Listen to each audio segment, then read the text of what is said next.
at the University of California at Santa Barbara, who once wrote an article on the subject. But let me quote a passage from the end of the book. The solution of the problem of life is seen in the vanishing of this problem. Is not this the reason why men to whom after long doubting the sense of life became clear could not then say wherein this sense consisted? There is indeed the inexpressible. This shows itself. It is the mystical. The right method of philosophy would be this: to say nothing except what can be said, i.e., the propositions of natural science, i.e., something that has nothing to do with philosophy. And then always, when someone else wished to say something metaphysical, to demonstrate to him that he had given no meaning to certain signs in his propositions. This method would be unsatisfying to the other. He would not have the feeling that we were teaching him philosophy, but it would be the only strictly correct method. My propositions are elucidatory in this way. He who understands me finally recognizes them as senseless when he has climbed out through them, on them, over them.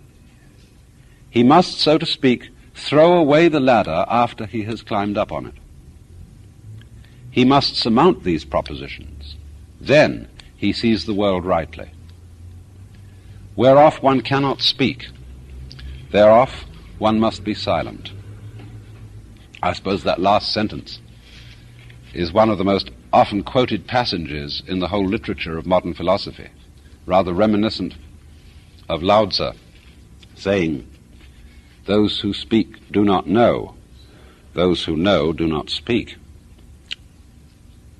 But as one looks over certain illustrations and images in the passage, the student of Oriental philosophy finds them extraordinarily familiar. The idea of throwing away the ladder after you've climbed up on it, that directly parallels the ancient Buddhist simile of the Buddha's doctrine being a raft to cross a river, to cross from the shore of samsara to the shore of nirvana, from life lived, in other words, as a vicious circle, to the life of liberation. It goes on to say, after you've crossed the river, you don't pick up the raft and carry it with you. You leave it behind.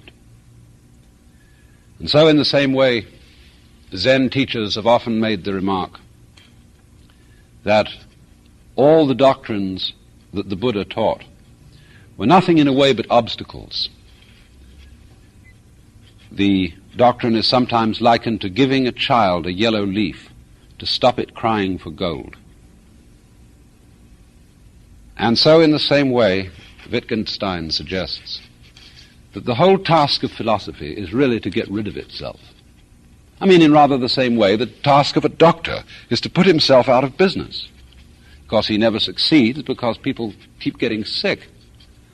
But if he was 100% successful, he'd lose all his patients because they wouldn't be ill anymore. And so in the same way, a philosopher of this kind is very rarely out of business because there are still always people with what we might call intellectual sicknesses, bothered by fantastic and non-existent problems. And so too we can see another parallel, where he says the right method of philosophy would be this: to say nothing except what can be said, i.e., the propositions of natural science, i.e., something that has nothing to do with philosophy. It's just the same thing when the old Zen masters were asked, what is the fundamental principle of Buddhism? And one of them answered, 3 pounds of flax. What has that got to do with philosophy? What has that got to do with things of the spirit? But you see what it is. It's a perfectly ordinary, everyday remark. I know there was another story rather like this. There was an old master called Goso, and one of his students came to him one day and said, how am I getting on in my study of Zen? Oh, he said, you're all right, but you have a trivial fault. Well, what's that? You've altogether too much Zen. Well, said the student, if one is studying Zen, isn't it the most natural thing in the world to be talking about it? And the master replied, but when it's like an ordinary everyday conversation, it's somewhat better. Now, this may appear at first sight to be a kind of Philistinism. If, in other words, the most spiritual discourse that one can have is, good morning, how do you do, nice day, isn't it? Does that not reduce all the great speculations of the human intellect, the great quests of human intelligence, to mere prosaic, everyday matters? Well, it depends. You know, extremes often have a deceptive resemblance between each other. Very often, parallels have been drawn between the wisest of men and idiots, or between great sages and children, or between saints and drunkards. For in rather the same way that the highest and the lowest notes of the musical scale are alike inaudible, and yet extremely different, so in a somewhat similar way, the person who's been through the whole thing, the whole quest of wisdom, the whole study of philosophy, ends up deceptively like a stupid man who never heard of philosophy in his life. You know the Zen saying, when I knew nothing of Buddhism, mountains were mountains and waters were waters. But when I had studied it a great deal, mountains were no longer mountains, and waters were no longer waters. But when I had thoroughly understood the whole thing and arrived at the abode of peace, mountains were once again mountains, and waters once again waters. Something rather similar happens here, because you see, what Wittgenstein is really saying is that there is no problem of life, in the sense in which we ordinarily use that phrase. And that seems an almost astounding affront to our common sense. Life not a problem. We see it as nothing but problems. We regard ourselves in a morning, noon, and night struggle to solve the great problem of existence. And for some people this problem is, why does the universe exist? For other people the problem is, how am I going to get enough to eat? And therefore, when you take it at one extreme or the other, why does the universe exist, or how am I going to get enough to eat? Who can say that life is not a problem? And yet here is this audacious suggestion that what we are bothering about is a ghost. It's something that isn't really there. But you know, when we look at the history of science, we find to what an extraordinary sense science has solved problems by dissolving them. I mean, such things, for example, people have spent years and years and years, hours and hours of thought, trying to invent a mechanical contraption that would be in perpetual motion. Think of the trouble they would save themselves if they'd realized it can't be done.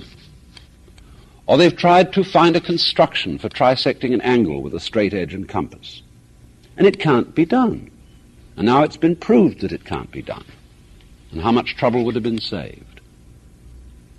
Or think again of trying to square the circle. Or imagine, for example, people thinking for centuries that the planets revolved about the Earth because they were encased in crystalline spheres. Now, the funny thing is they knew they were encased in crystalline spheres. Why? You could see right through them. And yet that the whole problem of how the spheres were moved, how there was a primum mobile, an outmost sphere that gave rotation to all the others, has simply disappeared. The spheres are presumed now not to be there at all. And it's much easier to think of the solar system without the spheres. In the same way, people jolly well knew that the planets revolved about the Earth in circles, perfect circles.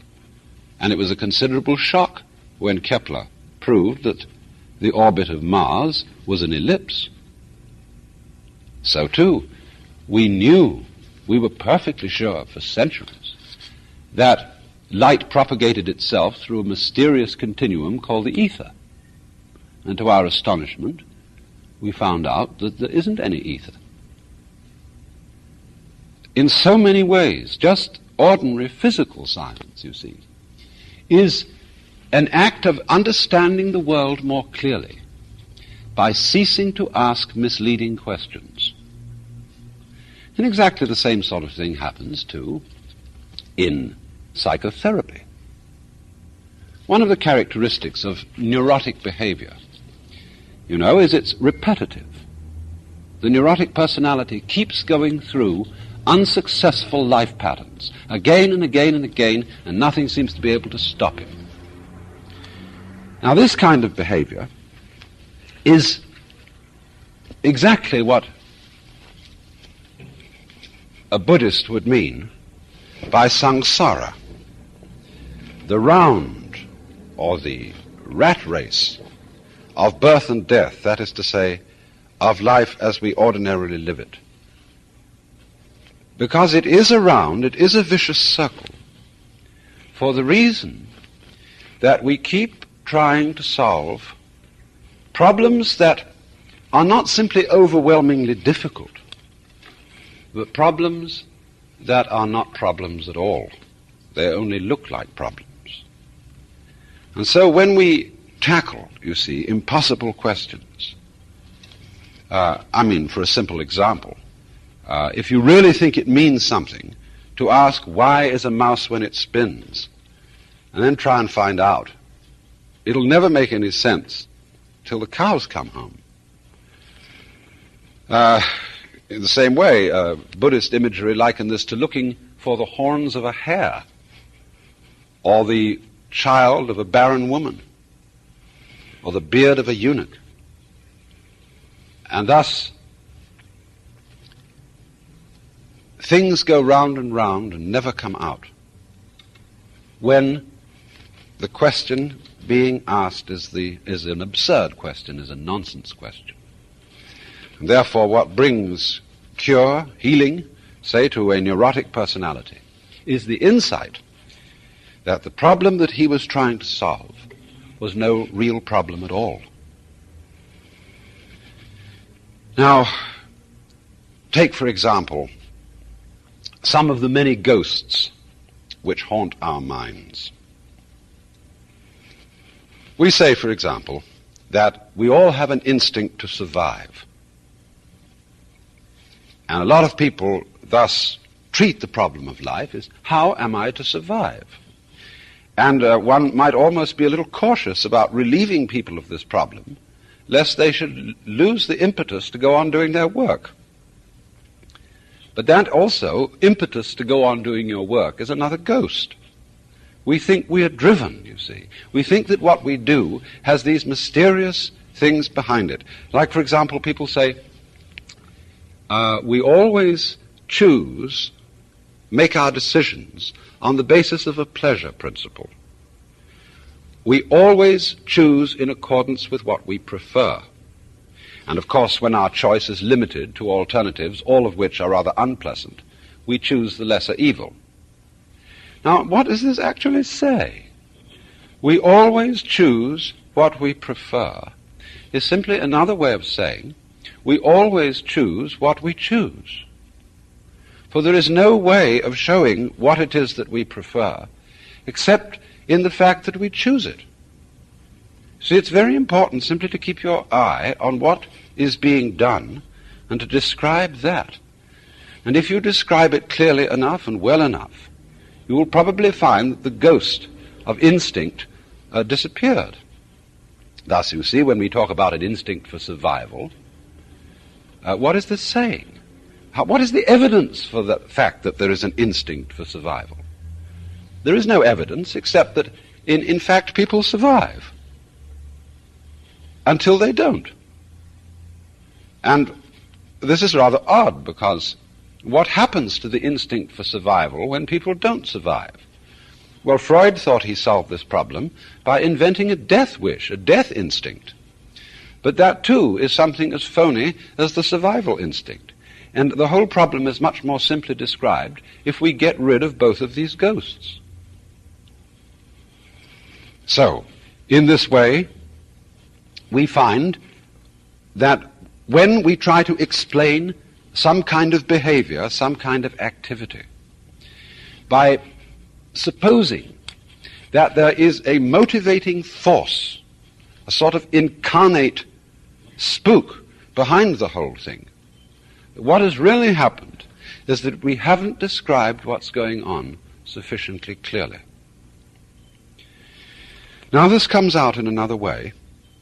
When we try to describe anything at all and think that we are describing something that, as it were, exists all by itself, like the Cheshire Cat in Alice in Wonderland, whose face just hung all by itself in mid-air. I mean, supposing we draw the Cheshire Cat, and here he is with his big grin, and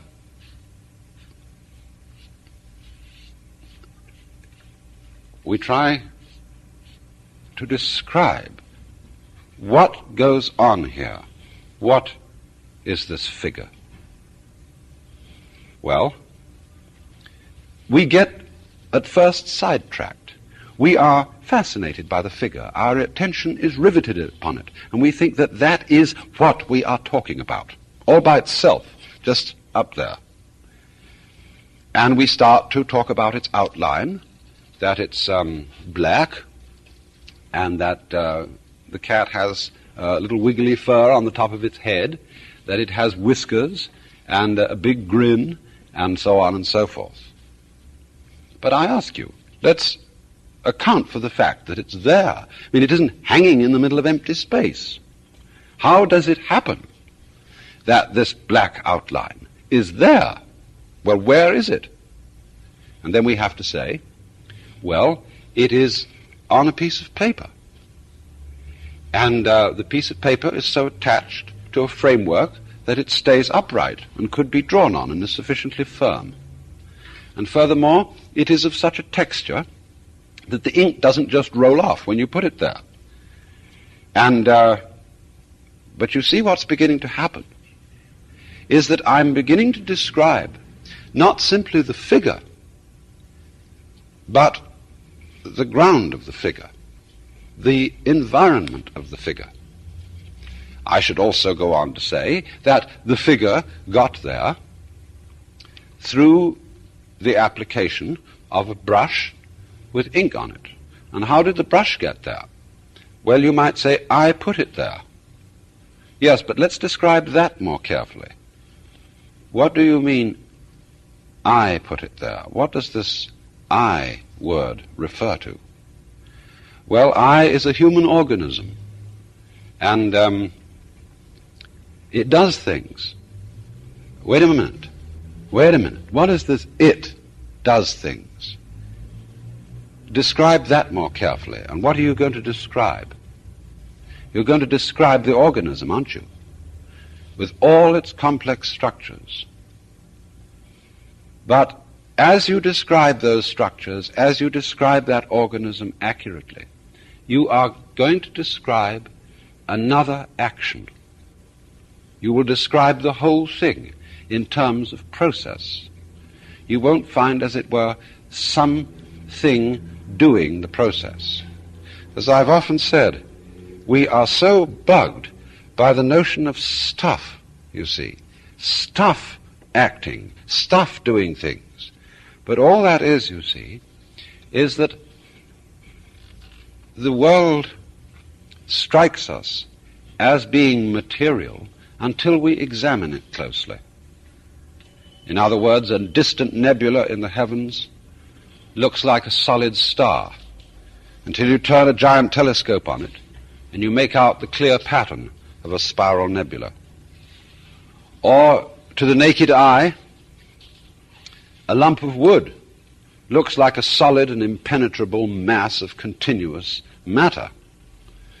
But when you start turning powerful microscopes on it and the instruments of nuclear physics, you begin to find out that this apparently solid lump of wood is a whirring mass of electrical charges going on in relatively enormous spaces. In other words, the concept of stuff is a sensation that we get when we haven't examined things sufficiently closely, or when our instruments are not fine enough to penetrate what we're observing. But when the instruments are fine enough, what we get instead is pattern, and pattern is simply a form of behavior, of activity. Consider this in another way. Let's go back to the human organism and ask the question, well, what about its shape? How is it that a human organism is contained? All the organs are kept in by the skin. Well, we will describe, of course, the structure of skin and how it is that it holds together. But then we'll soon find out that we're also talking about the surrounding air, which impinges upon the human skin with a pressure of about 15 pounds per square inch, so that if it weren't there, we'd explode. Now, so the question arises, what is keeping the organism in shape? And we find out that it is not only what is going on inside the skin that keeps it in shape, but also what's going on outside the skin. And when we go on to describe this still more carefully, we discover that it isn't quite correct to say that it is the air that is doing this, or that it is the organism that is doing this. We begin to describe instead what Dewey and Bentley, in their very fascinating book, Knowing and the Known, call a transaction. Now, that is to say, a buyer can't buy unless somebody is also selling. You can't know anything unless there's something to know. You can't eat unless there's something to be eaten. And this fact, you see, is constantly overlooked. That anything in the world, whether it's inanimate or animate, whatever it may be, is there by virtue of being in a transactional relationship, not with something else, but with everything else. In other words, a human being, of course, has ever so many relationships. They're very complicated. And because a person, say we call a doctor, is not only related to his actual work of doctoring, but he may be also a father related to a family, he's a citizen related to a community in other ways than as the doctor, and so on and so forth. And so we begin to imagine him, as it were, apart from his relationships, as a sort of constant, going through all these different relationships, and therefore in some way different from them all. But this, you see, creates a ghost. It creates a being independent of all the different relationships in which he finds himself, when, as strictly speaking, he is inseparable from those relationships. And we can't eliminate them. We can only describe him fully as the entire whole complex. So that, in other words, every organism could be called the behavior of the field or environment in which it is found.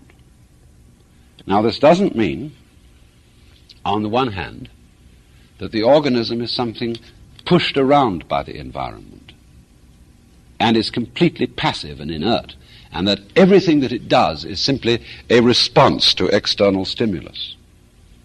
Because, in a way, the organism is part of its environment. After all, it is an object, a process in nature, in the cosmos, just as much as everything in its environment. There is really no way of separating the two and saying that one acts upon the other, that the organism, as it were, shoves around the environment, or that the environment shoves around the organism. instead of speaking, as it were, in this terminology of doers and done-tos, of attackers and victims, we simplify things considerably just by confining ourselves to a description of what is happening. And as we do this, we get a peculiarly clarified picture of the world, without all sorts of ghosts. And it is in this way that we also begin to be able to have some preliminary intuition or sensation of the meaning of the fact that life is not a problem. In other words, not a contest between ourselves and our environment. This conception of life turns out to be basically phony.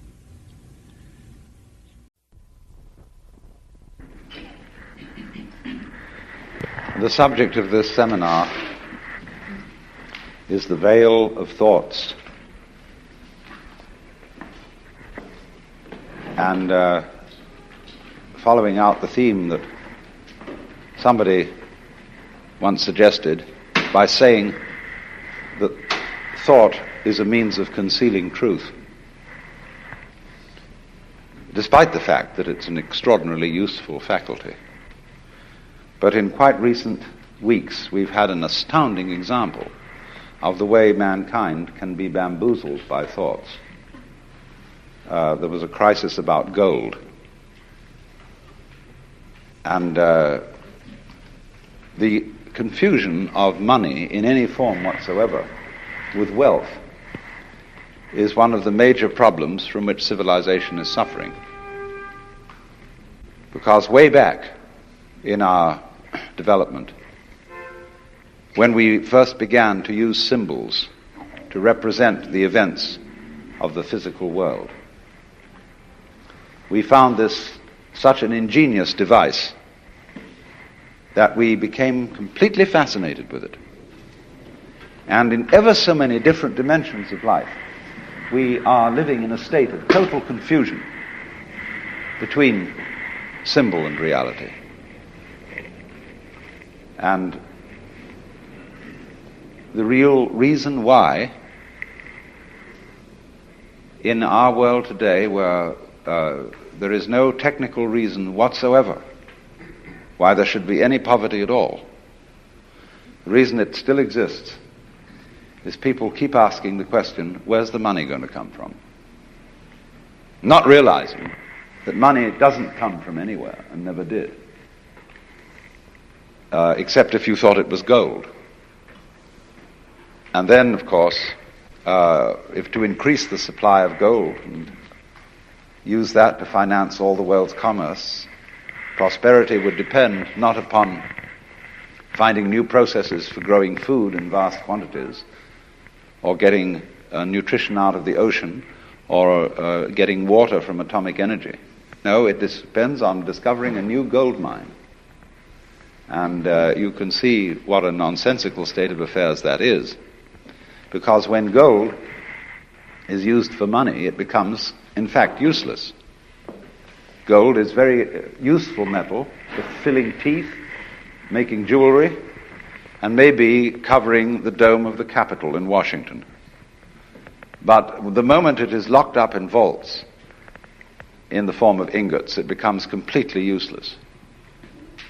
It becomes a false security, something that people cling to, like an idol, like a belief in some kind of big daddy o God with whiskers who lives above the clouds. And all that kind of thing diverts our attention from reality. We go through all sorts of weird rituals and get in the symbol, in other words, gets in the way of a practical life. So it was, you remember the Great Depression. I expect a number of you here looking around are old enough to remember the Great Depression, when one day everybody was doing business and things were going along pretty well, and the next day there were bread lines. It was like someone came to work and they said to him, "Sorry, chum, but you can't build today." No building can go on. We don't have enough inches. You say, what do you mean we don't have enough inches? We got wood, haven't we? We got metal. We even got tape measures. You say, yeah, but you don't understand the business world. We just haven't got enough inches, just plain inches. We've used too much of them. And that's exactly what happened when we had the Depression. Because money is something of the same order of reality as inches, grams, meters, pounds, or lines of latitude and longitude. It is an abstraction. It is a method of bookkeeping to obviate the cumbersome procedures of barter. But our culture, our civilization, is entirely hung up on the notion that money has an independent reality of its own. And this is a very striking, concrete example of what I'm going to talk about, of the way we are bamboozled by our thoughts, which are symbols, and what we can do to become unbamboozled, because it's a very serious state of affairs. Most of our political squabbles are entirely the result of being bamboozled by thinking. And it is to be noted that as time goes on, the matters about which we fight with each other are increasingly abstract. And the wars fought about abstract problems get worse and worse. We are thinking about vast abstractions, ideologies called communism, capitalism, all these systems, and paying less and less attention to the world of physical reality, to the world of earth and trees and waters, people, and so are, in the name of all sorts of abstractions, busy destroying our natural environment. Wildlife, for example, is having a terrible problem continuing to exist alongside human beings. Another example of this fantastic confusion is that not so long ago, the Congress voted a law imposing stern penalties upon anyone who should presume to burn the American flag. And they put this law through with a great deal of patriotic oratory and quoting of poems and so on about Old Glory, ignoring the fact entirely that these same congressmen, by acts of commission or omission, are burning up that for which the flag stands. They are allowing the utter pollution of our waters, of our atmosphere, the devastation of our forests, and the increasing power of the bulldozer to bring about a ghastly fulfillment of the biblical prophecy that every valley shall be exalted, every mountain laid low, and the rough places plain. But you see, they don't notice the difference between the flag and the country. Or as Korzybski pointed out, the difference between the map and the territory. Now, however, I think we should begin by talking a little bit about when we use the word physical reality as distinct from abstraction, what are we talking about? Because you see, there's going to be a fight about this, philosophically.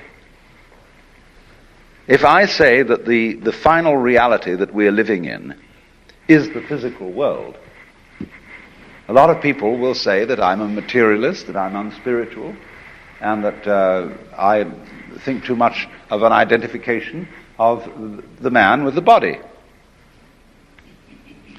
Any book that you open on yoga or Hindu philosophy will have in it a declaration that you start a meditation practice by saying to yourself, I am not the body.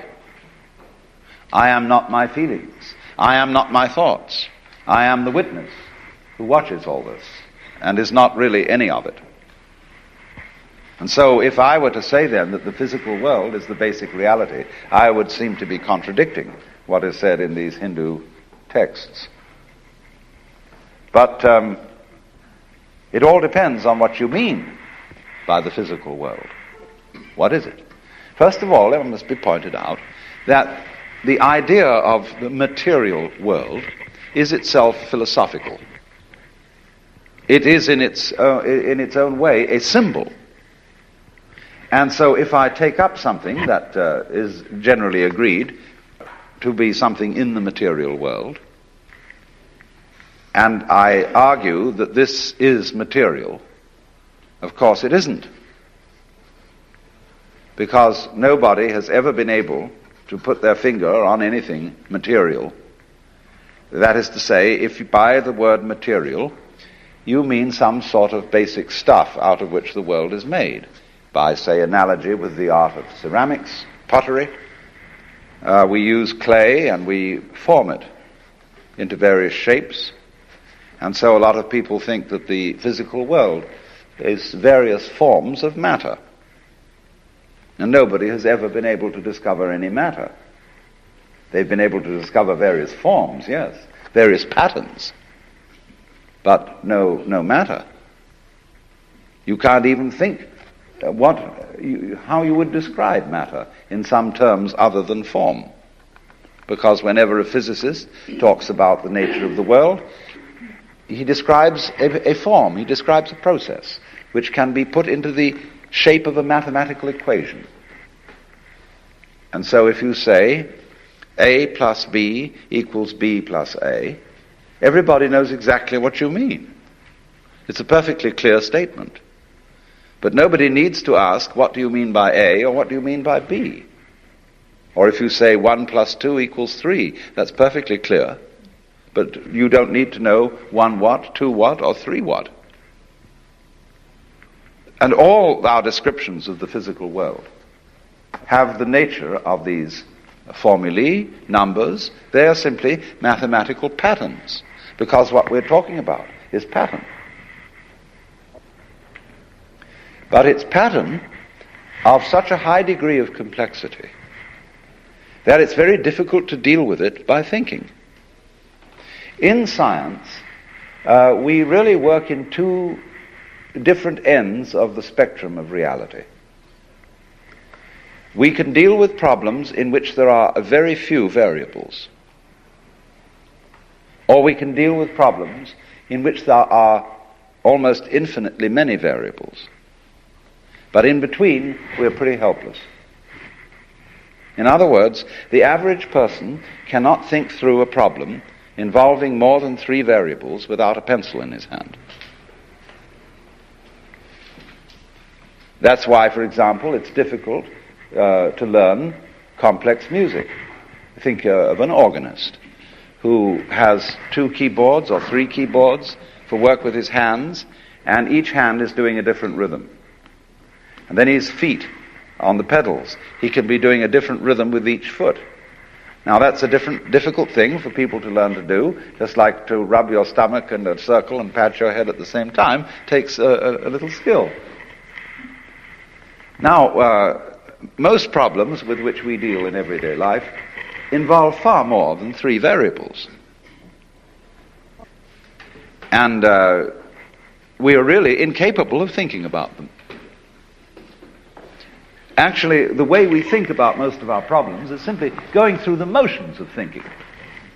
We don't really think about them. We do most of our decision making by hunch.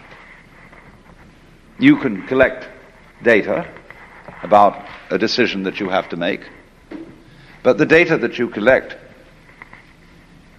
has the same sort of relation to the actual processes involved in this decision as a skeleton to a living body. It's just the bones. And there are all sorts of entirely unpredictable possibilities involved in every decision, and you don't really think about it at all. The truth of the matter is that we are as successful as we are, which is surprising, the degree to which we are successful in conducting our everyday practical lives, because our brains do the thinking for us. in an entirely unconscious way. The brain is far more complex than any computer. The brain is, in fact, the most complex known object in the universe, because our neurologists don't understand it. They have a very primitive conception of the brain and admit it. And therefore, if we do not understand our own brains, that simply shows that our brains are a great deal more intelligent than we are. Meaning by we, the thing that we have identified ourselves with.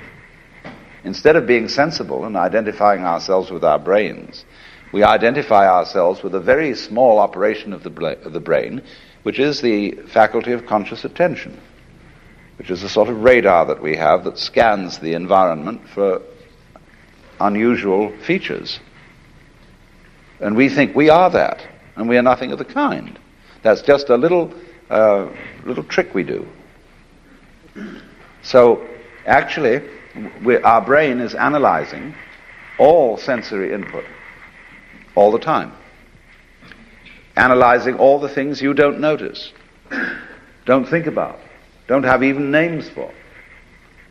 And so it is this marvelous complex goings-on which is responsible for our being able to adapt ourselves intelligently to the rest of the physical world. The brain is furthermore an operation of the physical world. But now you see, though, we get back to this question. Physical world. This is a concept. This is simply an idea. And if you want to ask me to differentiate between the physical and the spiritual, I will not put the spiritual in the same class as the abstract. But most people do. They think that 1 + 2 = 3 is a proposition of a more spiritual nature than, say, for example, a tomato. But I think a tomato is a lot more spiritual than 1 + 2 = 3. This is where we really get to the point. That's why in Zen Buddhism, when people ask what is the fundamental principle of Buddhism, you could very well answer, a tomato.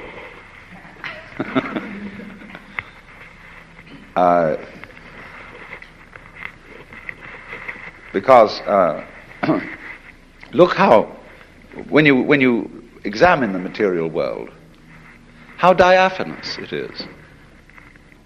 It really isn't very solid. A tomato doesn't last very long. Nor, for that matter, do the things that we consider most exemplary of physical reality, such as mountains. The poet says, "The hills are shadows, and they flow from form to form, and nothing stands." Because the physical world is diaphanous. It's like music. When you play music, it simply disappears. There's nothing left. And that, for that very reason, it is one of the highest and most spiritual of the arts, because it is the most transient.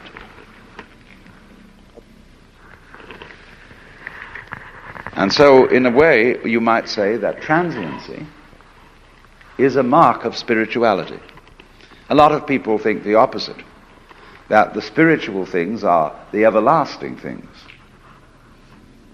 But you see, the more a thing tends to be permanent, the more it tends to be lifeless.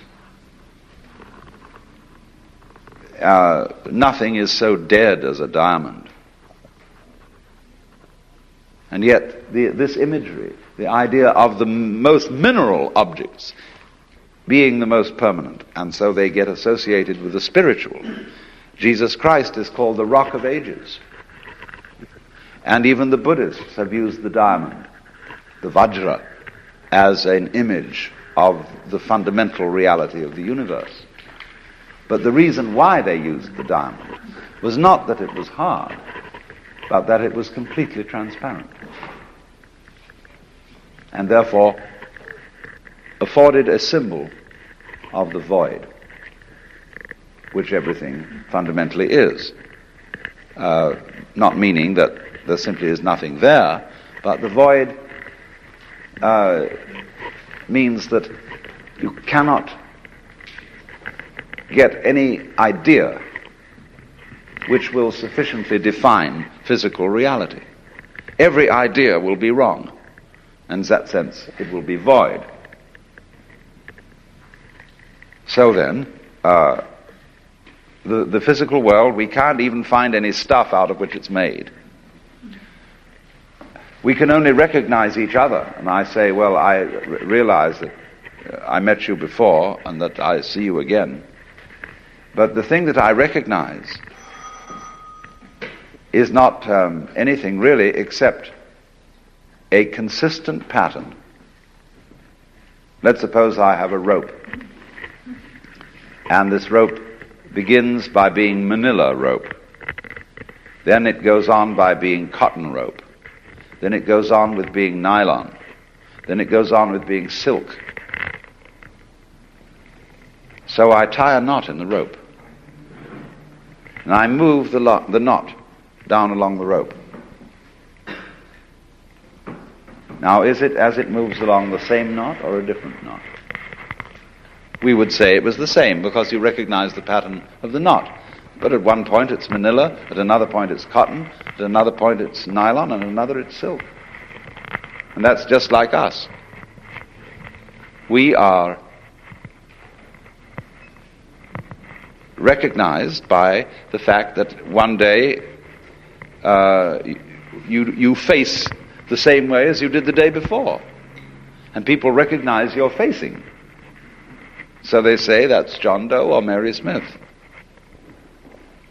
But actually the contents of your face, whatever they may be, the water, the carbons, the chemicals, are changing all the time. You're like a whirlpool in a stream. The stream is doing this consistent whirlpooling, and we always recognize, like at the Niagara, the whirlpool is one of the sights. But the water is always moving on.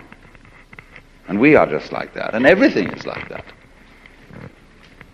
So there's nothing in the physical world that is what you might call substantial. It's pattern. And this is why it's so spiritual. To be non-spiritual is not to see that. In other words, it is to impose upon the physical world the idea of thingness, of substantiality. That is to be, in the sense that the Hindus use it, that is to be involved in matter, to identify with the body. To believe, in other words, that the body is something constant, something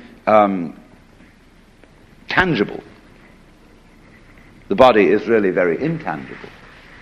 You cannot pin it down. It's all falling apart, furthermore.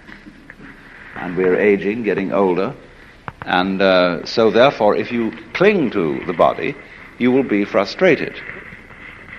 So the whole point is that the material world, the world of nature, is marvelous, so long as you don't try to lean on it, so long as you don't cling to it. And if you don't cling to it, you can have a wonderful time with it. Let's take for a very controversial issue. All spiritual people are generally against lovemaking. Ramakrishna used to speak about the evils of woman and gold. I've already demonstrated the evils of gold. But what about the evils of woman? In my point of view, yes, women can be a source of evil if you attempt to possess them. I mean, if you can say of another person, I love you so much I want to own you, and really tie you down and call you, well, it's like that poem of Ogden Nash where someone claimed that he loved his wife so much that he climbed a mountain and named it after her. Called it Mount Mrs. Oswald Tregennis.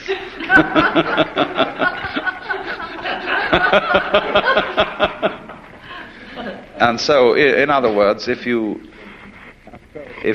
try to possess people and you make your sexual passion possessive in that way, then of course you are trying to cling to the physical world. But you see, women are in a way much more interesting if you don't cling to them. If you let them be themselves and be free. And in my opinion, you can have a very spiritual sex life if you are not possessive. But if on the other hand you are possessive, then you're in trouble. So, but you know, the average Swami won't agree with that, because he confuses, by thinking that the body that I touch is something evil. He's hung up with it. It's like the story of the two Zen monks who were crossing a river, and it was the ford was very deep because of the flood, and there was a girl trying to get across, and one of the monks immediately picked her up, threw her over his shoulder and carried her across, put her down on the other side, and then the monks went one way and she went another. And the other monk had been in a kind of embarrassed silence, which he finally broke, and he said, "Do you realize that you broke a monastic rule by touching and picking up a woman like that?" And he said, "Oh, but I left her on the other side of the river and you're still carrying her."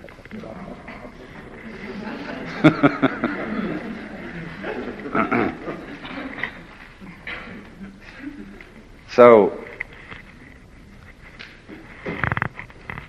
the whole question then, you see, is that even you can find this to some extent in that rather irritable saint Paul, where he speaks of the opposition of the flesh and the spirit. Now, this word sarx in Greek, the flesh, as he uses it, is really, as Berdyaev points out, it's a spiritual category. For the Christian, you see, the Word is made flesh in Christ, and there will be the resurrection of the body in the final consummation of the universe. So you cannot really, as an Orthodox Christian, take a antagonistic attitude to the flesh. Why then does St. Paul take an antagonistic attitude to the flesh? Well, you can only save the situation and make the New Testament consistent with itself by saying that he meant by the flesh a certain kind of spiritual category. He didn't mean this, because this isn't flesh. Flesh is a concept. This is not. And so the flesh, or you might say, we talk about the sins of the flesh, they have entirely to do with certain hang-ups that we have about our bodies. And that again is what I would call leaning on the world, exploiting it. When you take, as a Buddhist, you take the third precept, Kamesu michachara veramani sikapadam samadhiyami. And it's usually translated, I undertake the precept to refrain from adultery. It doesn't say anything of the kind. Kama is passion. Kamesu michahara, therefore, is, I undertake the precept not to exploit the passions. So in other words, you may be bored, see?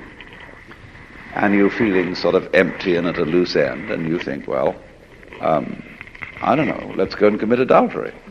It might liven things up, see? And that would be what they call in Zen, raising waves when no wind is blowing.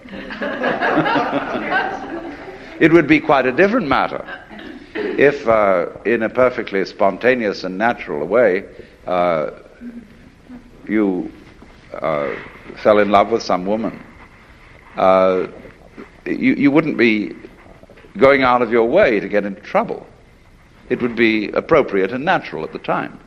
Or in the same way, a lot of people, instead of saying, let's commit adultery, when they feel sort of bored, they say, let's go and eat something. And so they become fatter and fatter and fatter because they're filling the spiritual vacuum in their psyche with food, which doesn't do the job. It is not the function of food to fill spiritual vacuums. So in this way, one exploits the appetites or the passions. So likewise also the fifth precept, Sura Merya Majjapamadhatana, is the list of intoxicating substances. And it doesn't say that you are not going to take them. It says you're not going to be intoxicated by them. In other words, a Buddhist may drink but not get drunk. I don't know how that applies to psychedelics, but that's another story.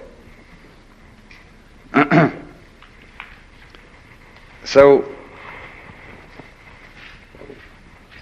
one might say then that we are confused through and through about what we mean by the material world. And what I'm first of all doing is I'm just giving a number of illustrations which show how confused we are. And let me repeat this to get it clear, because it is rather complicated. In the first place, we confuse abstract symbols, that is to say numbers and words and formulae, with physical events, as we confuse money with consumable wealth. In the second place, we confuse physical events, the whole class and category of physical events, with matter. But matter, you see, is an idea, it's a concept. It's the concept of stuff, of something solid and permanent that you can catch hold of. Now, you just can't catch hold of the physical world. The physical world is the most evasive, elusive process that there is. It will not be pinned down, and therefore it fulfills all the requirements of spirit. So what I'm saying then is that the non-abstract world, which Korzybski called unspeakable, which was really a rather good word, is the spiritual world. And the spiritual world isn't something kind of gaseous, abstract, formless, in that sense of shapeless. It's formless in another sense. The formless world is the wiggly world. There really is no way that the physical world is. In other words, the nature of truth. I said in the beginning, somebody had said that thoughts were made to conceal truth. This is the fact, because there is no such thing as the truth that can be stated. In other words, ask the question, what is the true position of the stars in the Big Dipper? Well, it depends where you're looking at them from. And there is no absolute position. So in the same way, accountants, a good accountant will tell you that any balance sheet is simply a matter of opinion.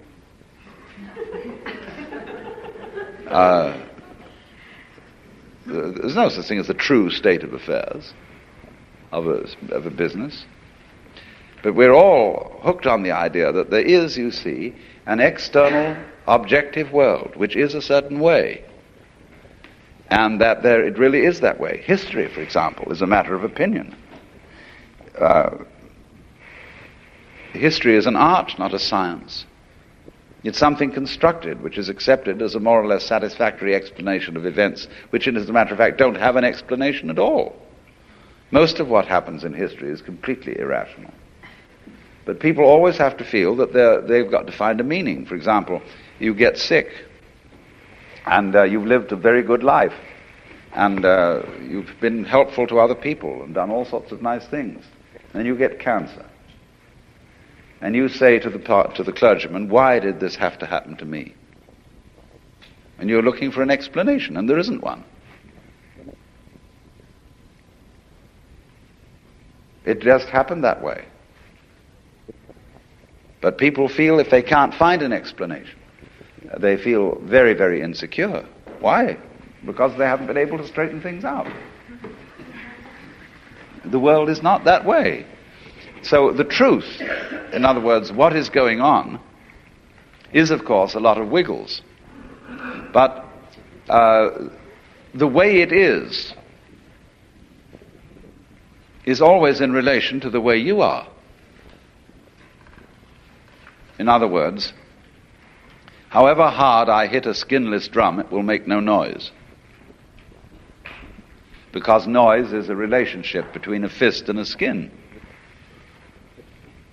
So in exactly the same way, light is a relationship between electrical energy and eyeballs. It is you, in other words, who evoke the world, and you evoke the world in accordance with what kind of a you are, what kind of an organism. One organism evokes one world, another organism evokes another world. And so everything, reality is a kind of relationship.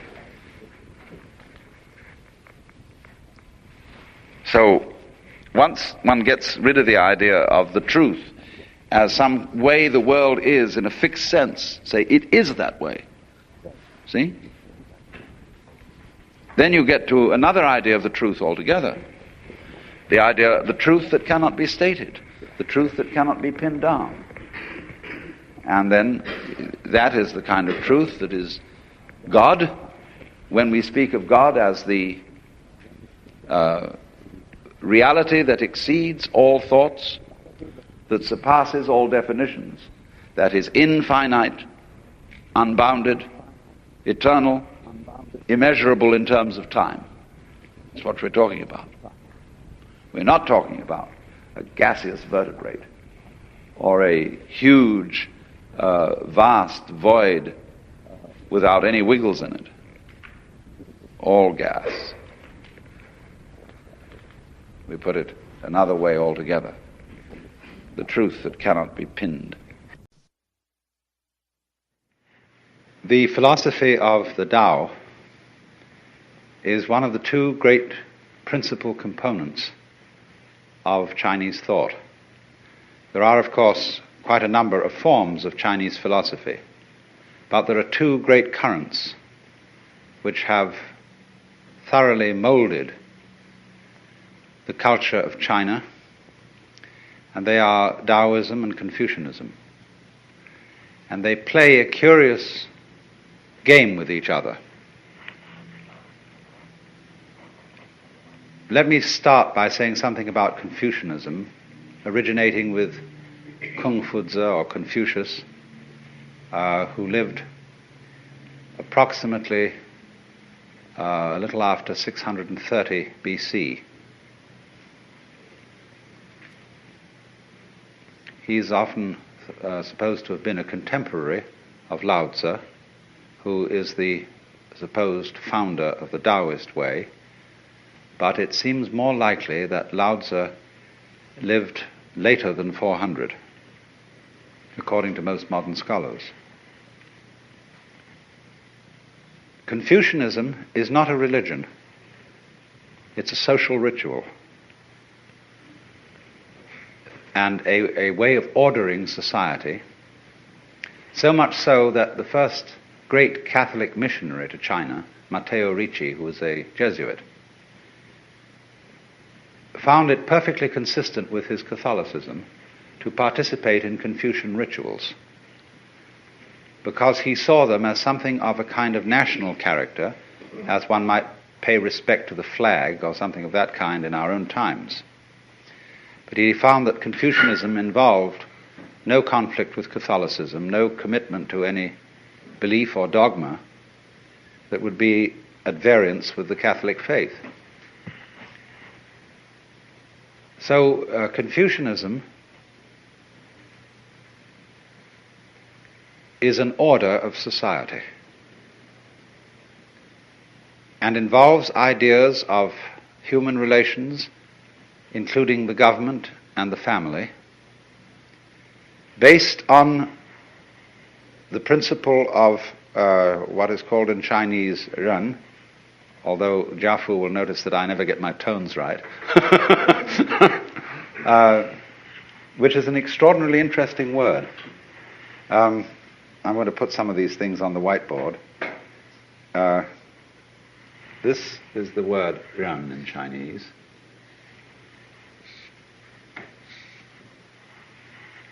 And it's often translated benevolence, but that's not a good translation at all. This word means human-heartedness. That's the nearest we can get to it in English. And it was regarded by Confucius as the highest of all virtues, but one that he always refused to define. It's above righteousness and justice and propriety and other great Confucian virtues. And it involves the principle that human nature is a fundamentally good arrangement, including not only our virtuous side, but also our passionate side, also our appetites and our waywardness. The Hebrews have a term which they call the Yetzer Hara, Y-E-Z-E-R-H-A-R-A, which means the wayward inclination, or what I like to call the element of irreducible rascality that God put into all human beings. And put it there because it was a good thing. It was good for humans to have these two elements in them. And so a truly human-hearted person is a gentleman with a slight touch of rascality, just as one has to have salt in a stew. Confucius said the goody-goodies are the thieves of virtue, meaning that to try to be wholly righteous is to go beyond humanity, to try to be something that isn't human.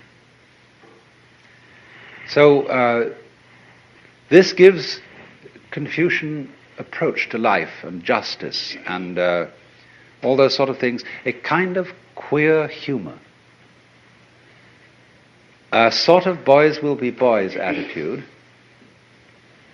which is nevertheless a very mature way of handling human problems. It was, of course, for this reason that the Japanese Buddhist priests who visited China to study Buddhism, especially Zen priests, introduced Confucianism into Japan. Because despite certain limitations that Confucianism has, and it always needs the Tao philosophy as a counterbalance, Confucianism has been one of the most successful philosophies in all history for the regulation of governmental and family relationships. But of course, it is concerned with formality. Confucianism prescribes all kinds of formal relationships, linguistic, ceremonial, musical, in etiquette, in all the spheres of morals, and for this reason has always been twitted by the Taoists for being unnatural. You need these two components, you see, and they play against each other beautifully in Chinese society. Roughly speaking, you see, the Confucian way of life is for people involved in the world. The Taoist way of life is for people who get disentangled. Now, as we know in our own modern times, there are various ways of getting disentangled from the regular lifestyle, say, of the United States. If you want to go through the regular lifestyle of the United States, you go to high school and college, and then you go into a profession or a business. and you own a standard house, and you raise a family, and you have a car or 2 cars, and do all that jazz. But a lot of people don't want to live that way. And there are lots of other ways of living besides that. So you could say that those of us who go along with the pattern correspond to the Confucians, and those who are bohemians or bums or beatniks or whatever, and don't correspond with the pattern, they are more like the Taoists. Because the Taoist is really, actually in Chinese history, Taoism is a way of life for older people. Lao Tzu, the name given to the founder of Taoism, means the old boy. And the legend is that when he was born, he was already had a white beard.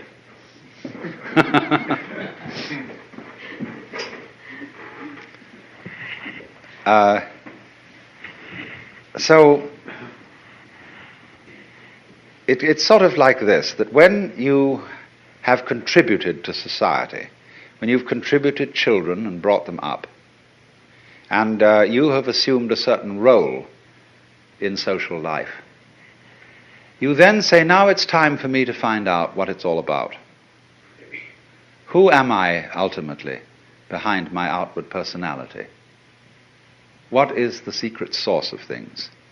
And the latter half of life is the preeminently excellent time to find this out. It's something to do when you have finished with the family business. I'm not saying that that is a sort of unavoidable strict rule. Of course, one can study the Tao when very young, because it contains all kinds of secrets in it as to the performance of every kind of art or craft or business or any occupation whatsoever.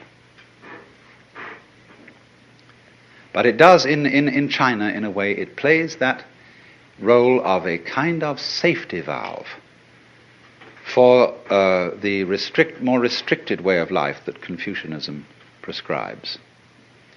And there is a sort of type in China who's known as the old rogue.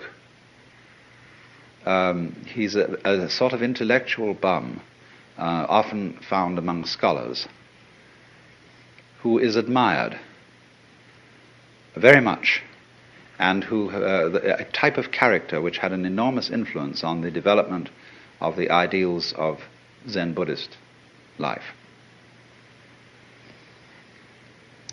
He is one, you see, who goes with nature rather than against nature. Well, now, first of all, I'm going to talk about ideas which come strictly out of Lao Tzu's book, the Tao Te Ching. And, of course, the basic thing in the whole philosophy is the conception of Tao.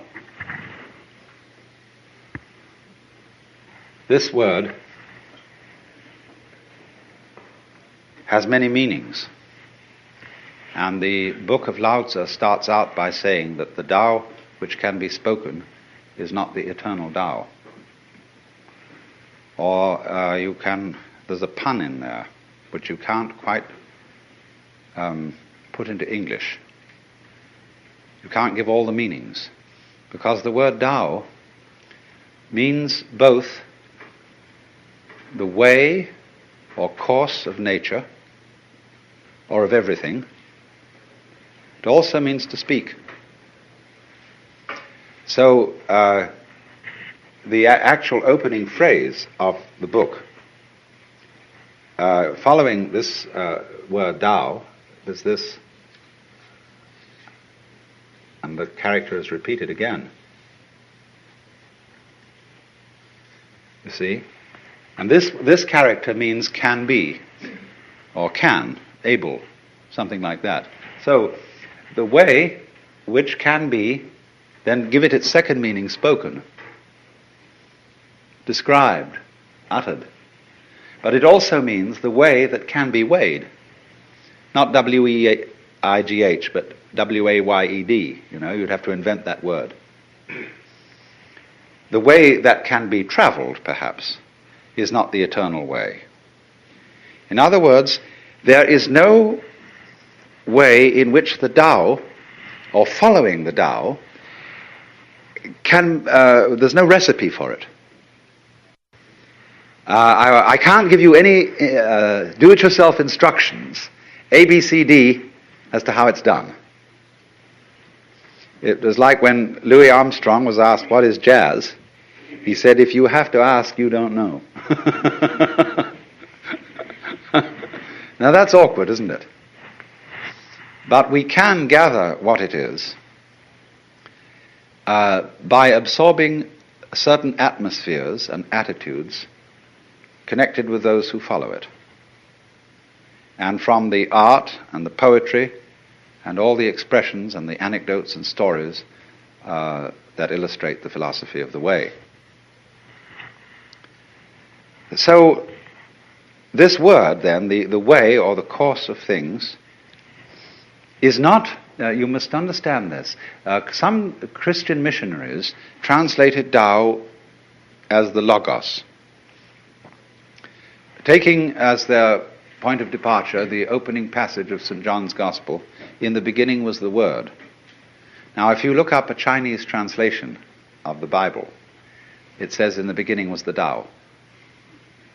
And the Tao was with God, and the Tao was God. The same was in the beginning with God. All things were made by it, and without it was not anything made that was made. So they've substituted Tao there. Now that may make a very funny effect on a Chinese philosopher, because the idea of things being made by the Tao is absurd. The Tao is not a manufacturer, and it's not a governor. It doesn't rule, as it were, in the position of a king.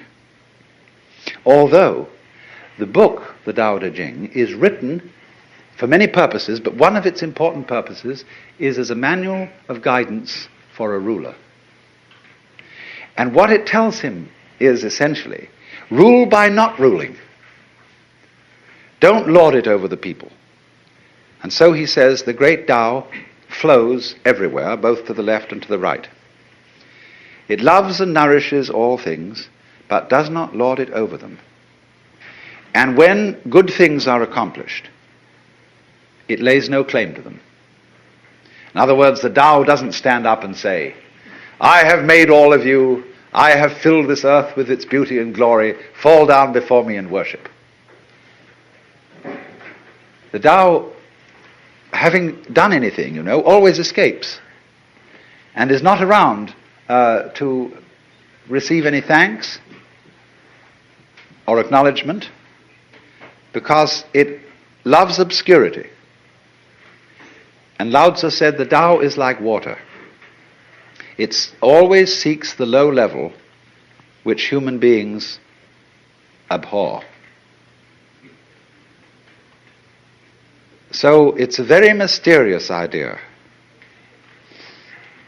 Tao then is not really equivalent with any Western or Hindu idea of God, because God is always associated with being the Lord.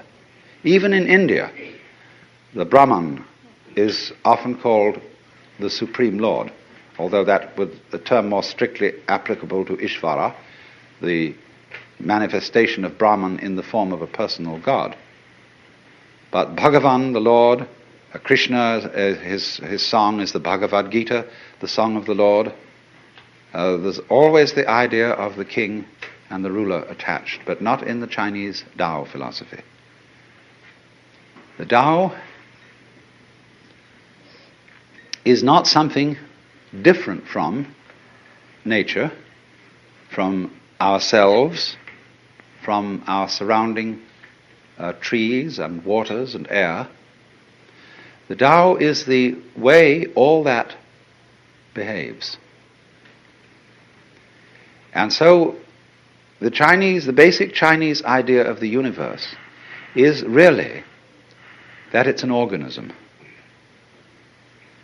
And as we shall see when we get on to Zhuangzi, who is the sort of elaborator of Lao Tzu, he sees everything operating together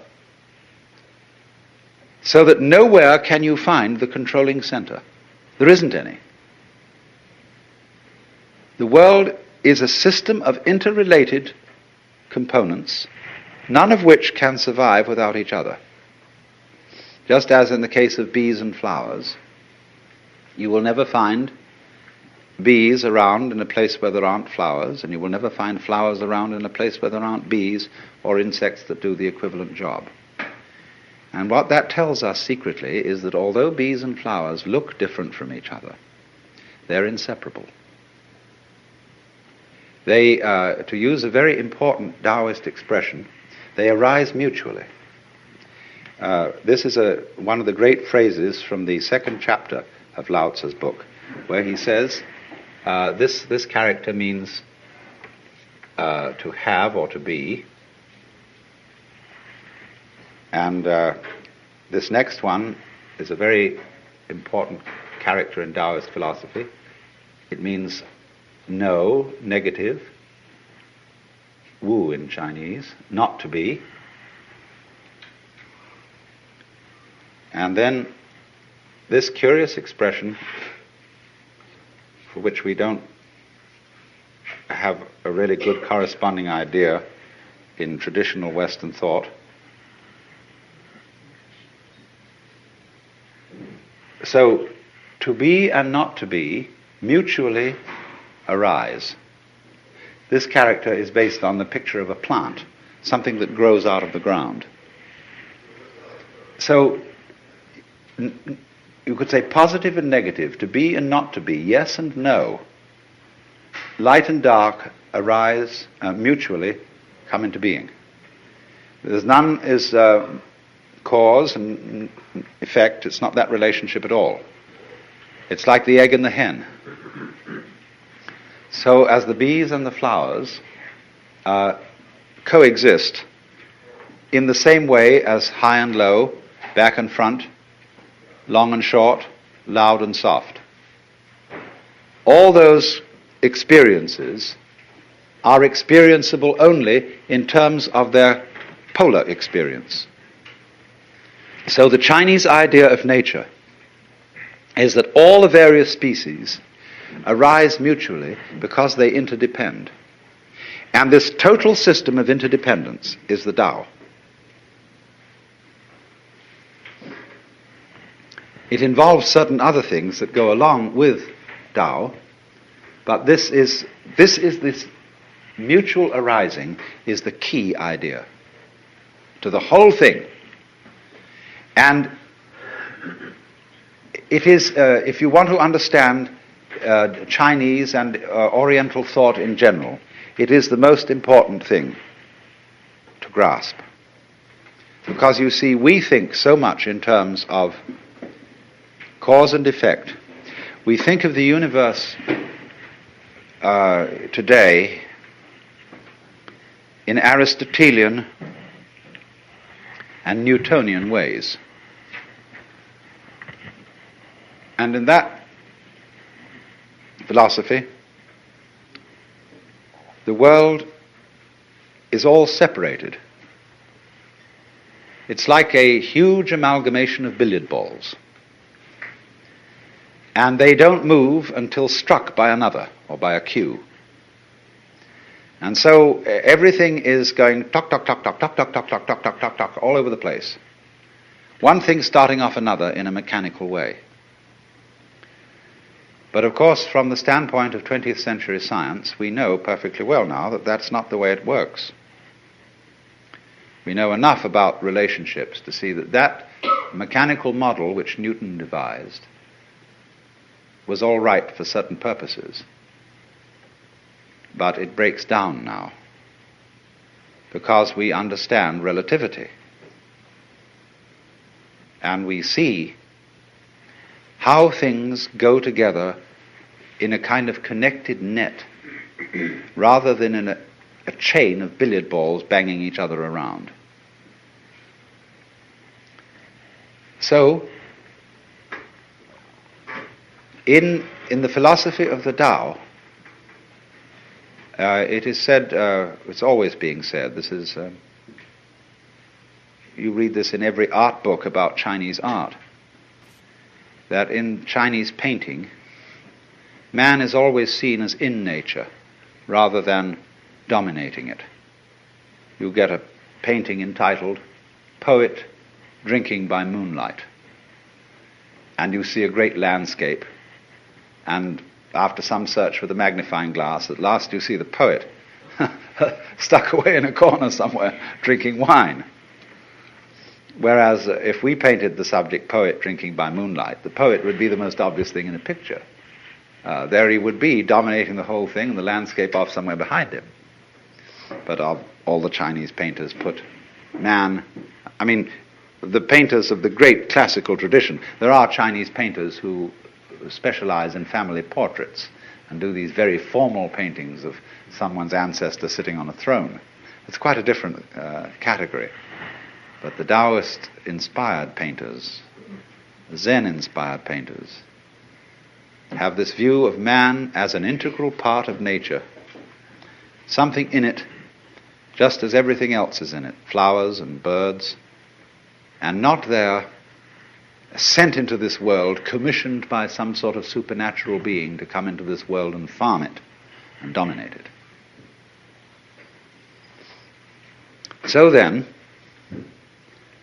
the whole conception of nature is as a self-regulating, self-governing, indeed democratic organism. But it has a totality. It all goes together, and this totality is the Tao. So then we move to a second term that is extremely important. The expression Ziran is the term that we translate nature when we translate Chinese. But this term expresses this whole point of view.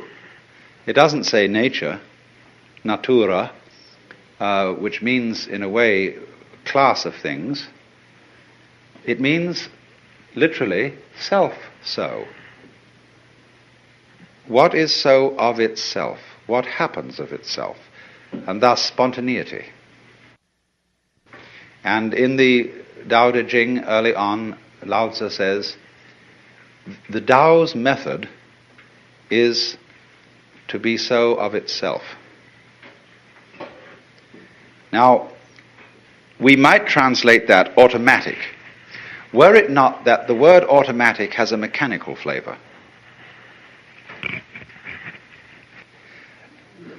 Ziran, as this is called, or Shizen in Japanese, means spontaneous, yes. It happens as your heart beats.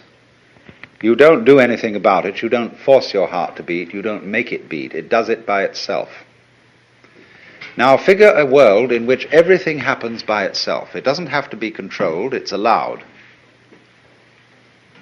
Whereas, you might say, the idea of God involves the control of everything going on. The idea of the Tao is the ruler who abdicates and lets all the people, trusts all the people to conduct their own affairs. To let it all happen. So, this doesn't mean, you see, that there isn't a unified organism. Everything is in chaos. It means that the more liberty you give, the more love you give, the more you allow things in yourself and in your surroundings to take place, the more order you will have. I suppose that some of you have read a very fascinating work that was written many years ago by C.G. Jung, a commentary that he wrote to a translation of a Chinese classic by Richard Wilhelm called The Secret of the Golden Flower. Now you may remember that in that commentary he takes up the very fascinating problem of the dangers inherent in the adoption of Oriental ways of life by Westerners, but more particularly the adoption of Oriental spiritual practices such as yoga. And I remember I learned a great deal from that essay and appreciated it very much in ever so many ways, because even in my own fascination with forms of Oriental philosophy, I've never been tempted to forget that I'm a Westerner. But as I think this essay over, I'm not sure that Jung discouraged the practice of yoga by Westerners for quite the right reasons. I find so often the difficulty in Jung's ideas lies in his theory of history, which is, I feel, a hangover from 19th century theories of history encouraged by Darwinism. Namely, that there's a sort of orderly progression from the ape through the primitive to the civilized man.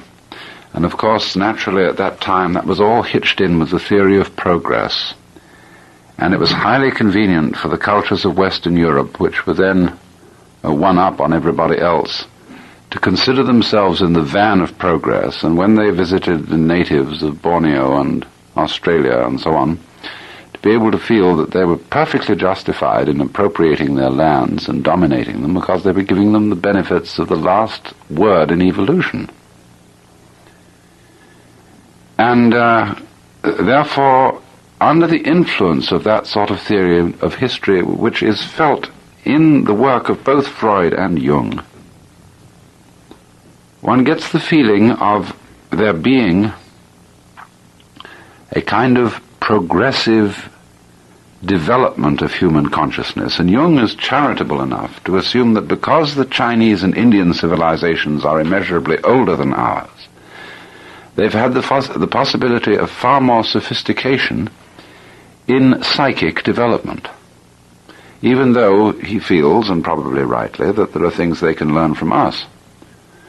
But the reason why he discourages the Westerner from the practice of yoga is that he says this is a discipline for a far older culture than ours, which along certain lines has progressed much further and has learned certain things that we haven't mastered at all yet. And thus he points out that when somebody embraces Vedanta or Theosophy or any yoga school in the West and tries to master a discipline of concentration in which they have to oust from their consciousness all wandering thoughts. He says that this for a Westerner may be a very dangerous thing indeed, because just exactly what the Westerner may need to do is to allow free rein to his wandering thoughts and his imagination and his fantasy, because it's only in this way that he can get in touch with his unconscious, and that his unconscious will not leave him in peace until he gets in touch with it. And he assumes the members of Oriental cultures have done this long before they went in for yoga practice. Now, I don't think this is quite true.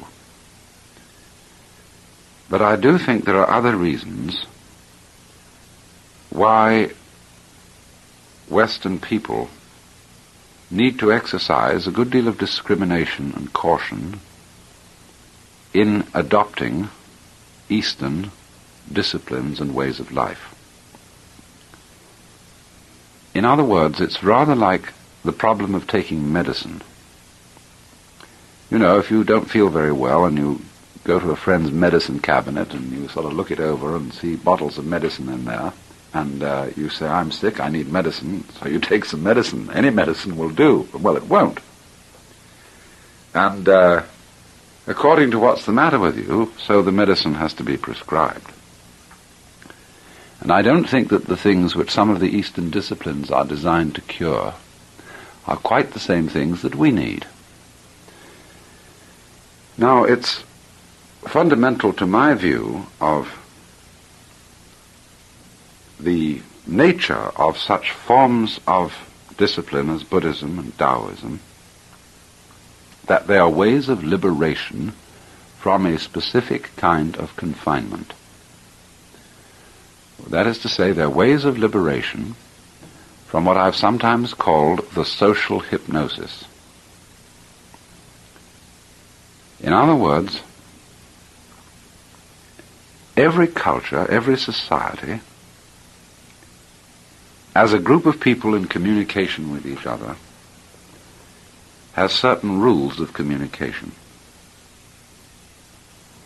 And from culture to culture, these rules differ in just the same way that languages differ. And a culture can hold together on very, very different kinds of rules. I won't say any kinds of rules, but very different kinds of rules, always provided that the members agree about them, whether they're forced to agree, whether they agree tacitly, or whatever the reason may be. And these rules are, in a way, very much like the rules of a game. In other words, take a game like chess. You can have the kind of chess we play with an 8-square board, or you can have a kind of chess that the Japanese play with a 9-square board. It doesn't make any difference so long as you both play on the same board and by the same rules. But since this is a chess as a game, and in the same way the development of human cultures is also in a way a game, that is to say, it's the elaboration of a form of life.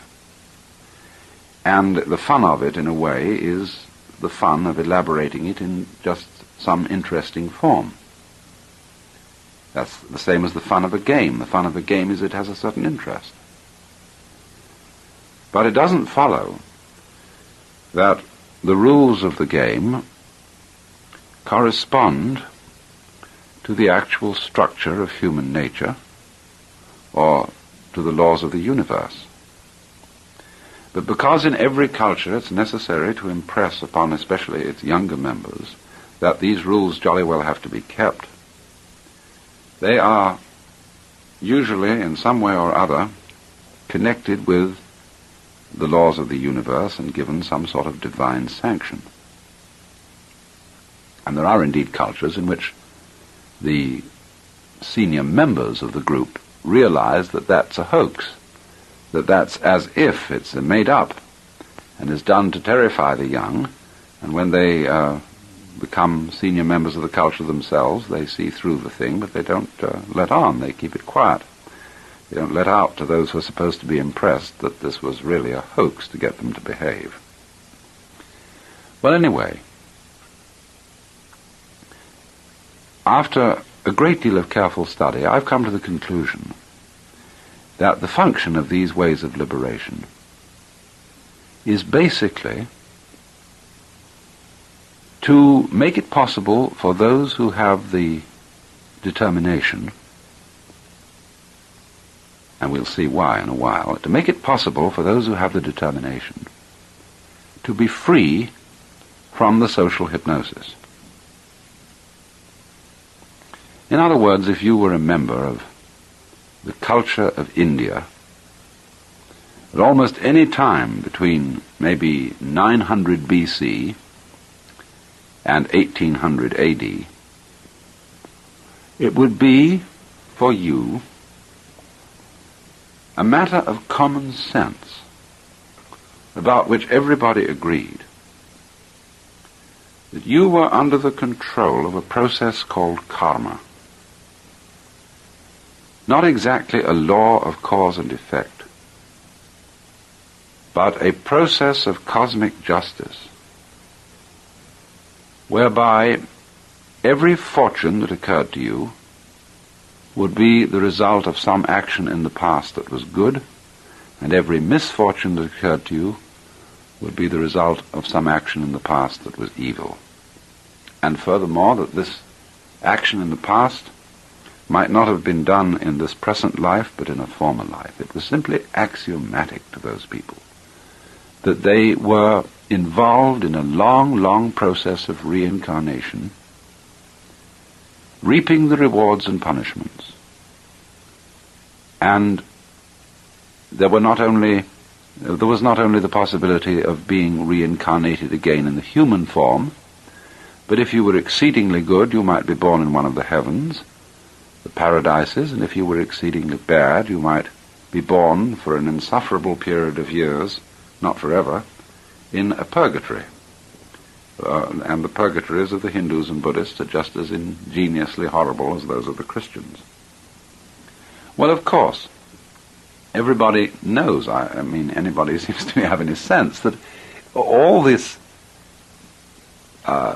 imagination of post-mortem courts of justice is a way of telling people, well, if the secular police don't catch you, the celestial police will catch you, and therefore you had better behave.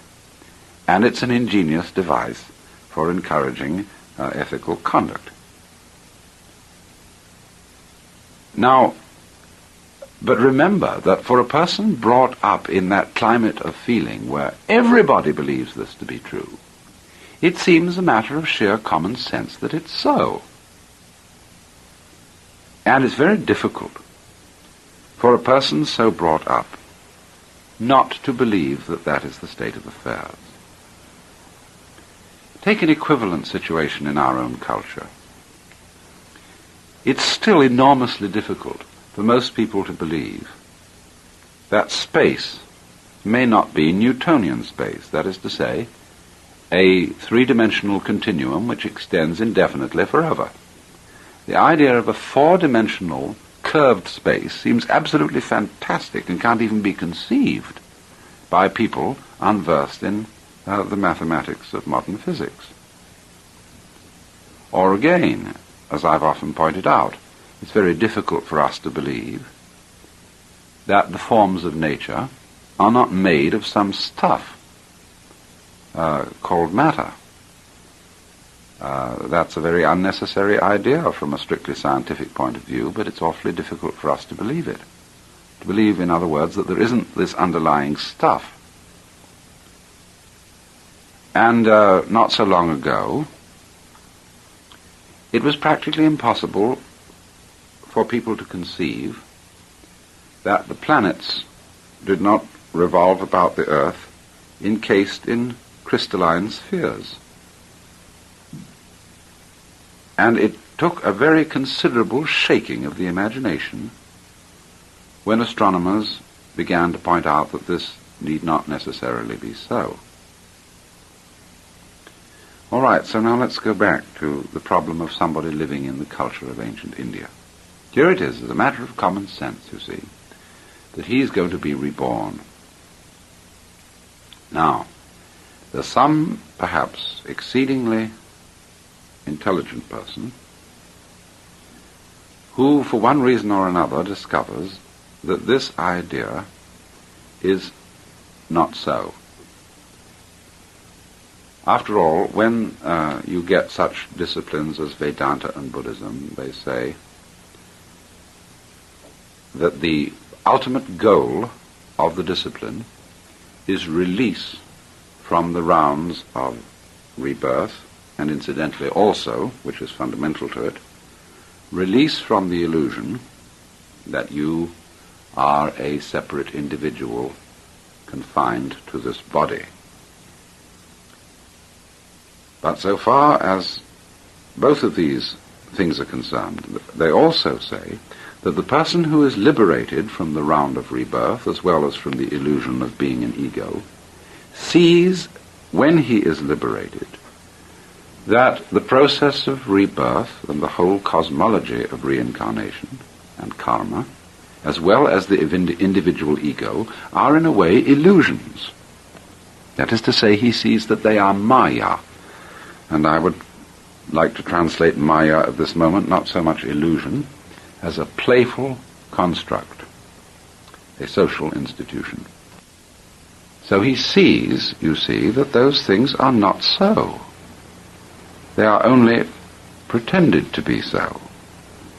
And you see, he ceases to believe in karma and reincarnation and all that in exactly the same way that a modern agnostic no longer believes in the resurrection of the body at the day of judgment. I know this to be so because although you will get very many Hindus and Buddhists who say that they believe in reincarnation and come over here and teach it as part of the doctrine of Vedanta or Buddhism, the most sophisticated and the most profound, I'll say perhaps profound rather than sophisticated, Buddhists that I have known have said that they don't believe in it literally at all. And so I could say that those who do believe in it simply because it's part of their culture and they've not yet been able to be liberated from it. And so it seems to me very funny indeed when Western people who become interested in Vedanta or Buddhism, that is to say, in forms of discipline to liberate Hindus and Chinese people from certain social institutions, Western people adopt it and then also adopt the ideas of reincarnation and karma from which these systems were designed to liberate them. Of course, they adopt them because they feel it's consoling that one will go on living, and that wasn't the point at all. Or that it explains something, that why one suffered in this life was not because the universe was unjust, but because you committed some misdeed in the past. And so Westerners who take up the Oriental doctrines in that spirit, unfortunately, take up the very illusions from which these doctrines were supposed to be ways of deliverance. Now, that may be difficult to see just because so many practicing Hindus and Buddhists say they believe in reincarnation and this whole process of the cycles of karma and so on. And they, after all, are practicing it, and they should know. Well, now look here, there's a certain good reason why they shouldn't. Of course, I'm making an exception of the Indian or Chinese who's been educated in Western style. And he ceases to believe, maybe, in the cosmologies of his own culture, but he's not liberated in the Buddhist sense because in receiving a Western education he's become a victim of our social institutions instead, and then he's just exchanged, as it were, one trouble for another. But when you take the situation as it stands, or as it did stand in India, isolated from Western culture, obviously no society can tolerate within its own borders the existence of a way of liberation, a way of seeing through its institutions,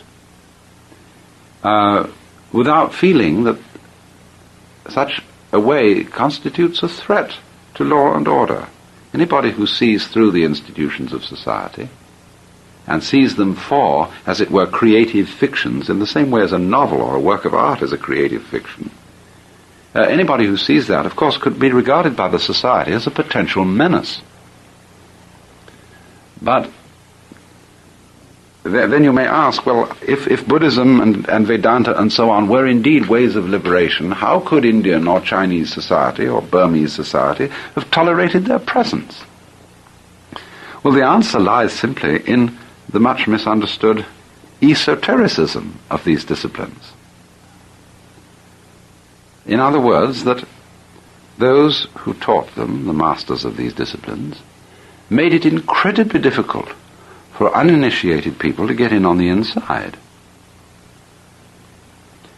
And their method of initiating them, in a way, was to put them through trap after trap after trap to see if they could find their way through.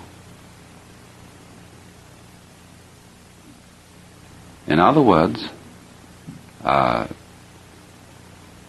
such a master would not dream of beginning by disabusing the neophyte and saying, well, you know, all these things you heard from your father and mother and teachers and so on were fairy tales.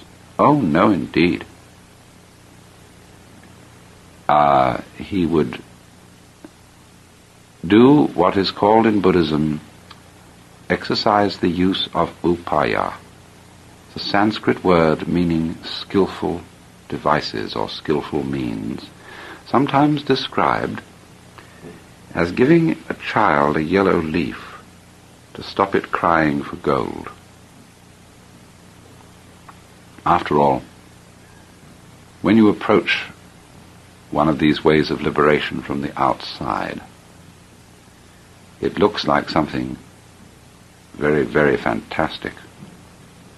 Here you are literally going to be released from a literally true and physical cycle of endless incarnations in heavens and hells and all kinds of states. And therefore, naturally, to do that, what an undertaking that must be. What a wonderful, extraordinary person you've got to become. And so the neophyte is ready for almost anything. And the teacher, because the fundamental problem in this whole thing is for him to get rid of the illusion, you see, that he's a separate ego. If there's no separate ego or sort of soul, then there's nothing to be reincarnated. So all the teacher really, he has all kinds of complicated ways of doing it, but all that he really says to him is, well, now, if you will look deeply into your ego, you will find out that it is a non-ego, that your self is the universal self, as he might say if he were a Vedantist. Or if he were a Buddhist, he might say, if you look for your ego, you won't find it. So look for it, and see, and really go into it. And so he gets the man meditating, and trying by his ego to get rid of his ego. Well, that is a beautiful trap. It can last forever, until one sees through it. In other words, this is like trying to,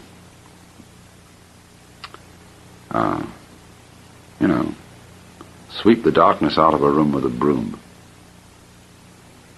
Or it's like, it's worse than that. Zhuangzi rather, had a nice figure for it. Beating a drum in search of a fugitive. That's to say, when the police go out because they've had a telephone call that there's a burglar, they come racing to the house with a siren full blast, and the burglar hears it and runs away. Because, of course, to try and get rid of the ego for one's advantage in some way is an egotistic enterprise, and you can't do it. And so, of course, the student gets to the point where he begins to realize that everything he does to get rid of his ego is egotistic. And this is the kind of trap in which the teacher gets him, until, of course, he comes to the point of seeing that his supposed division from himself into, say, I and me, the controlling part of me and the controlled part of me, the knower and the known and all that, is phony. There is no way of standing aside from yourself, in other words, and, as it were, changing yourself in that way. But he discovers this finally. And at the same time, he discovers, almost at the last minute, you might say, the fallacy, or rather the fantasy nature, the game-like nature of the system of cosmology which has existed to, as it were, underpin or give the basic form of the social institutions of his particular culture or society. In other words, you may put it in another way. One of the basic things which all social rules of convention conceal is what I would call the fundamental fellowship between yes and no. Say, in the Chinese symbolism of the positive and the negative, the yang and the yin. You know, you've seen that symbol of them together like two interlocked fishes. Well, the great game, the whole pretense of most societies that these two fishes are involved in a battle. There's the up fish and the down fish, the good fish and the bad fish. And there's out for a killing. And the white fish is one of these days going to slay the black fish. But when you see into it clearly, you realize that the white fish and the black fish go together. They're twins. They're really not fighting each other, they're dancing with each other. That, you see, though, is a difficult thing to realize in a set of rules in which yes and no are the basic and formally opposed terms. When it is explicit in a set of rules that yes and no, or positive and negative, are the fundamental principles, it is implicit but not explicit that there is this fundamental bondage or fellowship between the two. But the fear is, you see, that if people find that out, they won't play the game anymore. Supposing a certain social group finds out that its enemy group, which it's supposed to fight, is really symbiotic to it. That is to say, the enemy group fosters the survival of the group by pruning its population. We'd never do to admit that. We'd never do to admit the advantage of the enemy, just as George Orwell pointed out in his Fantasy of the Future, 1984, that as dictatorial government has to have an enemy, and if there isn't one, it has to invent one. And by this means, by having something to fight, you see, having something to compete against, the energy of society to go on doing its job is stirred up. And what the Buddha or Bodhisattva type of person fundamentally is he's one who's seen through that, who doesn't have to be stirred up by hatred and fear and competition to go on with the game of life. I was saying yesterday that psychedelic experiences tend to have two aspects. As a matter of fact, you can classify their effects in many different ways, and people who say there are 3 things to be remembered or 4 things to be remembered about so-and-so are really making this in order to put a point across, these sort of classifications. There are always 530 things to be remembered about anything. So don't take this too seriously, but I'm doing it to make a point. And these 2 aspects are, on the one hand, the alteration of sense perception, and on the other hand, intuitive insight. And if we could say that the intuitive insight is the aspect of psychedelic experience that corresponds most closely to the natural mystical experience, which does not necessarily involve the types of sensory alteration or alteration of perception so often involved with the chemicals. Nevertheless, it's hard to draw a very straight line between these 2 aspects, because every so often the sensory alterations suggest some kind of insight. I first of all want to go into the nature of some of these alterations, typical alterations, and discuss them. But first, you are aware, I suppose, that these chemicals are often classified as hallucinogens. That is to say, chemicals which generate hallucinations. And this has seemed to me a very bad word indeed, because, of course, hallucination always carries with it some kind of condemnation. It's a pejorative word. And I have rarely come across an instance of where the use of LSD or mescaline or psilocybin has created a genuine hallucination. For a hallucination is the appearance of something to a particular individual, unseen by others, which he believes to be part of the real world. In other words, if you saw a ghost, it might be claimed that this was a hallucination. If you took the ghost as really out there. But things like that don't tend to happen. What might be classed as hallucinations are of two kinds. Visions seen with the eyes closed. But of course you know that these are visions. You know that you are under the influence of a brain-altering chemical, and that therefore unusual things are likely to happen, which you are not going to mistake for events in the external world.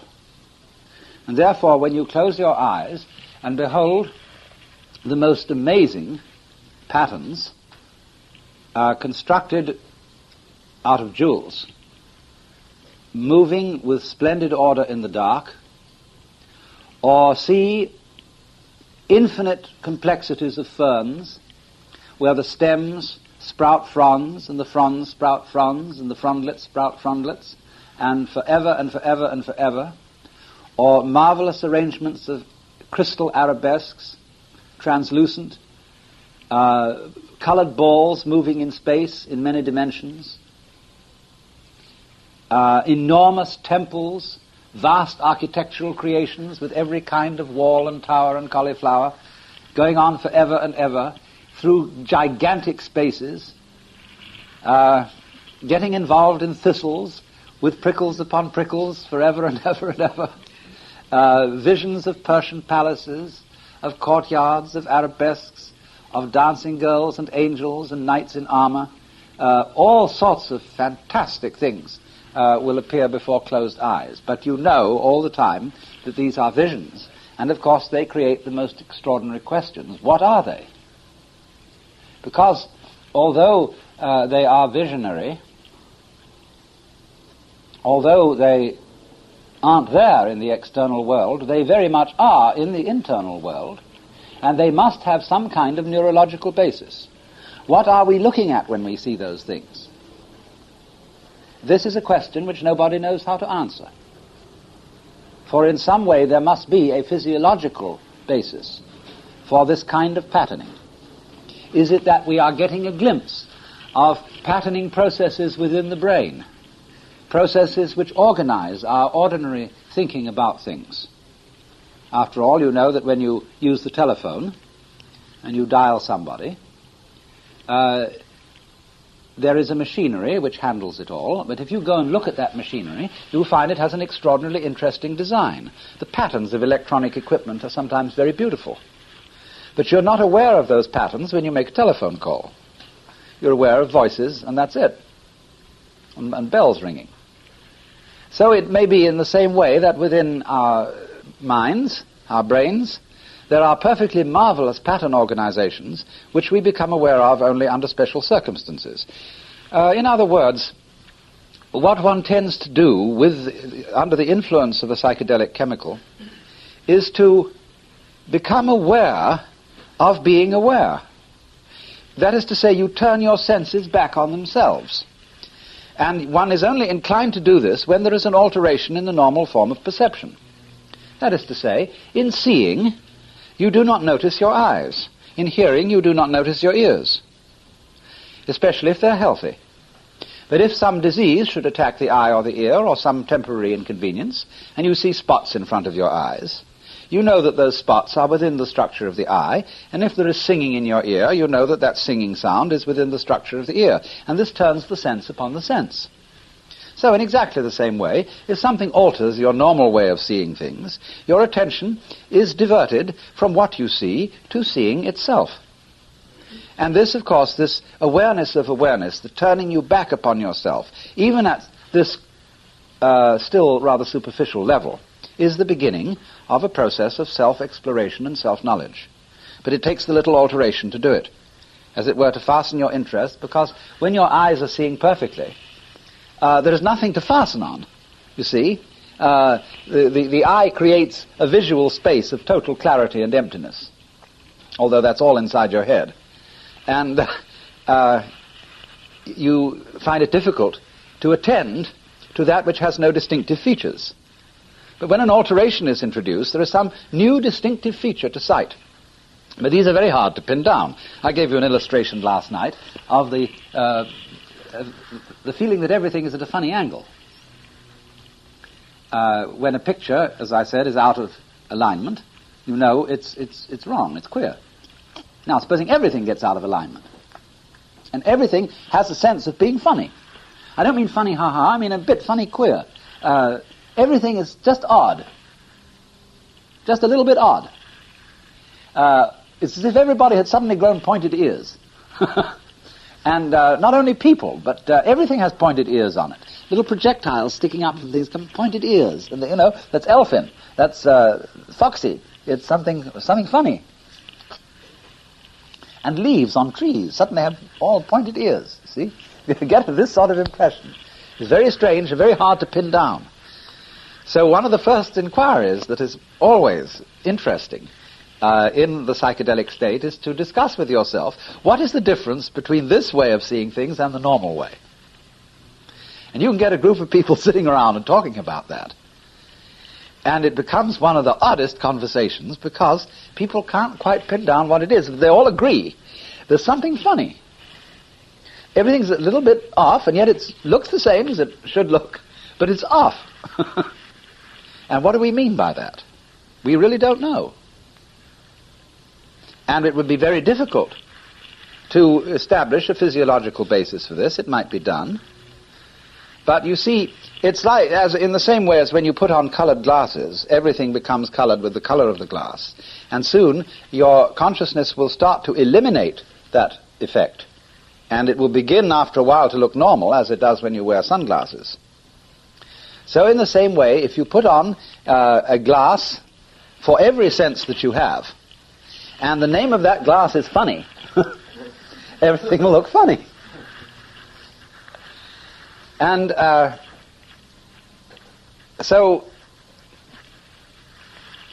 but nevertheless, this discussion, what is the difference between normal awareness and funny awareness, focuses you on the whole thing of awareness, on the whole process, which does not ordinarily happen unless you do meditation practices designed to do exactly that. So, another thing that is comparable to this that happens is what I would call the feeling that everything is significant. Now, this is a funny word. Taken literally, significant means something which serves as a sign, which signifies something other than itself. I say this is a very significant remark that you've made, means that it has a deep meaning. But there is another sense of significant which means important, valuable, interesting, in that sense. Now, how can you possibly describe a state of mind in which everything appears to be significant? Logically, this is absurd, just like everything being off-center at a funny angle. But nevertheless, however absurd it is logically, it is nevertheless a characteristic of this state. For example, let's supposing somebody reads. Somebody sits down and reads poetry. Well, you see the meaning of the poetry in the ordinary way. But you also see a lot more than you normally notice.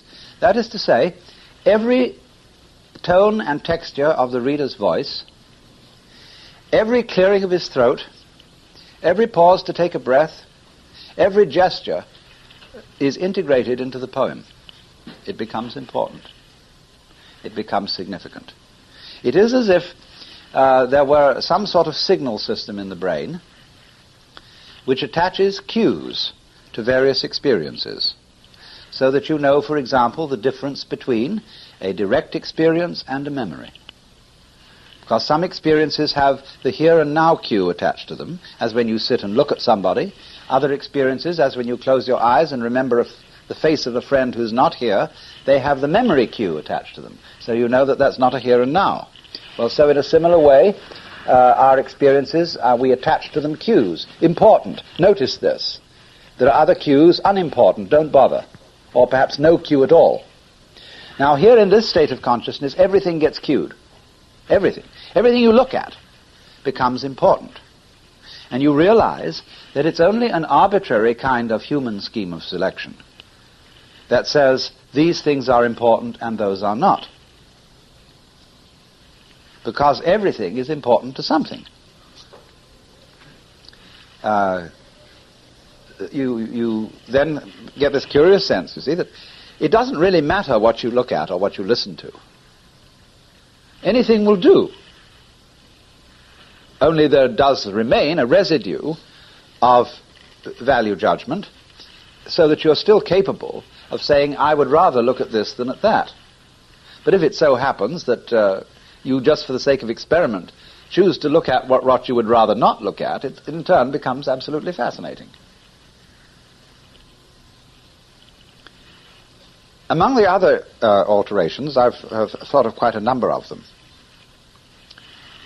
I mentioned already the motion alteration, where the world seems to breathe, where walls seem as if they were made of cloth with an electric fan behind so that they wave, where the pile in a carpet, if you look closely into it, every little bunch of threads constituting pile can start to wiggle. Now, similar to that is what I would call the experience of grain in the senses.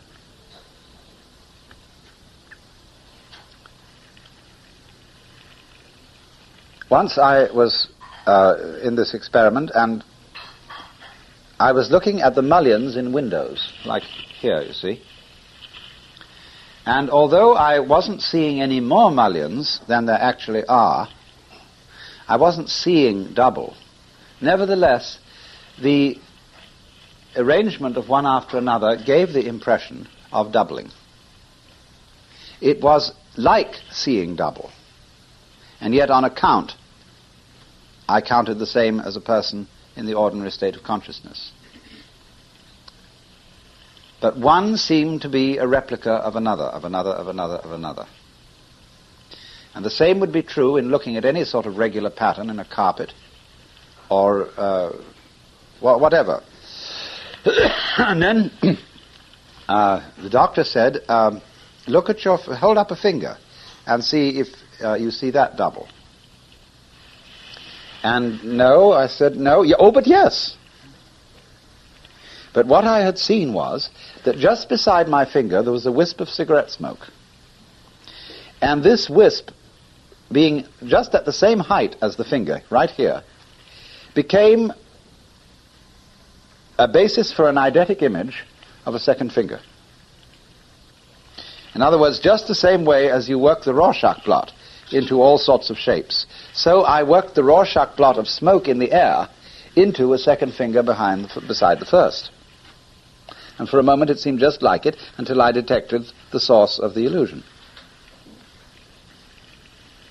This led to examination of stones. And very quickly I suddenly somehow got into the impression that the whole space of the visual field seemed as if handfuls of pebbles had been thrown into it. And the whole visual space was constructed out of ever so many interlacing concentric circles.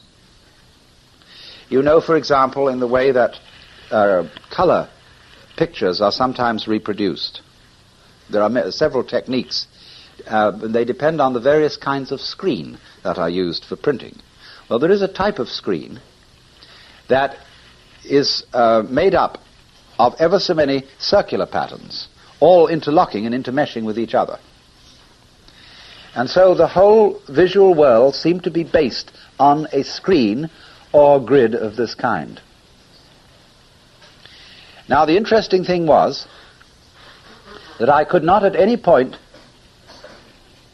isolate actual lines in space forming this grid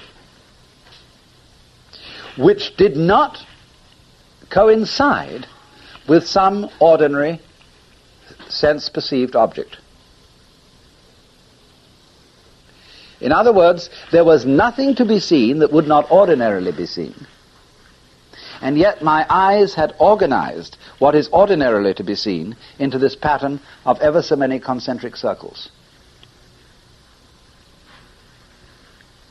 It's as if, in other words, when you listen to an alarm clock, you know the old-fashioned kind that go click, clock, click, clock, click, clock, click, clock, click, clock. Now they don't.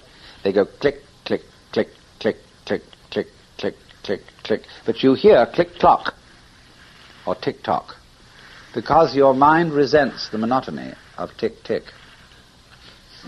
And then you know very afterwards you can rhyme doggerel to this clock, and you can hear tunes in it.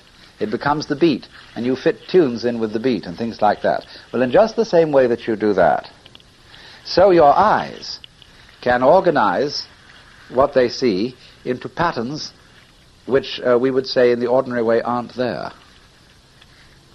They can pick out waves. As I see a row of people sitting with their heads on top, there's a thing like this, you see, rippling right through you. See? And ever so many things like that can be done. And so you start, when you see that, asking questions. What is the right way to organize the way you see the world? Everybody running around and agreeing, of course, that they see the world the normal way and the proper way. Yes, but is this actually so? After all, it's an agreement. Supposing we had agreed to see it a different way. See, because the world, as I've often said, is essentially an enormous Rorschach blot. It's profoundly wiggly, except in places where men have tried to straighten it out by building straight walls, straight highways, and so on. But the natural world is wiggly all the way through, including our own bodies. Well, how are you going to interpret these wiggles? How are you going to decide how much of a wiggle constitutes one wiggle? What is a unit of wiggle? You see? So, we, apparently what has happened in the course of many millennia is that persuasive human beings have said, well, now, look, this is the way it goes, and everybody's got to agree with me.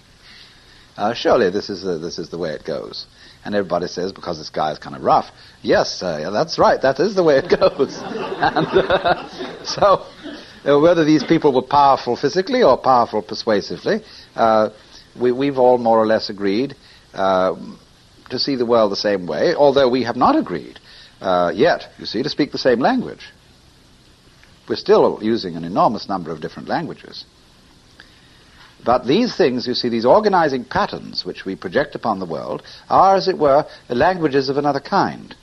They are patterning methods of thinking, structures of thinking, which we use to organize the external world in exactly the same way that one uses the string bag of longitudes and latitudes in which the world is hung to organize it, or the celestial latitudes and longitudes to organize the stars. These webs, these grids are fundamental to organized thinking about the world. Numbers, you see, are a similar kind of patterning. And the mathematician knows all kinds of patterns, lattices, matrices, and so on, which can be used for organizing things. So, another aspect of this grain experience in the senses is what I would call pointillism. You know, pointillism is a school of painting that was invented in France, especially associated with the name of Seurat. where the painting is composed of minute dots in many colors. And this is a very common psychedelic phenomenon, similar to the concentric circles that I just mentioned, to see everything consisting of points. Once again, you are not able to specify, actually to put a needle point on any one of these points. And yet everything that you see, the ordinary vision of the world, seems to be made up of minute dots. And you begin to wonder. You know that after all you have many nerve ends. All over your body there are endings of nerves, and these are especially sensitive in the retina. And you wonder, am I becoming aware of the multiplicity of my nerve ends, of every single unit that picks up the external world, and therefore I see in the external world a point corresponding to each one of my nerve ends that picks it up? Well, it might be that. But as you think about that, you are liable to get fascinated with the idea of one nerve end. One point, one, as it were, basic unit of sensitivity. And I have christened this basic unit the eeny-weeny. The eeny-weeny is a fundamental, you might say, unit of conscious life, sensitive life. And when you begin to think about this one unit of conscious life, very extraordinary things begin to happen. Because you realize, well, we've got really down to simplicity now. We've got this, as it were, one fundamental point, which is what is called in Hindu philosophy a bindu. B-I-N-D-U.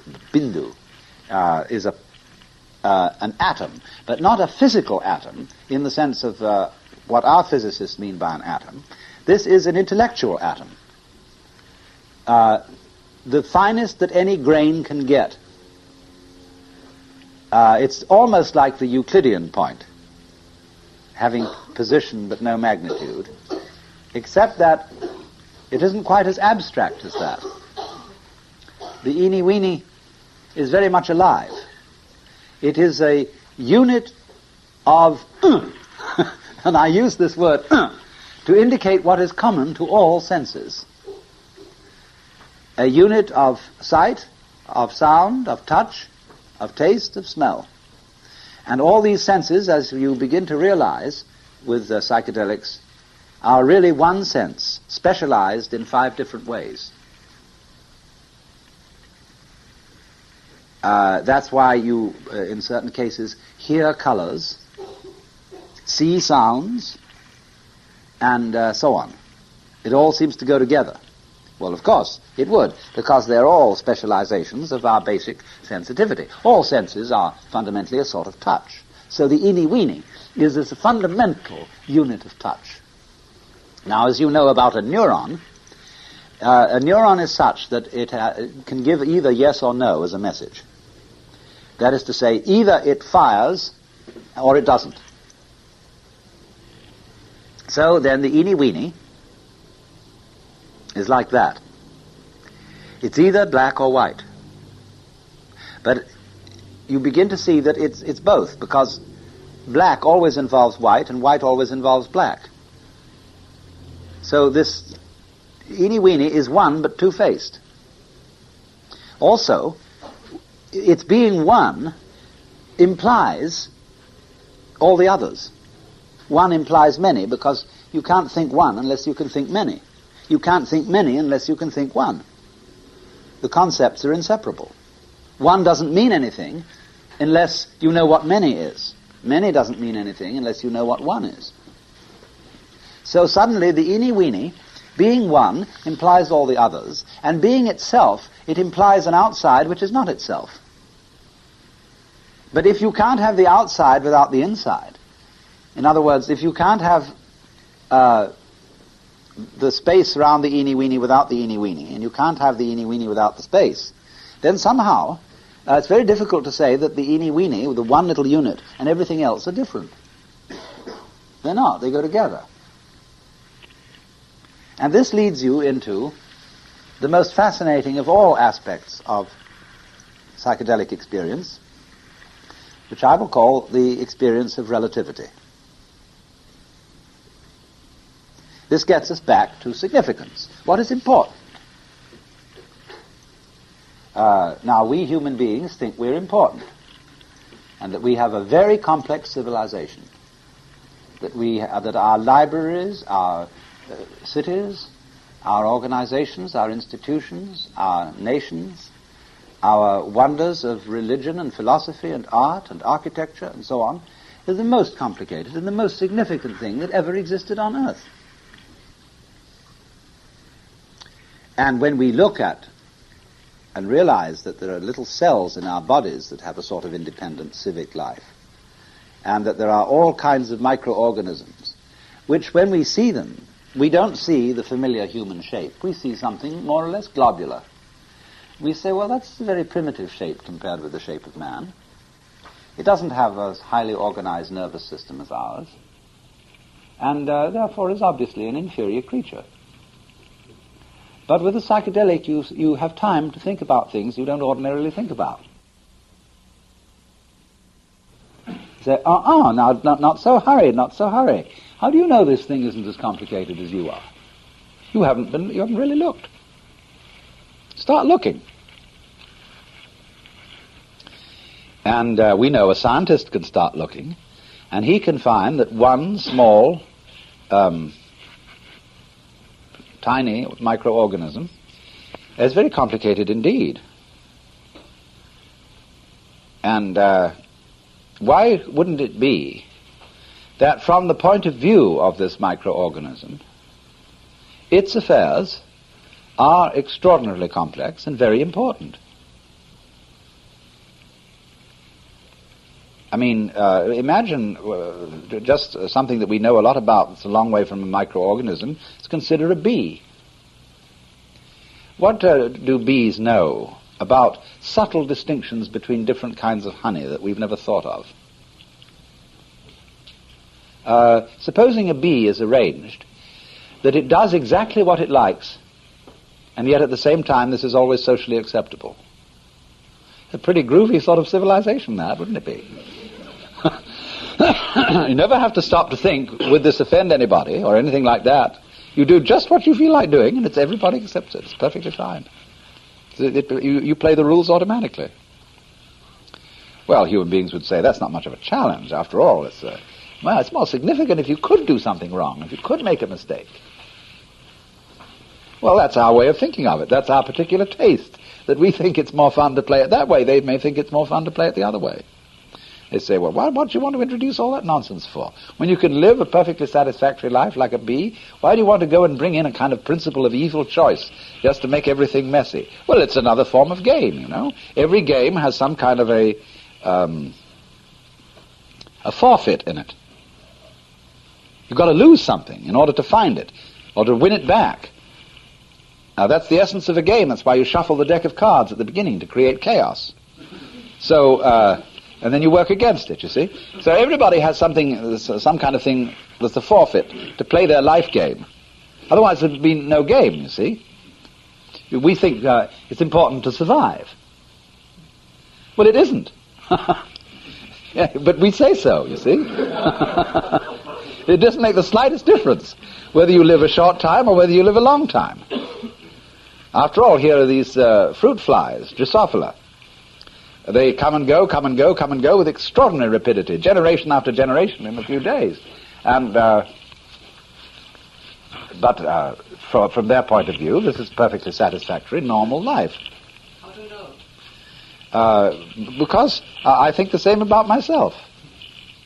And if I cannot assume similar processes in other creatures which are going on in me, then I'm reduced to total solipsism. That is to say, there are people who argue that although you can learn Chinese, you will never, however much you study Chinese and however much you speak with Chinese people, you will never do anything really that understands Chinese, because you weren't born with it. You were always translating it into English. And so your permanently precluded from understanding another culture. Well, you can carry that argument right down to understanding another person of your own culture. You say, well, he's another person, and you never really know another person. And so we all are broken up into island universes which have no real communication between each other at all. Well, the only reason I reject that is that it affords that basis is a game rule which has very little play in it. In other words, it's like it's as boring as tossing to see whether it will be heads or tails. But the assumption that other people and other cultures really can be understood, and that the further assumption that things that are not human, that maybe insects or mammals or fish also are highly civilized, is a far more interesting assumption than that they're merely creatures of no importance. But so you see, though, that it is an assumption that we ought to go on living, and that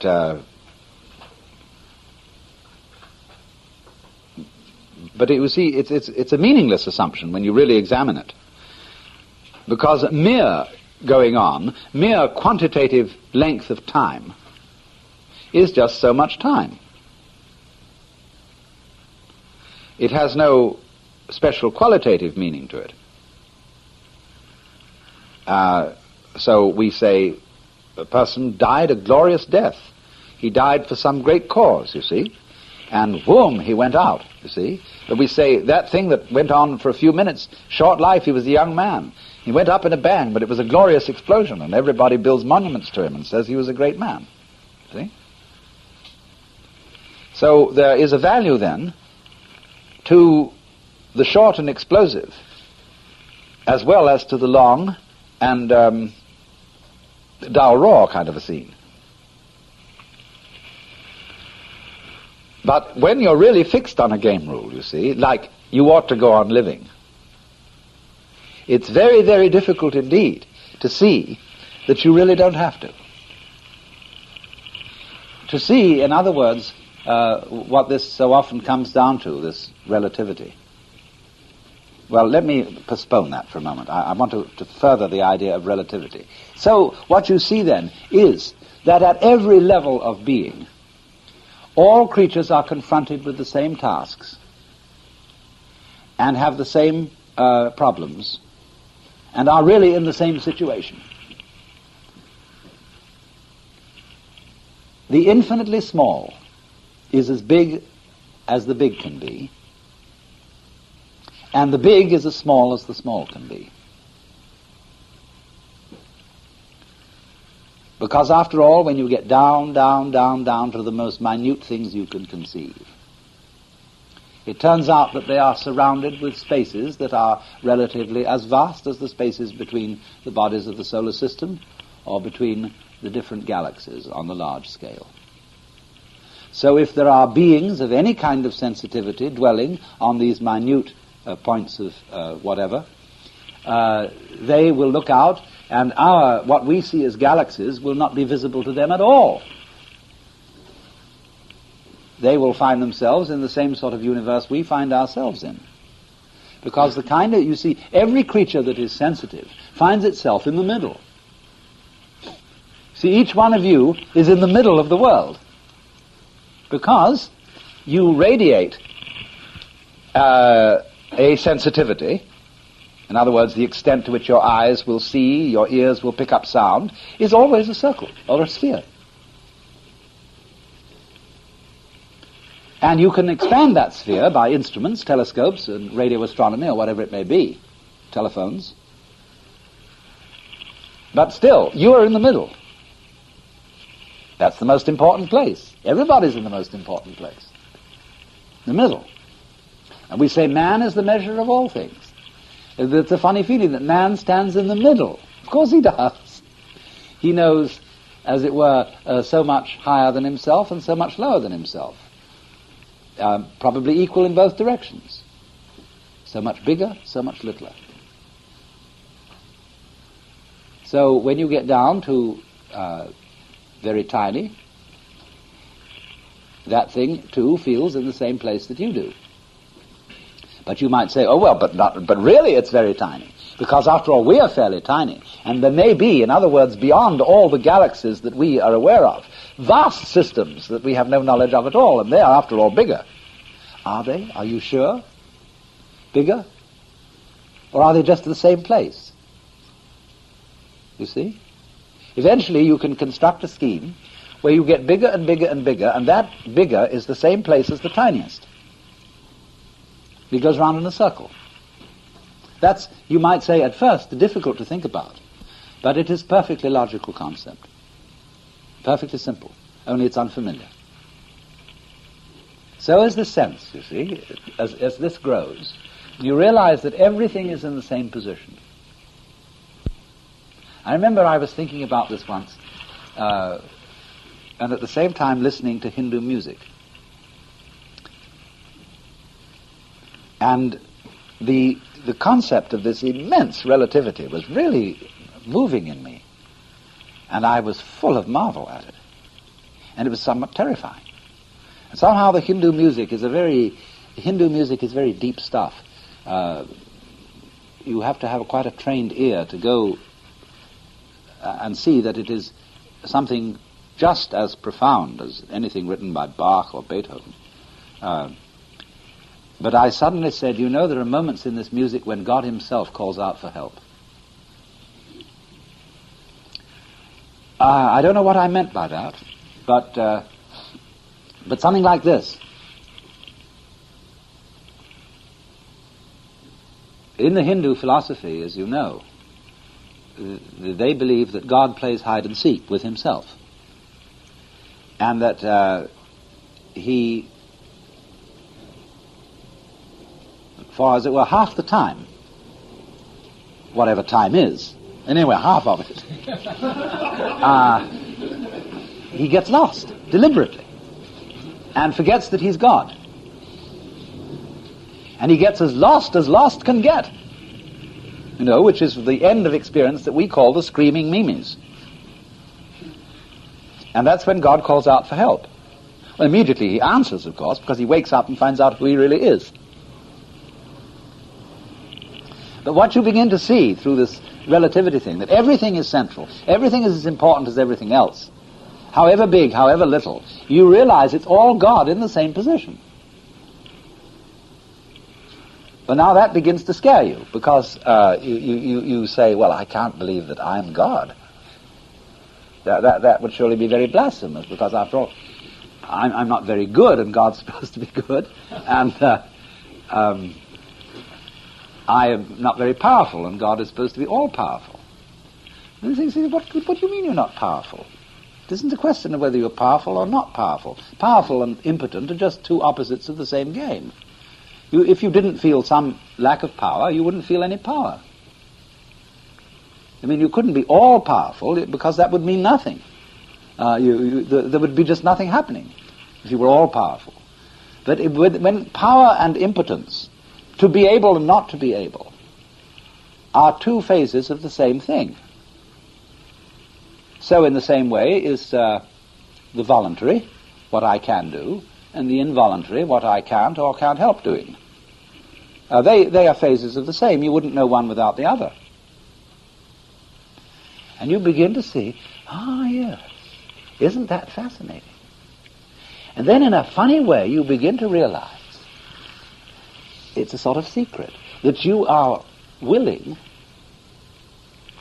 what happens to you without your will.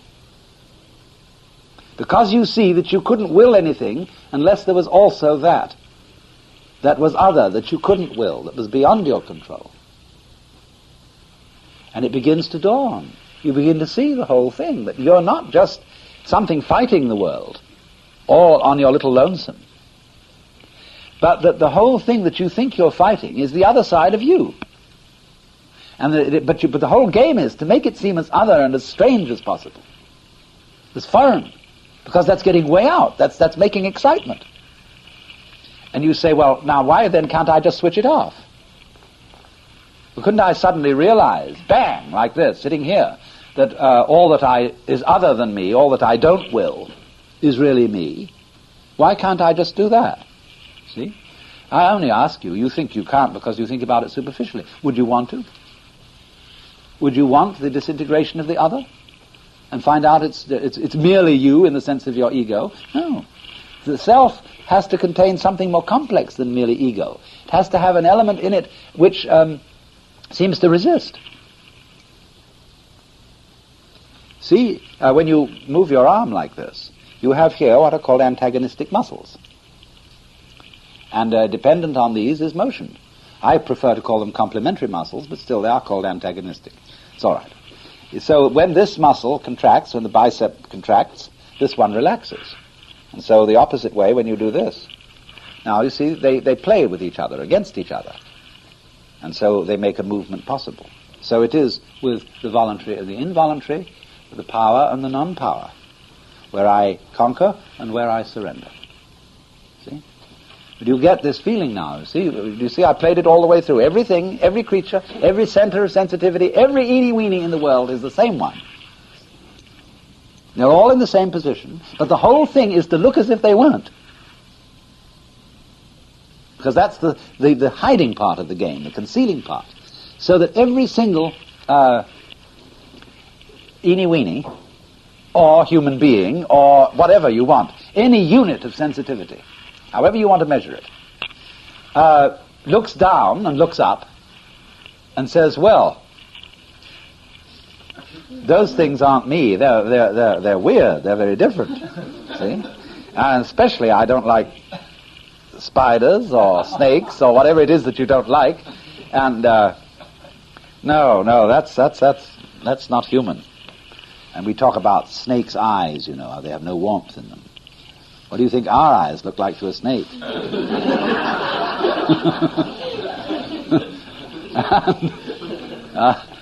I've often said, what about how do the teeth of a gorgeous girl look to an oyster?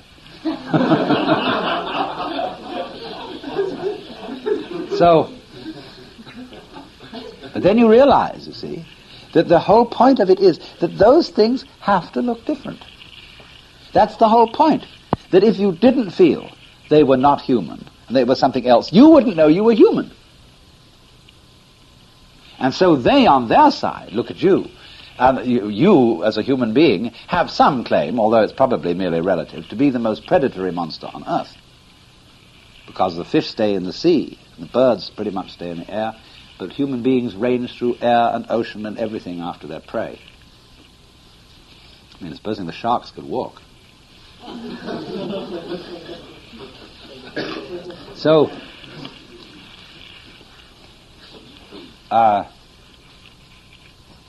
when all this starts in, you begin to experience an extraordinary kinship with all other forms of life, and not only kinship with insects and worms and bacteria and so on, but also with people. Because you begin to see that everybody is faced with the same problem you are.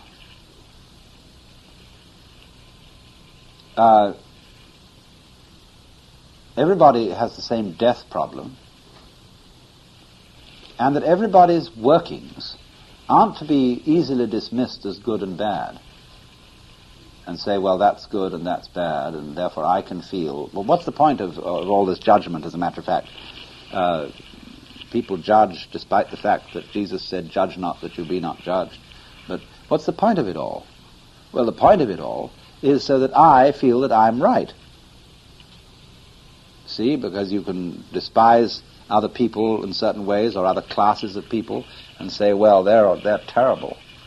But you wouldn't know you were in the right unless you had all those terrible people around you. I was talking in a previous seminar about in-groups. And just for those of you who weren't here, I'll say briefly, everybody's trying to get themselves into an in-group, that is to say, to be nice people. And everybody who does constitute an in-group thinks that they're the nice people, and that the outsiders, even though they belong to a very fancy in-group, are all nasty people. See? And so, if you're in a given American town, say, live on the right side of the tracks, and you're the nice people. And then there are all those bums and niggers and whatever, Mexicans over there, and you say, and they on their hand say, gee, we really live a real life, because we have to face poverty. We have to, we're right down close to the bone, and here, although it's rough, the meat is sweet. And those people don't know it. Those wretched, they're all big bosses, and they own all the land, and they own all the property. And they're a worthless bunch of junk. They're not even Christians. And they don't want anything to do with them. And so they feel they're the real in-group, you see. But neither one can know it is the real in-group without the contrast of the other, see. You depend on people who you could look down on in order to be able to feel up. And so you should recognize this and say, thank you very much for giving me the privilege of being an in-group, because without you I wouldn't know where I was. And so you see all these human games running together, and you begin to feel, gee, isn't that marvelous? You know, at first it starts being a kind of cynical. You see everybody's out after himself, and that some people are very loving and very cooperative because they've realized that this pays, that this makes other people love them, and that they're playing a game just like the people who are hostile and grumpy and aggressive and rude, and they get their way that way. You begin to see everybody's playing the game, being selfish. And at first this gives you the horrors. Say, are we all, after all, nothing but little horrible island selves, each one out for itself? And as this becomes very uncomfortable, if you've got if you've been brought up with a Christian conscience. But then you begin to see, what is it that you're being selfish about? What is it that you love when you say, I love myself?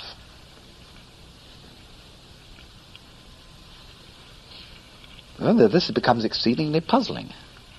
You realize that what you love when you love yourself is always some other object than yourself.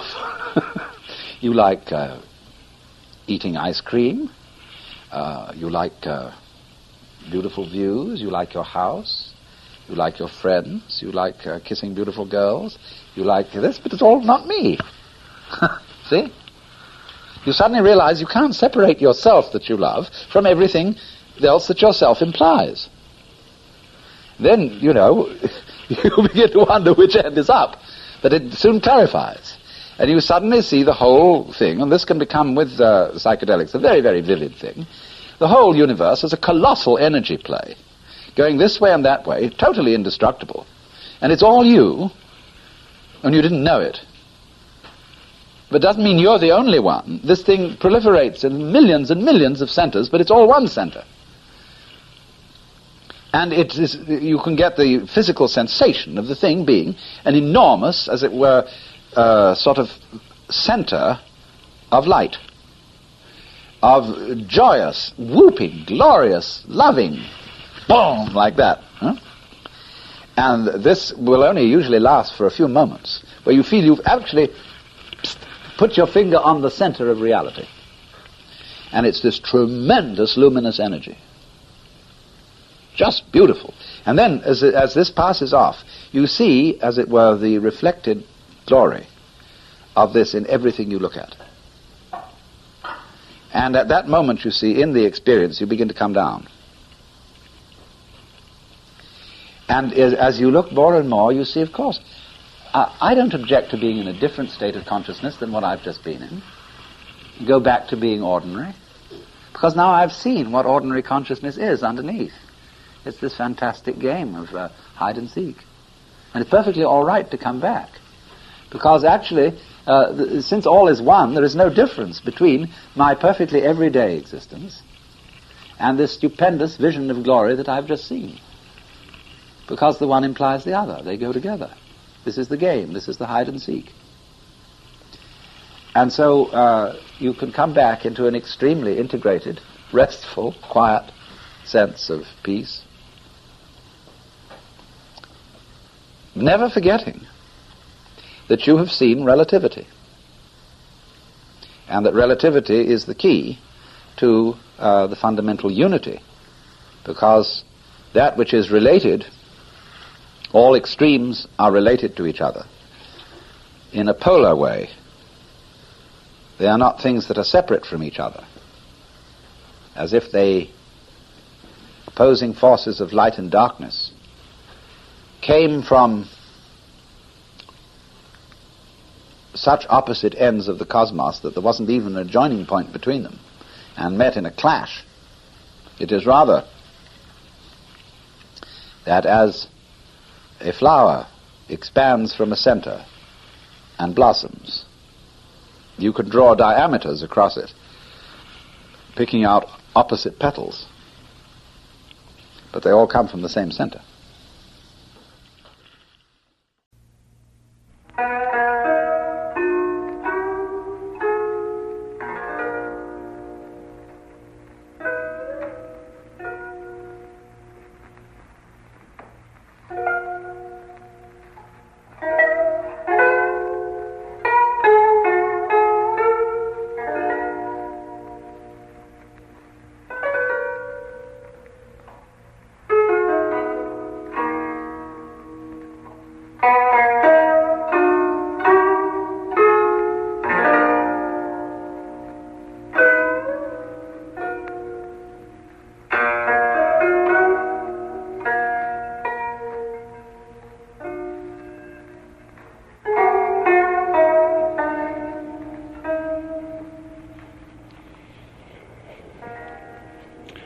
I was talking in the last program about getting rid of ghosts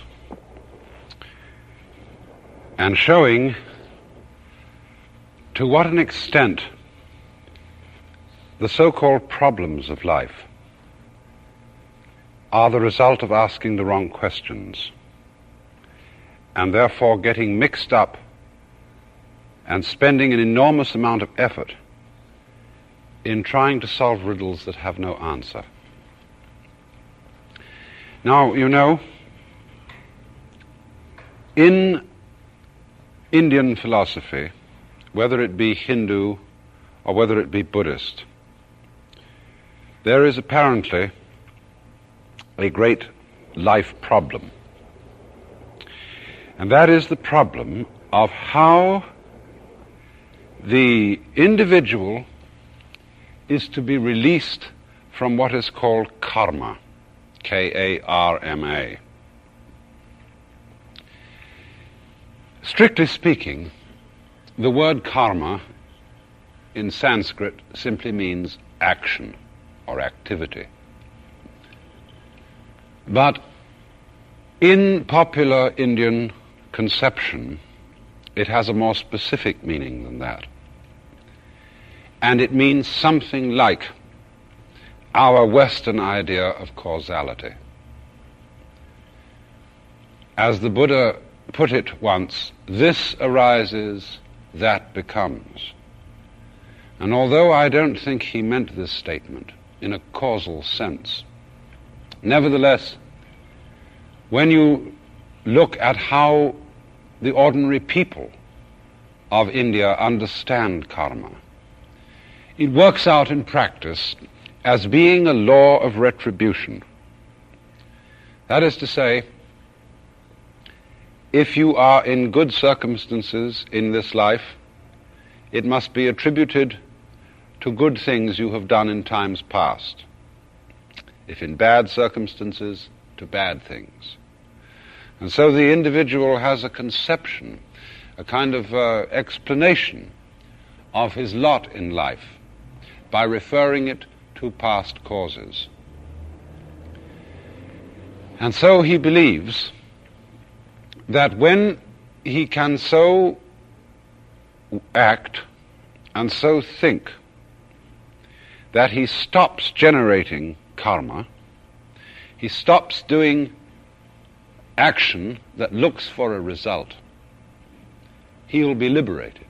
He won't have to be born into this world or other worlds again and again and again and again in the endless repetitious cycle which is called samsara, the round of birth and death. And so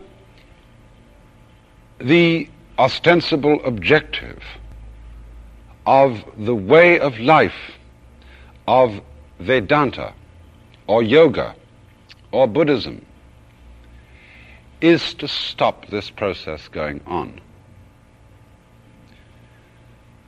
Now,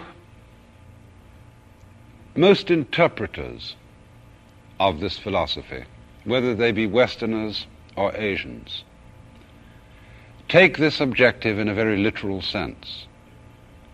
They understand that by doing all these complex spiritual exercises, somehow the reality of being subject to karma and being reborn again and again and again is actually altered. But I feel that something rather different happens in fact.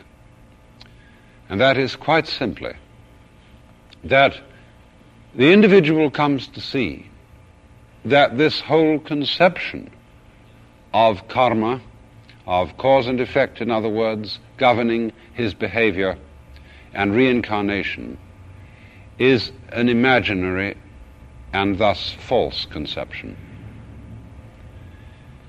And I think for this reason there is a considerable parallel between a way of liberation and some of the effects of Western science. After all, you must realize that people living in the ancient culture of India felt that this theory of the world, this cosmology, was real fact. In other words, they didn't choose it as a belief out of a multiplicity of different beliefs. It was, say, completely in the atmosphere, just in the same way as certain things are perfect common sense for us. And it would be very difficult for them to think otherwise. I was talking in the last program about how we at one time thought that the planets were moved by reason of being encased in crystal spheres. And at one time, nobody questioned this. Everybody thought so. Or everybody thought that the earth was flat. They knew it was. And so for people for whom these conceptions are realities, it's an extraordinarily difficult undertaking to get free of them. But I think that the liberation of man from this particular cosmology is parallel to the way, for example, in which the state of scientific knowledge as it is today makes the cosmology of, say, Dante extremely implausible. I mean, nobody has disproved it. Nobody has shown positive evidence that there is no God on a golden throne, that there are no angels, and that there isn't a simple destiny of man in the afterlife of a choice between heaven, purgatory, and hell, and so on. Nobody has brought out any evidence that this isn't true. But of course you must remember that one of the characteristics of all of what we might call metaphysical propositions is that the person who proposes them can never suggest what evidence could be offered to show that they weren't true.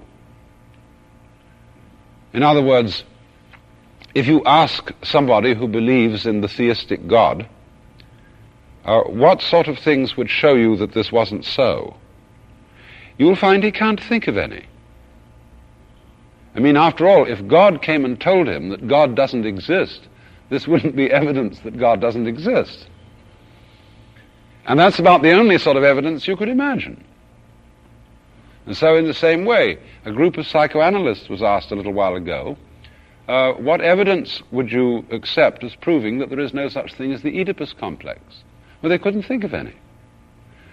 So one always has to be rather suspicious of ideas, propositions, theories, for which there could be no contrary evidence. So what in effect has happened is that the scientific description of the universe as we have it today makes that kind of explanation of it an implausible sort of explanation. It just somehow doesn't fit, not the quantitative scale of the world as we know it, but even the qualitative scale. And therefore it has simply dropped away. And it hasn't only dropped away for very many intelligent people because it seems implausible, but also because it seems unnecessary. It doesn't really seem to explain what it claims to explain. And therefore you see, to a degree, the worldview of science has liberated many people in the Western world from a cosmology in which they thought they were trapped, in which they thought they were hopelessly or pleasantly involved. And in just the same way, then, the mental discipline of Buddhism or Vedanta or yoga is likewise a way of seeing through and realizing the, shall we say, fictional nature of the cosmology of ancient India. Now, as I said, this cosmology involved the conception of karma, and this, in a way, is crucial to it. Karma, I'll write it down again.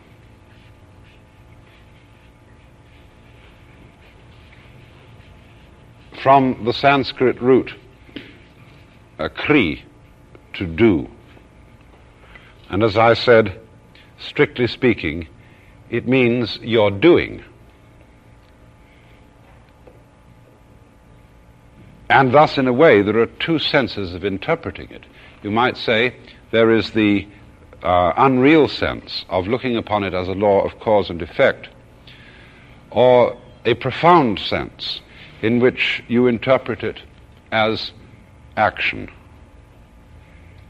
And when you say thus, this arises, that becomes, to quote the Buddha, you may take it to mean, because this happened, it follows, it is therefore necessary that something else happens. But on the other hand, you may take that in quite a different sense. Instead of being a kind of chronological cause and effect, one thing starting up another, as for example when you arrange a row of bricks and they're all standing on end, and you push one down and then as a consequence all the others fall down. Not like that, but rather in the sense this arises, that becomes, of certain things go together, like yes and no, figure and ground, and all these various illustrations which I've used to show the principle of relationship or mutuality. But let's think for a while about cause and effect, and the idea that there is a kind of necessity in nature. I was talking also last time about the work of Ludwig Wittgenstein, and there is a passage in which he says, there is no necessity in nature for one thing to happen because another has happened. There is only logical necessity.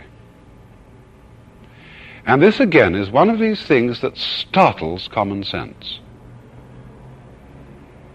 These ghosts, you see, the ghosts say of necessity, of causal necessity, is very, very firmly entrenched in our thinking. And when somebody suggests that it isn't really so, it's quite a shock. And so it's worth examining this conception rather closely and see if we can lay the ghost of necessity.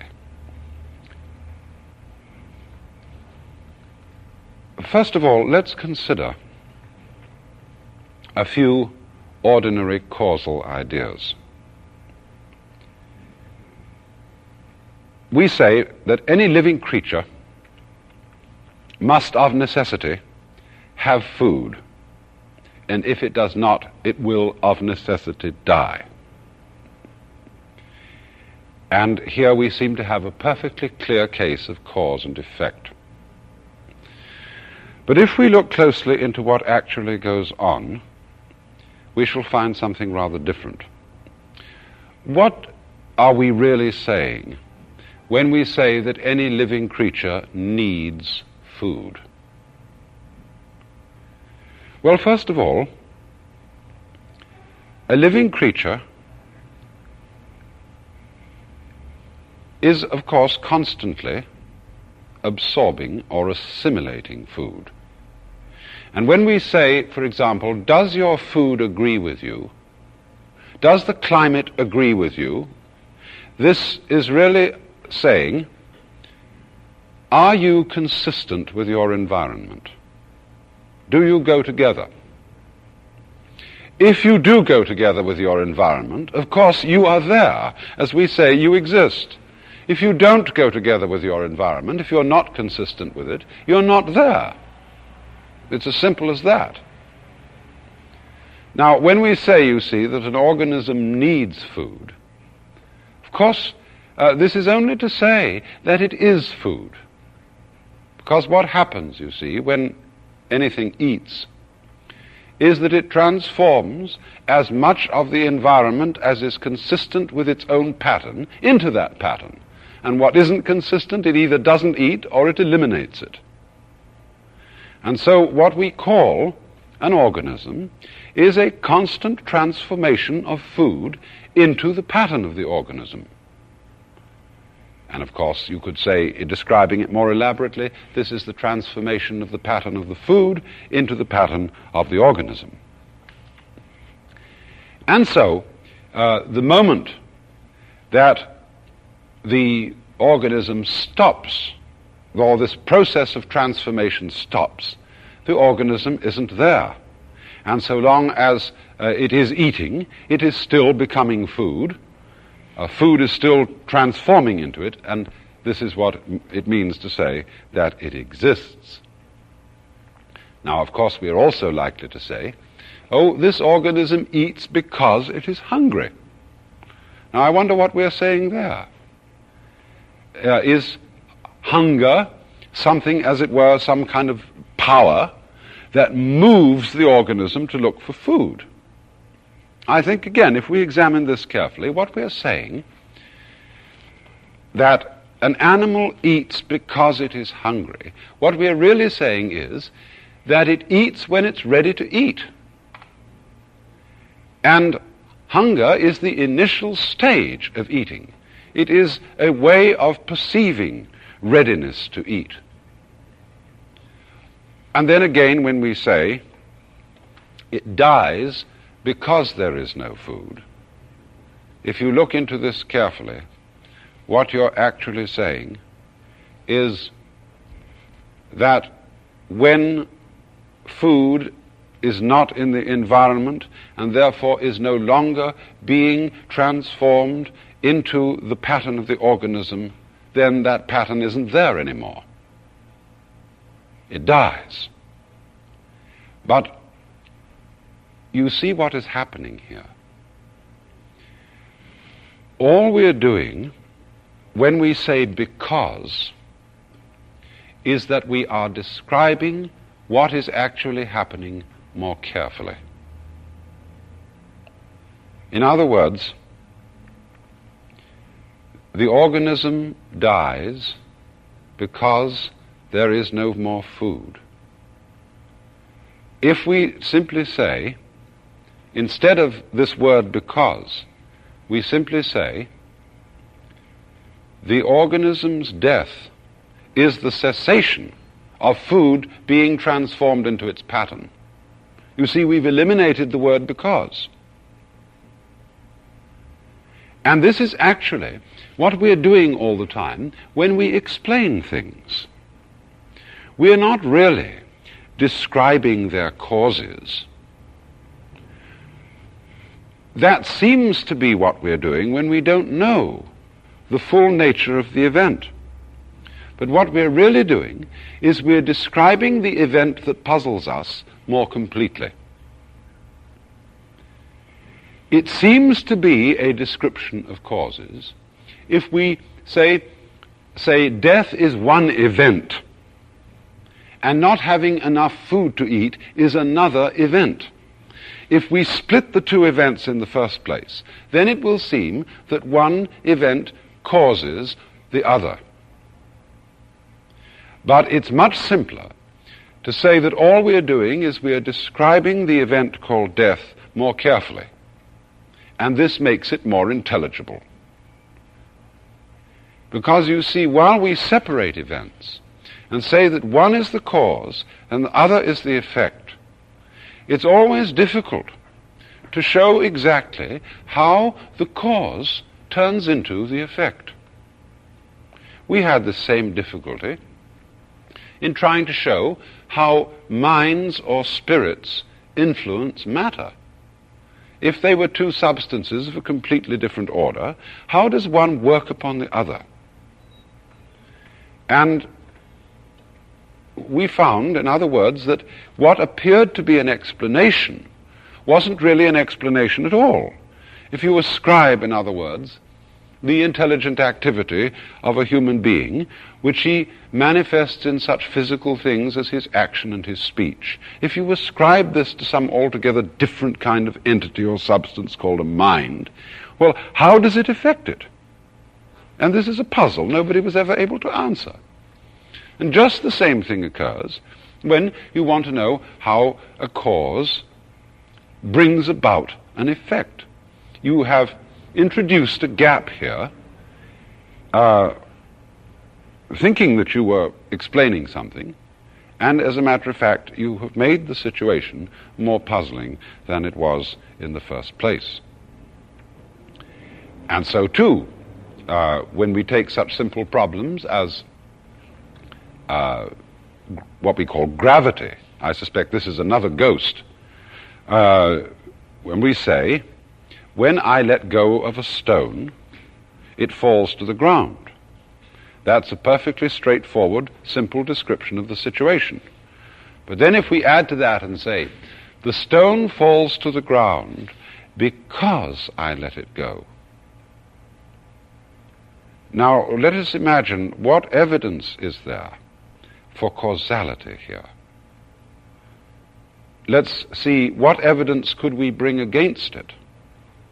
Supposing, in other words, a situation were to arise in which I let go of the stone and it didn't fall to the ground but went up in the air instead. I think that if this happened, we should say that what I had had in my hand was not a rock but a balloon. Because, you see, it is part of the definition of rocks that when unsupported, they fall to the ground. Things that don't behave that way aren't rocks. And so when we say that a released rock must fall to the ground, this is because that sort of behavior is part of what we mean by a rock. So the must in there is not, as a matter of fact, something in nature. It is something in the dictionary, in the book of definitions, because the objects that behave that way are so defined. Take another illustration, the sunflower. Now, the sunflower is so arranged that when the sun apparently moves across the sky, it keeps its face following it. And that is what it does. And now let's say a sunflower must turn its face to the sun. In this case, what we are really doing is saying that it turns its face to the sun is part of the definition of a sunflower. If the sunflower didn't turn its face to the sun, it would be behaving like, say, a tulip, or some plant that doesn't behave this way. In the same way, if it didn't turn its face to the sun, it might also, say, have blue leaves. And this would make it, in other words, a different kind of flower, which would have a different sort of definition. And so, in this way, we manage to relieve ourselves of the fixed idea that there are such things as natural necessities, that, in other words, nature is being pushed around by something, that events are being pushed around by other events, and that there is therefore this whole picture of what we call causal determinism. Wittgenstein also produces a rather interesting idea to explain why there is not natural necessity and there is logical necessity, which is a variation of an idea that I have sometimes explained in other ways. You remember that in discussing the Indian idea of Maya, I have very frequently used the illustration of making sense out of natural formations by superimposing upon them a grid or grill. After all, we think of the Newtonian grill, say, of the three dimensions of space and the linear dimension of time. And these are what constitute the coordinates, what we call the coordinates, the three coordinates of space and one coordinate of time. Now, of course, we know very well that the whole of space isn't full of rods or lines arranged to be height and depth and breadth and so on. There isn't such a thing as the process of time going on and on and on. There are clocks, indeed. And when we say we time things, we are comparing their behavior with clocks. All right. So we have the events of life, whatever their form may be, and then by superimposing the grill over them, we may have, as Wittgenstein points out, a mesh grill whose pattern is simply of squares, like squared paper in an arithmetic book. Or we could have some other pattern. They could be circular or they could be triangular. Any pattern will do so long as they're regular. And then you see, we are able to describe what we have seen through this pattern in terms of the regularities of the pattern. And so actually, what we are describing when we describe natural laws, when we describe causality or any kind of logical necessity, we are describing the regularities of the pattern and not regularities that are inherent in the structure of nature. And so it's important in a way to keep these things distinct and not to confuse one with the other.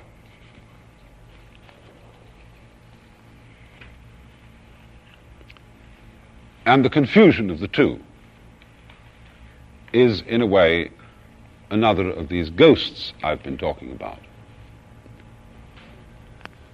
So, however, the human being elaborates patterns of this kind. Language, for example, is an elaborate pattern with certain kinds of regularities in it.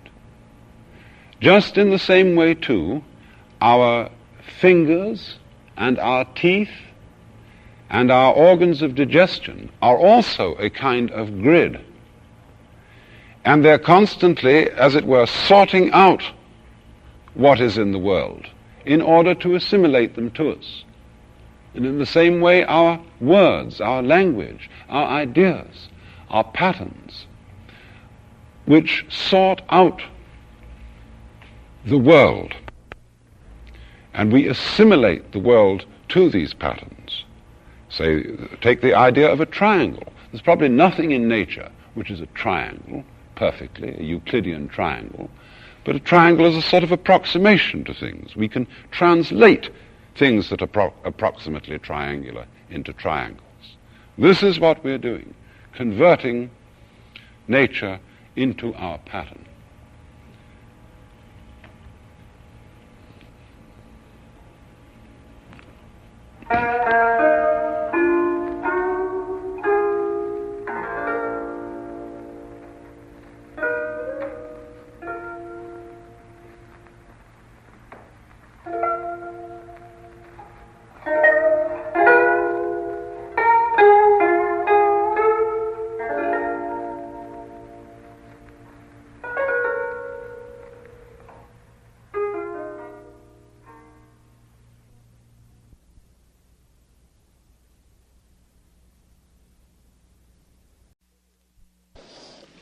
Tonight, at any rate, we've got to go through some theoretical material, so we're on a head trip.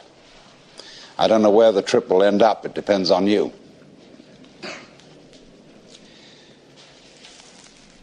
But in order to lay the foundation for this,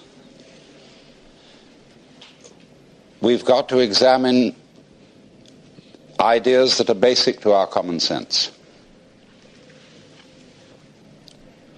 Ideas are very powerful.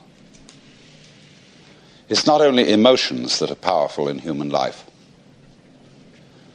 Psychoanalysis has, of course, examined the emotional bases of human opinions and beliefs, but one should also examine the intellectual bases of psychological principles, or theories, or therapies, because everybody who speaks a language at all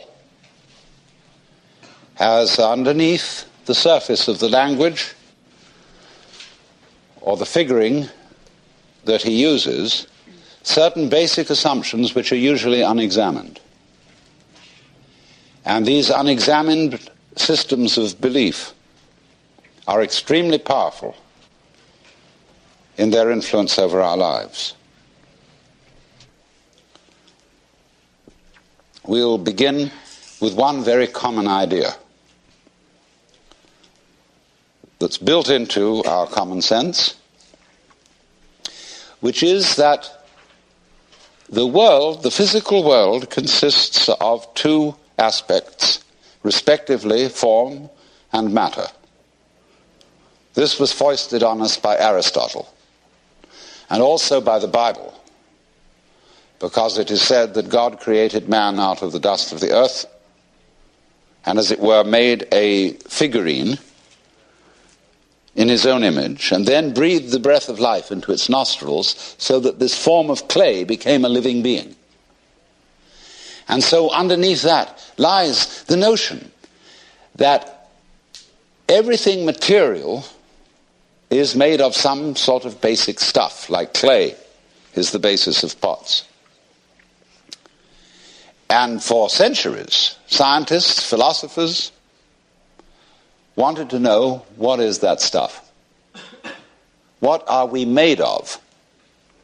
Now look here, a carpenter makes tables out of wood, and a potter makes pots out of clay. But I ask you, is a tree made of wood? Obviously not. A tree is wood. It's not made of it. Is a mountain made of rock? Obviously not. It is rock. See, our language contains innumerable ghosts.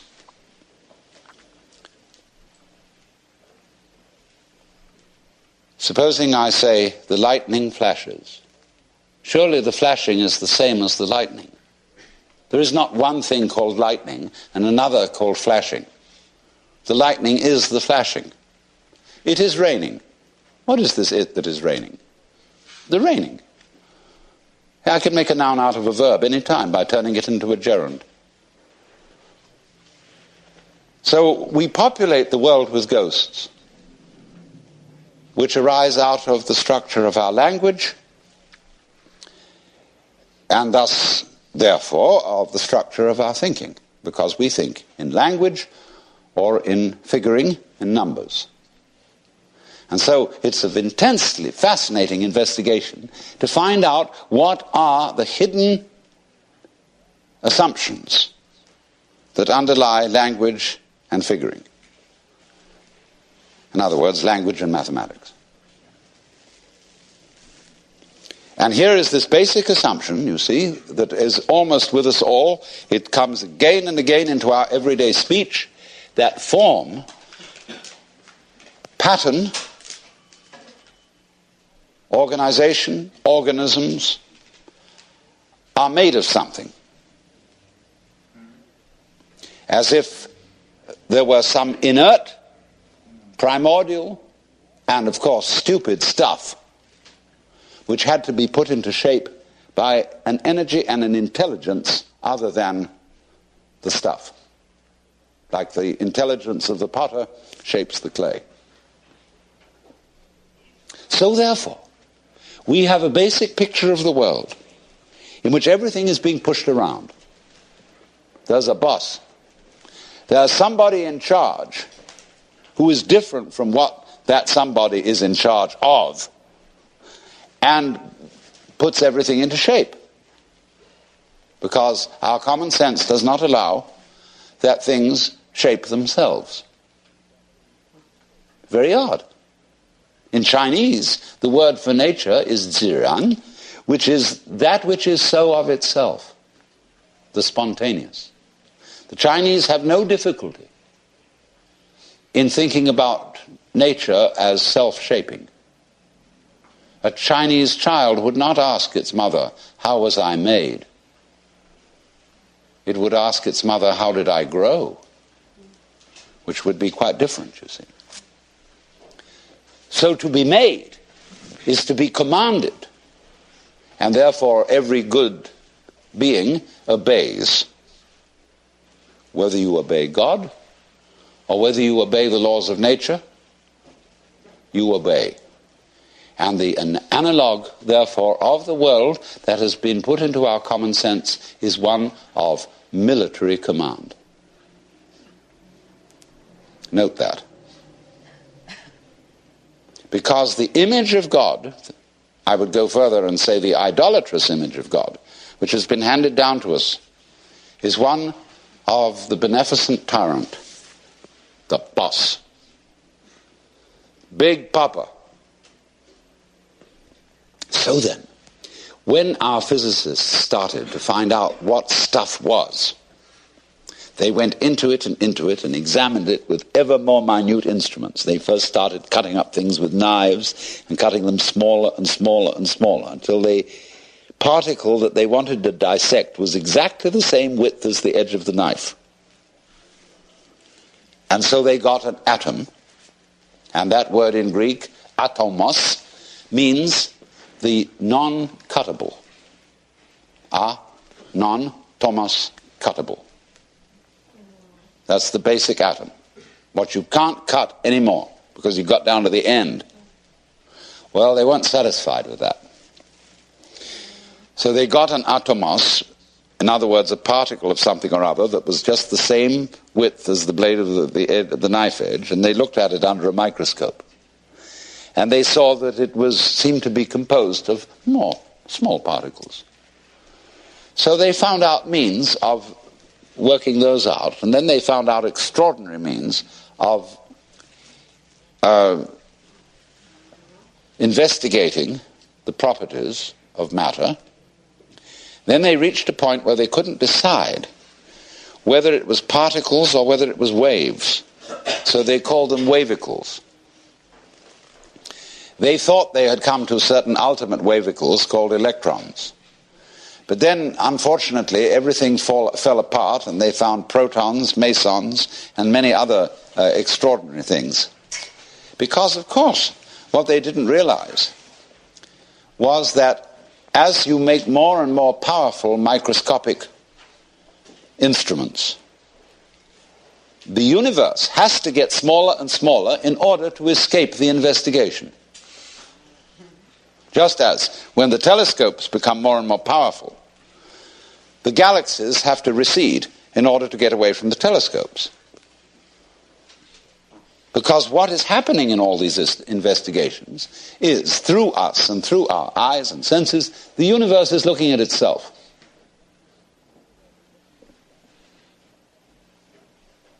And when you try to turn around to see your own head, what happens?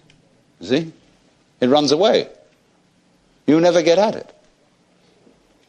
You can't bite your own teeth. You can't touch the tip of this finger with the tip of this finger. This is the principle. Shankara explains it beautifully in his commentary on the Kena Upanishad, where he says that that which is the knower, the ground of all knowledge, is never itself an object of knowledge, just as fire doesn't burn itself. So there's always that profound mystery that you are never going to be in absolute control of what goes on, Because if you were, it'd be like making love to a plastic woman. And who wants that? There always is the mystery. The thing we don't know. As Vanderloo put it, the mystery of life is not a problem to be solved, but a reality to be experienced. If there were not that, you see, there would be no life.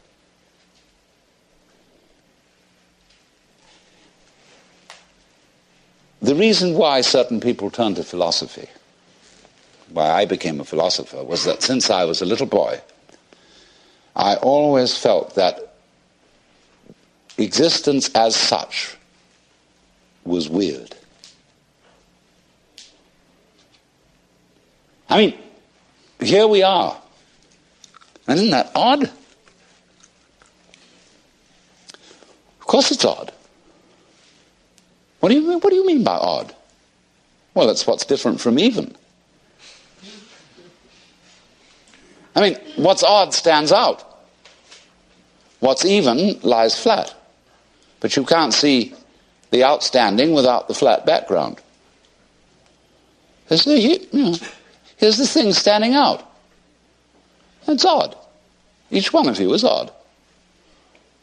Strange, unique, particular, different. How do we know what we mean by that? Except against the background of something even, that is not differentiated, like space. And so you get this philosophical itch. You begin to scratch your head and think about, why is that so?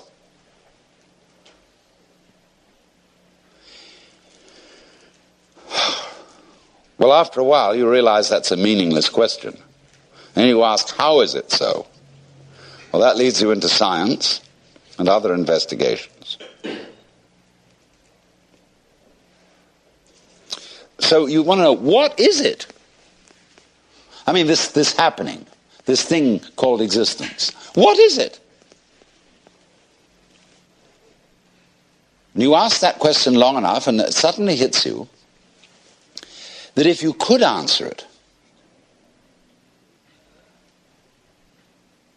you wouldn't know what terms to put the answer in. I mean, when we investigate the properties of nature, and we do get some answers, all the answers are in terms of particular structures, forms, patterns. And these can be measured, and their behavior can be predicted. But when I want to ask the question, what are the forms made of? I mean, what is it really? We can't think of any way in which we could answer the question.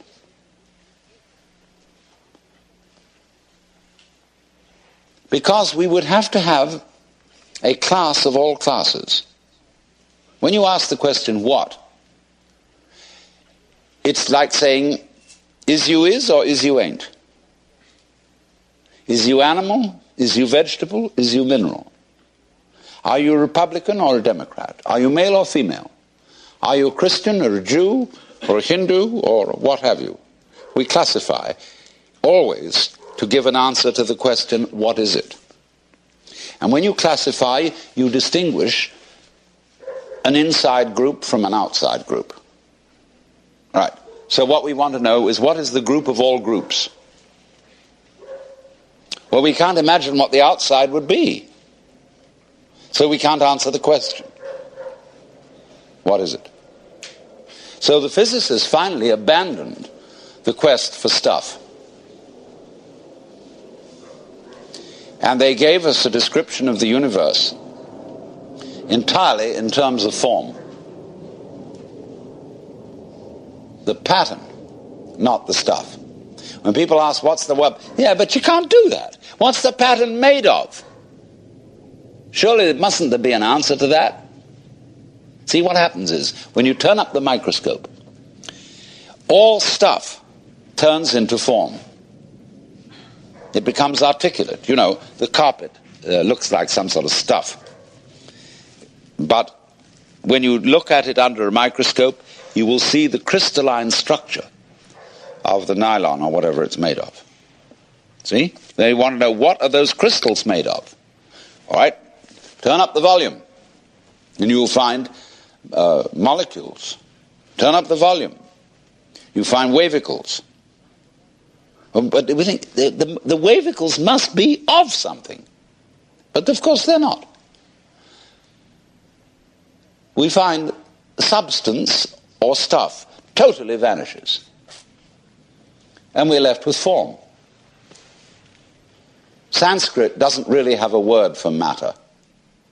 It has namarupa, which means named form. It's the form that matters. Or let's put it in another way, everything is a matter of form. Now let's go into this, it's fascinating. We say, does it matter? What does that mean? Does it matter? Is it important? In other words, does it measure up to anything? All right, let's go back to the Indo-European roots of the language. Matter comes from a Sanskrit root matra, which means to measure. To lay out the foundations, say, for a building. So from this root matra, we get, going on into Sanskrit, we get the word maya. And maya is generally translated illusion, although it also means magic, creative power. The word illusion, switch over, we get that from Latin. And that comes from the Latin ludere, to play. Let's pretend that we matter. And so, also from the root matra, you see, you get meter. That is also to measure. You get metir in Greek, mater in Latin, which means mama, mother. The mother of Buddha was called Maya. Mary, Ma again, is the mother of Jesus. Ma, ma, ma, ma, ma. But Ma, you see, is a matter of form. Pattern. The Chinese call the basic principle of nature Li. And the character for Li means the markings in jade, the fiber in muscle, the grain in wood. So Joseph Needham translates it organic pattern. And that's what's going on. And there isn't any stuff involved. What stuff is a pattern seen out of focus, where it becomes fuzzy. Like kapok, see? We say kapok is the stuffing of a cushion. And that's stuff. It's, some kind of goop. But when we examine the kapok closely, we find structure. And that's what you will find, and there never will be anything else. Crazy. Because it completely flouts our common sense. We say, but surely, philosophers beat tables that are in front of them. And they say, it is there, because bang, there must be something that is stuff, that is substantial. But the only reason why you can't pass your hand through a table is the table's moving too fast. It's like trying to put your finger through an electric fan. Only it's going much faster than an electric fan. Anything solid is going so fast that there's no way to get this through it. That's all. So, you say, what is it that is going so fast? Well, that question is based on a grammatical illusion. The grammatical illusion is that all verbs have to have subjects. Can you imagine anything more weird than the idea that a verb or an action or event must be set into motion by a noun? That is to say, a non-event or thing. Now, what's the difference between a thing and an event? I can't, for the life of me, tell. We say, this is a fist. That's a noun. What happens to it when I open my hand? This thing has unaccountably disappeared. So I should have called this a fisting. And this is a handing. It may also be a pointing. So we could devise a language such as that of the Nootka Indians, where there are no nouns, there are only verbs. Chinese is very close to that. I think the superimposition of the idea of noun and verb on the Chinese language is a Western invention. I can't think of any Chinese word for a noun. But all those languages of Indo-European origin have nouns and verbs in them. They have agents and operations.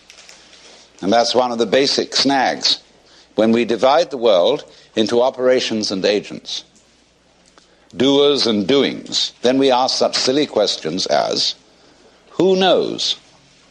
Who does it? What does it? When the what that is supposed to do it is the same as the doing. And you can very easily see that the whole process of the universe may be understood as process. Nobody's doing it. Because when you go back to doing it, you go back to the military analogy, the chain of command. The boss who goes bang and the object obeys. It's a very crude idea, very unsophisticated. So, if you can bear it, we have suddenly eliminated a spook. And the spook was called stuff. So we're now more at ease with ourselves in a world of form, Namarupa.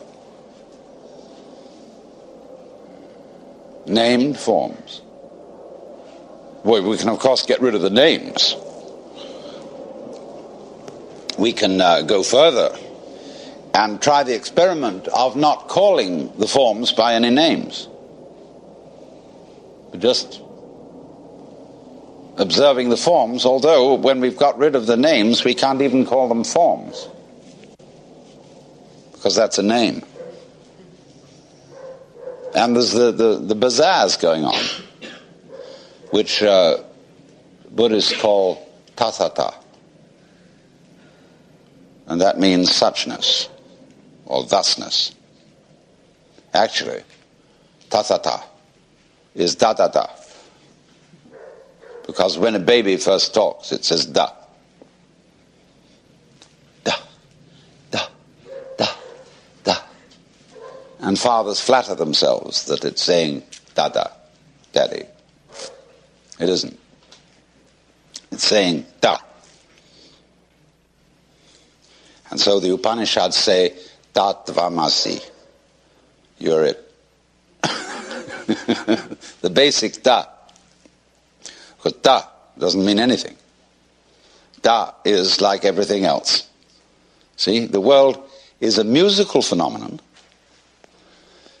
Good music never refers to anything except the music itself. You don't ask Mr. Bach, Mr. Ravi Shankar, what do you mean by this music?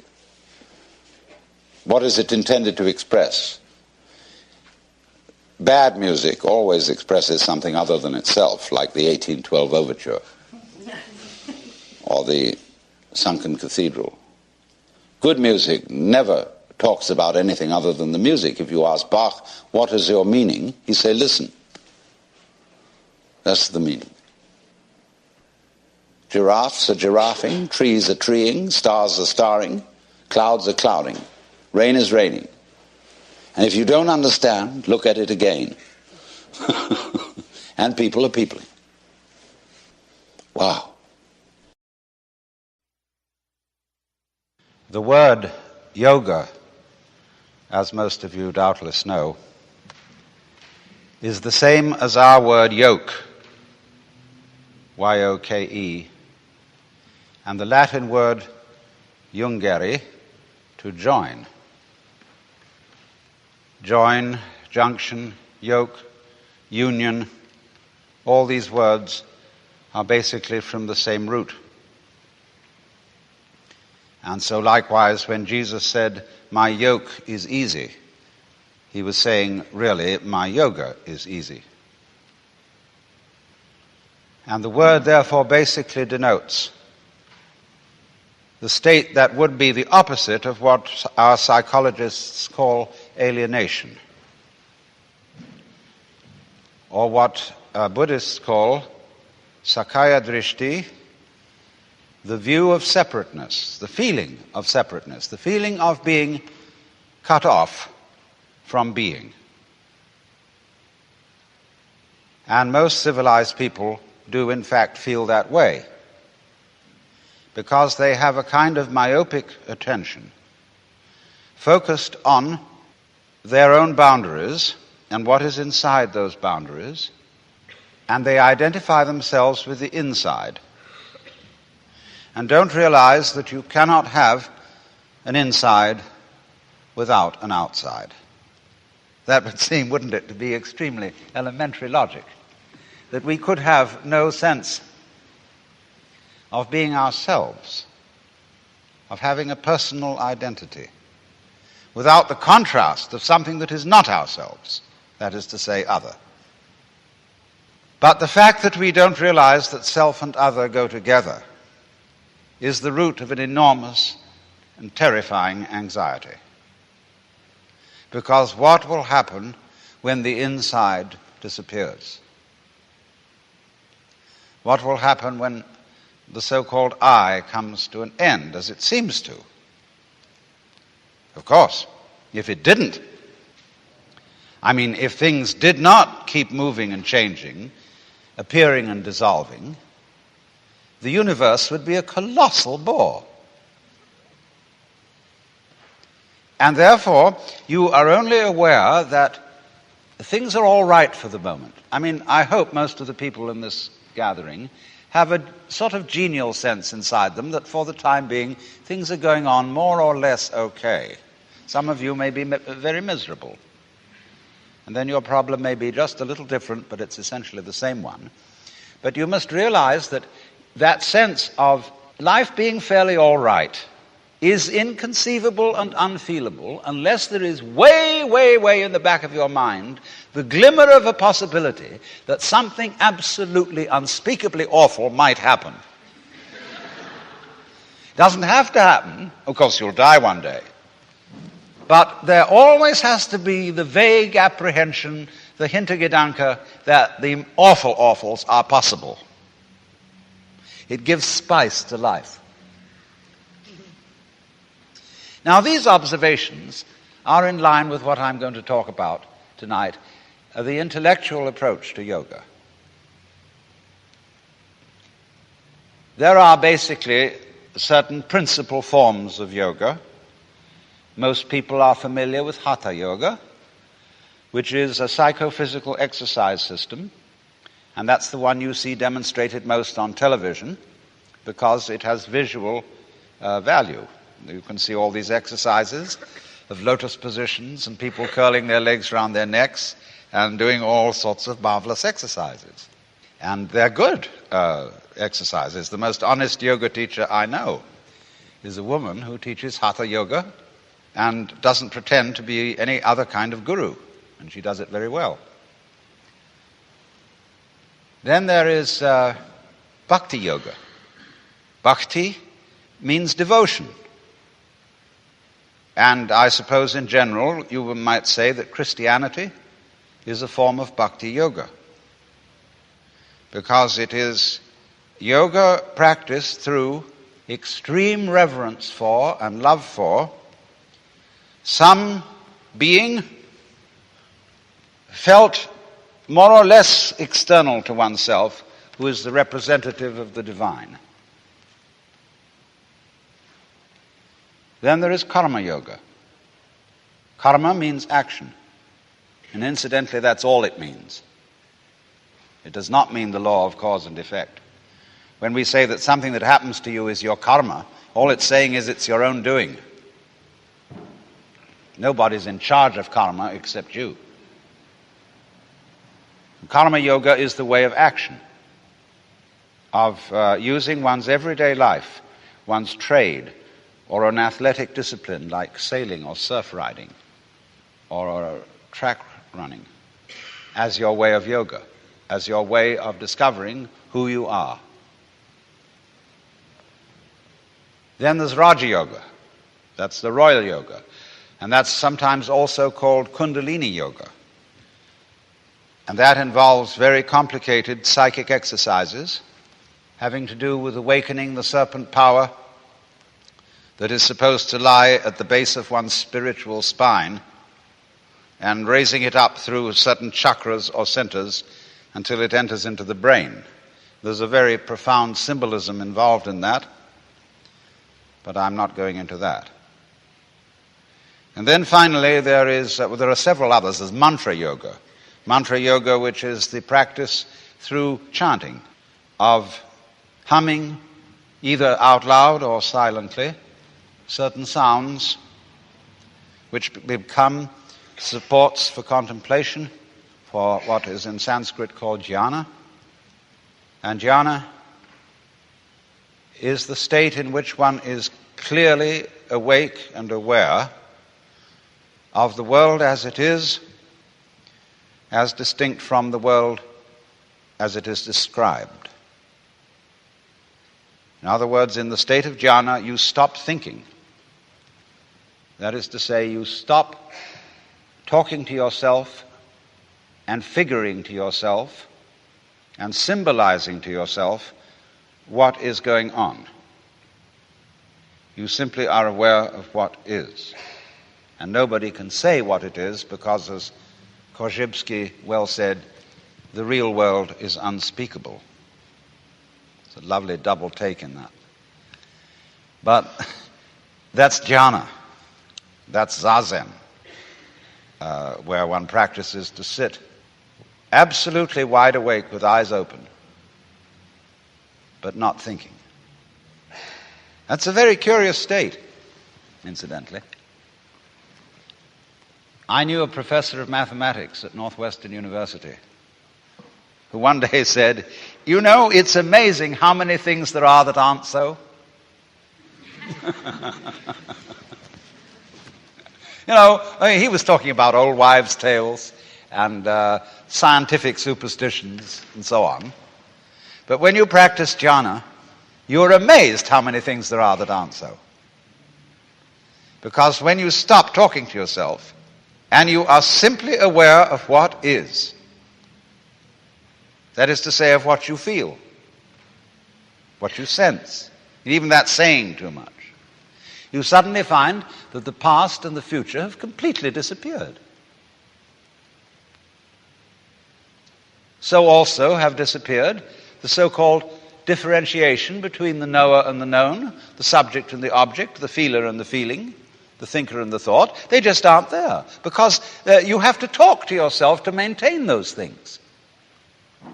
They're purely conceptual. They're ideas. They're phantoms, ghosts. So when you allow thinking to stop, all that goes away. And you find you're in an eternal here and now. And there's nowhere you're supposed to be. There's nothing you're supposed to do. There's nowhere you're supposed to go, because in order to think you're supposed to do something, you have to think. And so it's incredibly important to unthink at least once a day for the very preservation of the intellectual life. So if we stop that temporarily and get our mind clear of thoughts, we become, as Jesus said, again as children, and get a direct view of the world, which is very useful once you're an adult. There's not much you can do with it when you're a baby, because everybody pushes you around. And they pick you up and sit you there, they sit you there. And you can't do much except practice contemplation. Only you can't tell anyone what it's like. But when, as an adult, you can recapture the baby's point of view, you will know what all child psychologists have always wanted to know, how it is that a baby feels. And the baby, according to Freud at least, has the oceanic experience. That is to say, a feeling of complete inseparability from what's going on. The baby is unable to distinguish between the universe and his or her action upon the universe. And most of us, if we got into that state of consciousness, might be inclined to feel extremely frightened and beginning to ask, who's in charge? I mean, who controls what happens next? We would ask that because we are used to the idea that the process of nature consists of controllers and controlees, things that do and things that are done to. This is purely mythological. So many spiritual teachers and gurus will look at their disciples and say, I am God. I have realized. See? But the important thing is that you are. Whether I am or not is of no consequence to you whatsoever. I could get up and say, I have realized. I put on a turban and yellow robe and whatever. And say, come and have darshan. I'm Guru. You need the grace of Guru in order to realize, and so on. And it'd be a wonderful hoax. It'd be like picking your pockets and selling you your own watch.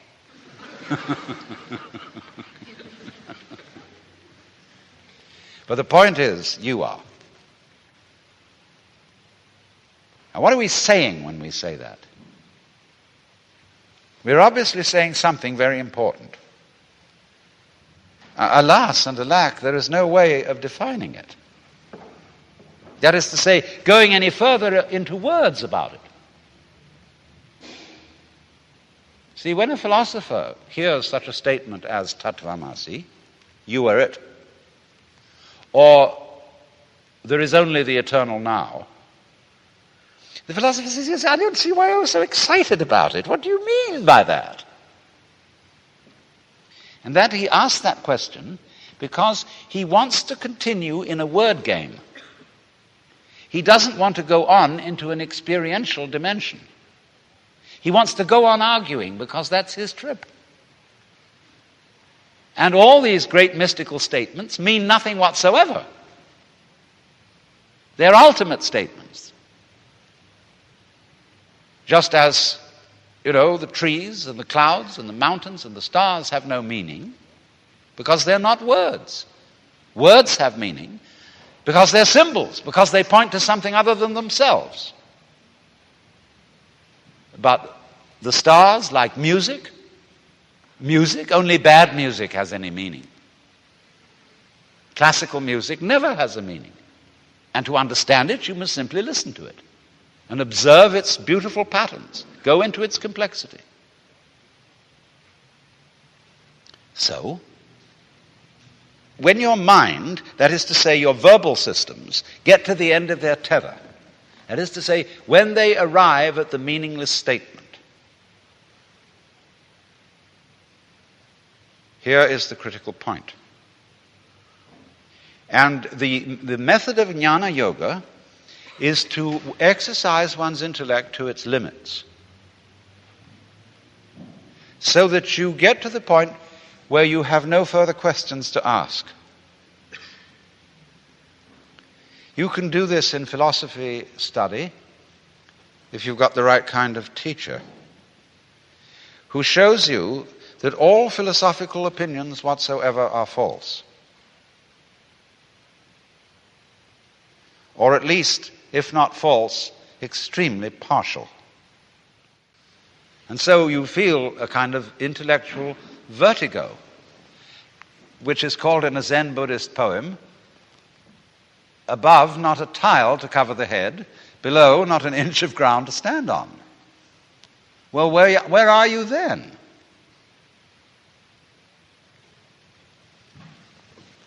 Well, of course you always were. You've discovered you're it. And that's very uncomfortable because you can't grab it. See here, I've discovered that whatever it is that I am, that's not something inside my head.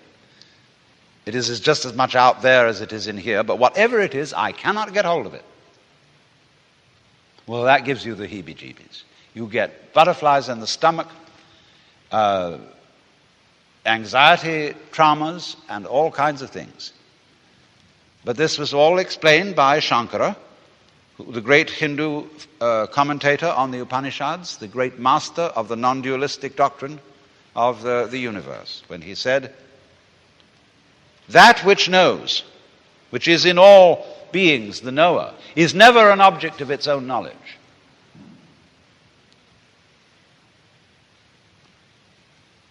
So therefore, to everyone who is in quest of the supreme kick, the great experience, the vision of God, whatever you want to call it, liberation. When you think that you're not it, any old guru can sell you on a method to find it. And that may not be a bad thing for him to do. Because, as Blake said, a fool who persists in his folly will become wise. And a clever guru is a person who leads you on. Here, kitty, kitty, kitty, kitty, kitty. I've got something very good to show you. Yeah. You just wait. Oh, but you've got to go through a lot of stages yet. You say, can I get that? Oh, I want to get that. You know, all the time it's you. I was talking with a Zen master the other day, and he said, "You should be my disciple." I looked at him and said, "Who was Buddha's teacher?" And he looked at me in a very odd way and said,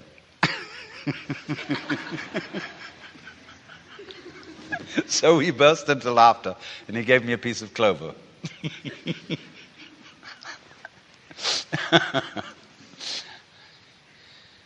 So,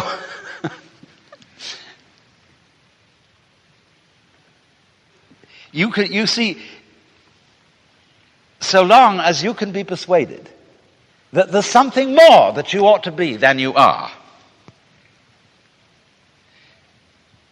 you've divided yourself from reality, from the universe, from God, or whatever you want to call that, the Tat in Tattvamasi.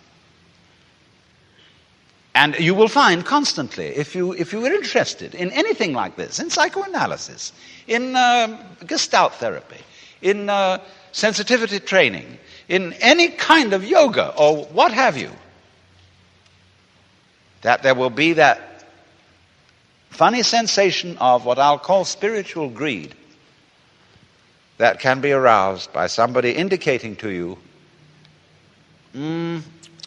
there are still higher stages for you to attain. You should meet my guru.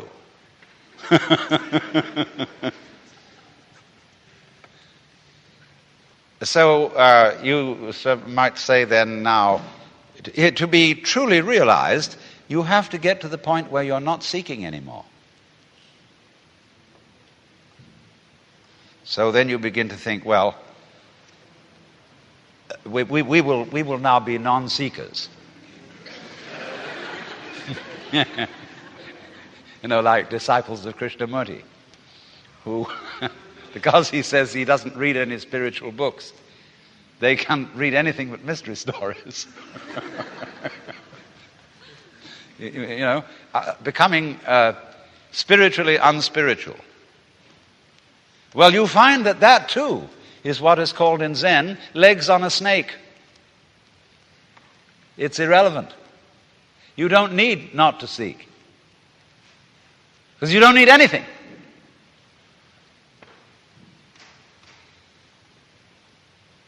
And it's like crawling into a hole and pulling the hole in after you.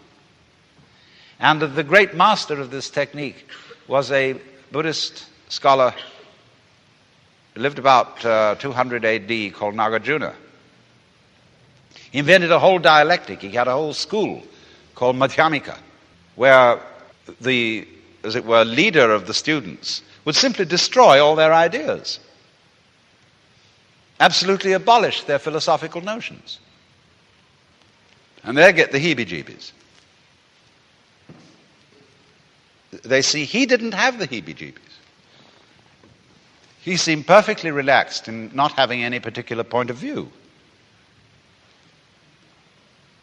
Well, they said, "Teacher, how can you stand it? We have to have something to hang on to." Who does? Who are you?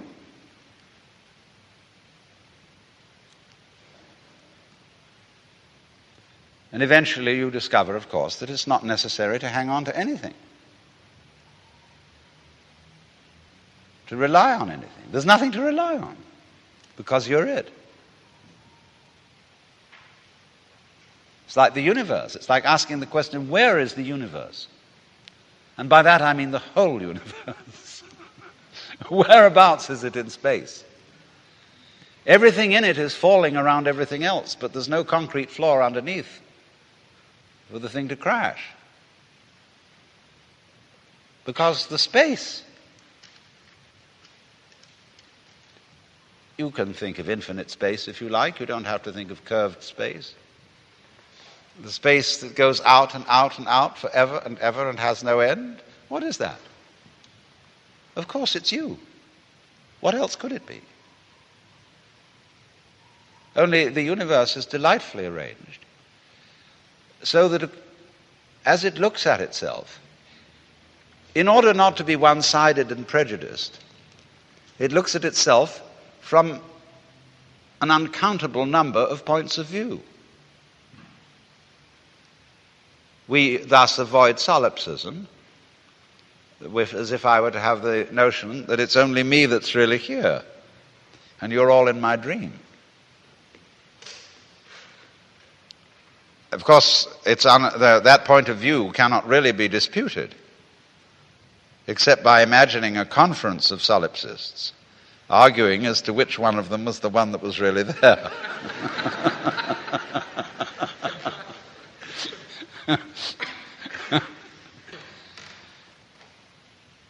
Now, you see, if you understand what I'm saying with your intelligence,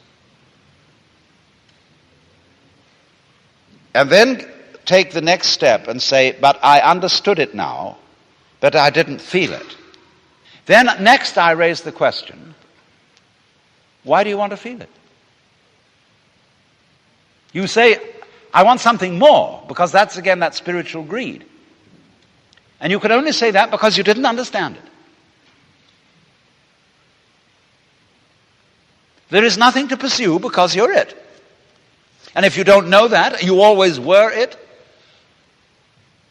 And if you don't know that, in other words, to put it in Christian terms or Jewish terms, if you don't know that you're God from the beginning, what happens is that you try to become God by force.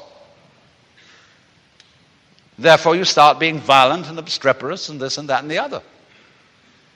All our violence, all our competitiveness, all our terrific anxiety to survive is because we didn't know from the beginning that we were it. Well, then you would say, if we did know from the beginning, as in fact you did, when you were a baby, but then everybody says, well, nothing would ever happen. But it did happen, didn't it? And it's some of it's pretty messy. But what people don't realize is they say, well, take the Hindus. It's basic to Hindu religion that we are all God in disguise and that the world is an illusion. All that is a sort of half-truth. But if that is the case, if Hindus, and really awakened Hindus, by the knowledge of their union with the Godhead, would simply become inert, why then Hindu music? The most incredibly complex, marvelous technique. When they sit and play, they laugh at each other. They're enjoying themselves enormously with these very complicated musical games. But when we come and the symphony orchestra gets up, everybody dresses in evening dress, the most serious expression, and all the audience is down, and it's like it's in a kind of church. And there's none of that terrific zest where the drummer, the tabla player, laughs at the sarod player as they compete with each other in all kinds of marvelous improvisations. So if you do find out, by any chance, who you really are, you, instead of becoming merely lazy, you start laughing. And laughing leads to dancing. And dancing needs music. And we can play with each other for a change. Having discussed with you yesterday basic principles of what Zen is about, I'm passing on today to the more practical side of it. And this morning I'm going to discuss how Zen training is in a monastery and make various comments about it. And this afternoon I'm going to discuss the tea ceremony and actually do it because it's easier to show what Zen is than to talk about it. I mean, if you want to get the hang of it. As I said yesterday, a Zen monastery is not a monastery in the Christian sense. It's more like a theological seminary, except that it practices more than it teaches. A typical institution consists of a campus. And on the campus there are many buildings. First of all, round the edges you will invariably find independent temples that were founded in times past by noble families, because one of the things that the Buddhists did when they came to the Far East was they exploited ancestor worship. This was very clever of them. This being the great religion of China, the Buddhist priests performed services like requiem masses for the repose of the souls or for good reincarnations for one's ancestors, and they made quite a thing out of that. And so they have memorial services for the departed, and that's one of the principal functions of temples in Japan. People don't go to temple in the same way as Westerners go to church. They make pilgrimages to temples, and say at a great temple like Eiheiji, you will find on a Sunday morning, or practically any morning, a swarm of about 500 people attending the 4 a.m. service of chanting the Buddhist scriptures. But they are kind of in and out of their temples. They have special services, they have memorial services, weddings, all kinds of funerals, or everything like that. But they don't have a parish kind of church community as we find it in the West. Although when Buddhism, through the Japanese immigrants, exports itself to the United States, they immediately copy the Protestant church institution and sing, "Buddha loves me, this I know, for the sutra tells me so." It's terrible. And all the young men, Nisei, who have never been in Japan, the one thing they can't stand is sutra chanting, because they don't know what it means, and the priests don't know what it means a lot of the time. And but it's beautiful to listen to, and they haven't got an educated Western ear yet to appreciate that kind of Oriental music. Well, now, then, aside from these many temples, each of which is in charge of a priest with his family, and some of them are having a hard time making a go of it these days, so they've become restaurants for very elegant food, or museums, and all sorts of things. Now the guts of a Zen temple is what's called the Sodo.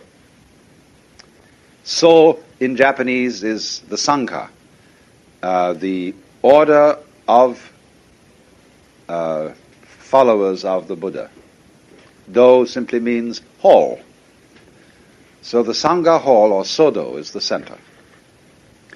And this consists of a number of rooms, but the main one, the actual Sodo itself, is a large, long, spacious room with platforms on either side and a wide passage down the center.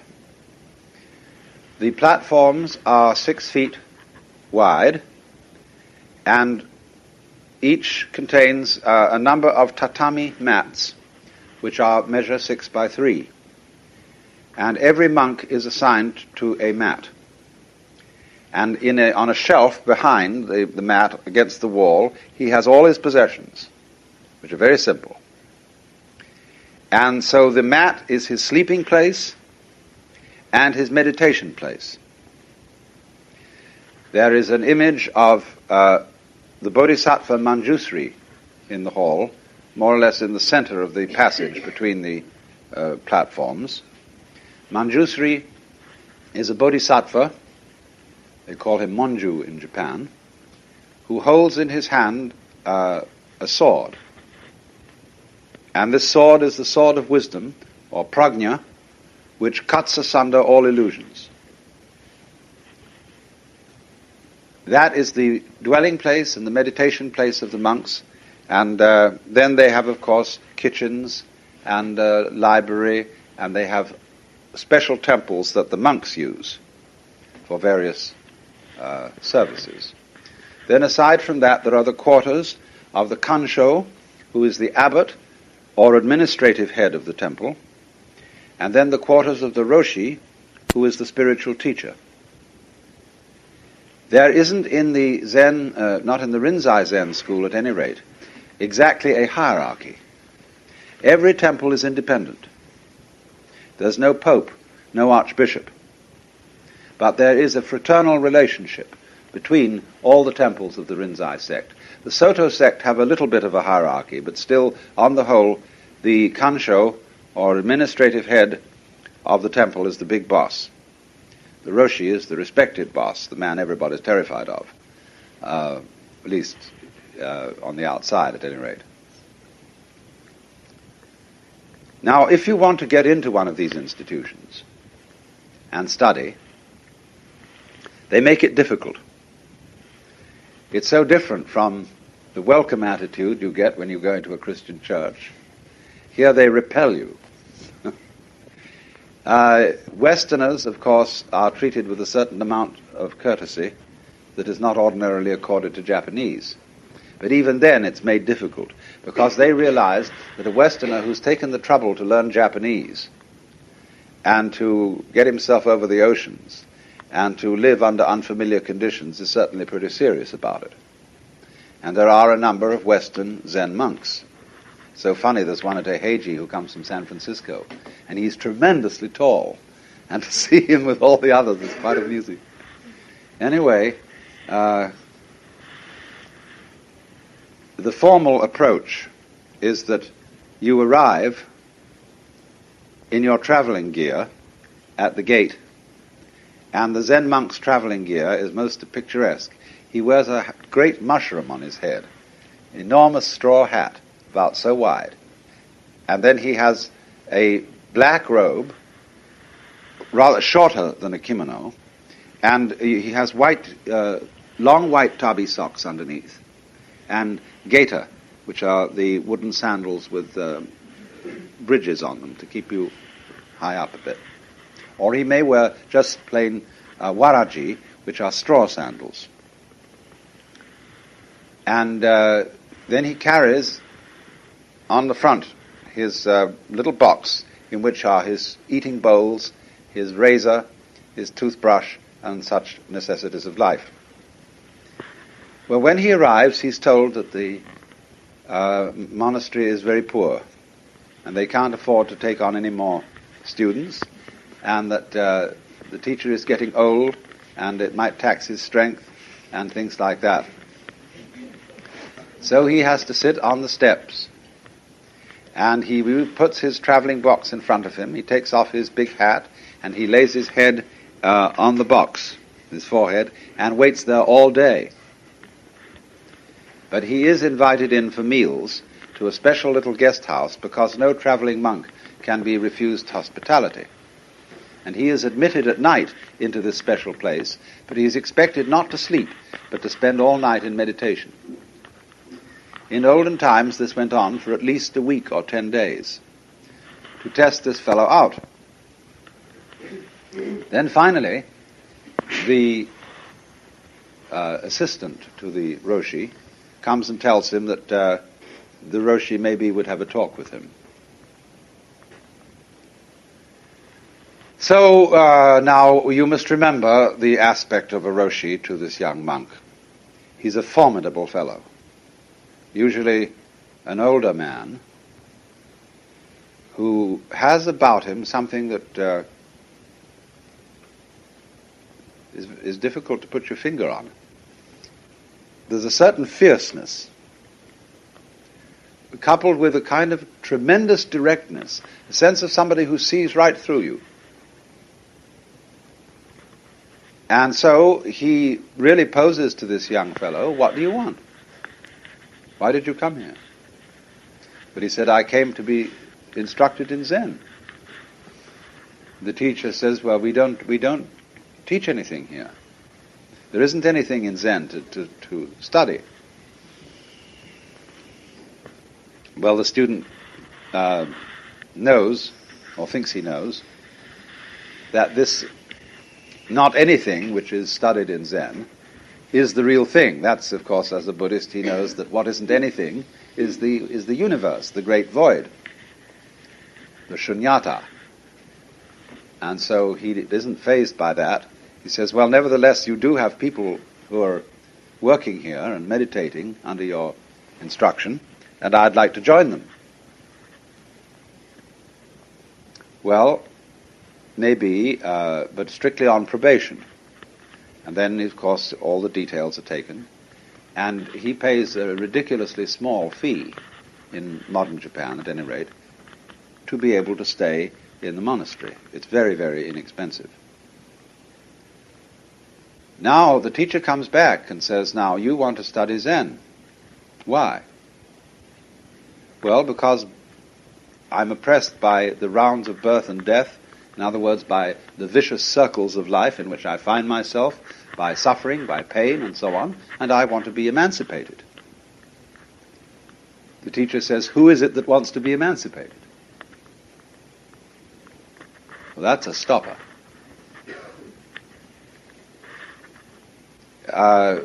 There was a good old story about one of these preliminary interviews. The master asks, first of all, very casual questions. "Where's your hometown? What's your name? What did your father do? And where did you go to college? Why is my hand so much like the Buddha's hand?" And suddenly, in midstream of an ordinary conversation, clunk, the student is blocked. And so there is devised the koan, K-O-A-N in Chinese, kung-an. And this means, literally, the word koan means a case, in exactly the same sense as we talk about a case in law which functions as a precedent for future cases. Koan should be translated case. The koans are based on stories, mondo, of the conversations between the old masters and their students. But you can make a koan immediately by such a question: why is my hand so much like the Buddha's hand? Or, who are you that asked this question? And if the student tries to verbalize on that and say, well, I am so-and-so, he asks, who knows that you're so-and-so? How do you know that you know? Who knows that you know? Find out. In other words, the basic koan is always, who are you? Who is it that wants to escape from birth and death? And I won't take words for an answer. I want to see you. And all you're showing me at the moment is your mask. So then the student is sent back to the monk's quarters, the Sodo. And the chief of the Sodo is called the Jikijitsu, is then put in charge of him. And he teaches him how to behave, what the rules are, how to eat, and how to meditate. In the Zen sect, they sit on padded cushion about the thickness of the San Francisco telephone directory, which is an admirable substitute. And then, with crossed legs in the lotus posture, with the feet resting on the thighs, like you always see a Buddha, they sit for half-hour periods. That's supposed to be the length of time it takes for a stick of incense to burn. And then, when wooden clappers are knocked together, they all get up and they walk round and round the room, quite fast, at a kind of bum, bum, bum, bum, bum, bum, bum, bum, bum, bum pace. And this keeps you awake. Then, at a given signal, they go back and meditate again. And constantly there is a monk, one on each side, carries a long, flat stick, shaped almost like this fan, in the sense that it's thin at one end and rounded at the other. And if this guy sees a monk who is slouching or sleeping or goofing off in some way, he very respectfully bows before him, and the monk rests his head on his knees, and this fellow takes the stick and hits him vigorously on the shoulders, here, like this. Now, most apologists for Zen say, this is not punishment, it's simply to keep you awake. Don't you believe it?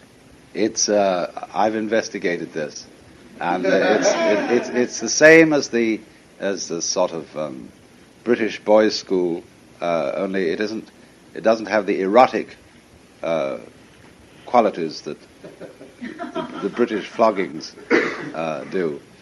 The Zen people are cool about it, but it is a kind of a fierce thing. Well, anyway, the point of the meditation, the Zazen, is that perhaps at the beginning one does nothing more than count your breathing. So many breaths, counting in tens.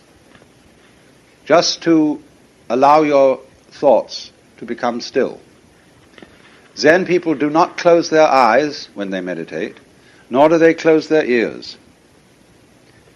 They keep their eyes on the floor in front of them, and they don't try to force away any sounds that are going on, or any smell, or any sensation whatever.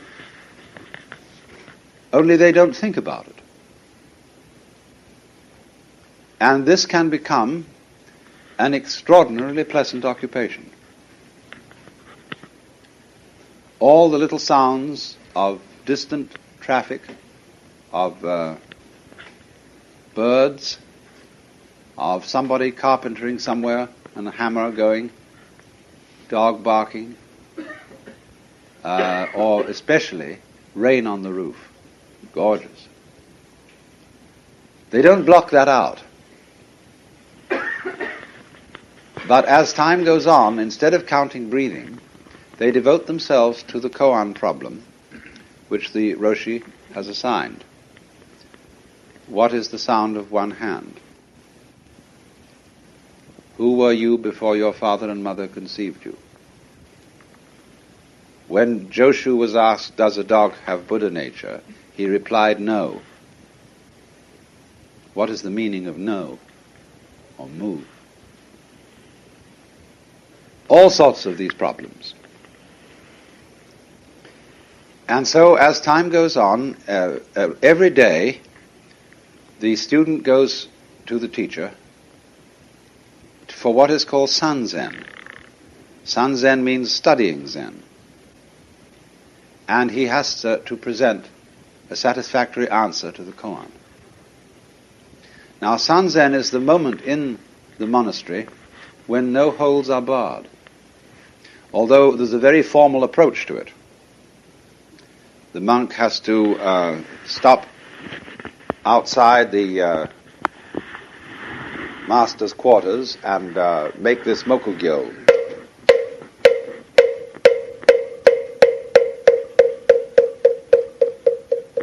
He does that 3 times.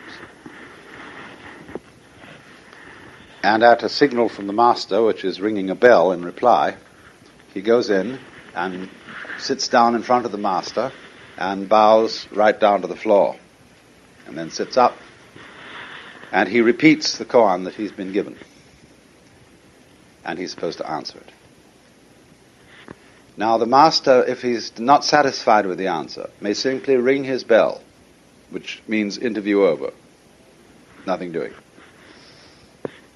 Or if he's still not satisfied, he may try to do something to hint the student as to which way to go,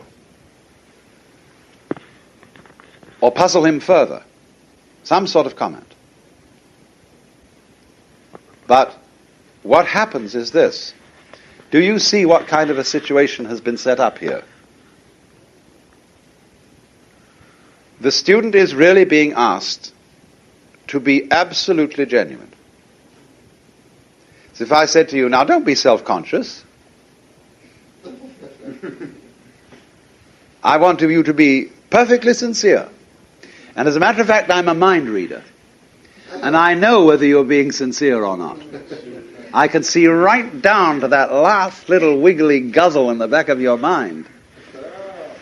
And if you think I can, you see, I'm putting you in a double bind. I'm commanding you to be genuine. How can you possibly do that on command?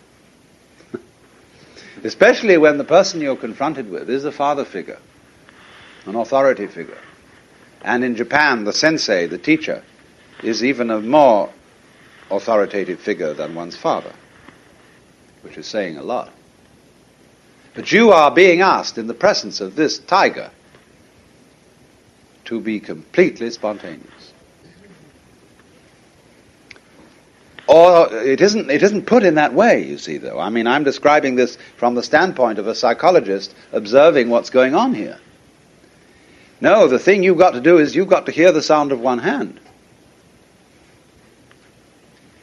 And as your answers become more and more rejected, you get more and more desperate. And there is built up the state that is called the great doubt. The students do everything, you know. They've read all the old Zen stories, and they come in with pieces of rock and wood, and they try and hit the teacher. They do everything they get, and nothing will do. I remember I had a friend studying in Kyoto, and on the way to the master's quarters, you pass through a lovely garden with a pool, and he saw a bullfrog in the garden. And he grabbed this bullfrog. They're very tame in Japan. Nobody eats them. And put it in the sleeve of his kimono.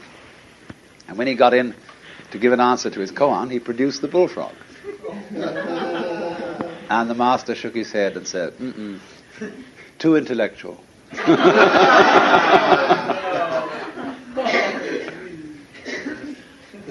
Of course, he meant not so much what we mean by intellectual, but too contrived, too premeditated. You know, you're just copying other people's Zen antics, and that's something you just can't get away with. Well,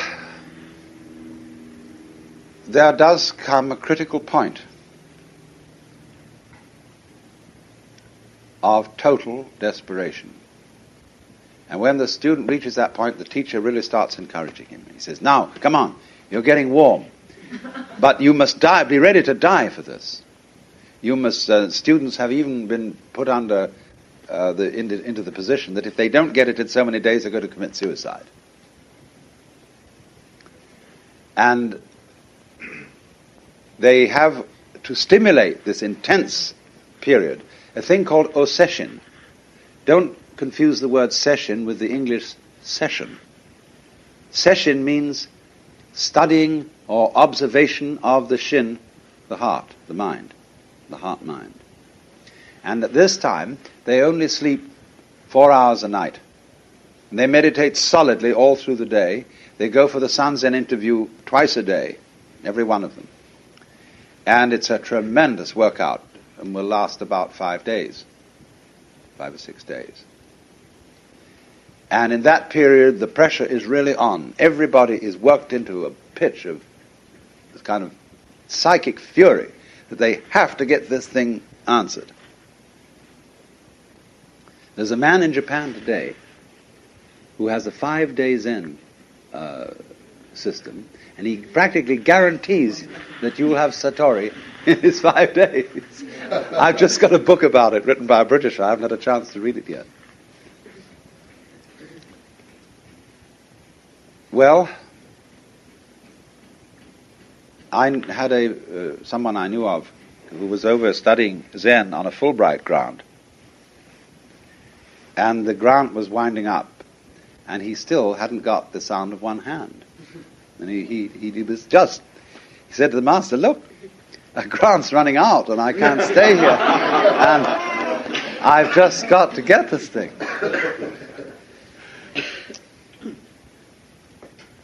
So just the day before he left, he suddenly realized that there was nothing to realize.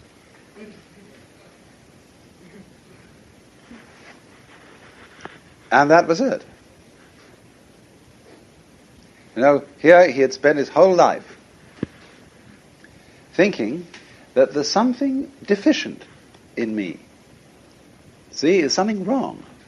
Something I ought to find out to get this problem of life cleaned up. Well, you know what you do. Rinzai, the old Chinese master, said, Zen teaching is like using an empty fist to deceive a child. Or like trying to stop a child crying by giving it a yellow leaf. See, the child wants gold. And so you give it an autumn leaf and say, dear darling, there's some gold. Be all right. Or with your closed fist, you say, what have I got here? The child comes and tries to see and pull your fingers open, then you hide it behind your back and under your leg and behind the chair. The child gets absolutely fascinated. The longer you keep this up, the more the child is sure there's something real goody inside the hand. And then at the end, psst, nothing. And that's Zen.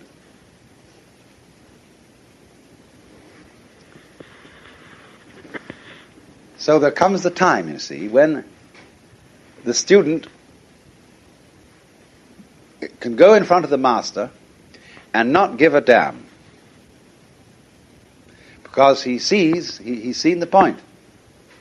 There wasn't a problem. He made up the problem himself. He came and projected it on this master, who knew how to handle that kind of person, by making him much more stupid than he was before.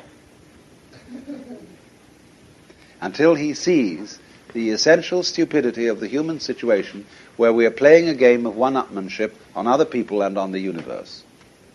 How to get the better of life? Well, what makes you think you're separate from life so that you can get the better of it?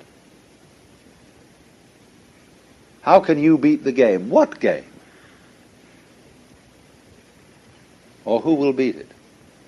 This illusion of beating the game, of finding the thing out, of catching it by the tail, is therefore dissipated by the technique of the koan. It's called, working on a koan is like a mosquito biting an iron bull. It's the nature of the mosquito to bite. It's the nature of an iron bull to be unbitten. Or they say it's like swallowing a ball of molten lead. You can't swallow it down. You can't cough it up. You can't get rid of this thing. That's the great doubt, you see. But this is an exaggerated form of what everybody is ordinarily trying to do, to beat the game. So at that moment,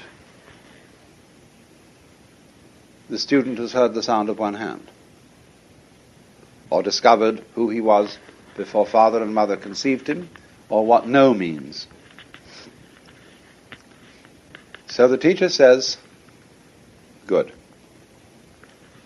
Now, you have found the frontier gate to Zen. You've put your foot in at the door, and you're across the threshold. But there's a long way to go. And now you have found this priceless thing out, you must redouble your efforts. So he gives him another koan. Now the student may be able to answer that one instantly, because it's simply a test koan. See, there are 5 classes of koans.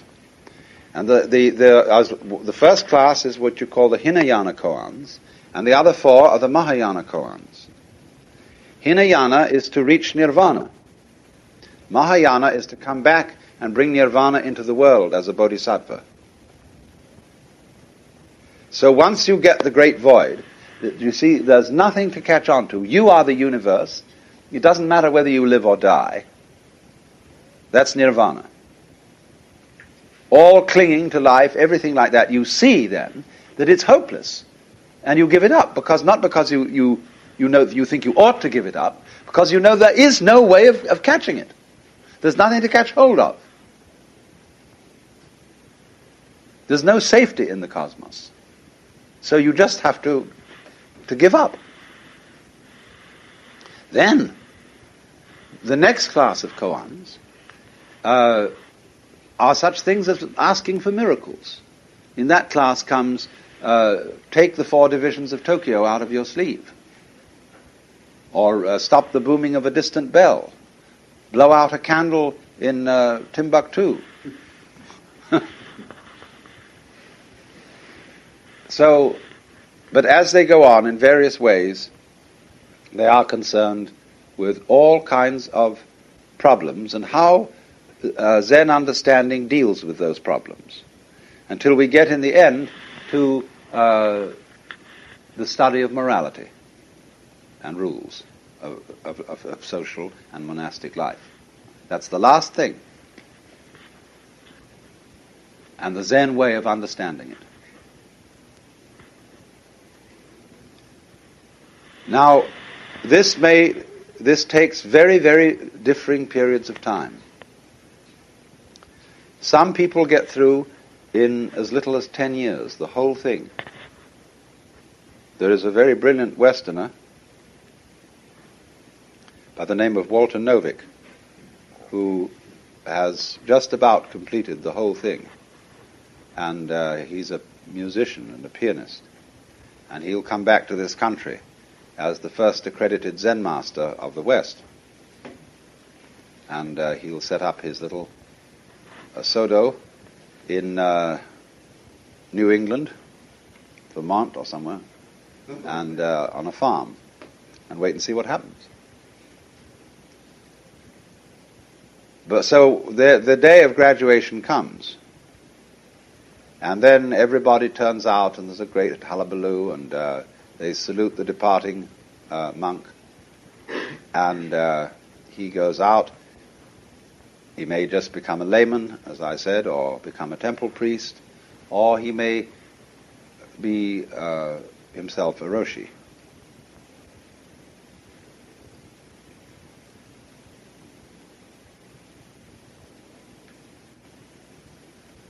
Well, now, the essential of this whole system, as you see,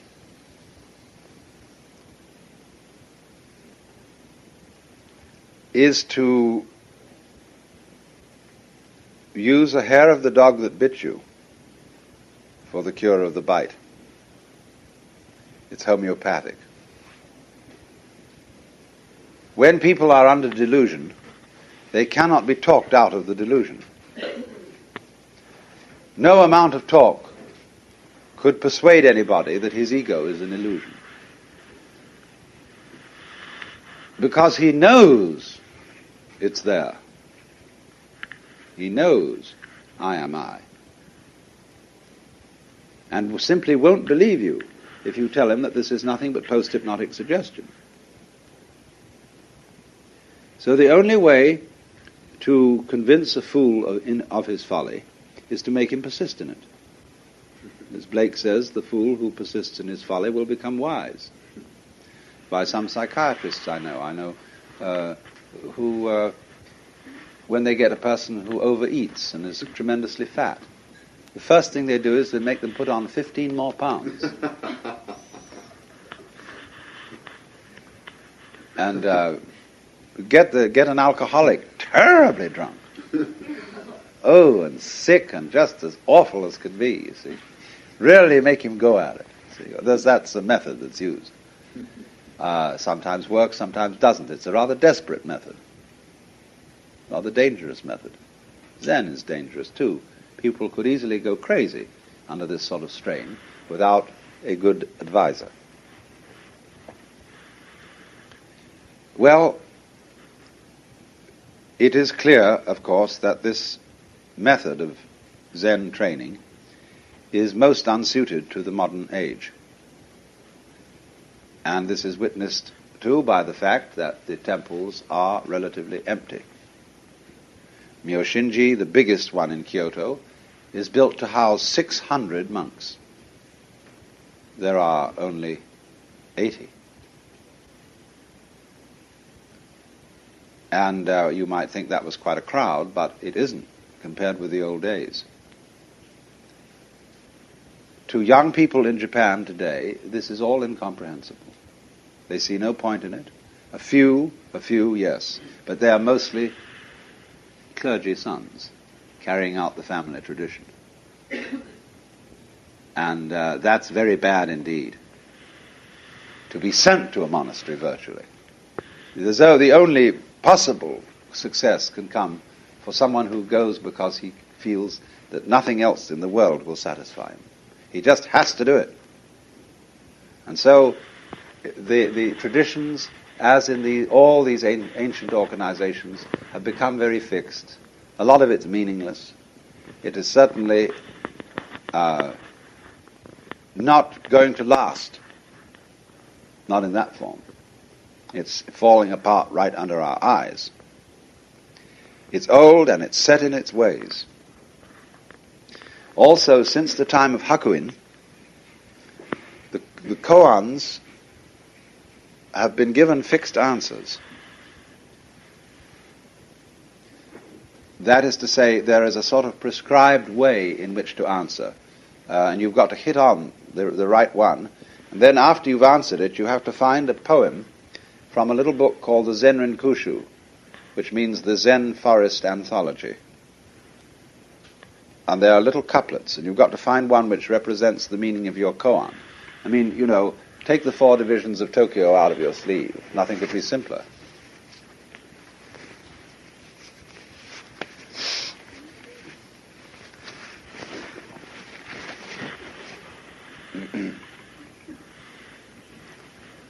But some monk has recently threatened to publish all the answers to the koans, so that the masters would have to get on their toes and invent new ones. I know a Roshi who invents new ones. He pounces on all his students are college students, and he pounces on them with, what's the first letter in the dictionary? Things like that. And the moment they open their mouths, he stops them. No, too late.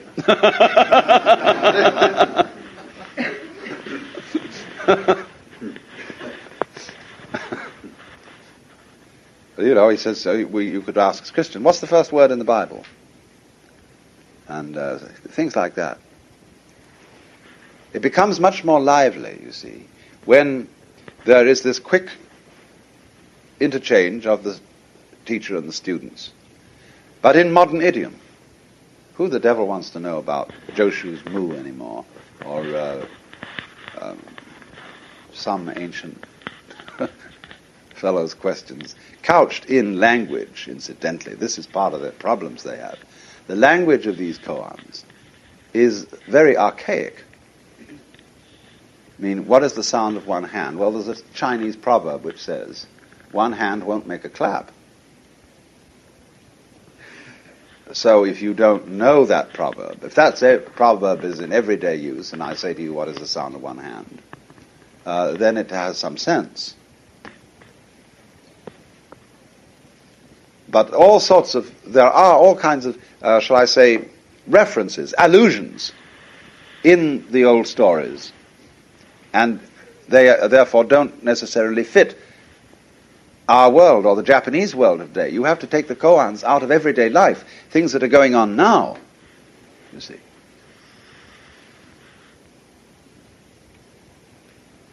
I mean, it's like asking, what's that man who advertises Schweppes, Commander Whitehead? Why has Commander Whitehead no beard?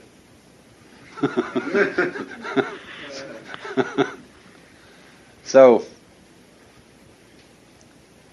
there was a division in the history of Zen. There was a critical point in the 17th century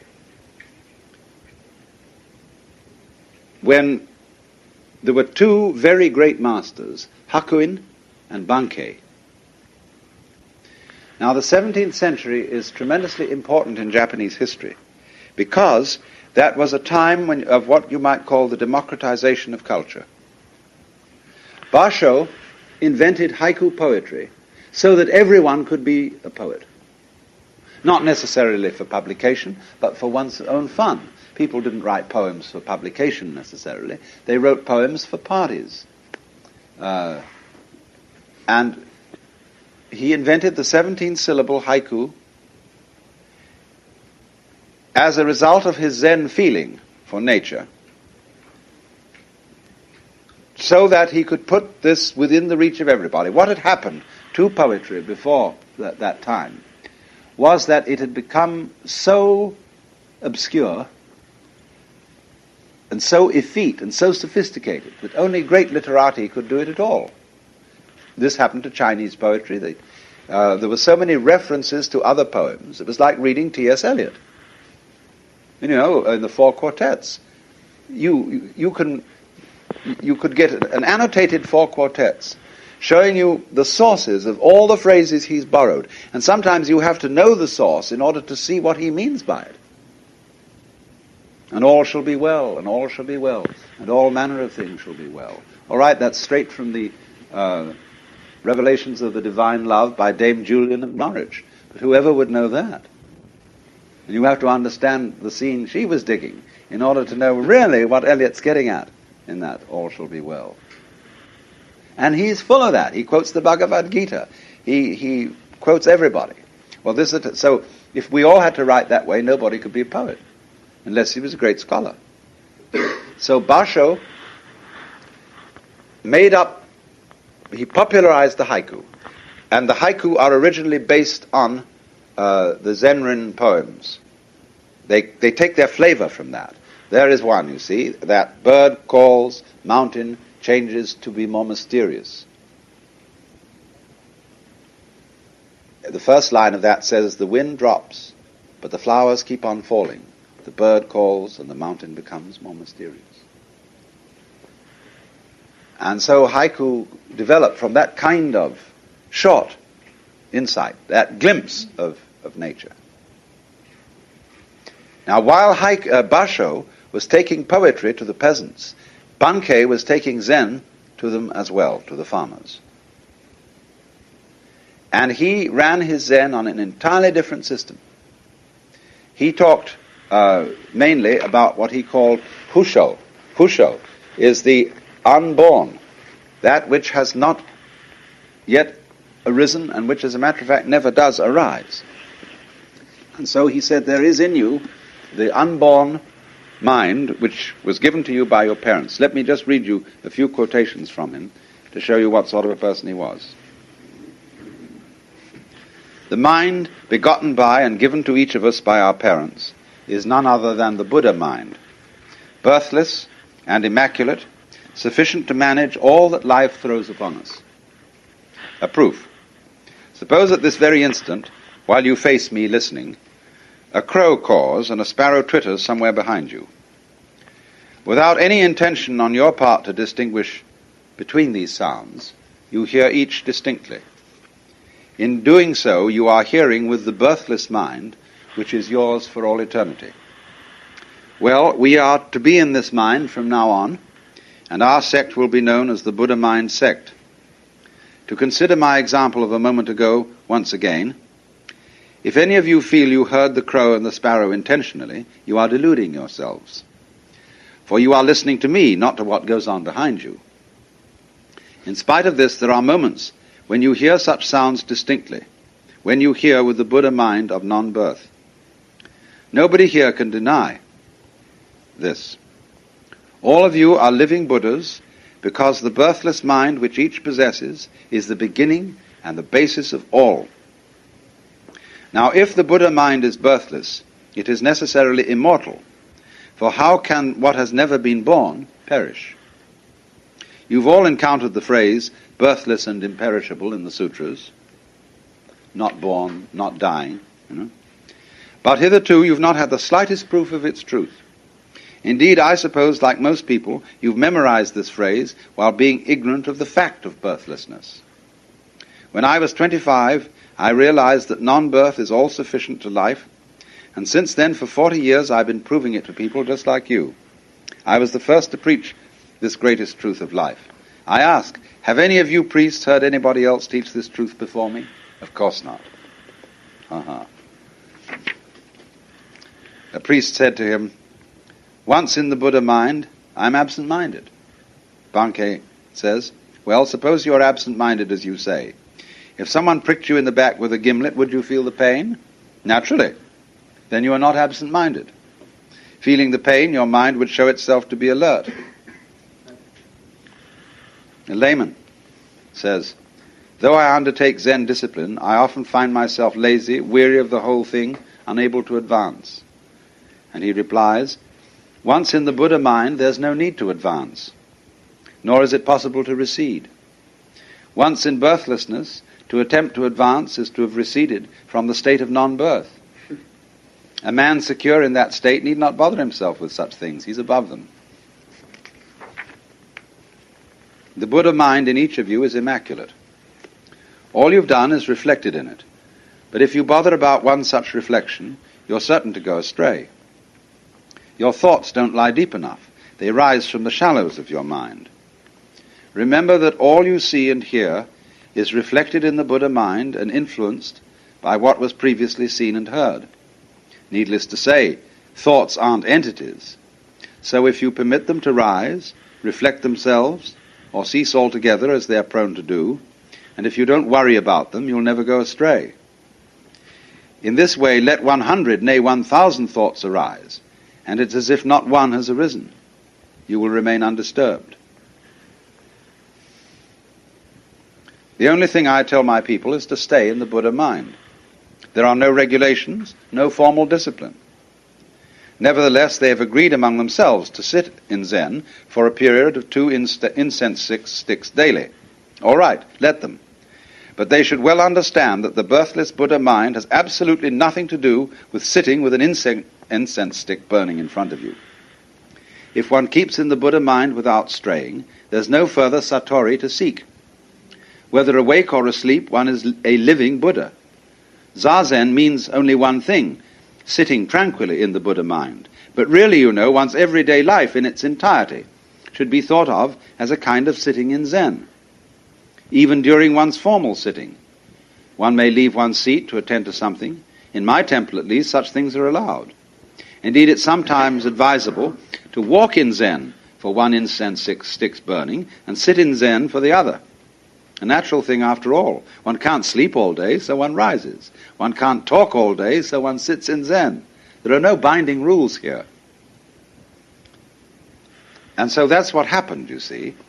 Bankei was the abbot of Myoshinji, the Roshi. And he stopped the monks using the kaiseki stick to hit them when they weren't meditating or sleeping in meditation, because he said, even a sleeping man is still a Buddha, and you shouldn't be disrespectful. And he attempted a Zen of no methods. You can meditate if you want to, that's fine. But that's like polishing a brick to make a mirror. And he used to say, too, that trying to purify your mind is like trying to wash off blood with blood. But Bankei Zen was elusive. Hakuin had 8 successors. Bankei had none. And some people think that that was the most admirable thing about him.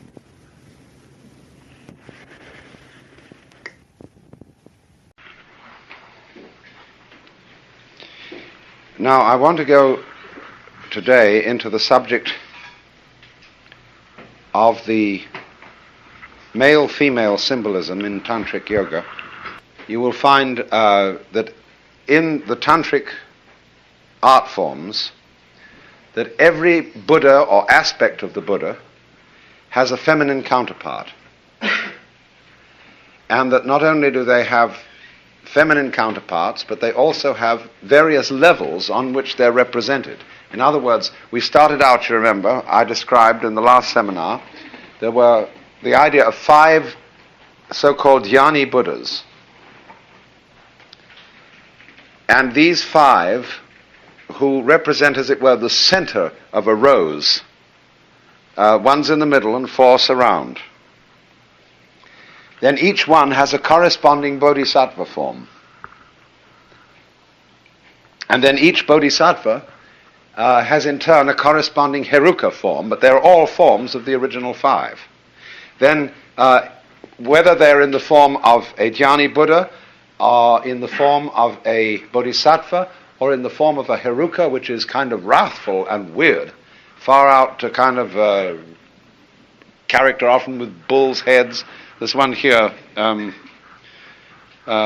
which we can look at as a little statue that Kim has brought over. They're all reducible to the original group. And all have these female counterparts, and they are represented as in sexual intercourse, touching at all points, in a complete embrace. And the idea is that this embrace lasts forever and ever and ever and ever and never ends. Because this is a way of representing the nature of life. What is fundamentally involved in this system is self-knowledge. You see, without resonance, nothing happens. If there are no echoes, you can't hear anything. Supposing we get a room in which we blanket all the walls and blanket the floor, soundproof it in every possible direction, you can hardly hear anyone talk, because voice requires resonance. That's why people enjoy singing in the bathtub. they suddenly discover they've got a good voice, because suddenly the bath and the structure of the room, which is all non-soundproofed, resonates their voice. That's why you use a violin or a cello or a bass fiddle has a big wooden structure to make the sound resonant, to play back to itself. And that's why we are all so fascinated with recording things, taking photographs, writing them down, and above all, remembering. It's a form of resonance. Because you see, if you don't remember anything, you don't know you're there. A person who had total amnesia and lived in a split second only wouldn't know he was there. We could conceive, and perhaps there are some forms of life that don't know they're there. I don't know whether my particular cells constituting my body, I don't know whether they know they're there. Maybe they do.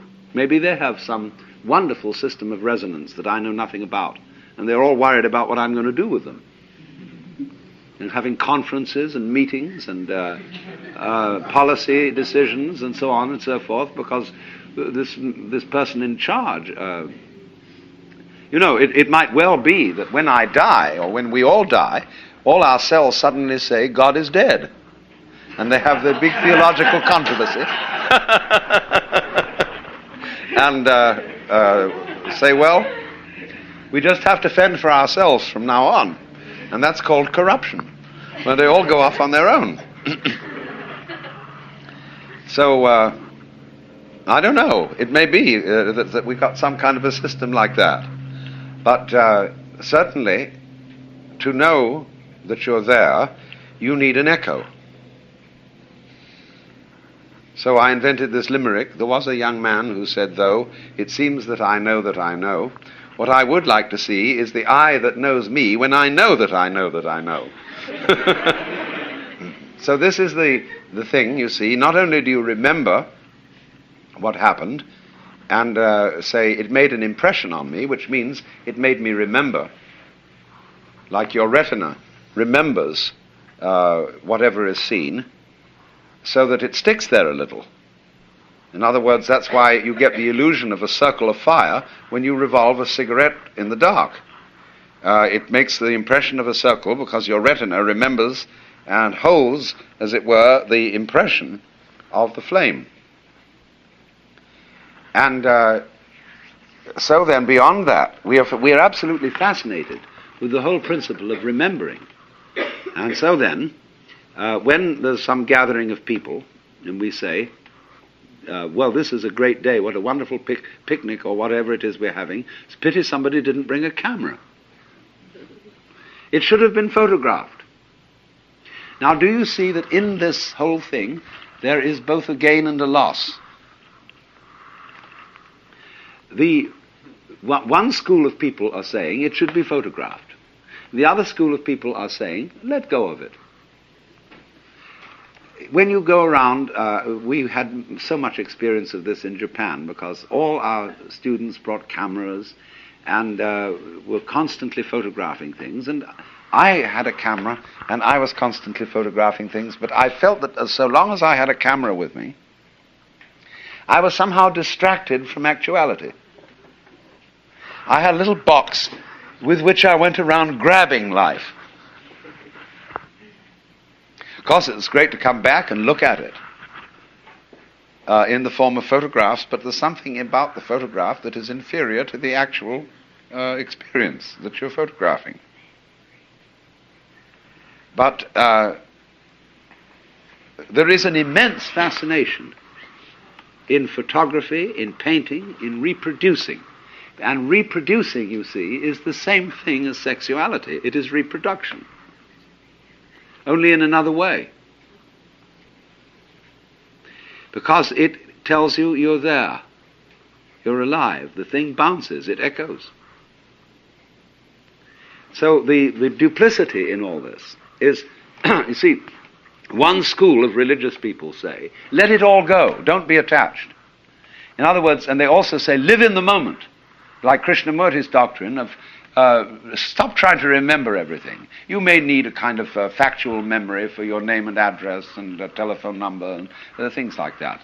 But don't linger over memories and treasure memories and say, well, I'm going to keep my girlfriend's lock of hair and I'll take it out every now and then and look at it and feel wonderful, you see. That's clinging to life, because that memory has got you hooked. It holds you to the past, and it holds you to death. But then there's the other school of thought, you see, quite opposite to this, which says, remember to remember, title of one of Henry Miller's books. Hold on to it all. Get involved. Keep your girlfriend's hair. Keep all the photographs. You know how in some houses, the piano, everything is completely covered with photographs and reminiscences. I went to visit Gloria Swanson once. I've never seen such a house full of memories. Everything in all directions was Gloria Swanson. Photographed on this occasion, signed on that occasion, presentation this. I went to visit once too the wife of a former Archbishop of Canterbury. And the whole house was memorials. I mean, it was a complete clutter of tombstone furniture with little brass plates on it, presented on the occasion of this, that, and the other. Well, you say, look, that person isn't really living. And they're all in the past. But on the other hand, what is life, you see, except there is a memory, except there is an echo? So what I want to point out, you see, is the duplicity of all this. That you don't take, if you're a wise man, you don't take sides in this issue. You do both sides. And that is the meaning of the unity of samsara and nirvana. On the one hand, you let go of everything and you live in the eternal now, because that's all there is. See, memory is an illusion. It's all gone. So everything you know about that makes an impression on you is no longer there. That's the meaning of Maya. There is only the eternal now. There is only the present moment. There never will be anything else.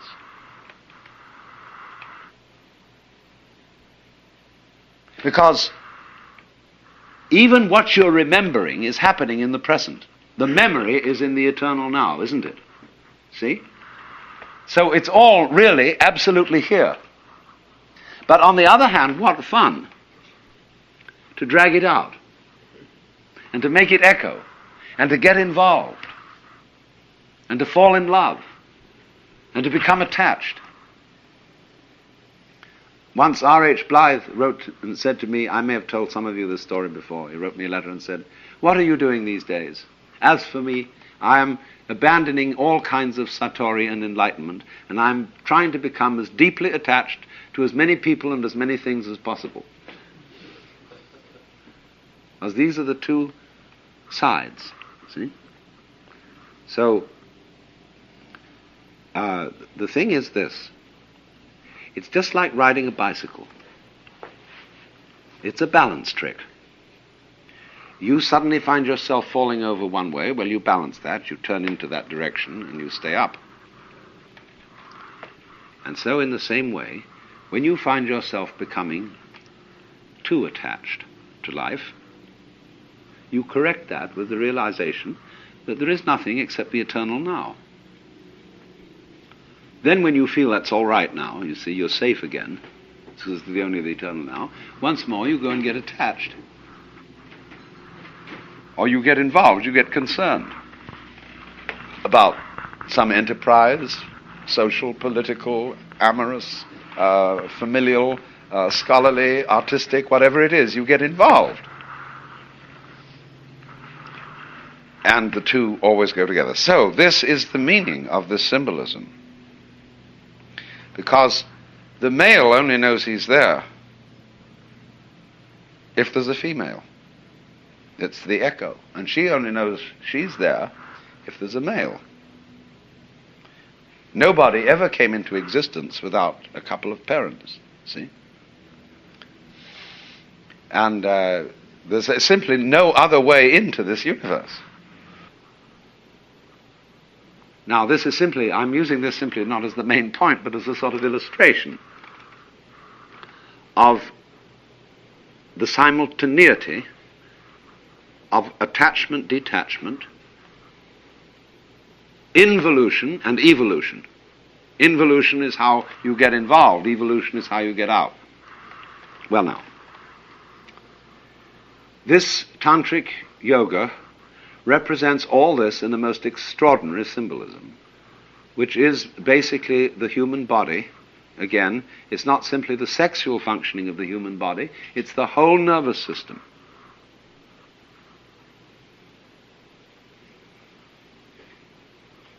If you really dig into this, you will find that there is a psychic anatomy, and this psychic anatomy in yoga philosophy belongs to what I explained yesterday as the subtle body. You must not expect to find this in the physical organism, nor must you expect to find that there is, in addition to the physical organism, a sort of spook that goes around with us. The physical body is the body as examined by others. The subtle body is the way you feel yourself. Now, there is then an anatomy of the subtle body, which consists of the process of involution and evolution. There is a spinal tree, and it's represented as having two paths down it. It is represented as a canal called the Sushumna. And then in this canal there are two routes. One is called the Ida, and the other is called the Pingala. P-I-N-G-L-A and the IDA, Ida. And on one current, something is going down. And on the other, something is coming up. And you will recognize, I think, the familiar image of two serpents on a rod, the caduceus, carried by Mercury. And alchemically, you see, Mercury, the mirror substance, is the void, is the pure, clear light, the same thing as the Buddhist diamond. Now, down at the base of the spinal column, according to the chakra system, there is what's called the Kundalini, which is the serpent power. And the symbol of the serpent power is an inverted triangle with a phallus upright and erect, and a sleeping serpent coiled all the way around the phallus. That is, in other words, involution, to be absolutely involved. And the sex symbol is used again because sex stands for, symbolically, complete involvement. Now, when you've got in, the trick is to get out. See? So then, the process of yoga is represented as waking up that sleeping serpent, who is under the sleep of Maya, who's captivated by illusion, and thinks that the world really exists. In other words, the female echo of himself, or the male echo of herself, has captivated you.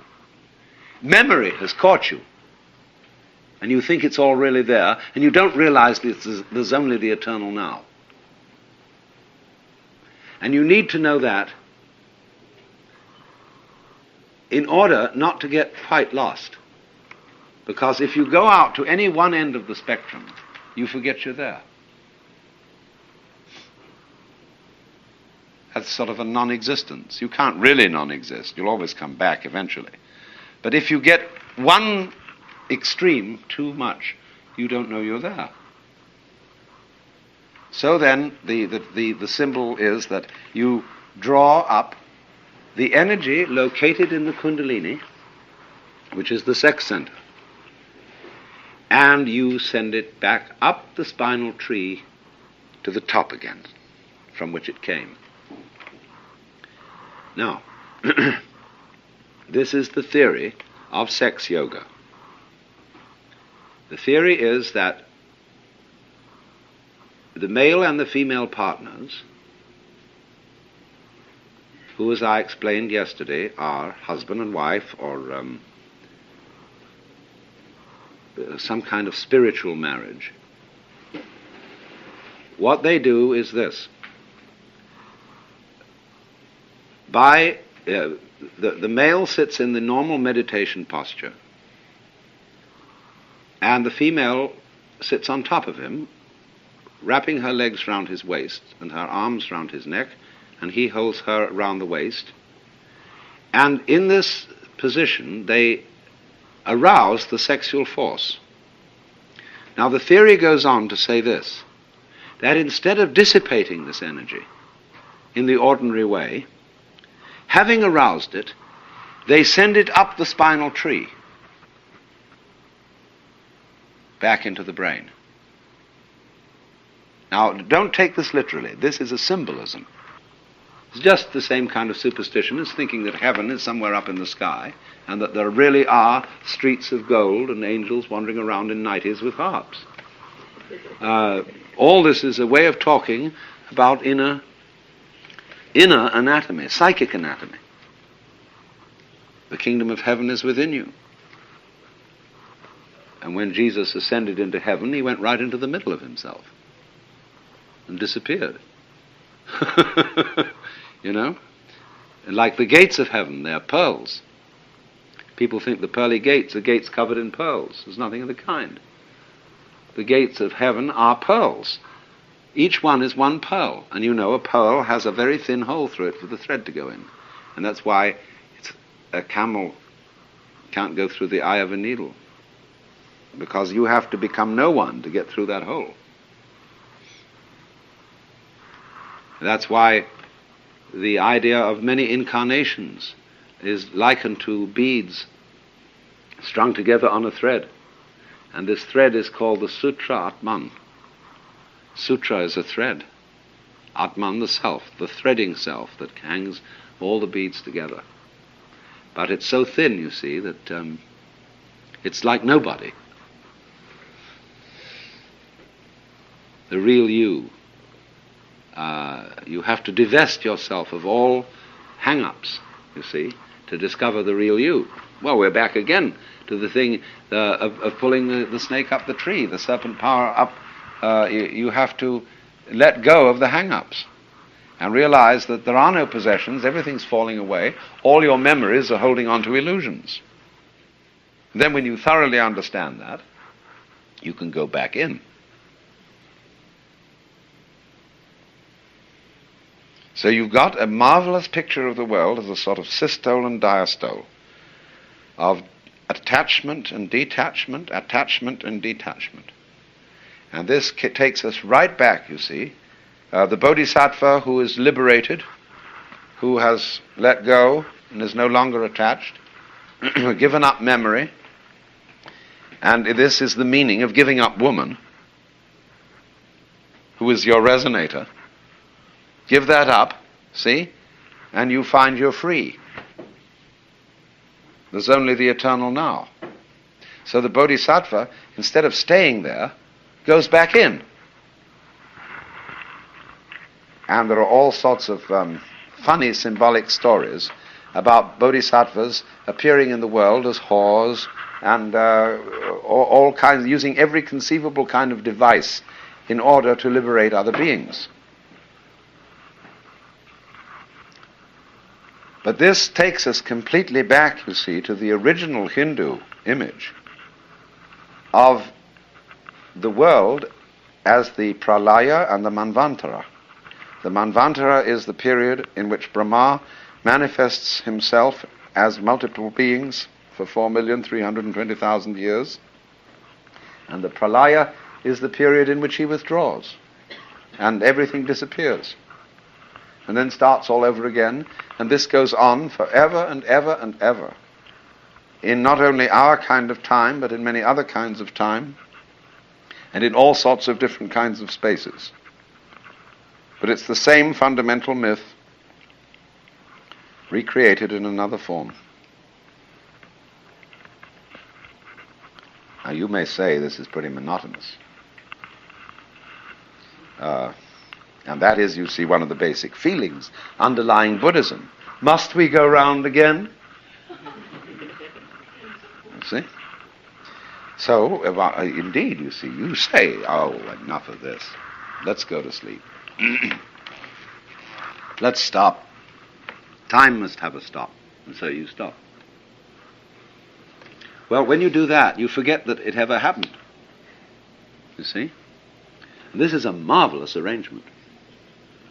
Because then it can start all over again without your knowing that it happened before. So you're never bored. And this is a cure for being tired of it.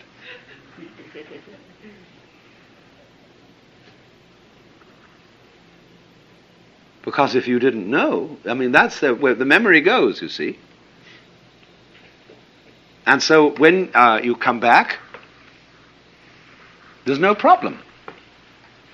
At least no problem of boredom, of remembering the past. There's going to be all sorts of new problems. But you won't know you've had any problems before. So that won't worry you. Until you begin to accumulate memories again, and you've had these problems, and it's becoming a bore dealing with problems, and then you get rid of yourself. It's called death. It's a beautiful arrangement for keeping everything young and new, and for keeping the universe running without getting tired of itself. And that's the definition of keeping on.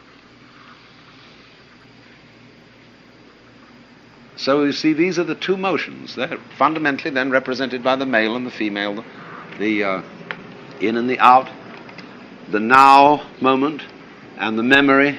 See, memory, remember, creates the future as well as the past. You wouldn't know you were going to have anything happen tomorrow unless something had happened yesterday. You figure because the sun rose yesterday and yesterday and yesterday that it will arise again tomorrow. If you didn't remember it, you wouldn't know there was going to be any tomorrow. Because there isn't. Tomorrow is an illusion. So is yesterday. Simply isn't here. Where is it? Bring me tomorrow's newspaper. Now this is perfectly marvelous arrangement, you see. So that you may feel, as you think these things over, that you are almost on the verge of going mad. I sometimes feel that when I get involved in the sort of contemplative state. It is so weird and so far out that I think I'm going to lose my mind. But don't worry. You see, just like being dead. Just like... just let go and swing with it, because it'll always bounce. And what gives you the sense of going mad is that you think you're not in control and that it's all lost and someone else is going to take over, or something else is going to take over. Well, of course it has to. Because, like you say, when you've driven long enough in the car, and you say to your wife, will you drive for a while, please? You want relief. Or something else has to take over. But it's all you. So do you see that how the nature of being is constructed in this extraordinarily fascinating way? So that it constantly renews itself, and therefore is worth going on by eternal forgetting and getting rid of itself.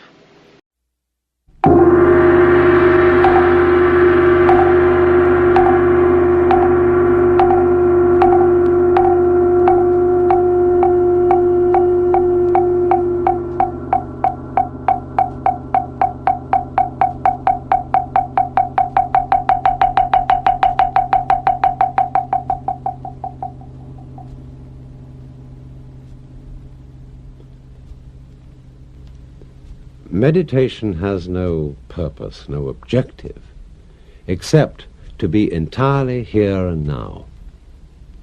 It isn't something you do to improve yourself, to get ahead in the world, or to prepare yourself for life.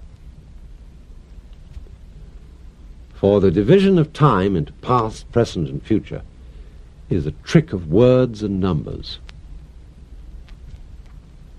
All memories and expectations exist now, and now only, because now is what there is and all that there is. We could say that the past flows back from now, like the wake from the prow of a ship, and then just like the wake vanishes. As the wake doesn't drive the ship, the past does not propel or move the present. Unless you, here and now, want to insist that it does, and so give yourself a perpetual alibi for every kind of irresponsibility. But I'm not preaching.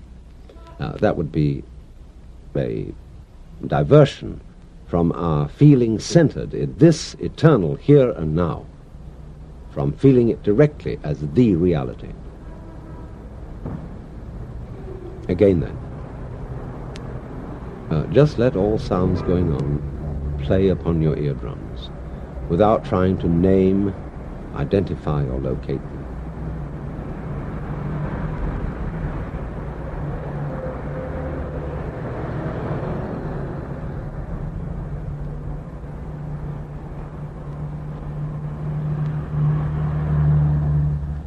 Relax your tongue. Let it just float in your lower jaw. Close your eyes.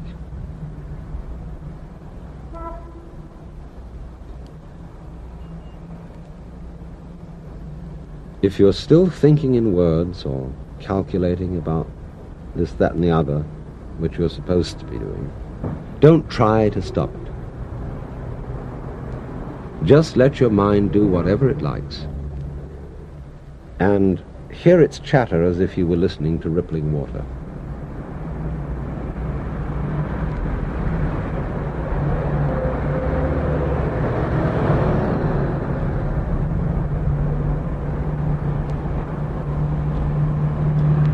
So then, we're going to try and find out and feel what we mean by the word now.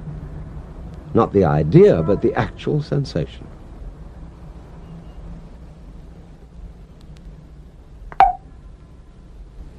Get it? Like that? Or this?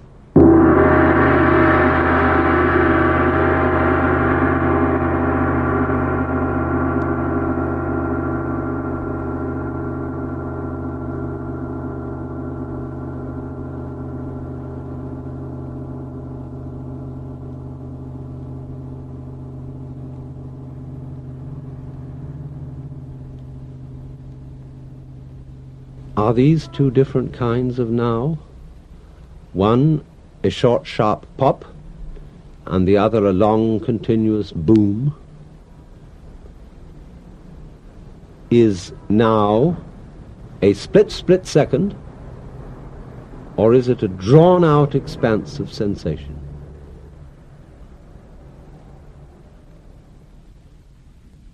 Try this. Just stand up for a moment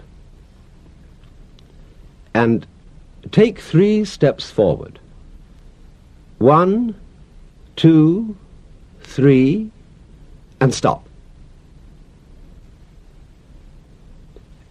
Where at this moment is the first step you took?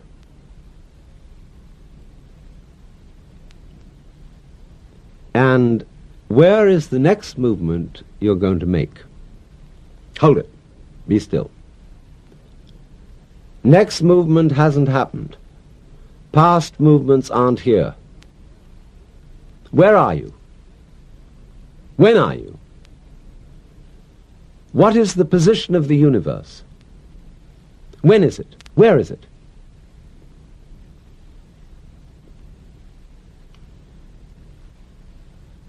Take another step.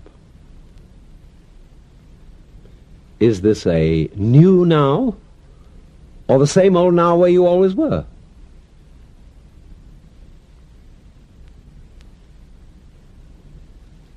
The next step is not with your feet, but with your imagination. recall the first step that you just made. Now, when are you? Back then or still here?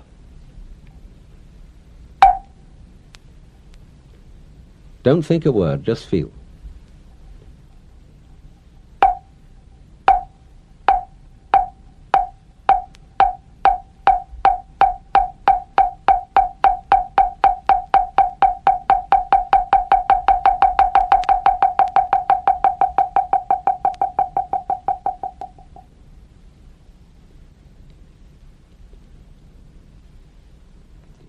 So, please sit down again and relax.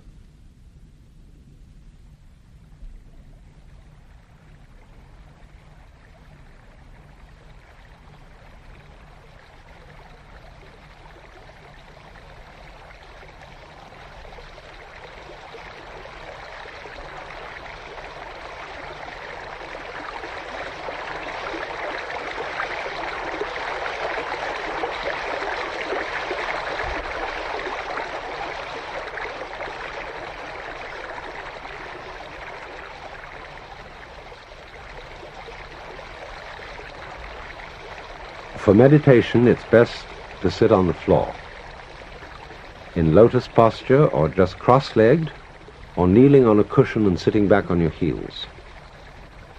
Spine straight, hands with palms upward, resting upon each other.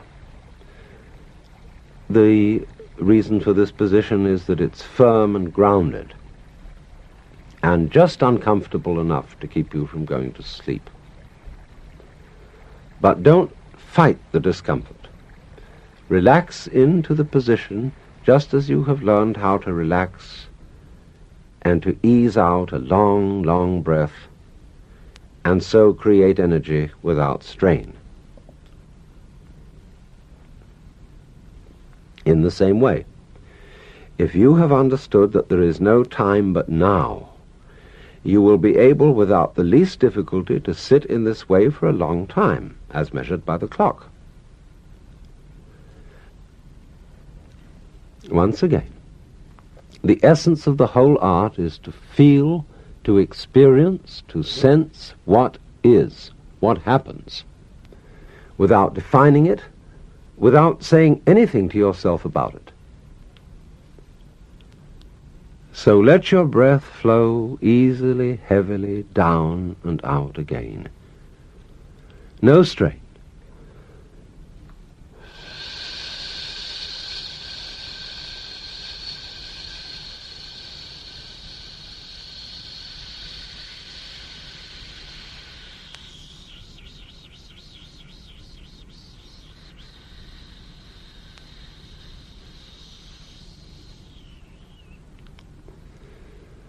And after it has come back in, once more.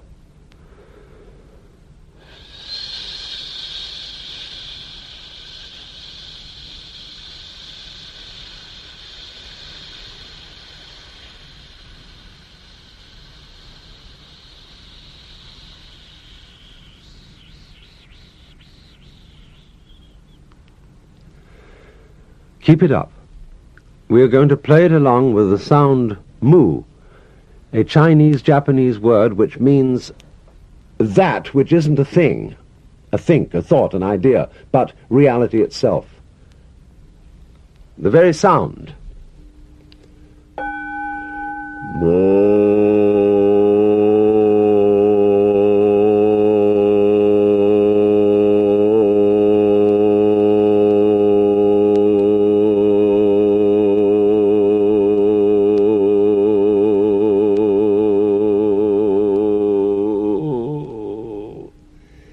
Dig that.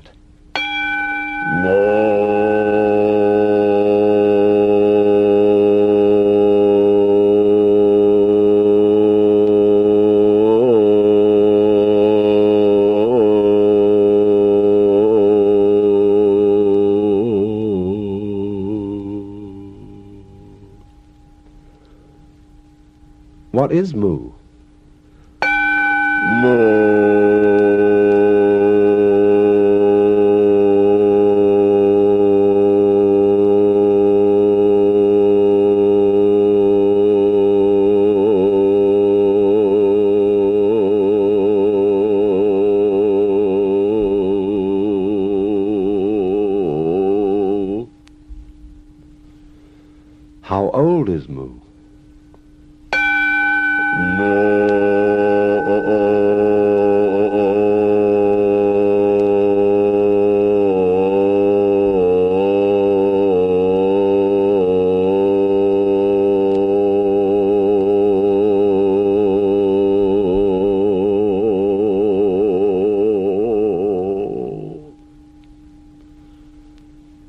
What do you mean by moo?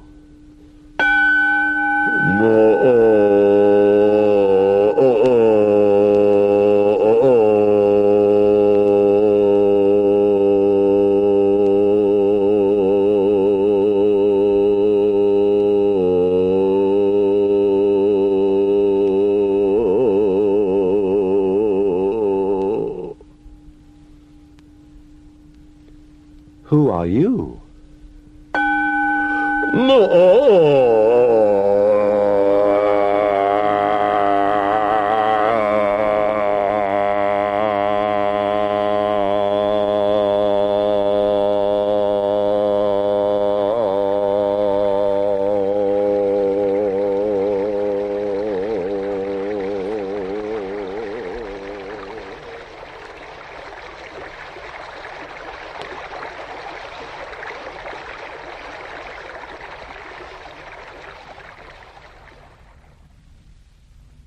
Well then, who are you? What is you? What is I? Some people say it's this body, others the mind, the ego or the soul. But all those, body included, are names and notions. Can we experience the self directly, like a sound, a flame, or any other object? Put your hands on that mysteriously invisible thing known as your head. Keep your eyes open, easily, blinking occasionally without staring. Let's assume that all ordinary ideas of what myself is are either so wrong or so doubtful that we must investigate the matter directly. But to do that, you must first get the sensation, the feeling of yourself without forming any idea. Regard words in the head as mere noise. Relax your tongue and let it float easily in your lower jaw. Just stop, look, and listen.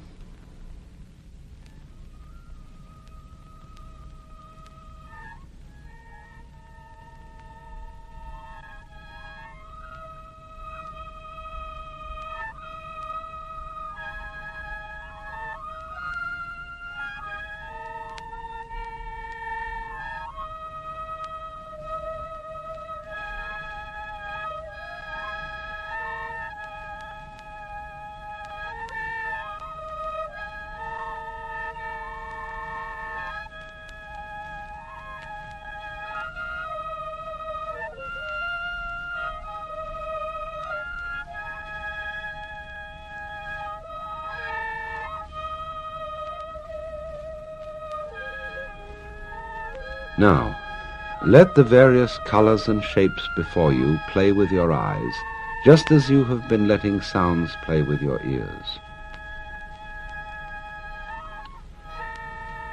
Where are they? Out in front of your face? Or inside your brain? In the optical nervous system? Is your head in the world? Or is the world in your head? Or both?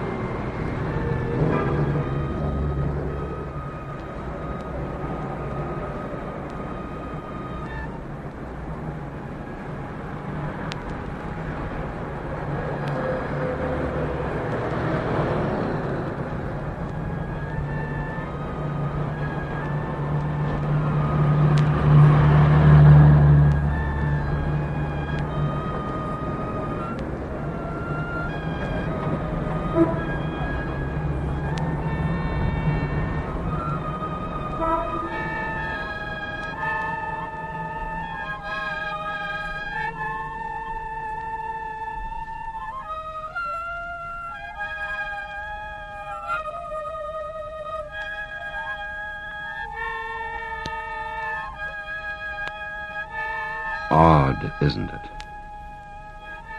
Either you were everything you felt, or you just didn't feel yourself the feeler at all, just as you didn't see your eyes. All or nothing. As is said in an ancient Chinese text called The Secret of the Golden Flower, between the all and the void is only a difference of name. Now, put your hands back on your lap, palms upward, one upon the other. And just let go of it all.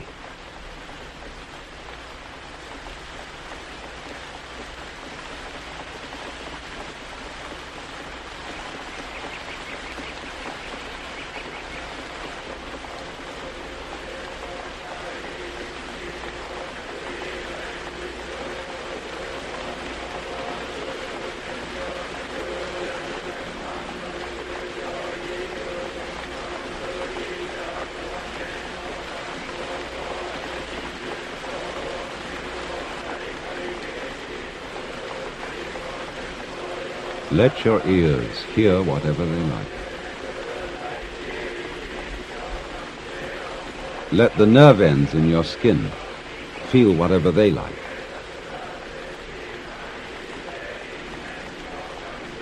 Let your eyes see whatever they like.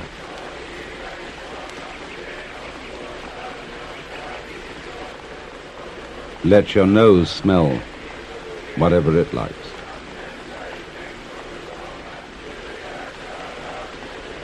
Let your mind think whatever it likes.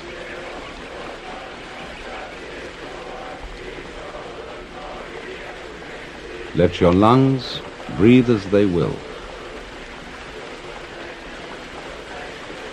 And let things happen as they are happening.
Are these all different senses?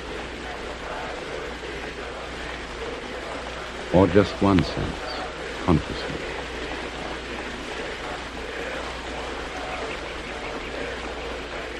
Listen to my voice as you listen to the sound of the rain. The sound of the rain needs no translation, no explanation.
So,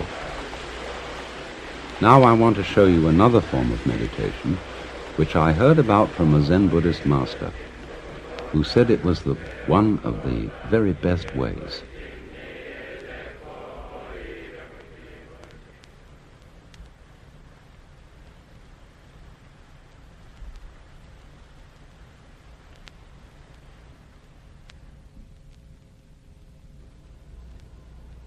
Will you please stand up and put your hands on your hips with wrists upwards? Now, let's all just laugh.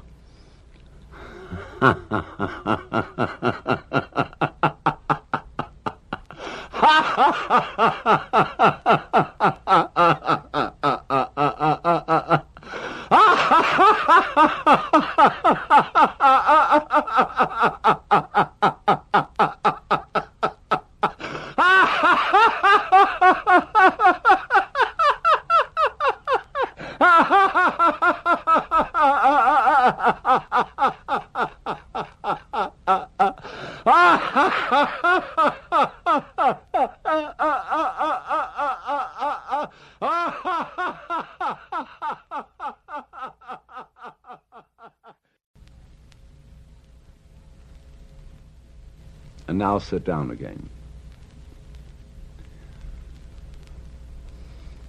This Zen master told me that you should do that first thing in the morning when you get up. And it's even better than sitting for a long time and getting your legs stiff. Now, how do you feel?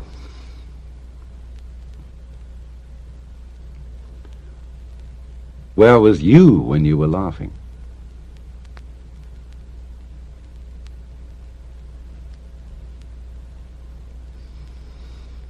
What is you now? Listen.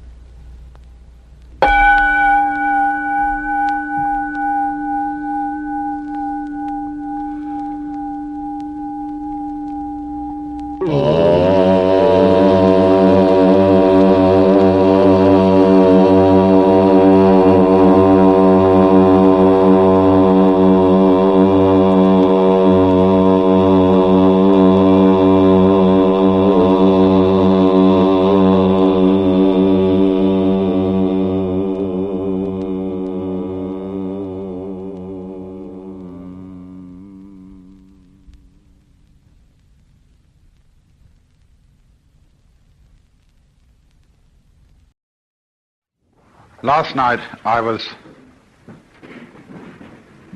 began by reviewing two possible concepts of the nature of space. One, that it is simply an abstraction and projected upon the physical world in rather the same way that we project measurements, lines of latitude and longitude, or the cutting up of another abstraction called time into divisions like hours, minutes, and seconds, which are there only on the dial of the clock. The Earth in its rotation doesn't tick. And time is, of course, seen thus simply a measure of change, of the rate of change as between two changing processes, the changing process of the clock and the changing process of, say, a person's running around. It is out of that relationship, in other words, that you get a concept of time. And similarly, through being able to measure distances in a similar way, you get a concept of space. You see, this is one point of view, that it's an abstraction, because force would be lent to this point of view by the fact that space itself isn't really there. Space is just absence, and you must be very careful not as Whitehead would have said, to reify, that is, to make a thing out of something that isn't there at all. Like saying, have an absence. Oh boy. Gary Snyder invented a corporation. It was called the Null and Void Guarantee and Trust Company. And its slogan was, register your absence with us. And so I had some business cards made up for it, which put at the bottom, Gary Snyder, non-representative. But this is, of course, Zen humor, because Zen people are always joking about things not really being there at all. The general feeling of there's being nobody at all, as distinct from being important and somebody, has a kind of inverse humor to it. One becomes a sort of bag of wind, and there's something about that. The Zen masters call each other windbags and rice bags and things like that, because the whole idea of taking nothingness for real is somehow funny. The other point of view that I was trying to contrast with this was rather different, and that is that just because they are so imponderable and so unget-atable, space is you. Space is your consciousness. And your consciousness is not something located in your head, although your head is a way in which it's focused. And therefore consciousness can be altered by a surgeon putting instruments into the brain. But the full range of consciousness, or the full range of the mind, is the entirety of space as the continuum in which the universe exists, in rather much the same way as images exist in a mirror. Only here, there seems to be no solid mirror. There is an infinitely permeable continuum, space. In a Chinese text called the Danjing, or the Platform Sutra, attributed to the sixth patriarch of Zen Buddhism, Huineng, he has the passage where he says that the mind is like the emptiness of space. Now he says, if you want to realize this, don't exclude everything from your mind, because if your mind is like space, space contains the earth and the stars and the sun and the moon and the mountains and forests, good men and bad men, enlightened men and unenlightened men. Everything is in it. And so if a person wants to attain an understanding of the mind merely by emptying his mind, he's making his mind small instead of great. So you cannot therefore separate space from what it contains, because without the content there's no container, and without the container no content.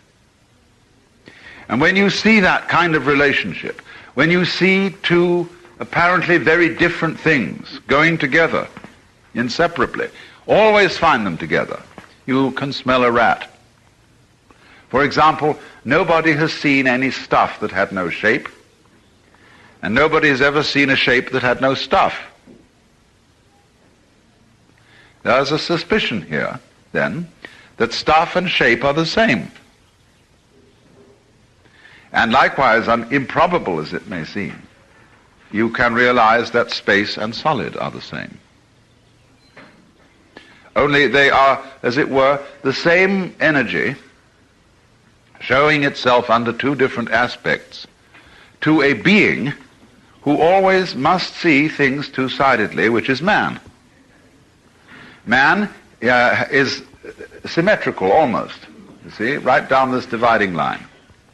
Two sides to his brain, two eyes, two nostrils, two ears, a symmetrical mouth, two arms, two nipples, hips, legs, you see, all balancing except the heart is a little bit over to one side. And But here he is, you see, this two-way thing. Man is like a Rorschach blot. He's some mess that was squeezed, folded, and then you unfolded it, and by Jove, it's symmetrical. And it's a very strange thing about that. You can make order out of almost any mess by symmetrizing it in various ways. You know there's a gadget called a teleidoscope, which is a marriage between a kaleidoscope and a telescope. And you can look at things through it, and because it's got mirrors inside at a 45-degree angle, they will bounce the reflection in a circle, which is very elegant.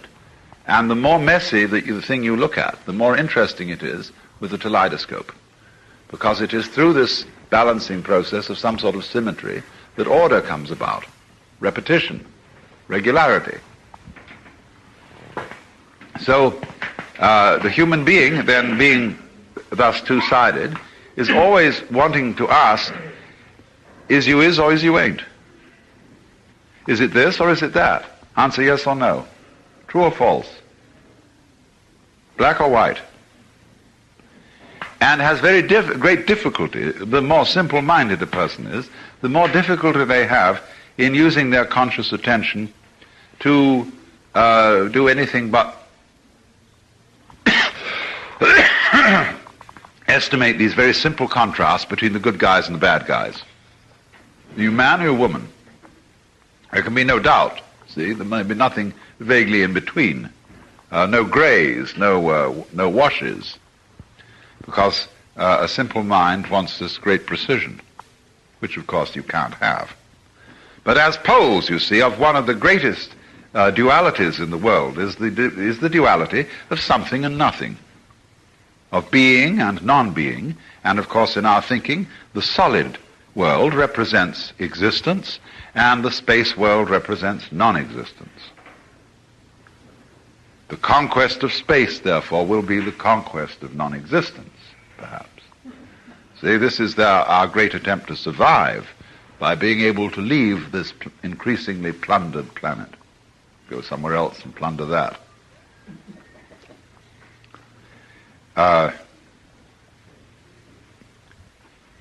That's the difference between mining and farming.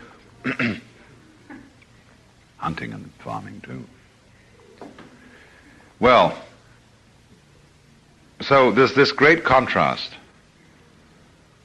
of reality considered as what's in the space. That's what's there. And the space is simply what's not there. But you can't make it that simple, because you've only got to think about it one step to realize that you can't have the recognition or perhaps even the existence of what is there unless there is also what is not. In other words, I wouldn't be able to see you as moving human entities if you were all densely packed in some sort of material medium, like, say, Jell-O, or milk, or whatever, because then there would be no intervals between you to bring you out. You see? Now, actually, space must, in this connection, for a moment be considered from the point of view of optics.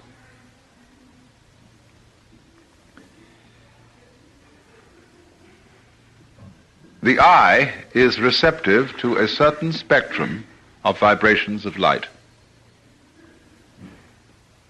And therefore, where such vibrations are not being transmitted, the nerve ends are not stimulated, and therefore don't report.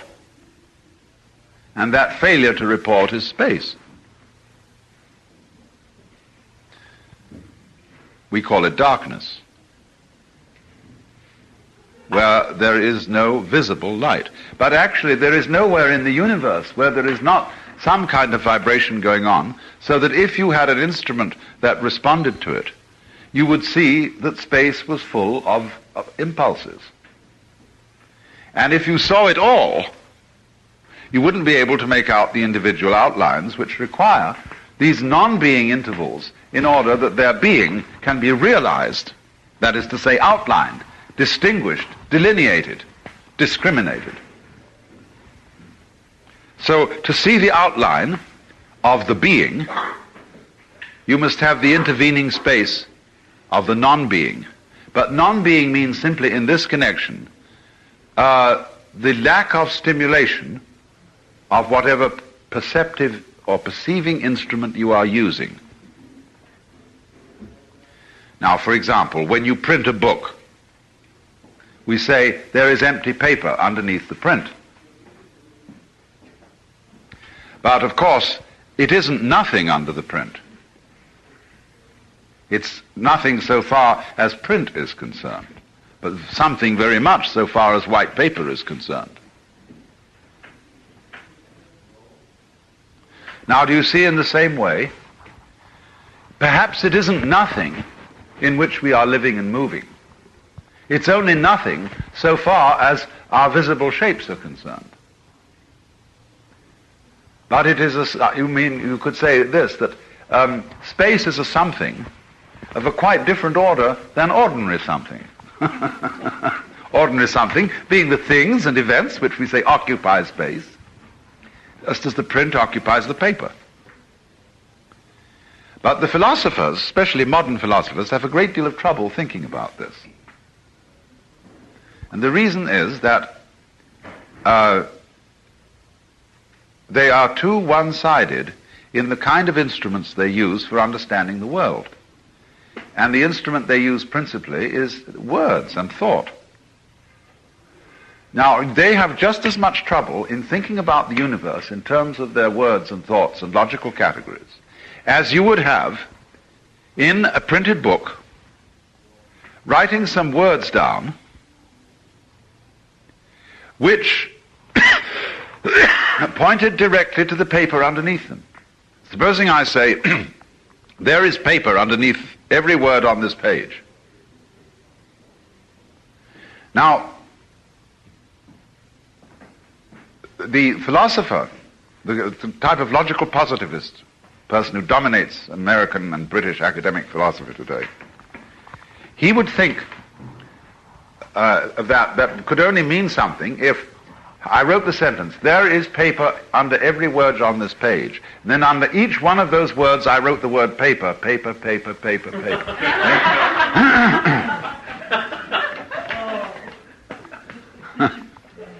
Then he would say, yes, that's true. But you see, that isn't the way it is. The difficulty is, you see, there is an incommensurability between the print and the paper. If we can stand outside that because we are diverse enough to realize that print is one process and paper is another, and they can be put together. But if you are immersed in the print, you can't see the paper.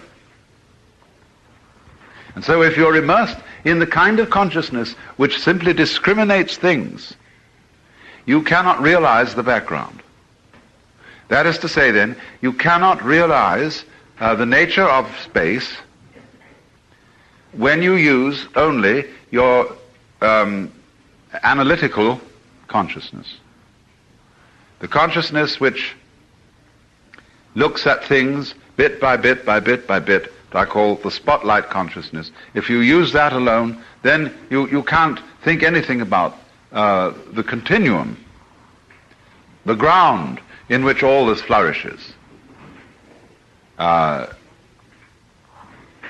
But you may then go on to make a mistake if you're not following me correctly. And this is the mistake, of course, that these kind of philosophers fall into.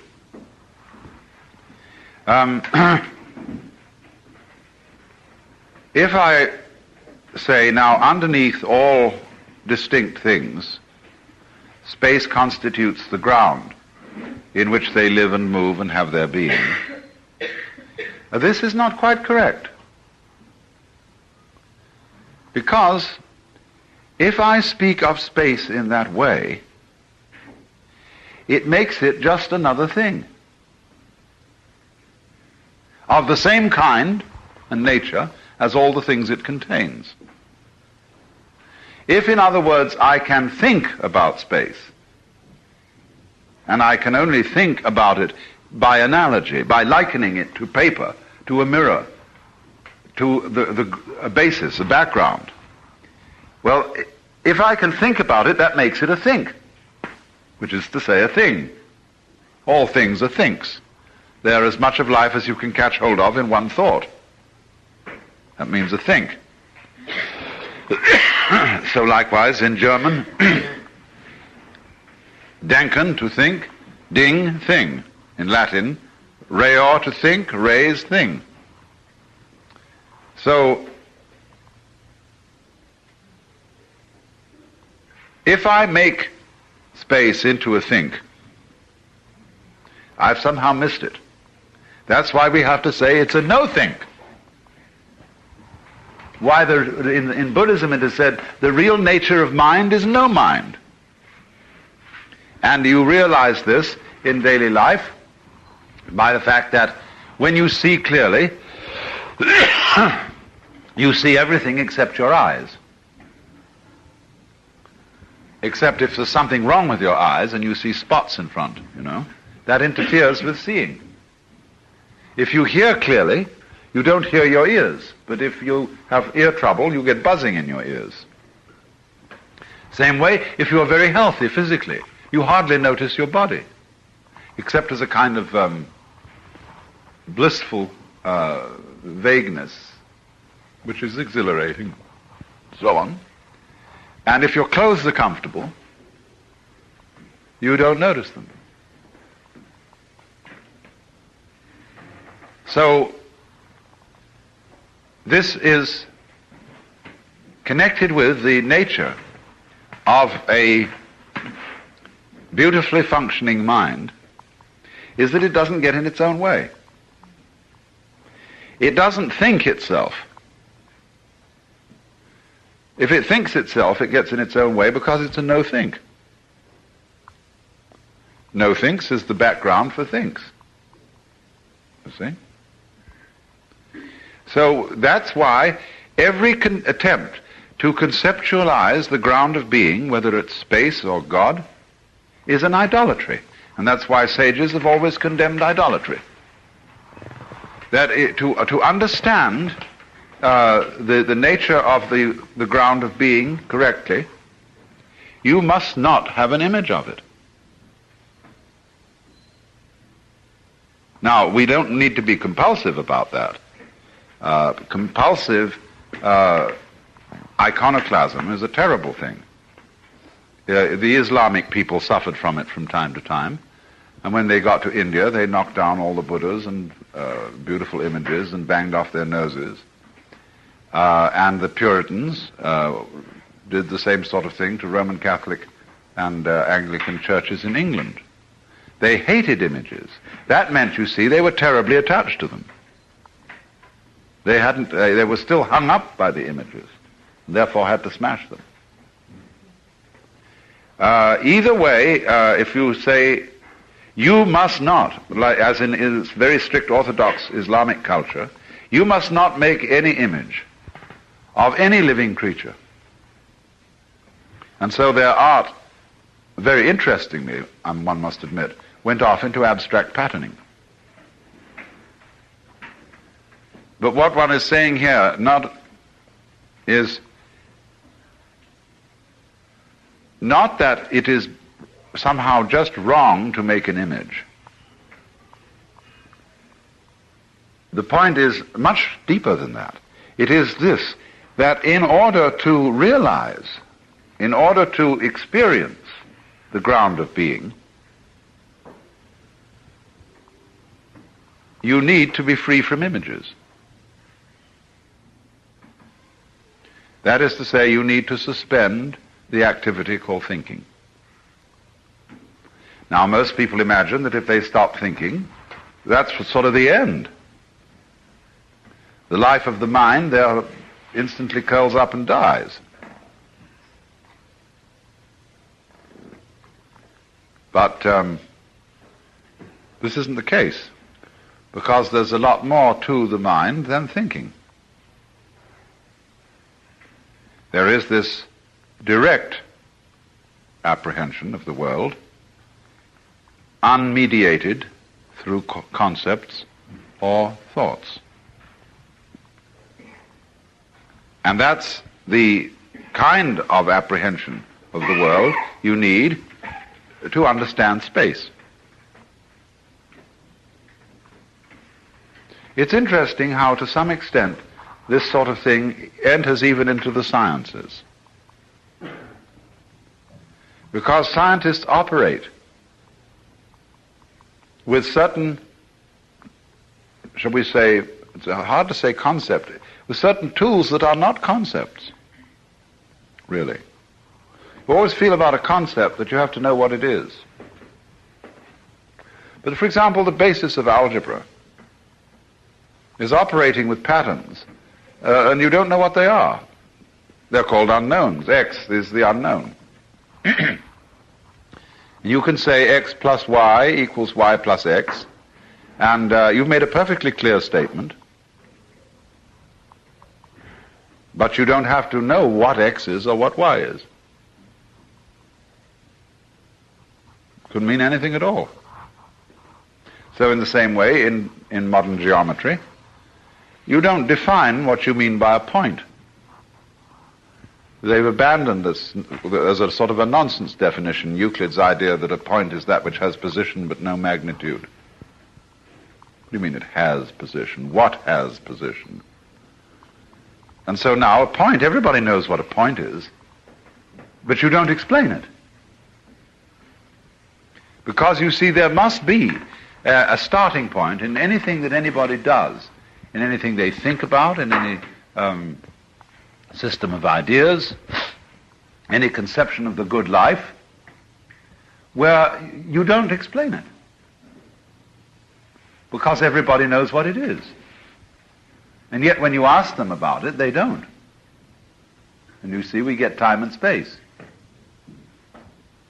If you turn back on your starting point and say, I will not go anywhere, I will not proceed with my geometry, with my investigation, with my business plans, until I am quite sure of my starting point, you will never begin.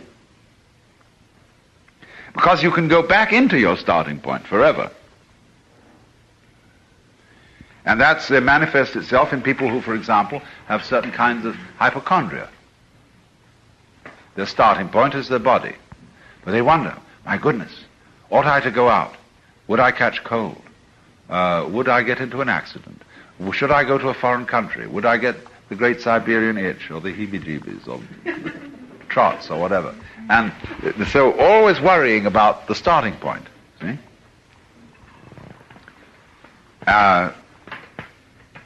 Now, are you quite sure that your premises are right? It's always good to look at your premises. But you very quickly come to the conclusion that if you don't have some premises, you won't go anywhere at all. So, as one general once said, a poor plan of attack carried out with zest and determination is much better than an excellent plan carried out in a wobbling way. So, in this way, for example, in Japan, I have no ideas really about talking Japanese. I know lots of words and no grammar. Therefore, I have no compunction whatsoever about talking, because I know it's mistakes all over the place, and if I were nervous about it, as they get nervous about talking English, because they do desperately want to be correct, I have absolutely no desire to be correct, because I know that in my whole lifetime I shall never be able to speak correct Japanese. So I just plunge in and I get understood. And that's the way you have to do in life. You muddle through. So if you keep turning back, you see, on the initial beginning point and trying to be sure of it, nothing will ever happen. So then, whatever is the point, whatever is the ground that we are and that we take our stand upon, appears to us as space, as not being there,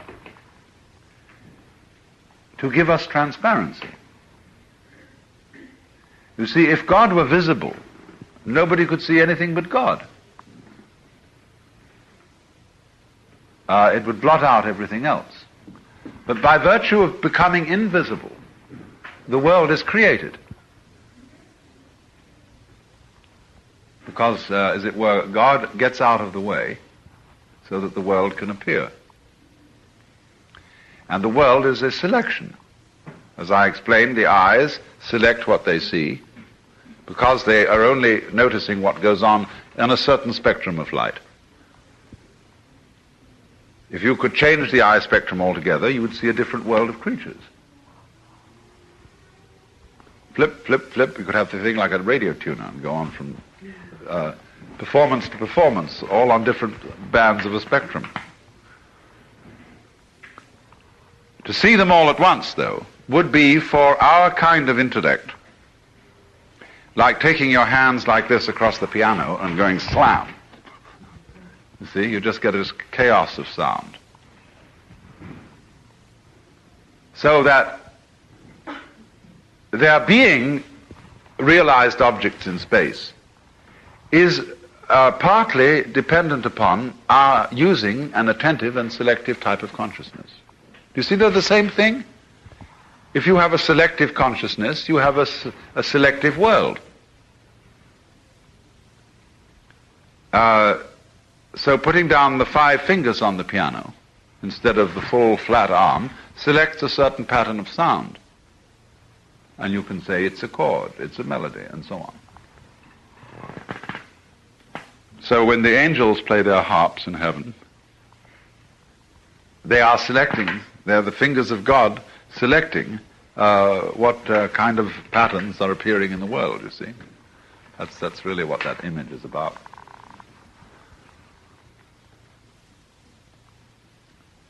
So then, to see this then, you go back to no thinking. The suspension of thought is, for modern man in particular, a tremendously important undertaking.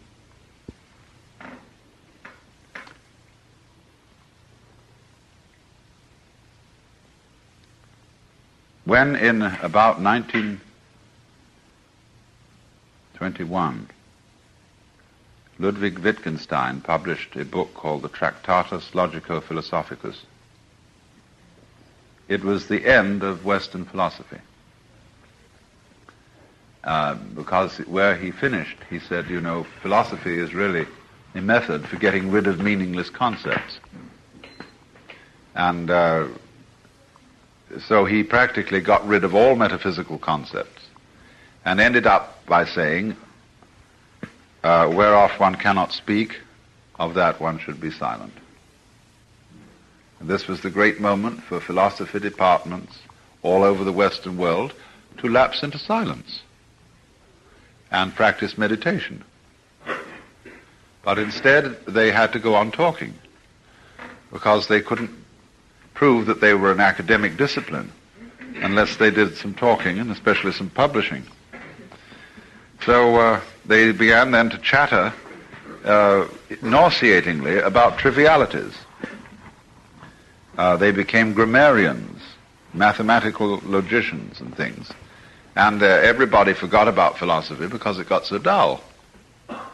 It wasn't expressing any more man's fascination and wonder at the improbable situation of living in the universe. So, but fortunately, things are at last getting through to people. And you would not be entirely laughed out of court in academic surroundings today if you suggested that some non-verbal research be carried on. You would have to put it rather carefully. You would have to refrain from calling it yoga or Buddhism or meditation, but it would be sort of research in nonverbal sensory awareness or something, some kind of academic gobbledygook. But it's coming. And this presents problems to people who are compulsive thinkers.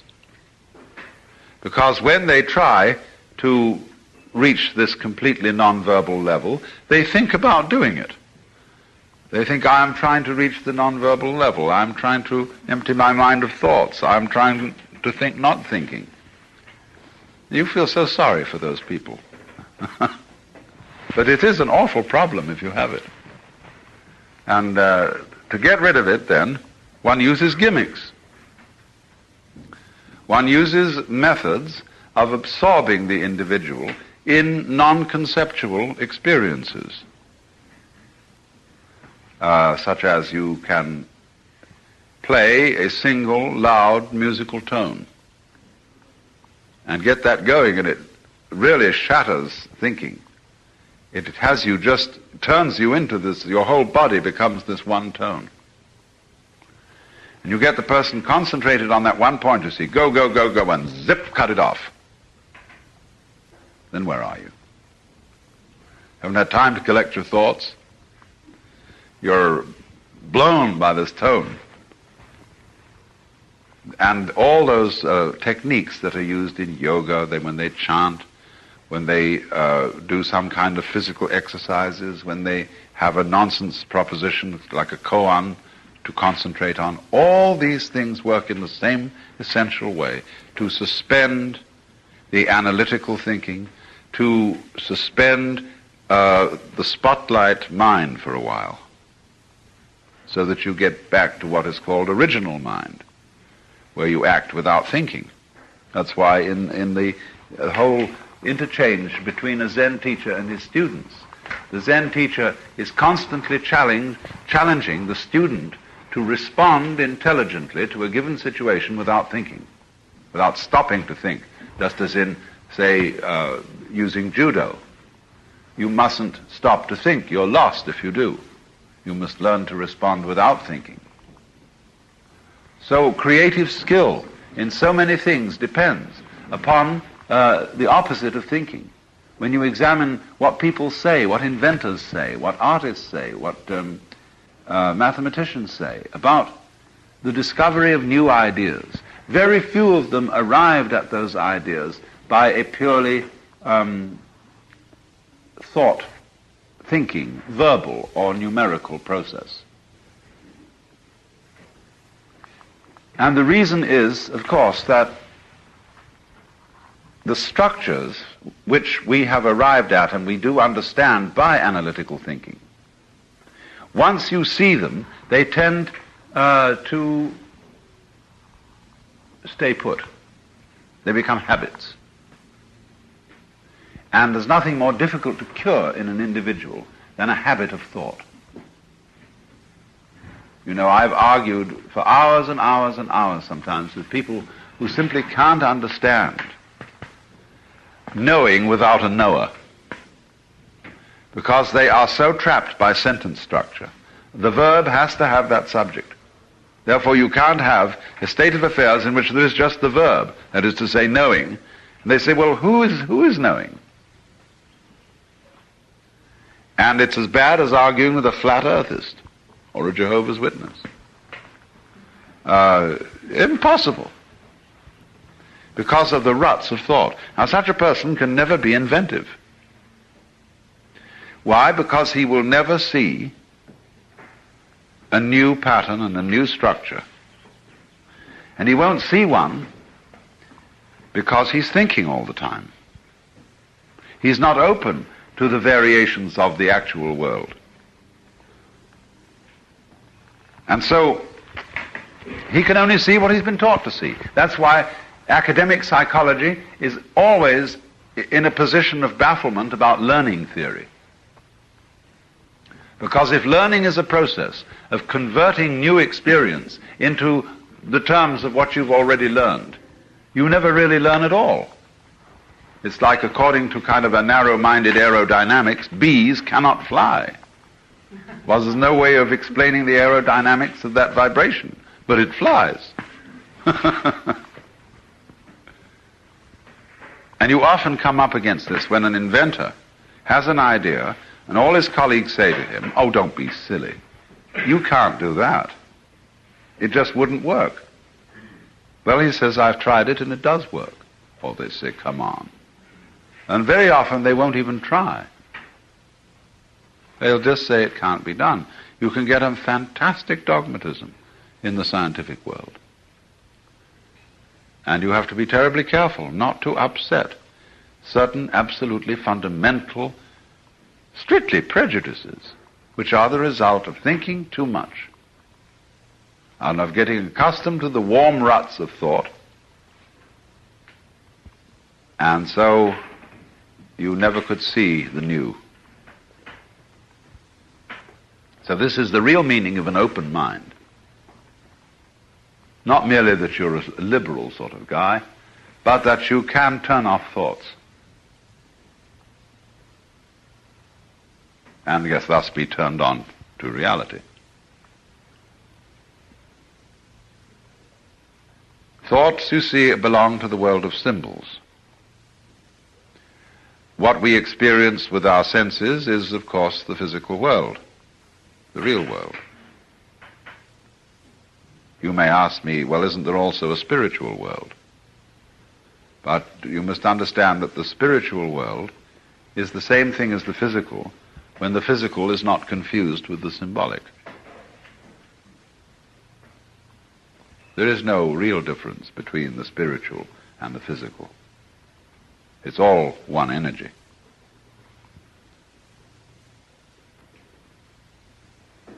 All in one space. Now, you see, though, the difficulty is that in saying something like it's all one energy, this is really the point. I mean, if you understand that this whole universe is one energy and you're it, you don't really have any much in the way of further problems. I mean, you have a few practical problems, like how to make a good table or a beautiful dress or whatever it is that you're after. But you don't have any more metaphysical problems when you see that. But a person who thinks a lot can't understand that at all. Because he says, well, it doesn't make any difference. If everything is all one energy, let's begin again. I mean, what have you said? Well, of course we haven't said anything. Logically, the statement is pure nonsense. Everything is one energy. So what? But that's only because the person who has received this communication has had it only as a thought. And as a thought, it's again like saying, there is paper under every word on this page. And thinking that that means that paper.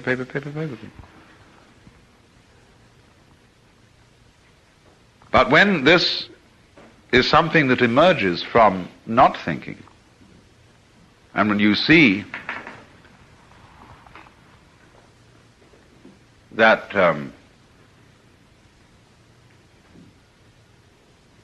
you've been bamboozled all your life long, you've been bugged by everybody else into thinking that you're some kind of a freak that came into this world, and you don't really belong here because probably your parents didn't really want you, and certainly your older brothers and sisters didn't want you around. You were eating up more. And in school they tell you, you've got to learn that you're not the only pebble on the beach, and that therefore the best way of teaching you that is that you're really rather insufferable around here, and you're on probation until you are acceptable. Well, babies then grow up, you see, with this treatment, feeling strangers, feeling that the earth is something alien. And so we all have this feeling of being alone, of being impotent little puppets of a huge system going on. And so we are progressively fooled out of, really with our own cooperation, fooled out of this sense that you can get if you suspend all these identifications that one does with the thinking process. This is this is that, I'm me, what's me is different from so on. You suspend that.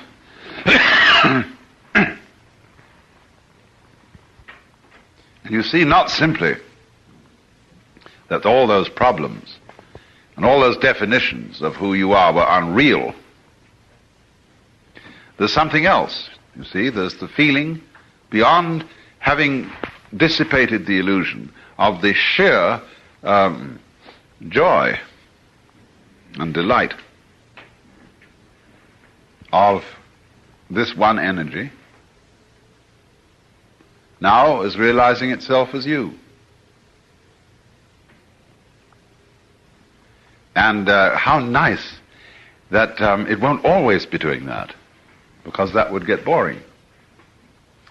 It'll go boom, like this, you see, and it'll be a different situation altogether.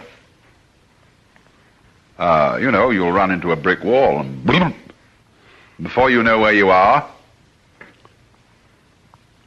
you're going beep, beep, beep, beep, out of an eggshell. The whole thing is flipped, and you're doing it on another track.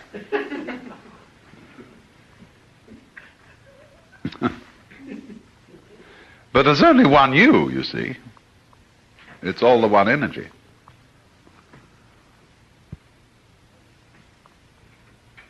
But this is, as I say, difficult to understand logically if you don't understand it experimentally. If you understand it experimentally, it's perfectly clear when somebody says everything is one energy. You say, of course.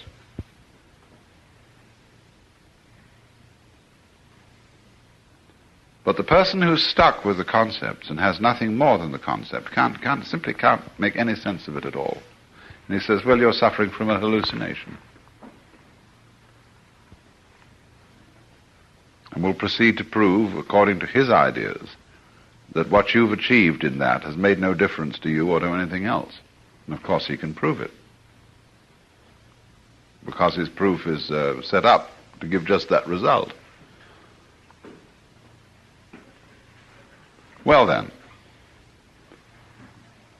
I got into that at some length, the question of no thinking, because of trying to point out how one must avoid trying to understand space in such a way as to make it a thing, like a box, you see, which contains all the objects in it. But a no thing, like space, is at the same time in cahoots with things. There are two aspects, two poles, two terms of the same one energy.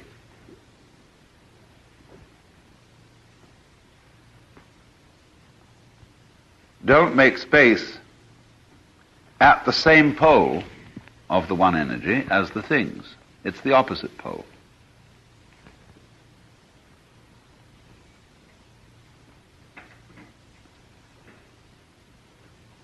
It is then because of our treatment of space as nothing, you see, that we are afraid of death. We are afraid of that pole of experience, which is unconsciousness, that corresponds to space surrounding the world. And because we think that reality, that our life, that our identity is entirely in the domain of consciousness and thingness and thinkableness, the other pole seems completely threatening. Whereas, of course, it is that on which it all depends, because the two poles depend on each other. They energize each other. So when you are scared of the non-being side of things, you are, as it were, frightened of your own mother. Now, of course, you may have reason to be, because there are such things as devouring mothers. But the devouring mother represents the original horror felt for the unknown.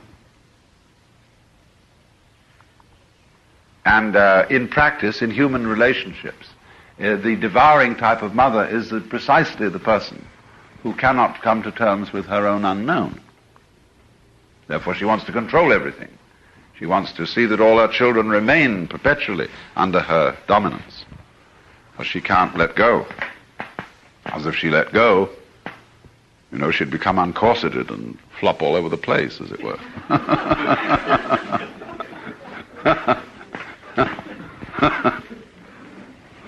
So,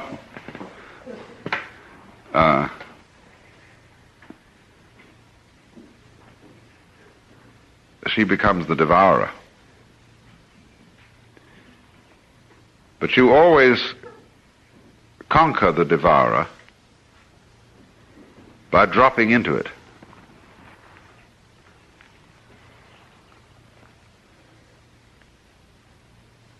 By faith, in other words. Faith in the sense of trust. I don't mean belief. Trust.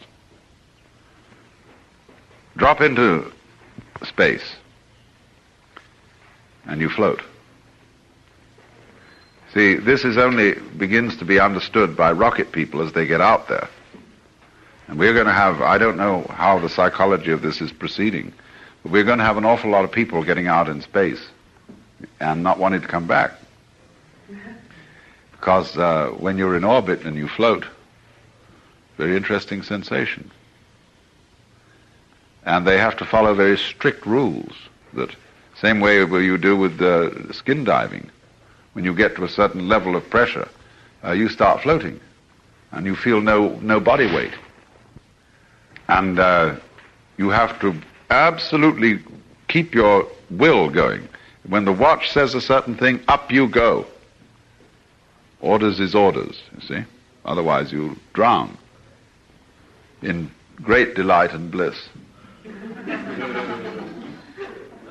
So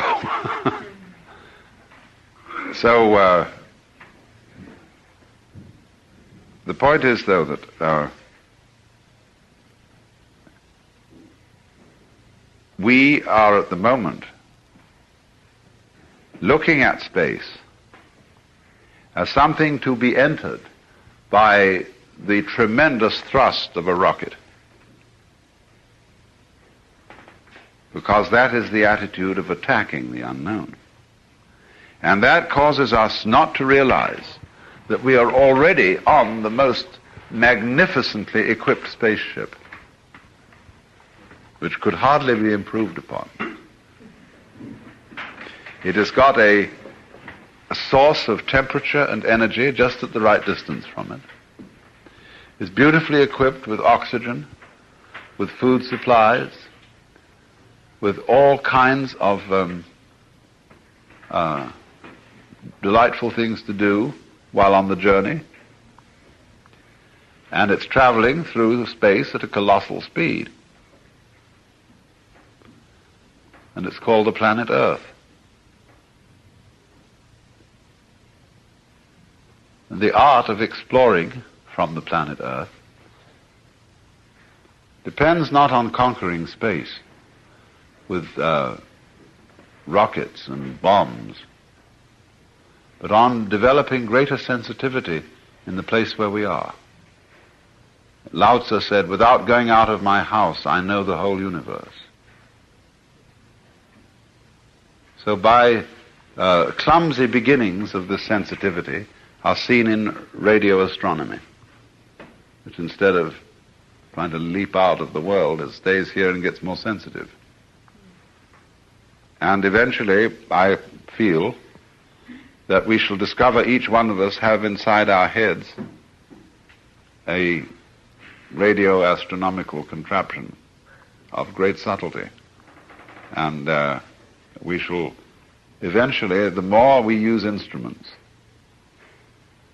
we shall begin to watch a process which I will call etherealization. But what at present we call miniaturization is connected with this. Miniaturization means that electronic equipment becomes smaller and smaller and smaller until what was originally a great box like this becomes a tiny, tiny little thing. Little tiny cell. And so in the same way, as certain techniques advance, all kinds of joining lines like wires begin to vanish. See, when radio substitutes for the telephone, all the wires vanish. When the airplane substitutes for road and railway, all the roads and rails are going to vanish. See? And more and more we find means of getting rid of the clumsiness of primitive technology. And then as all this apparatus disappears, we find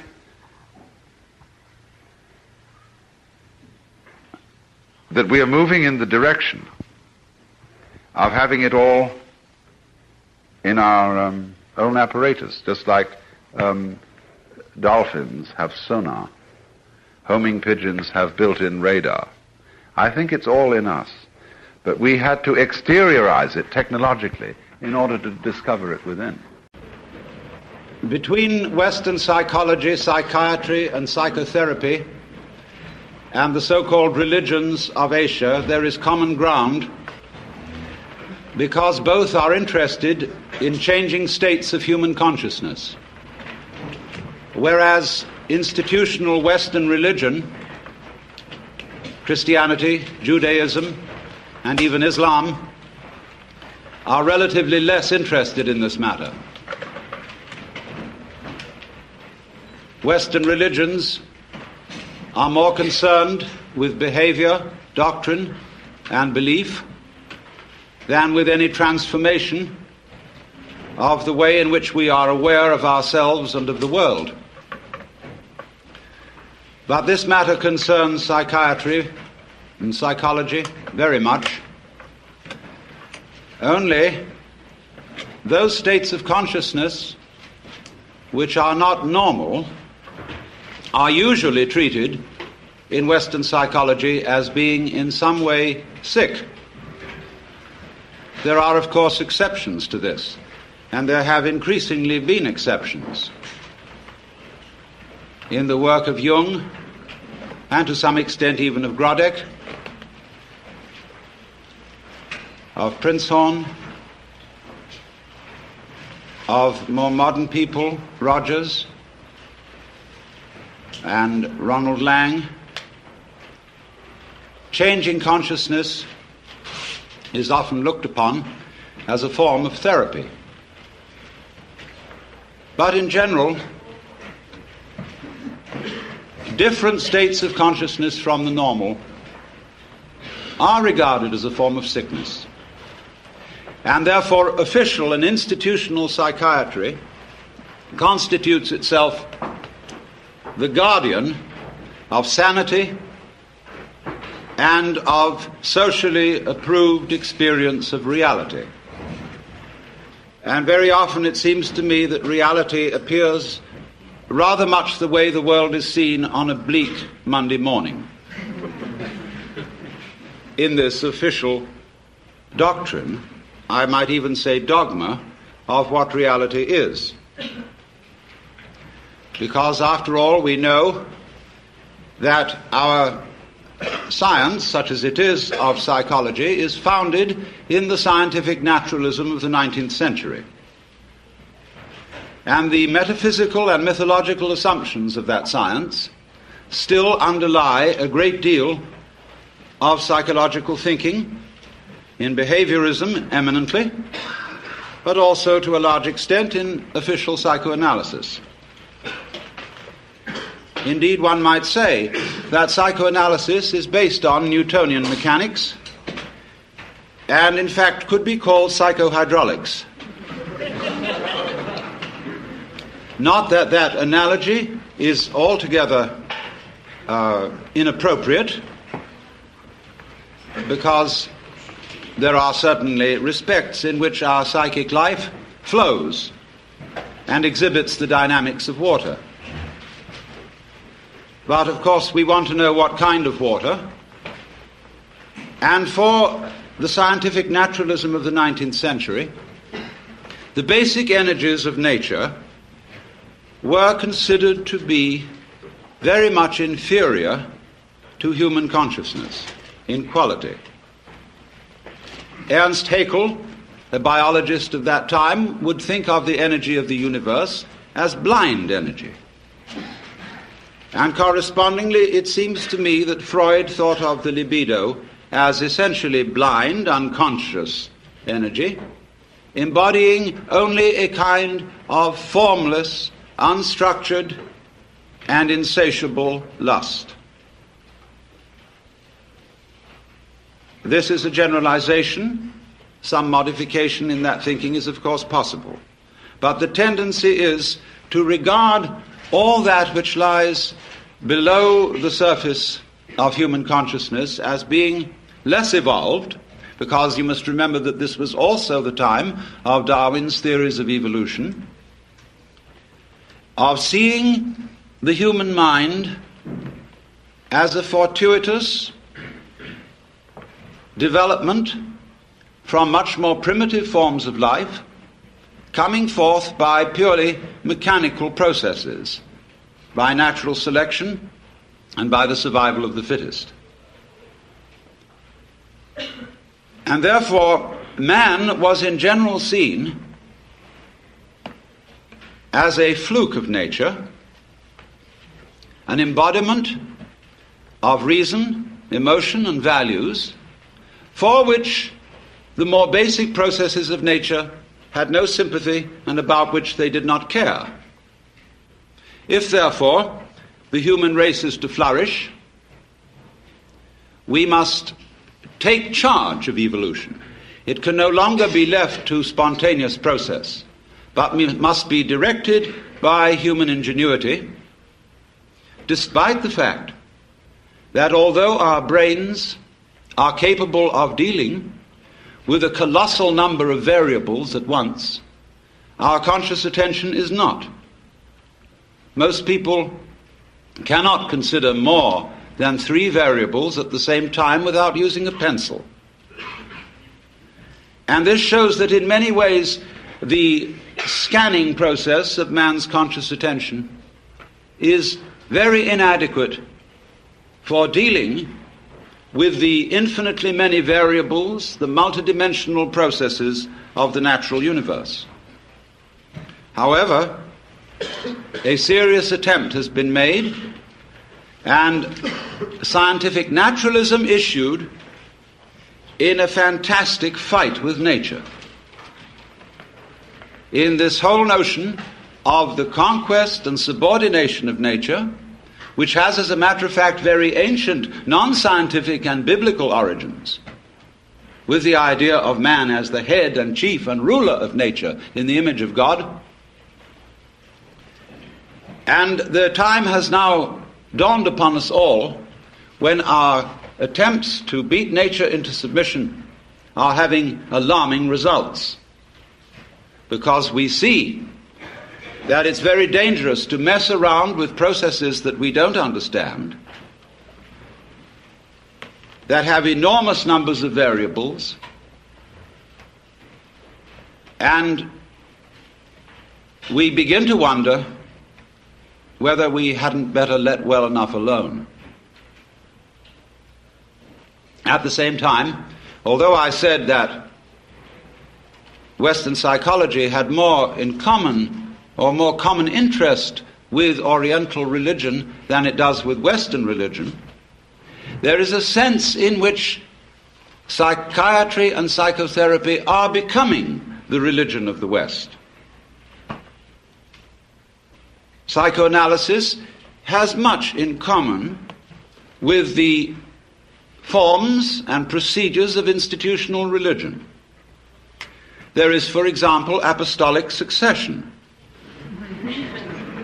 the passing down of mana, of qualified power to practice therapy, from the father-founder, Sigmund Freud, through his immediate apostles, to an enormous company of archbishops and bishops, among whom there are, of course, as there were with Christianity, heresiarchs, such as Jung and Grodek and Rank and Reich. And the heresiarchs are duly excommunicated and anathematized.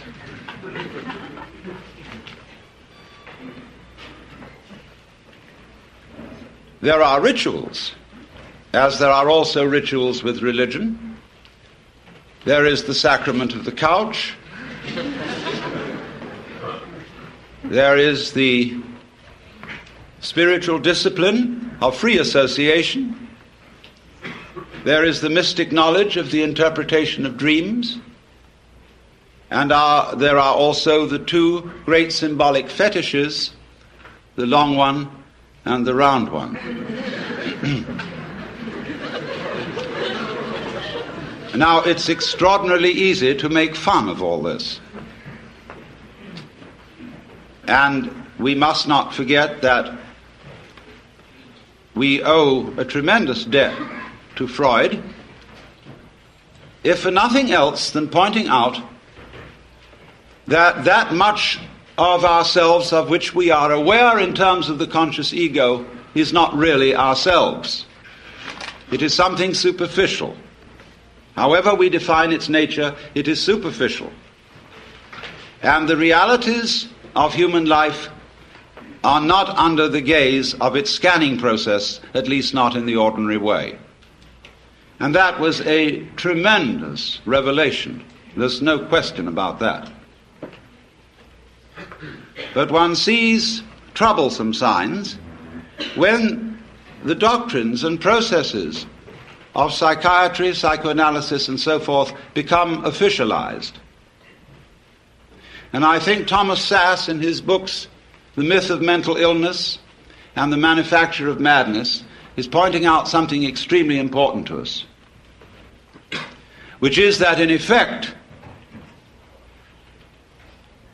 the psychological official of today is the priest, and that he is beginning to exercise the same sort of controls over human life as were exercised by the church in the Middle Ages.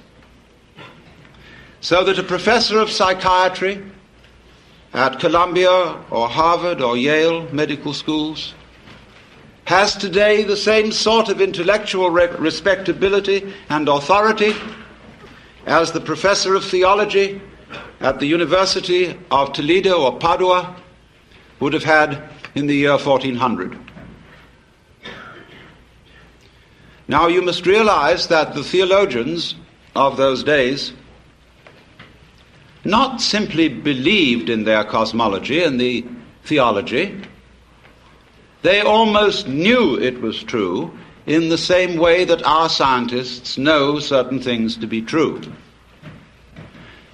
despite the fact that they change their opinions very often. While they hold them, they have in effect the force of dogma, as witness the anathematization of Velikovsky for his uncomfortable ideas. And therefore, there are heresies existing today which are persecuted in the same way as heresies were persecuted by the Holy Inquisition. And they are persecuted out of kindness, in exactly the same way that the Holy Inquisition persecuted heresy out of kindness and deep concern for human beings. That is unimaginable to us, but it was so. For after all, if you seriously believed that someone who did not hold the Catholic faith and who voluntarily rejected it would be tortured physically and spiritually forever and ever and ever in hell, you would resort to almost any means to preserve a fellow human being from such a fate, especially if the complaint or disease of heresy from which he suffered was infectious. You would first of all reason with him. And if he was not responsive to reason, you would resort to abuse and to forceful argument. And if he was not responsive to that, you would give him shock treatment and bang him about. If that didn't work, the thumbscrew and the rack and the Iron Maiden. And if that didn't work, as a last desperate resort, you would burn him at the stake in the pious hope that in the midst of those searing fires he would think better and make a last act of perfect contrition, and so be rescued from everlasting damnation. And you did all this in the spirit of this is going to hurt me more than it's going to hurt you. In the spirit of a surgeon who is very, very sorry indeed that he has to make you undergo this extremely painful operation. But it is in your best interests, and there really is at least a 50-50 chance that you may survive. And so, therefore, in perfectly scientific medical spirit, people may be very arbitrarily and without due process deprived of their civil rights, incarcerated in prisons that are in many cases much worse than prisons for criminals, and generally left to rot, be neglected and ignored, and when bumptious, given shock treatment or put in solitary confinement. For what? Because they have unorthodox and heretical states of consciousness. A lot of these people are not dangerous until provoked into being dangerous by being ignored, by being treated as machines, and in generally defined as non-human. And if you are defined as non-human, there's precious little you can do about it, because everything you say that sounds human will be taken as a kind of utterance of a mechanical man, as imitating humanness out of lunatic cunning. You will be suspicious. Everything you say will be listened to in a different way and with different ears. And you will have one hell of a time talking yourself out of it. Because there really are no rules as to what one must do when incarcerated for having unorthodox consciousness. There is no clear road to repentance. And this is found likewise in jails, where people are incarcerated on 1 to 10 year sentences, as in places like Vacaville, California, where when I visited such prisons, young men have come to me in perfect desperation, saying, I don't know what's happened to me, because I want to live like a decent citizen. I know I've done things that are wrong, but I simply don't know what is expected of me here. If I try to do what's expected, they say I'm compliant. And that seems to be some sort of a sickness. Thomas Sass drew attention to this when he quoted a discussion of the types of school children who may very well need therapy. There were overachieving children. There were underachieving children. There were children who exhibited erratic patterns. There were children who were sort of dully mediocre. In fact, every sort of child can be given a diagnostic name for his behavior which sounds sick. As Jung once suggested, life itself is a disease with a very poor prognosis. It lingers on for years and invariably ends with death.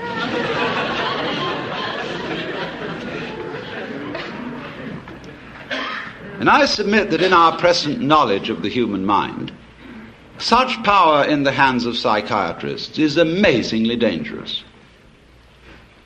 For I would suggest that today we know about as much concerning the human mind as we knew about the galaxy in 1300. And that while there are indeed individuals who are certainly able to perform psychotherapy, it is the sheerest arrogance for anybody to say that he is officially qualified to do so. We do not know how it is done. Just as we do not know, really, how musical, artistic, and literary genius is done. You cannot really teach it. You can put the tools for doing these things into people's hands, and you can show them how to use the tools. But whether they will use those tools with genius is quite unpredictable. And this is above all true of the art of psychotherapy. We don't know how it's done. We've got some vague ideas. There probably are some people who, by reason of their mental derangement, are probably not qualified to perform it, because they are maybe out just to make other people into messes. But to say that there are certain standards and certain examinations that can be passed and certificates that could be issued, which do indeed qualify people for this work, is, I think, pernicious nonsense.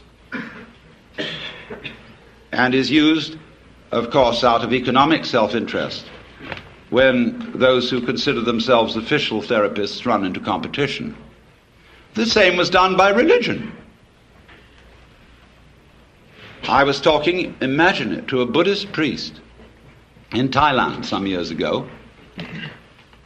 I was looking at some books in a bookshop in the precincts of a Buddhist temple. And I was wandering over, and I noticed a book on a certain form of Buddhist meditation. And I murmured, Satipatthana, which is the name of a certain kind of Buddhist meditation. And a voice suddenly said to me, "You practice Satipatthana?" I looked up, and there was a skinny Buddhist monk in a yellow robe with rather red eyes looking at me. I said, "Not exactly Satipatthana. I use a different method. It's called Zen." "Oh, Satipatthana, not Zen." I said, "Oh, well, it's something like it, isn't it?" "No." "Well, it's rather like yoga," I said, "isn't it?" "Not yoga. No. Satipatthana different. Only right way." "Well, look," I said to him, "I have a lot of Roman Catholic friends who tell me that their way is the only right way. Who am I to believe?" I said, you're like someone who's got a ferry boat for crossing the river. I used the Buddhist simile. And another fellow down the stream has opened up ferry business. And you go to the government and say, he's not authorized to operate a ferry boat because he's competition to you. Let all operate ferry boats who will. And if you haven't got the sense to stay off one that sinks, it's your fault. And after all, I could say to him, you believe that everything that happens to you is your own karma. So why worry? But now, it's so interesting that since official psychiatry, and I underline that word official because I hope those of you in this audience who are therapists will regard yourselves as unofficial. At least that'll give you an out. But nevertheless, official psychiatry has curious things in common with Western religion as well as with Eastern. With Eastern, I said, only insofar as it has an interest in states of consciousness and inclines to regard other states of consciousness than the ordinary as sick. But it has one very important feature in common with Western religion. And to that, we have to go a little bit into Western religious history and ask ourselves what in Western religion, and especially in Christianity, and this goes also for Judaism and Islam, what is the great heresy? Curiously enough, the great heresy was first in the West committed by no less a person than Jesus Christ, who believed himself to be God. This, of course, will be unquestionably true if you think that the Gospel of St. John has historical value. It's a little vaguer in the Synoptic Gospels, but if you read the Gospel of St. John, there is absolutely no doubt about it, for he said, I and the Father are one. He who has seen me has seen the Father. Before Abraham was, I am. I am the way, the truth, and the life. I am the resurrection and the life. He said all that according to this gospel. And that is something that in the Western world you are not supposed to say. And especially you are not supposed to believe it. And naturally it was very difficult for Jesus, because he was saying all this in the context of the Hebrew culture. And he tried to find language in the Hebrew scriptures with which to express his state of consciousness, because he had an unusual state of consciousness. As I read it, he had cosmic consciousness, otherwise known as mystical experience, otherwise known as moksha, nirvana, bodhi, satori, fana elvana, or what you will. And that happens to people. It has happened as far back as we know. It happens all over the world and in all cultures. We don't know very much about it. We don't really know ways in which to make it happen, because it seems to be of the nature of it that it is a spontaneous surprise. But it unquestionably happens. And most people keep their mouths shut about it when it does. I had a friend who, in the middle of having a stroke, had this illumination, and he said to me, I fear to speak to my friends of this, but it was the most beautiful experience. I shall never be afraid of death. In fact, I recommend everyone to have a stroke.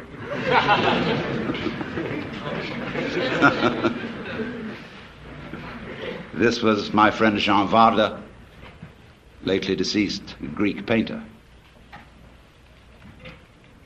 But Jesus certainly had this transformation of consciousness. And he was crucified for it. Why? Because he had committed an act of insubordination and treason against the cosmic government. Because if you believe that God is a monarch, an absolute, omniscient, and omnipotent authority, shall we say a sort of cosmic ego, then to claim to be that is to introduce democracy into the kingdom of heaven, to usurp divine authority, and to speak in its name without proper authorization. And they asked Jesus, by what authority do you speak? Of heaven or of men?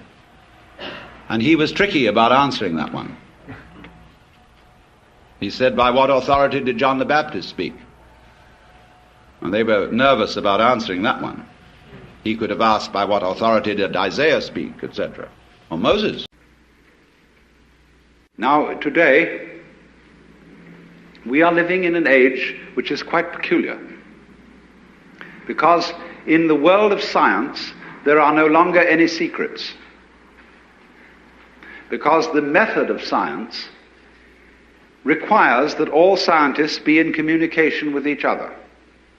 And therefore, that every scientist, as soon as he has discovered something or got a good idea, he rushes into print. And it's important for him to do so, because some other scientist somewhere else in the world might be thinking about something on the same lines and would be stimulated in his work by this man's speculations, even if not by discoveries. And so the whole scientific world tries to remain in communication. And for this reason, it was absolutely impossible to keep atomic energy a secret. In former ages, that might have been managed, because there were many secrets once upon a time. And people were not admitted to these secrets unless they were in some way tested and found capable of handling them without running amok. We live in such a dangerous age because all the secrets are out in the open and anybody can run amok with them. And that's just the situation we have to face, and that is just the situation we have to handle. It is too late to stop it, because that would be, as they say, locking the door after the horse has bolted.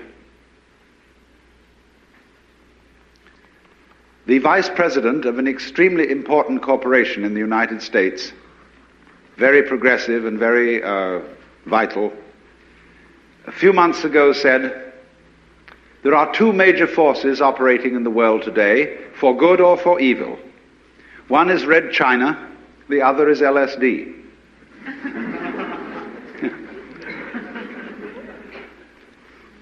And there is a certain reason why such a thing as a certain chemical, which is capable of opening people's minds in a certain way, should be something extremely disturbing. Because this particular chemical, in common with a number of others that have been known for centuries, but have been rather played cool through those centuries,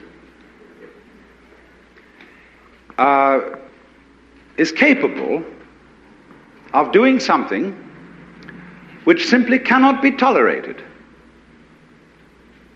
That is to say, capable of letting properly prepared individuals, or sometimes improperly prepared individuals, in on a secret which is very closely guarded, and which is, as a matter of fact, the deepest and most fundamental of all our social taboos. I have just finished writing a book, which I've had, with a sort of tongue-in-cheek attitude, had the temerity to call The Book. And it is subtitled, The Book, you see, on the taboo against knowing who you are. Because that is really the thing that cannot be let out. Ask yourself this: for what reason would a person be considered hopelessly insane? What sort of claims must a person simply not make? Well, there is one, and that is if anybody claims that he is God. That simply isn't done. Certainly not in our culture, although it's very frequent in India.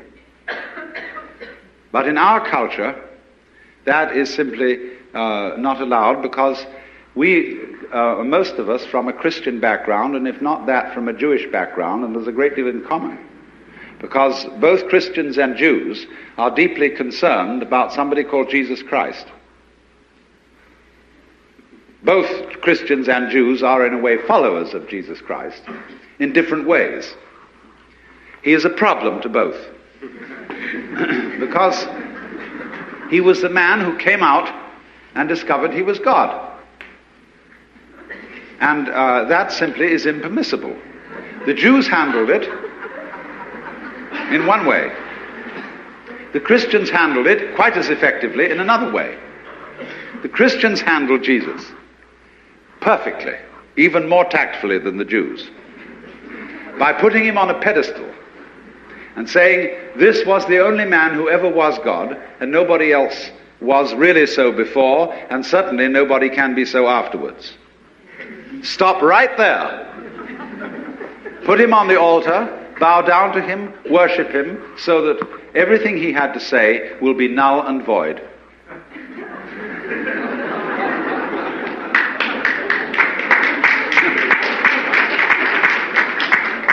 And it worked beautifully. But you see, the trouble about deep secrets is they can't be repressed indefinitely. As a certain president of the United States once remarked, you can fool some of the people some of the time, but you cannot fool all of the people all of the time. And we, human beings, have been systematically fooled by ourselves. It isn't as if there was some deep, dark conspiracy with somebody else to blame, for quite a number of centuries, into the notion that we are strangers in the universe.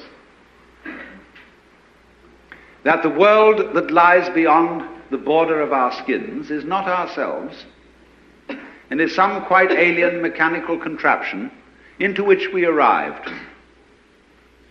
and from which we will disappear.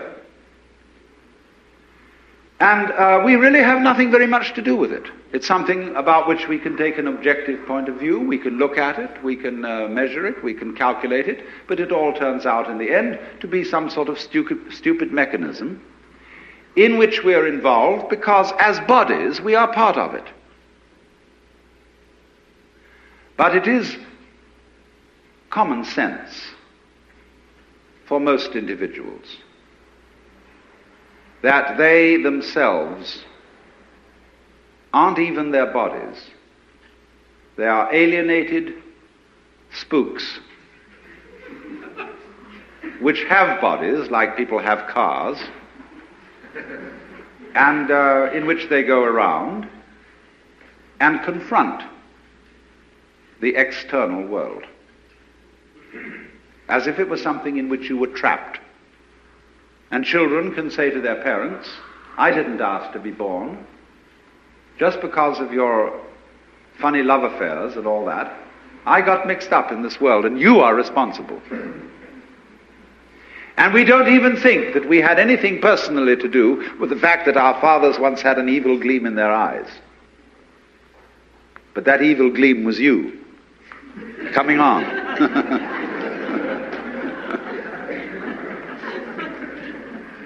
Only you see, by this idea of our own identity that we have, we're able to disclaim responsibility for all kinds of things. And say, no, it was my parents. See, if there's a fellow taken in juvenile delinquency, and he knows a little Freud, he can say, well, I couldn't help it because I was psychoanalytically fouled up when I was a baby. Even before perhaps I was born, my mother had all sorts of complexes. And then if he gets away with that, the people in the press say, for juvenile delinquents, the kids should not be punished, but the parents. And the parents say, hey, wait a minute. We got fouled up by our parents, and we're pretty bad parents, we admit. But our parents before us brought us up in a certain way that we are hopelessly neurotic, and we can't really raise children, but we have to. So everyone can pass the buck all the way down the line. The woman that thou gavest me, she tempted me, and I did eat. And then when God wagged his finger at the serpent didn't say anything. Because the serpent knew the answers. He knew the thing which must not be admitted, that the left hand goes with the right hand, that black goes with white, and that you wouldn't know what white was unless you knew what black was, and that you wouldn't know what is was unless you knew what isn't is, and you wouldn't know what here is unless you knew what there is, and you wouldn't know what you meant by self unless you knew what was meant by other. And that is so simple, but everybody contrives to ignore it. Now here's the problem, you see, that there are certain processes, some of which are what you might call spiritual exercises, others are simply chemicals, others are just horse sense, whereby one comes to see very clearly indeed that black goes with white and self goes with other. And as this becomes clear to you, it's rather shaking. Because, look, if what you define as you is inseparable from everything which you define as not you, just as front is inseparable from back, then you realize that deep down between self and other there is some sort of conspiracy. If these things always occur in combination and look very different from each other and feel quite different, nevertheless, the feeling of difference between them allows each one to exist.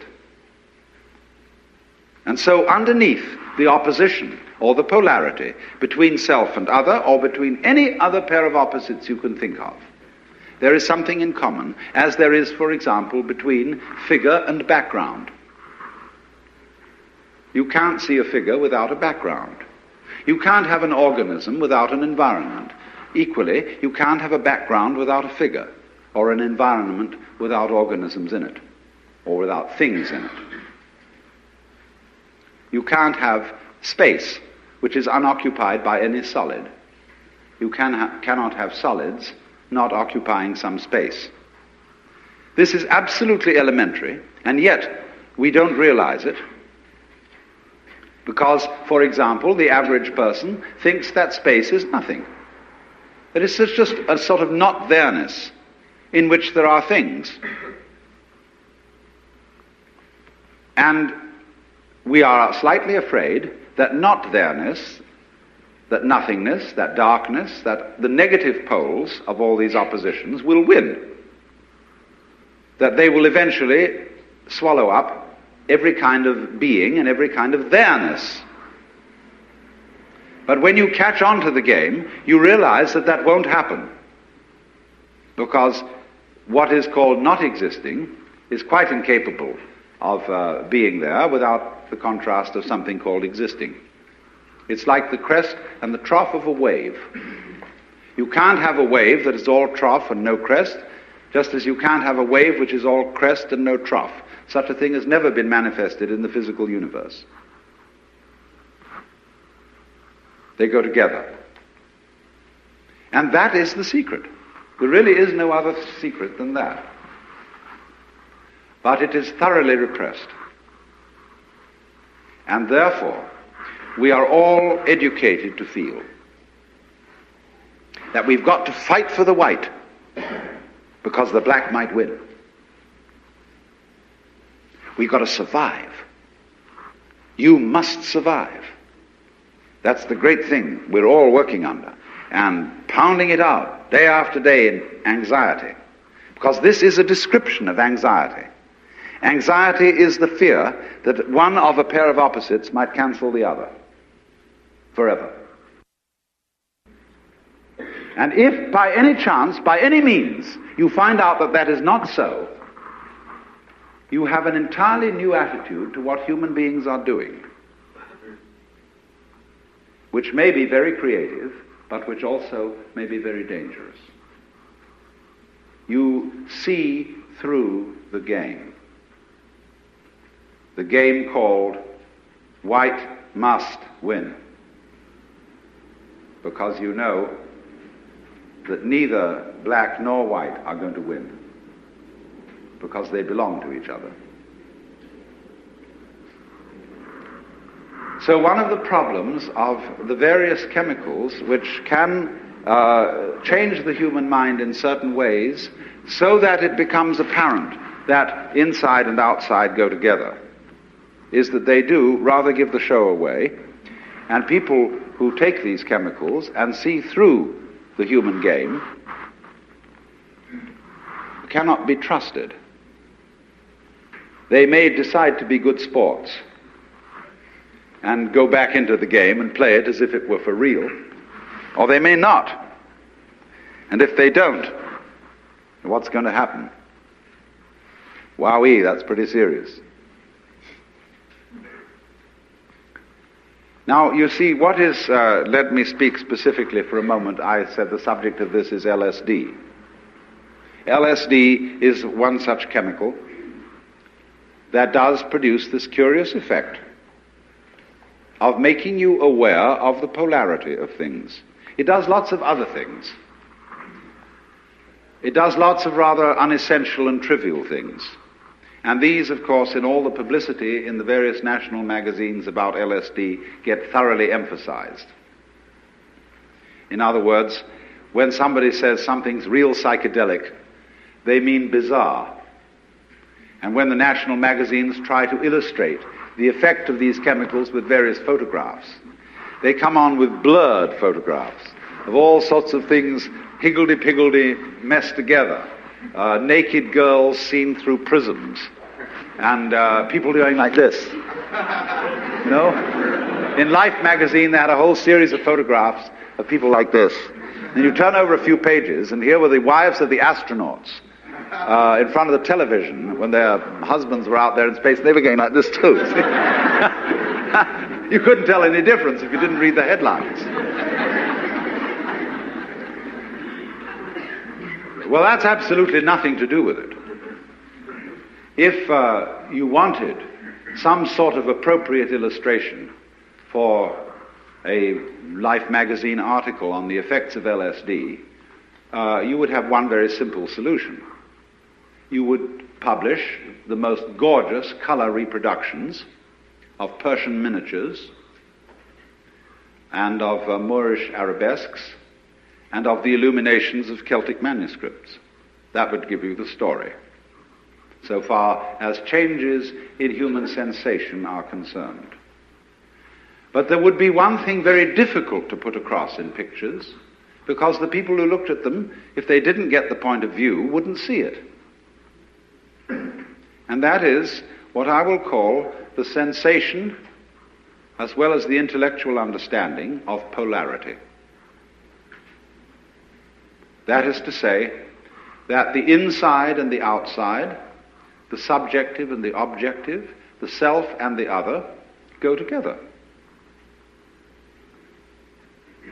In other words, there is a harmony, an unbreakable harmony. When I'm using the word harmony, I don't necessarily mean something sweet. I mean absolute concordant relationship between what goes on inside your skin and what goes on outside your skin. It isn't that what goes on outside is so powerful that it pushes around and controls what goes on inside. Equally so, it isn't that what goes on inside is so strong that it often succeeds in pushing around what goes on outside. It is very simply that the two processes, the two behaviors, are one. What you do is what the universe does. And what the universe does is also what you do. Not you in the sense of your superficial ego, which is a very small, little tiny area of your conscious sensitivity, but you in the sense of your total psychophysical organism, conscious as well as unconscious. This is not something that arrived in the world from somewhere else altogether, that confronts an alien reality. What you are is the universe, in fact, the works, what there is, and always has been, and always will be forever and ever, performing an act called John Doe.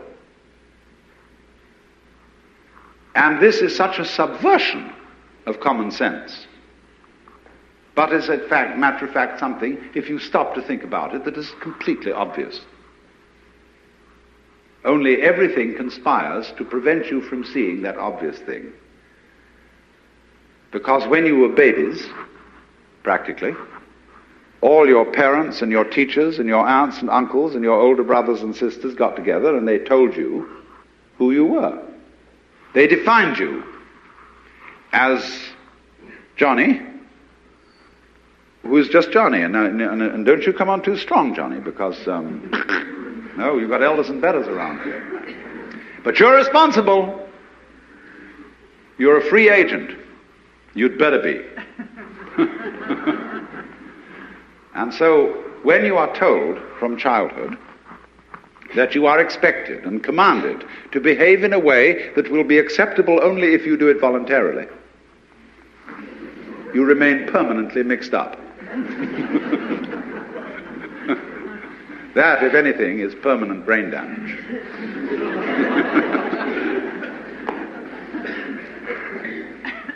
But that's the idea, you see, because that's the game we're playing. You started it. I didn't. See? That's the game we're playing. And we can make all kinds of complexities out of that, and really, in a way, have enormous fun. But once anybody sees through that, well, we're frightened. Once you get this sense of polarity, of your inside being the same process as your outside, and your ego being one and the same process as the whole universe going on, then we are afraid that people may say, well, good equals bad, and we can do anything we like, and we needn't in any way be further subject to the ordinary rules of human conduct, and we can wear what clothes we like or no clothes at all. We can have what sexual life we like. We can do anything. And we are going to generally, because the world is being rather oppressive towards us, challenge the whole thing and run amok.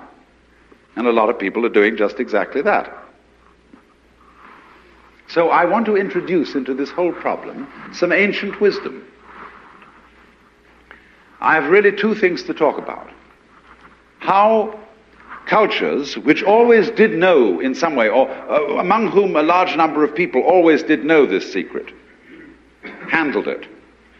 And then I want to make some observations about how we're trying to handle it and how it's not going to work.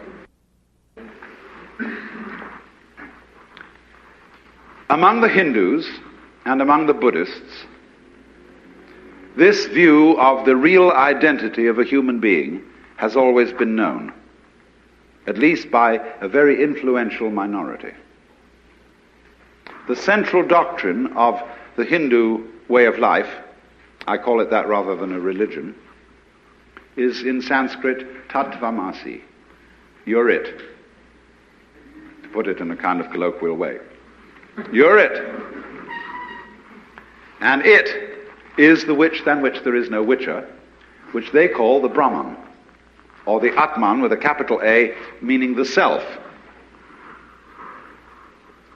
You are only just kidding that you're just poor little me. See, the function of a guru, that is to say a spiritual teacher in India, is to give you a funny look in the eye. Because you come to him and say, Mr. Guru, I have problems. I suffer, and it's a mess, and I can't control my mind, and I'm miserable and depressed, and so on. And he gives you a funny look.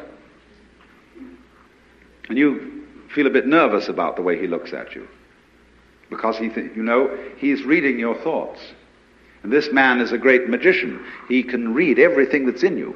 He knows right down into your unconscious, and you know all the dreadful things you've thought, and all the awful desires you have, and you are rather embarrassed that this man looks right through you and sees them all. But that's not what he's looking at.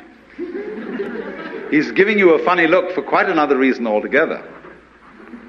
Because he sees in you the Brahman, the Godhead, just claiming it's poor little me. And he's going to eventually, by all sorts of subtle techniques that are called in Sanskrit upaya, that in politics means chicanery, and in spiritual education means skillful pedagogy. He is going to try and kid you back into realizing who you really are. That's why he gives you a funny look. And why he seems to see right through you. As if to say, Shiva, old boy, don't kid me. I know who you are, but you're coming on beautifully in this act that you're somebody else altogether. And I congratulate you, you're doing a wonderful job playing this part, which you call the person, my person. You know, a person is a fake. The word means a mask. So if you read books on how to be a real person, you're reading books on how to be a genuine fake. The word persona, as you know, means a mask worn in Greco-Roman drama. So if I come on to the Guru and say, well, he asks you who you are, Sri Ramana Maharshi, when anybody came to him and they said to him, as people do, who was I in my last incarnation? Or will I be reincarnated again? He always replied, who's asking the question? And everybody was irritated because he wouldn't give them answers about what they were in their former lives. He just said, who are you? And he looked at you. Have you looked at photographs of this man? I keep a photograph of him close by because of the humor in his eyes.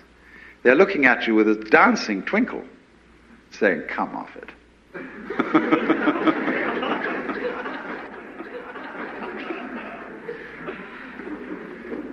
Now then, in these Asiatic traditions, it is well recognized that people who get the knowledge that you're it may very well run amok. And therefore they always couple any method of gaining this, whether it is yoga, whether it is smoking something or drinking something or whatever is the method, they always couple it with a discipline. Now I know the word discipline isn't very popular these days, and I would like to have a new word for it, because most people who teach disciplines don't teach them very well. They teach it with a kind of violence, as if a discipline was something that is going to be extremely unpleasant and that you're going to have to put up with. But that's not the real secret of discipline. I would prefer to use the word skill. Discipline is a way of expression. Say you want to express your feelings in stone. Now stone doesn't give way very easily. It's tough stuff. And so you have to learn the skill or the discipline of the sculptor in order to express yourself in stone. And so in every other way, whatever you do, you require a skill.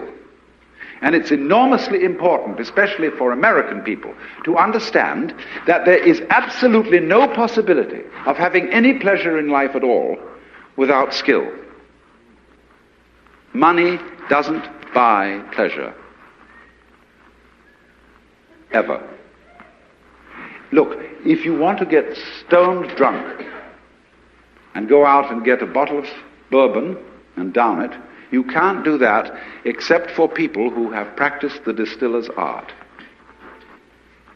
You can't even make love without art. Where I live in Sausalito, we have a harbor full of ever so many pleasure craft. Motor cruisers, sailing boats, all kinds of things. And they never leave the dock. All that happens with them is their owners have cocktail parties there on Saturdays and Sundays. Because they discovered, having bought these things, that the discipline of sailing is difficult to learn and takes a lot of time. And they didn't have time for it, so they just bought the thing as a status symbol. So, in other words, you can't have pleasure in life without skill. But it isn't an unpleasant task to learn a skill if the teacher, in the first place, gets you fascinated with it. There is immense pleasure in learning how to do anything skillfully. To make carpentry things, to cook, to write, to calculate, anything you want. It can be immensely pleasurable to learn the discipline. And it is completely indispensable. Because look, you may be a very inspired musician. I'm not a musical technologist, you see, and I regret it, but I'm a word technologist. But I can hear in my head all kinds of symphonies and all kinds of marvelous compositions, but I don't have the technique to write them down on paper and share them with somebody else. Too bad. Maybe next time around.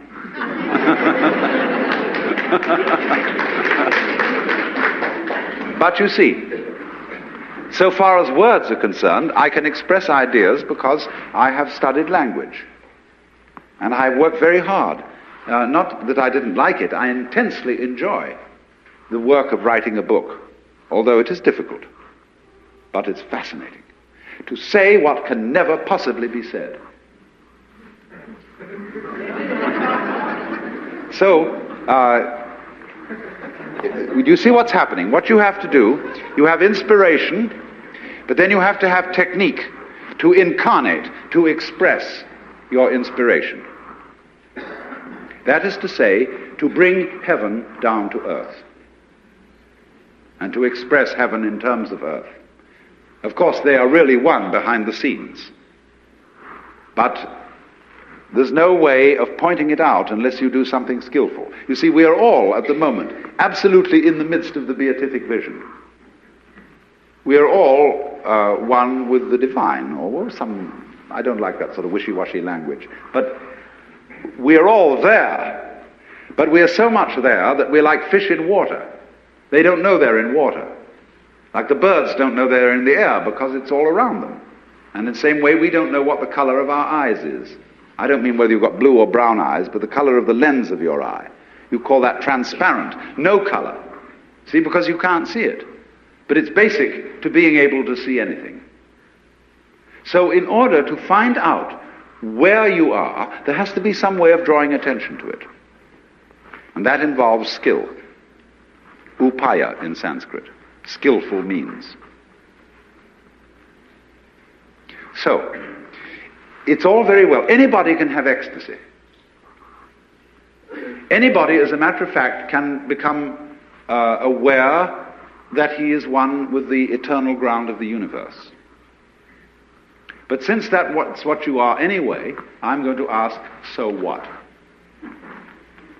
When a hero goes on an adventure, and he leaves his people, and is going to a strange land, he can go away and just hide himself round the corner in an obscure house, and then appear a year later and say, I've been on a heroic journey, and tell all sorts of tales. And they say, prove it.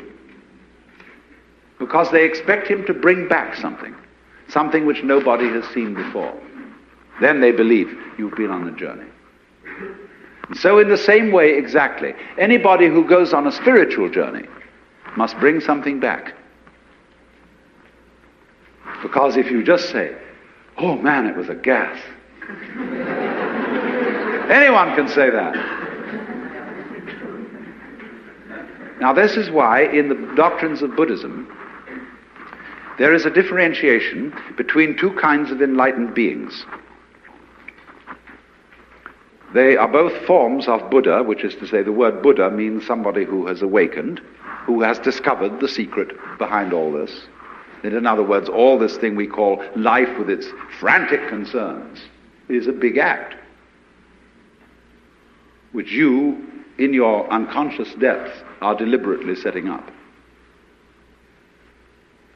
So you can do one of two things when you discover this. You can become what's called a Pratyeka Buddha.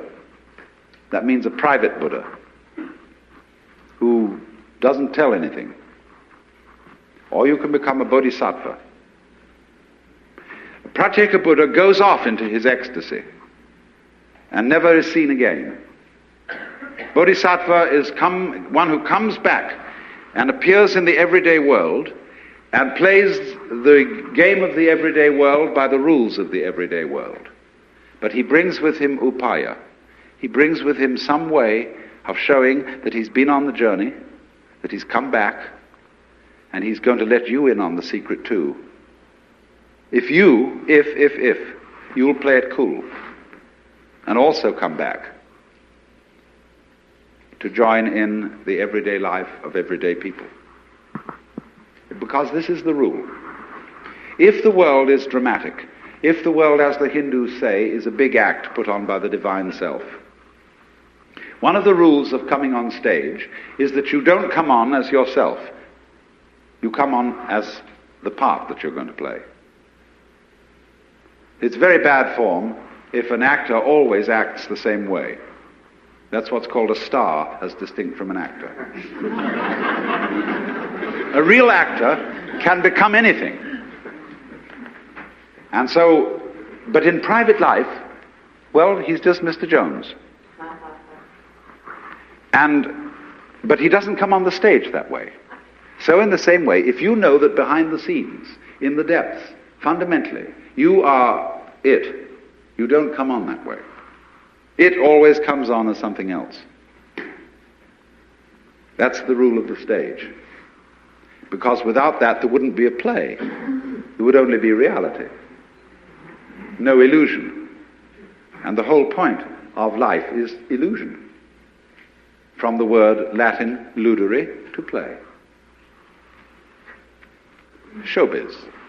The show must go on, so don't give it away. But truth has a way of leaking. It gets out. But then the important thing is, you see, when the truth gets out,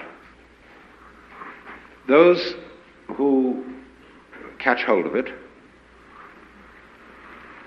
must find a way of staying in contact with what society calls reality.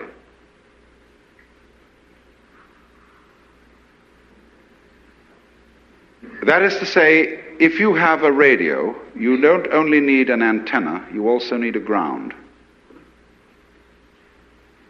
So what happens in the world of mysticism, of psychedelic visions and so on, needs to be grounded. So then there are always two directions in which such a discipline works. One, preparatory. In other words, those who taught disciplines for awakening in the Orient were always careful to screen, first of all to screen those who applied, and then after screening them, to make them sensible, so that they knew how to handle the game of ordinary human existence and play it by the ordinary human rules. In other words, that they had strength of character and were not the sort of people who would be wiped out because they had no strength of character by an overwhelming experience. Then they let them in. But there are certain disciplines, such as Zen, where you get into the essential secret very early on in the discipline. And after that, they are concerned with much more training in showing you how to use it, how to use the power, to use the vision which you have acquired. And so it is with the current, what we will call LSD scene that is raging through the United States. It unfortunately lacks discipline. And I'm not trying to say this in a kind of severe, authoritarian, paternalistic way, but only that it would be so much more fun if it had it. In other words, when people try to express what they have seen in this kind of changed state of consciousness, they show 5 movies going on at once, projected upon torn bed sheets, with stroboscopic lights going as fast as possible at the same time, and 11 jazz bands playing. And they're going to blow their minds, baby.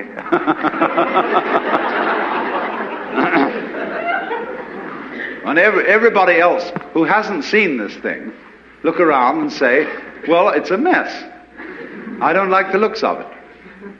Let's suppose that while you were very, very high on LSD, you looked into a filthy ashtray and you saw the beatific vision, which is, of course, the case, because wherever you look, if your eyes are open, you will see the face of the divine. Then you come out of your ecstasy with the dirty ashtray and say to everybody, here it is.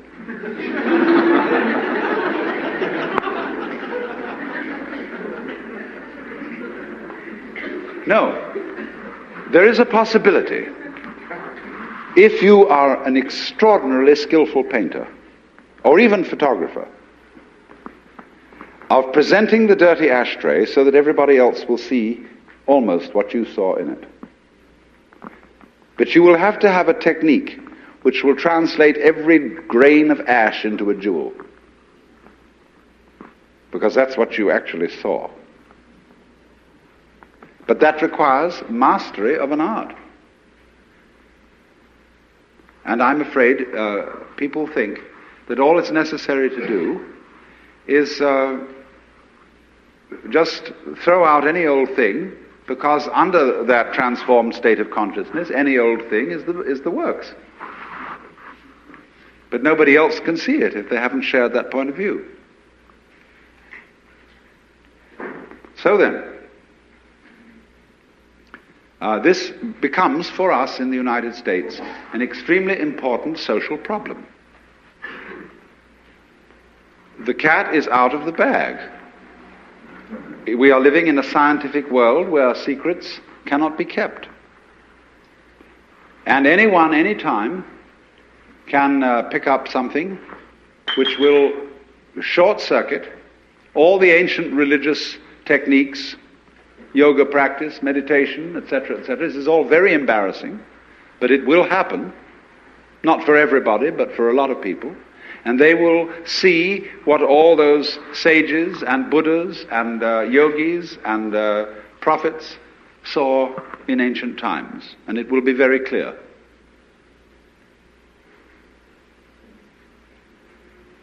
So what? So you see, you can say, look at all these people who haven't seen it. This is a temptation. Look at them all going about their business, earning money and grinding it out at the bank or the insurance office or whatever it is every day, and how serious they look all about it, and they don't really know it's a game. And you can cultivate a certain contempt for people like that. But it's very, very bad to do that. Because, of course, don't forget, they have a certain contempt for you. You see, always the nice people in town who live in the best residences, they know that they're nice because there are some people on the other side of the tracks who are not nice.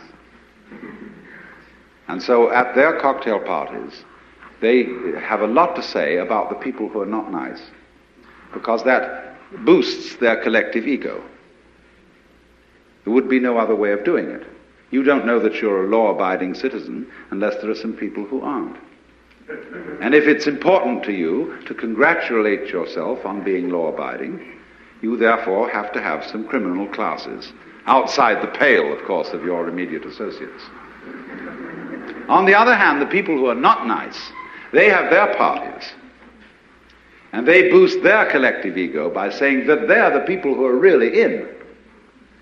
Whereas these poor squares who deliver the mail faithfully and who carry on what you call responsible jobs, they're just dupes. Or when they earn their money, all they do is they buy toy rocket ships with it and go roaring around and so on, and they think that's pleasure. So the people who are not nice boost their collective ego in that way. Neither of them realizing that they need the other just as much as a flower needs a bee and a bee needs a flower. So when you see the people who you think are not in on the secret, if you really understand, you have to revise your opinion completely and say that the squares are the people who are really far out, because they don't even know where they started. See, an enlightened Hindu or Buddhist looks at the ignorant people of this world and says, my respects. Because here I see the divine essence, having altogether forgotten what it is, and playing the most far-out game of being completely lost. Congratulations. How far out can you get?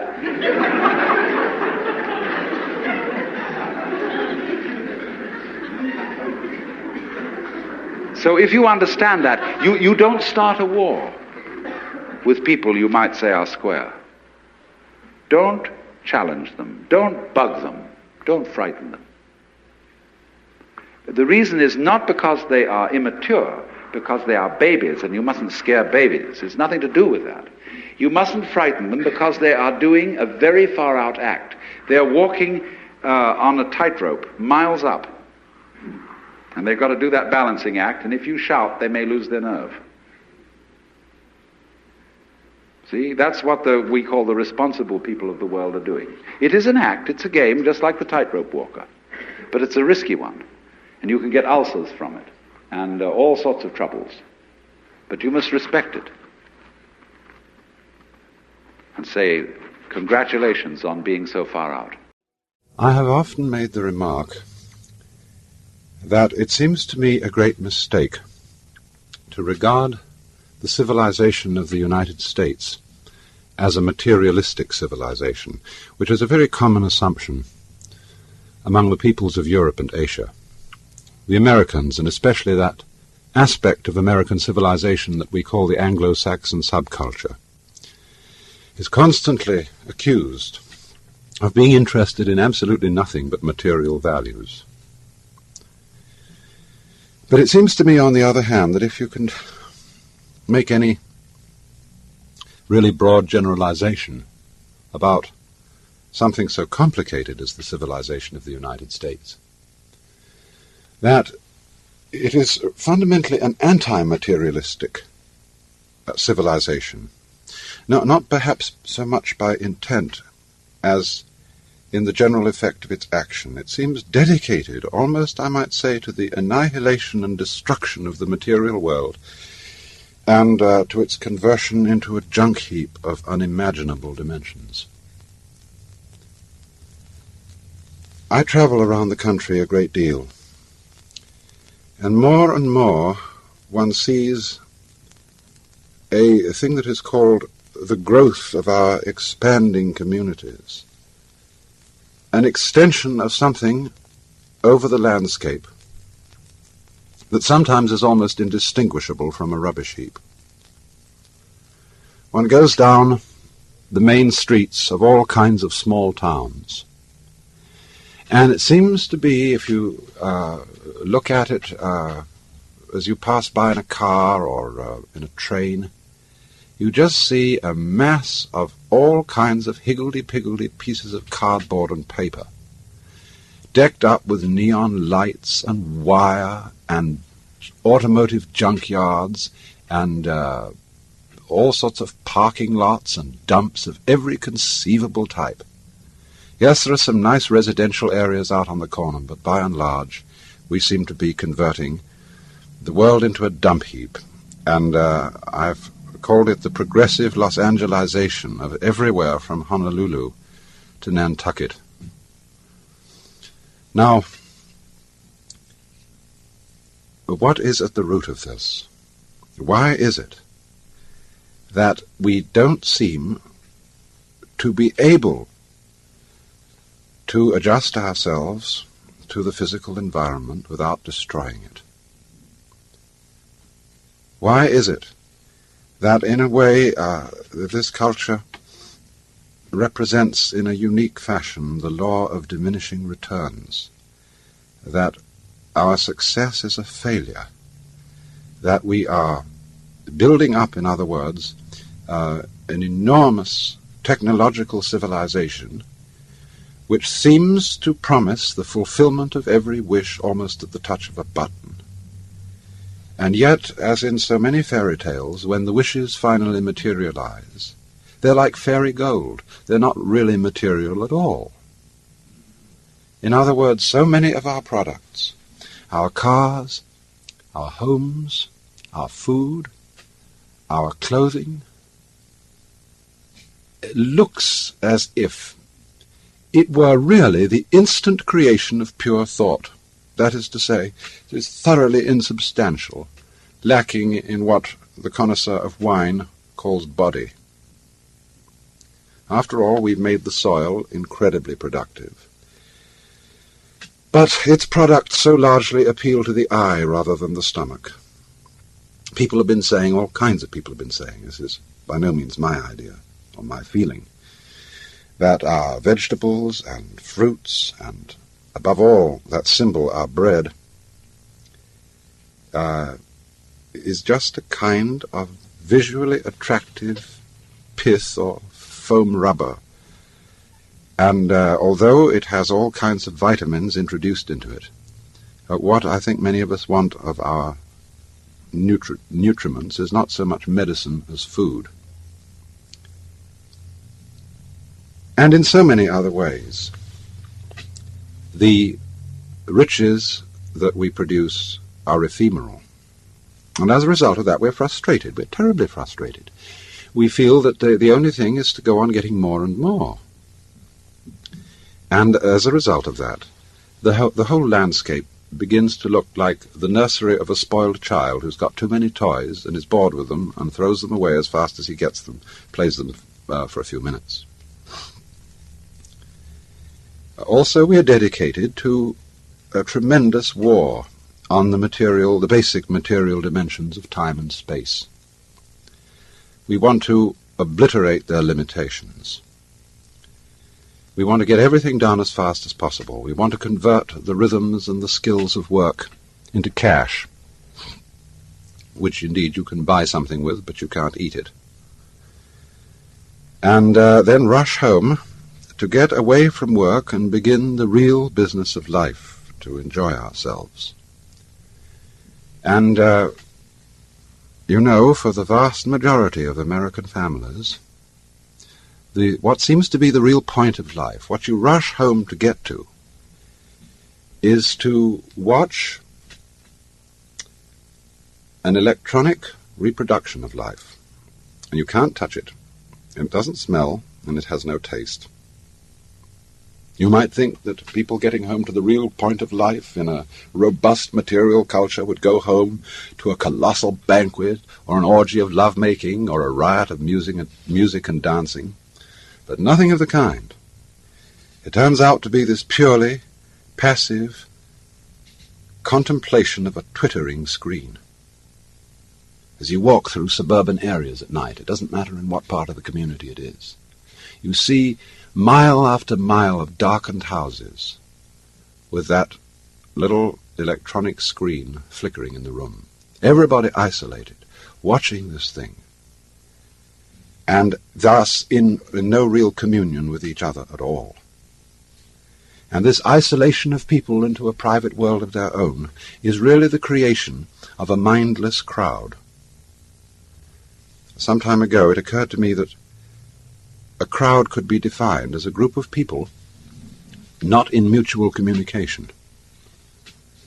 A crowd is a group of people that is, say, in communication with one person alone. I regret to say that you listening to me at this moment thereby constitute a crowd. We are not really in full communication with each other, and naturally it's terribly difficult to bring about mutual communication between a large number of people. But that does seem to me to be the essence of a crowd, and thus of a community that is not a community, not a real society, but a juxtaposition of persons. Now, one other thing that one notices about this anti-materialism is its lack of joy, or I prefer to call it its lack of gaiety. A little while ago I was reading a book called Motivation and Personality by A.H. Maslow, who's professor of psychology at Brandeis. And he had amassed together a very amusing set of quotations from about 13 representative and authoritative American psychologists. And they were all saying words to the effect that the main drive behind all forms of animate activity was the survival of the species. In other words, all the manifestations of life are regarded by these men as intensely purposive, and the purpose and the value for which they strive is the value of survival. And Maslow commented on this, that American psychology, as a result of its contact with the culture, is over-pragmatic, over-Puritan, and over-purposeful. That no textbooks on psychology have chapters on fun and gaiety, or on aimless activity, or on purposeless meandering and puttering, and so on. And he said they are neglecting perhaps what may be one whole and even the most important half of life. In other words, it is a basic premise of the culture that life is work and is serious.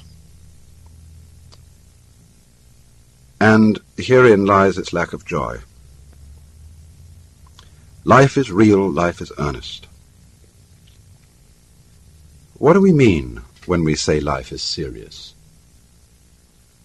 What do we mean when we differentiate work from play? Well, work, it seems to me, is what we must do in order to go on living, in order to survive. And play is pretty much everything else. But now you'll notice that in this culture, play is justified and tolerated insofar as it tends to make our work more efficient. We have the saying, all work and no play makes Jack a dull boy.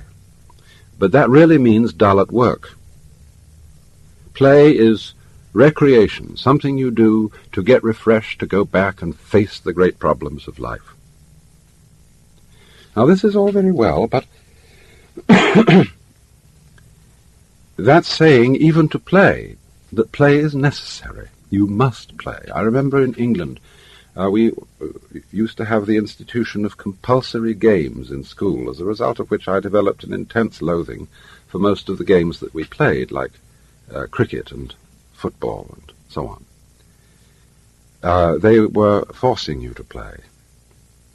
And so in the same way, the thought that the supreme value is survival value, the thought, in other words, that it is absolutely necessary for us to go on living, is a basis for life which takes the joy out of life and is really contrary to life.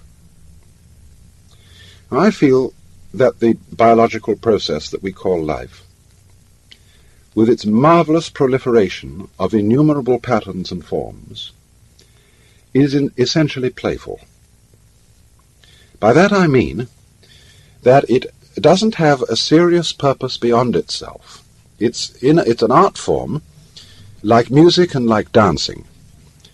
And the point of these art forms is always their present unfolding, the elaboration of an intelligible design of steps and movements through time. That is not to say that their goal is the present. When you think of the present simply as a hairline on a watch, the immediate instant, the present that's only an abstract present. As, for example, in listening to music. A person who hears a melody, he doesn't hear simply a sequence of notes, he hears the steps between the notes. A tone-deaf person hears only the notes. What a person able to hear music hears is therefore steps in a certain order. And this is what this diffuse present is, what I would call the real or physical present. And I feel life is very much something of this nature. It is a play, and it is its own end. But now if you say to a form of play, you must happen, you've got to go on, you immediately turn it into work. And you immediately turn it also into what we call colloquially a drag. Are we surviving? Is it our duty to survive in order that our children may go on living? Well, if we think that, our children catch the same point of view from us, and they go struggling along for the sake of their children. And the whole thing becomes a fatuous progress to an ever-eluding future. And it is because, I think fundamentally, that we have this compulsive view of the necessity of existence that our culture is distinctly lacking in gaiety. Now, it seems to me that this attitude rests on two further premises.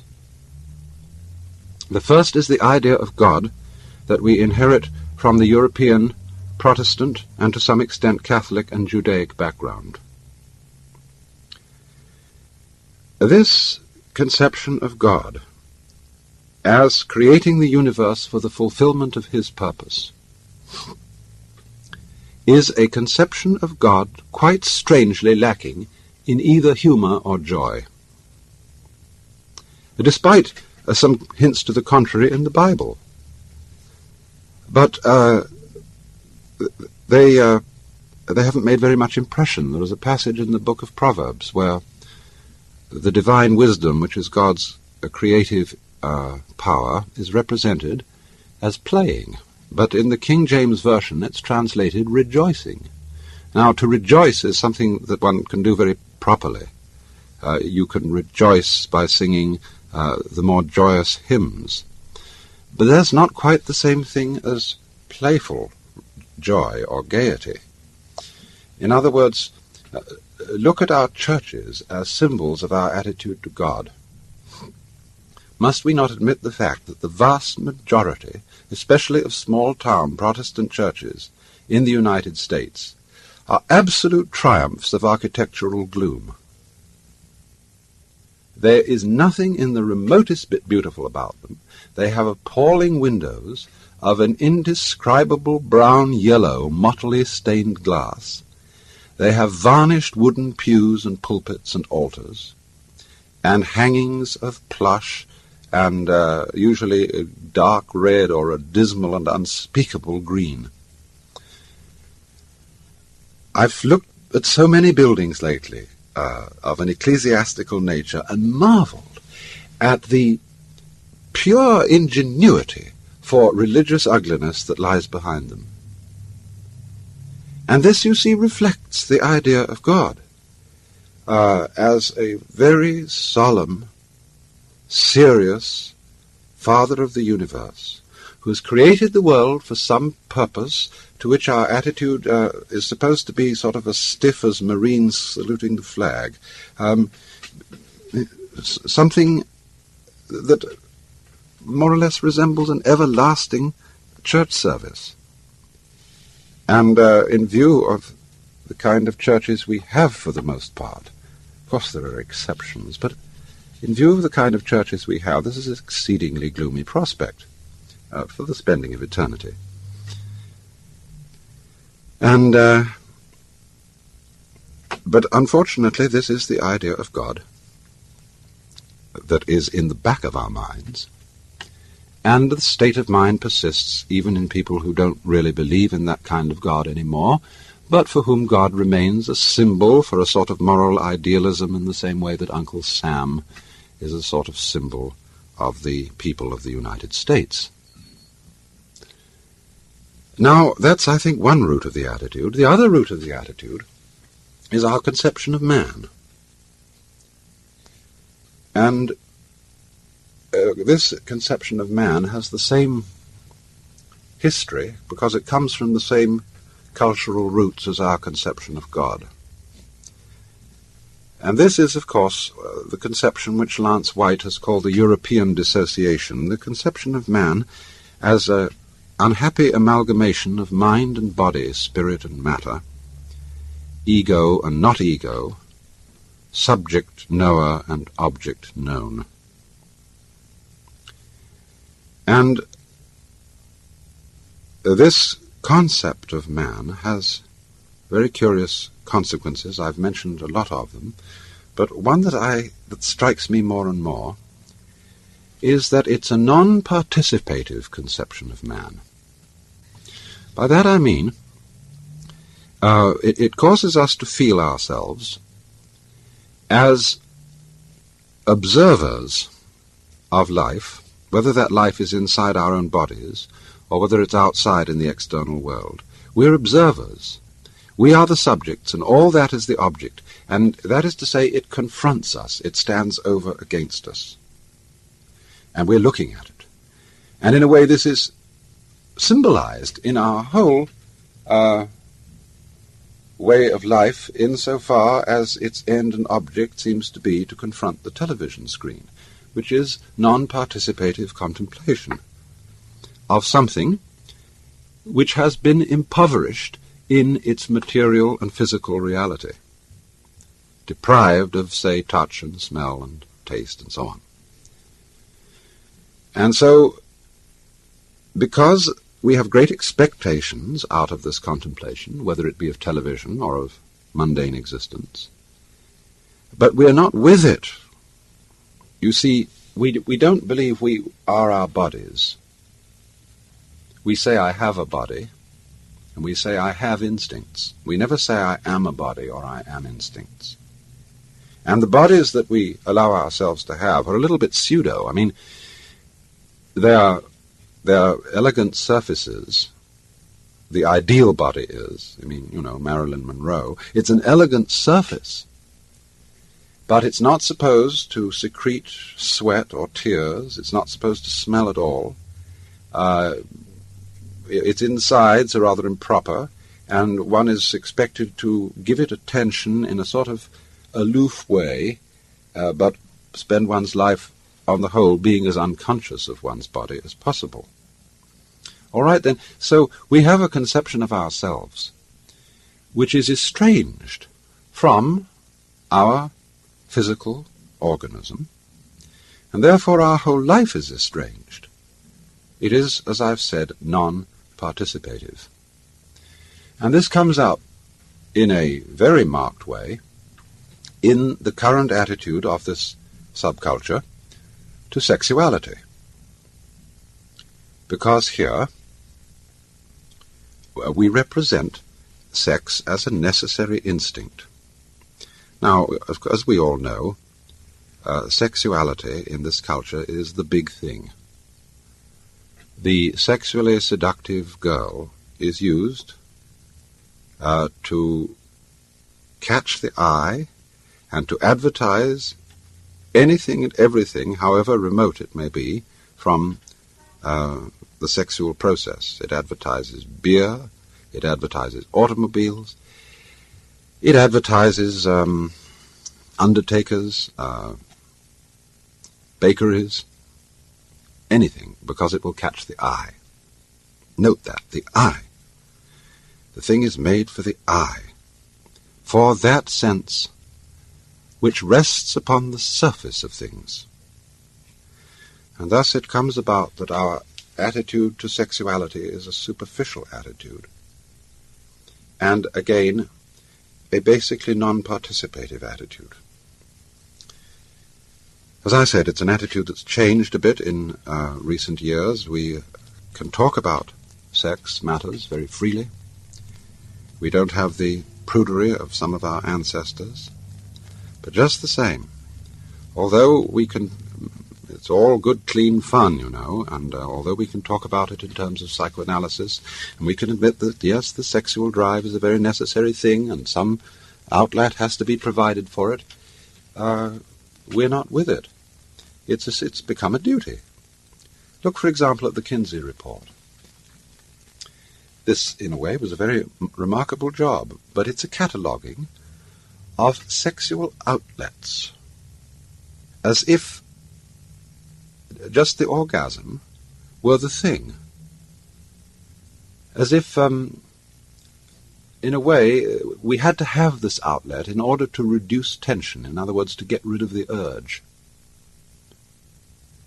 But note that in speaking of an instinct like sex or hunger as an urge, that we've set it away from ourselves. We've represented it, you see, as an instinct of the body which drives the mind. And the mind is therefore moved to it. And it admits that it is unfortunately necessary to be moved by it.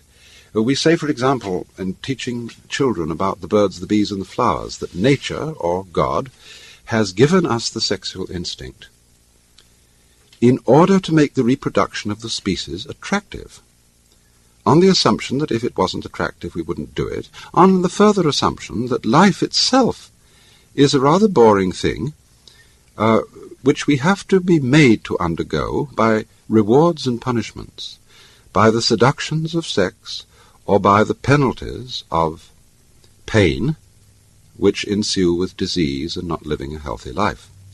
But these rewards and punishments are regarded as extraneous, as things which drive us.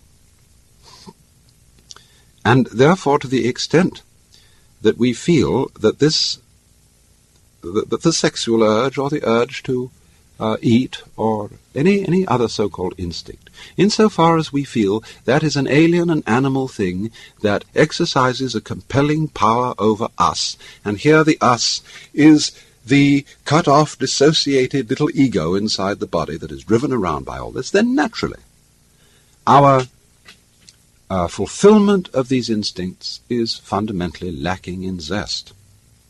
We say sex is necessary, on the assumption, I suppose, that if it weren't, it oughtn't to happen. That goes back, you see, to our psychology about play.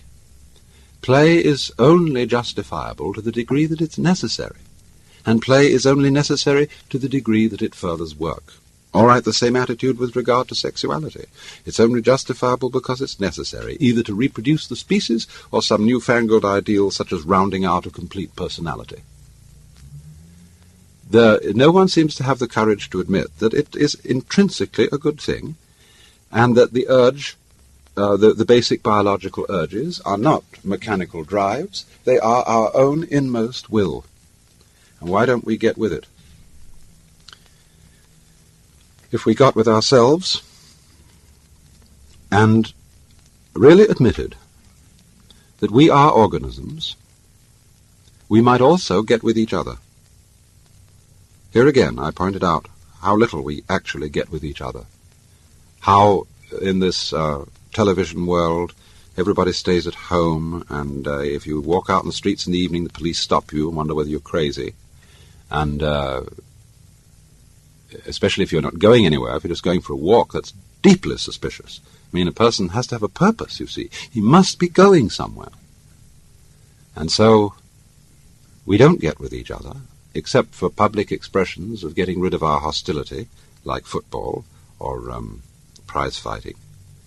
And even in the spectacles one sees on this television, it's perfectly proper to exhibit people slugging and slaying each other, but oh dear no, not people loving each other, except in a rather restrained way. One can only draw the conclusion that the assumption underlying this is that expressions of physical love are far more dangerous than expressions of physical hatred. And it seems to me that a culture that has that sort of assumption is basically crazy and devoted, unintentionally indeed, but nevertheless in fact devoted, not to survival, but to the actual destruction of life. Well, now, what I want to do is have a mutual brain-picking session, and I'm going to start the ball rolling by saying why I, as a philosopher, am interested in many things that you are all probably interested in professionally. Basically, what we're going to talk about, I suppose, is the problem of control, as exemplified in the ancient Latin question, quis custodiet custodies ipsos? Who guards the guards? Now, we know that we're living in an age when there's been an enormous proliferation of techniques for subjecting every kind of natural process outside the human skin, and now increasingly inside the human skin, to some form of rational control. And as we succeed in doing this, it also becomes apparent that we're failing, that the process becomes of such a high degree of complexity that we begin to feel that we're standing in our own way, that everybody complains the state of affairs in the modern world, in the technological world, is so complicated that nobody can understand it, and nobody really knows what to do. That, for example, you want to run a small business, and you find you run into such enormous legal hassles that you need so many secretaries to do the paperwork that you can hardly do the business, that you're trying to run a hospital, but that you have to spend so much time making records and writing things down on paper that you don't have much time to practice medicine, that you're trying to run a university, and the requirements, the recording, the endless red tape of the registrar's office and the administration building is such that the actual work of research and teaching is seriously hampered. And so the individual increasingly feels himself obstructed by his own cautiousness. This is basically what it is.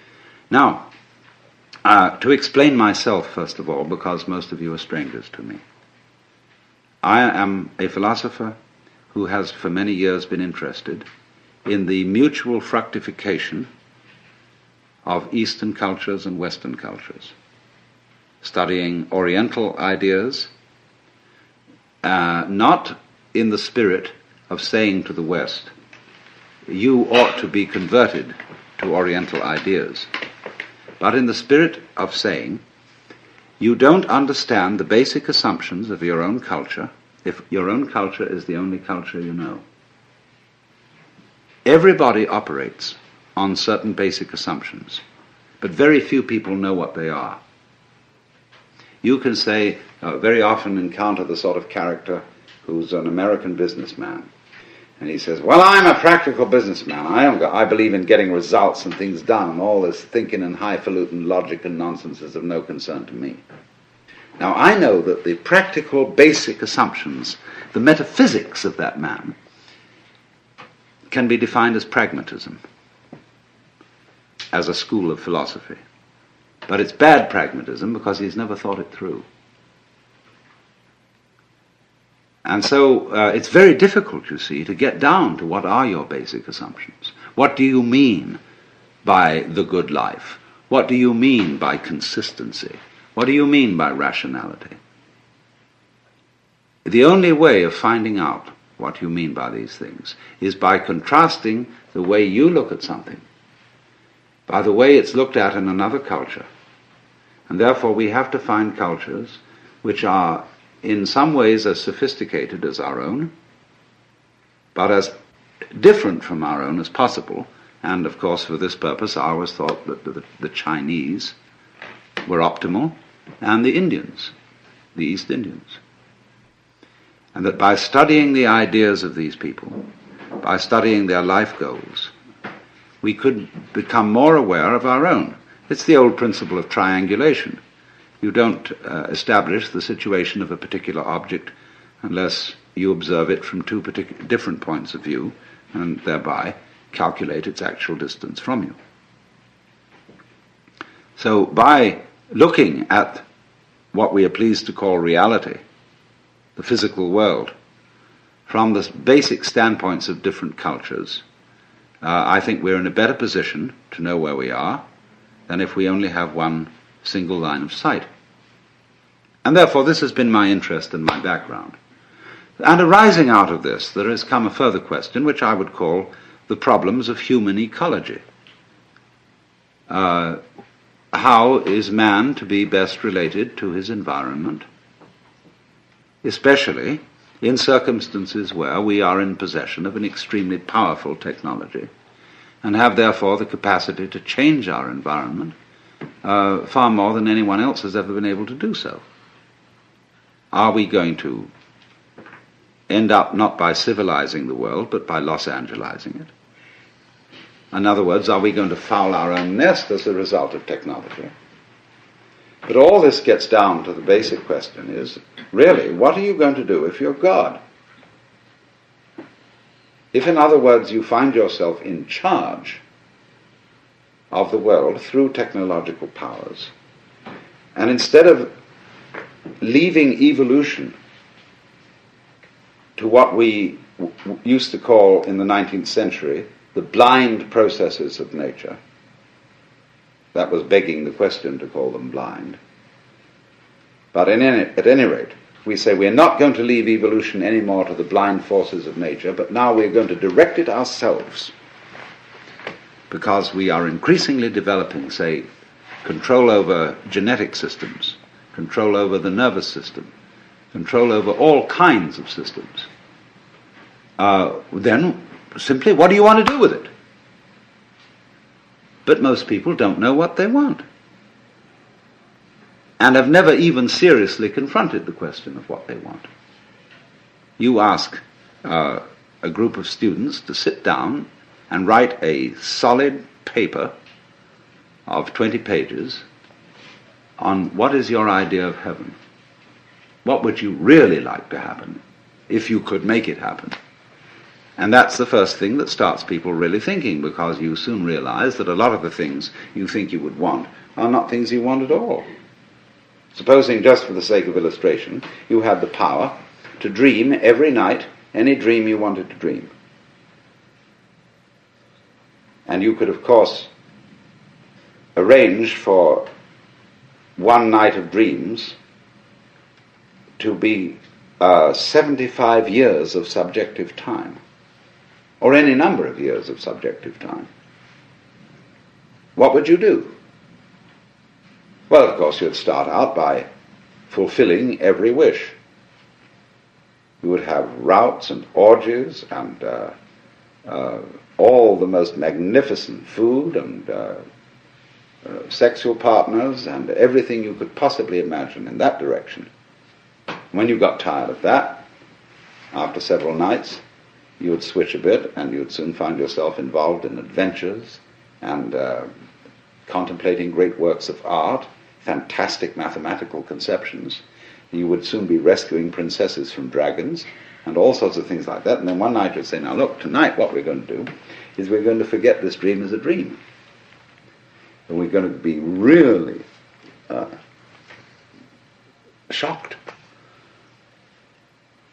And when you woke up from that one, you'd say, ooh, wasn't that an adventure? Then you would think more and more far out ways to get involved and let go of control, knowing that you'd always come back to center in the end. But while you were involved in the dream, you wouldn't know you were going to come back to center, be in control. And so eventually you would be dreaming a dream in which you found yourselves all sitting around in this room, listening to me talking, all involved with the particular life problems which you have. And maybe that's what you're doing.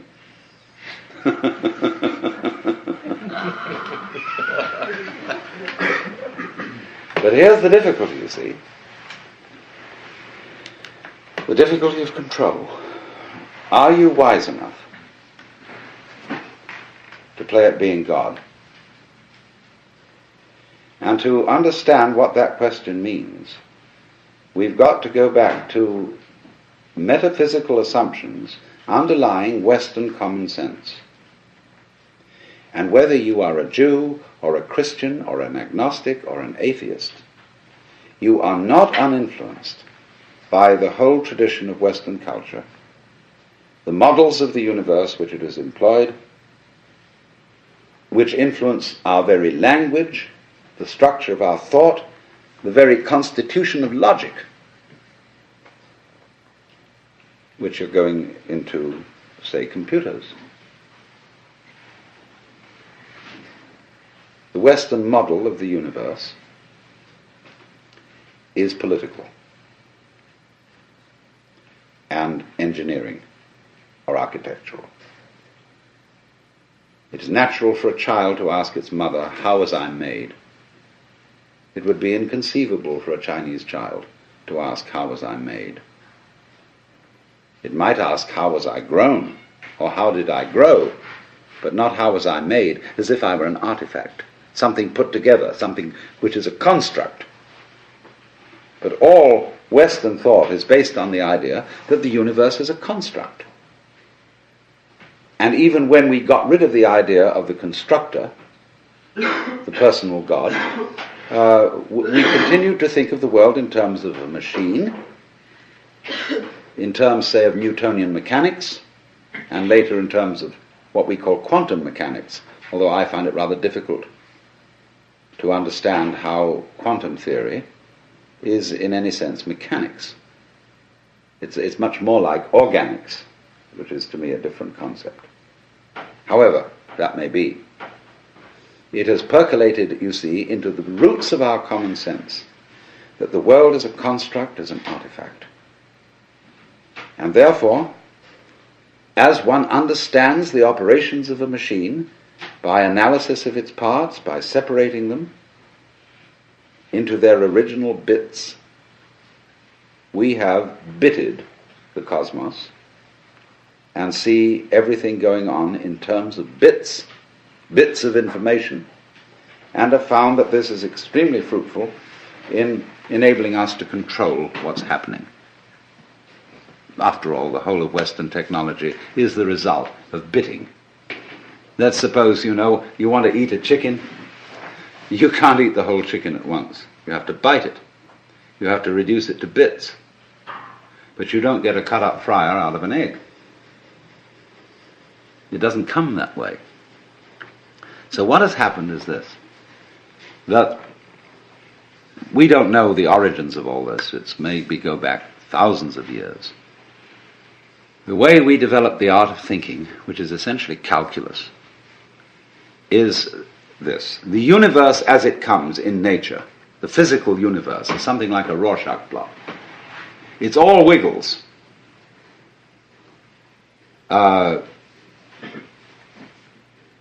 We who live in cities are not really used to this because we build everything in straight lines and rectangles and so on. Wherever you see this sort of thing, you know human beings have been around because they're always trying to straighten things out.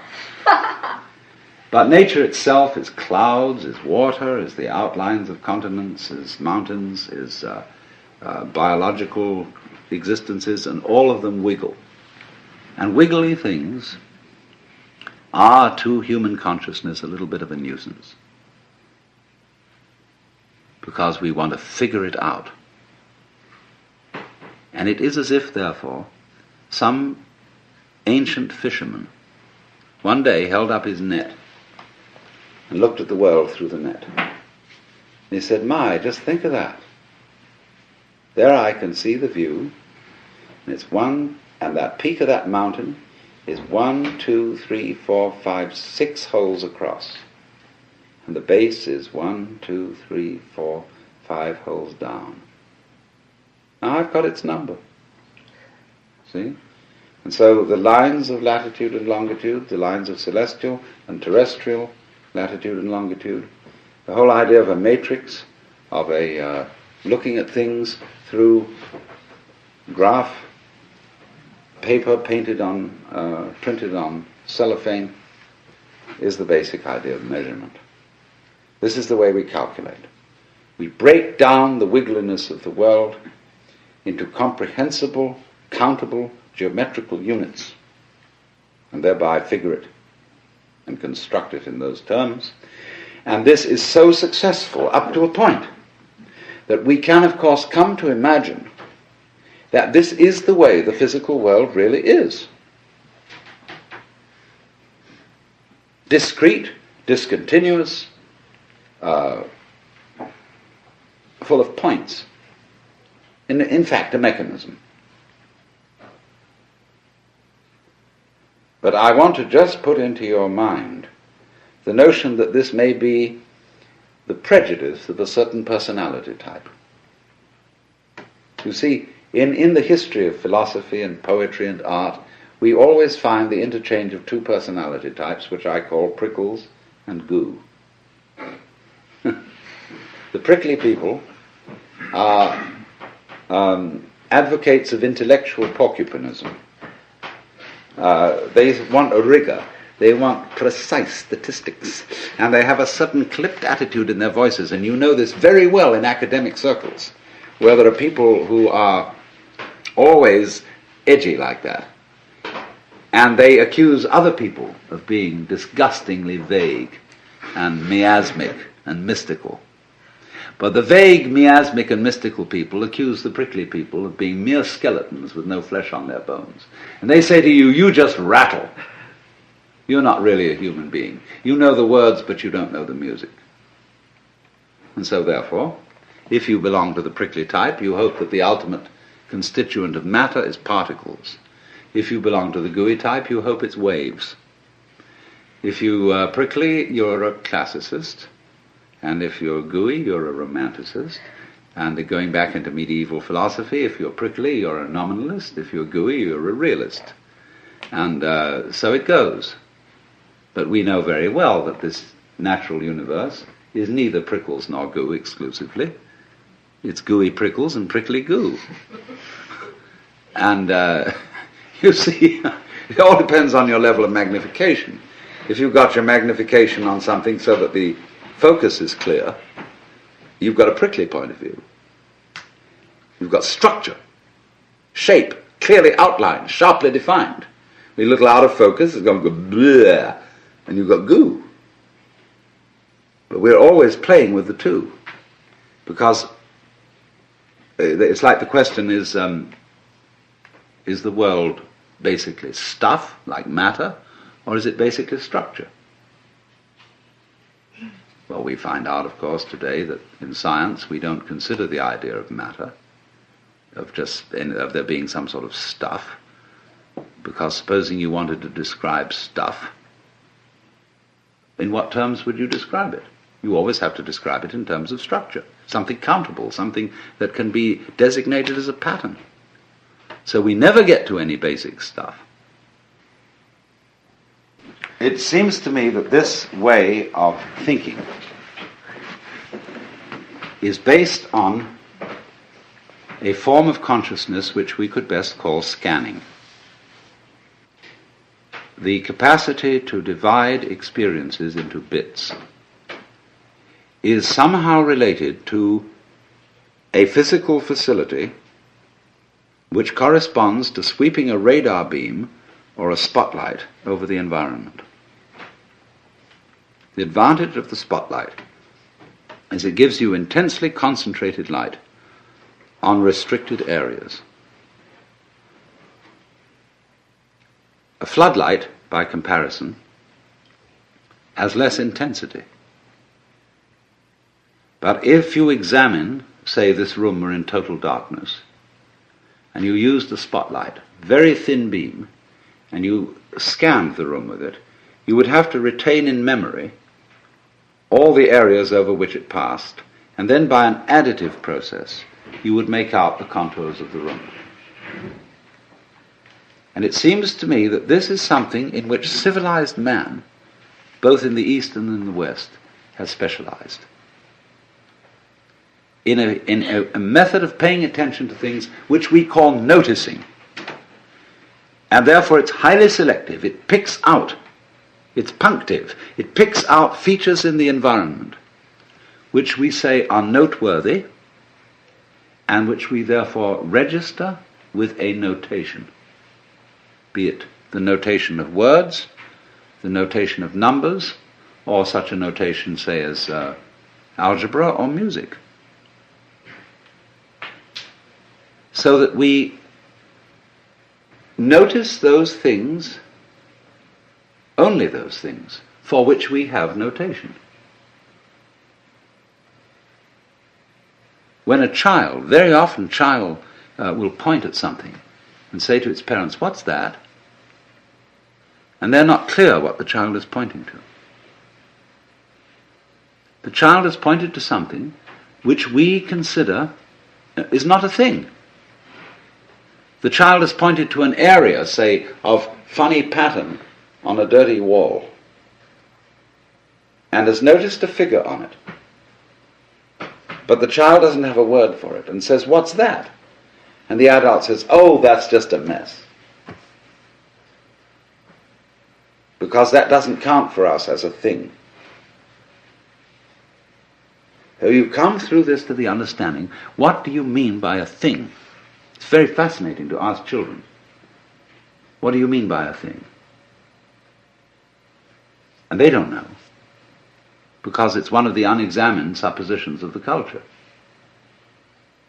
What do you mean by an event? Well, everybody knows what an event is, but nobody can say. Because a thing is a think. It's a unit of thought, like an inch is a unit of measurement. And so we thing the world, that is to say, in order to measure a curve, you have to reduce it to point instants. And apply the calculus, so in exactly the same way, in order to discuss or talk about the universe, you have to reduce it to things. But each thing or think is, as it were, one grasp of that spotlight. Going chur, chur, chur, chur, chur, chur, chur, chur, like this, you see. So we reduce the infinite wiggliness of the world to grasps or bits. We're getting back to biting, you see, the idea of the teeth. To grasps of thought. And so we thereby describe the world in terms of things, just as that fisherman could describe his view by the number of net hole through which the view was showing. And this has been the immensely and apparently successful enterprise of all technological culture, superbly emphasized by ourselves. In 1925, Mahatma Gandhi wrote the following words: I find a solace in the Bhagavad Gita that I miss even in the Sermon on the Mount. When disappointment stares me in the face, and all alone I see not one ray of light, I go back to the Bhagavad Gita. I find a verse here and a verse there, and I immediately begin to smile in the midst of overwhelming tragedies. And my life has been full of external tragedies, and if they have left no visible, no indelible scar on me, I owe it all to the teachings of the Bhagavad Gita. In this passage that I have just quoted to you, Mahatma Gandhi was referring to what is perhaps the most famous of all the spiritual classics of India, the Bhagavad Gita, or Bhagavad the Lord Gita Song, the Song of the Lord. It is spelled B-H-A-G-A-V-A-D, Bhagavad, Gita, G-I-T-A. The Song of the Lord in this case being Sri Krishna, who in Hindu mythology is regarded as an incarnation, an embodiment, in the Sanskrit language, an avatar of Vishnu, the Supreme Lord, the personification of the ultimate reality underlying this universe. The Bhagavad Gita was probably compiled about the 5th century BC, and it forms a part of a great epic called the Mahabharata. It's attributed to a sage by the name of Vyasa, and contains a complete epitome of the whole central doctrine of Hinduism known as the Vedanta. It's a very fascinating and to us puzzling fact that Gandhi, preeminently the man of non-violence in modern times, was so devoted to this book. Because the scene with which the book opens is a battlefield, the field of Kuru, where a young prince by the name of Arjuna is riding in his chariot, and Sri Krishna, the incarnation of Vishnu, is his charioteer. As the opposing armies face each other, and the battle is about to begin,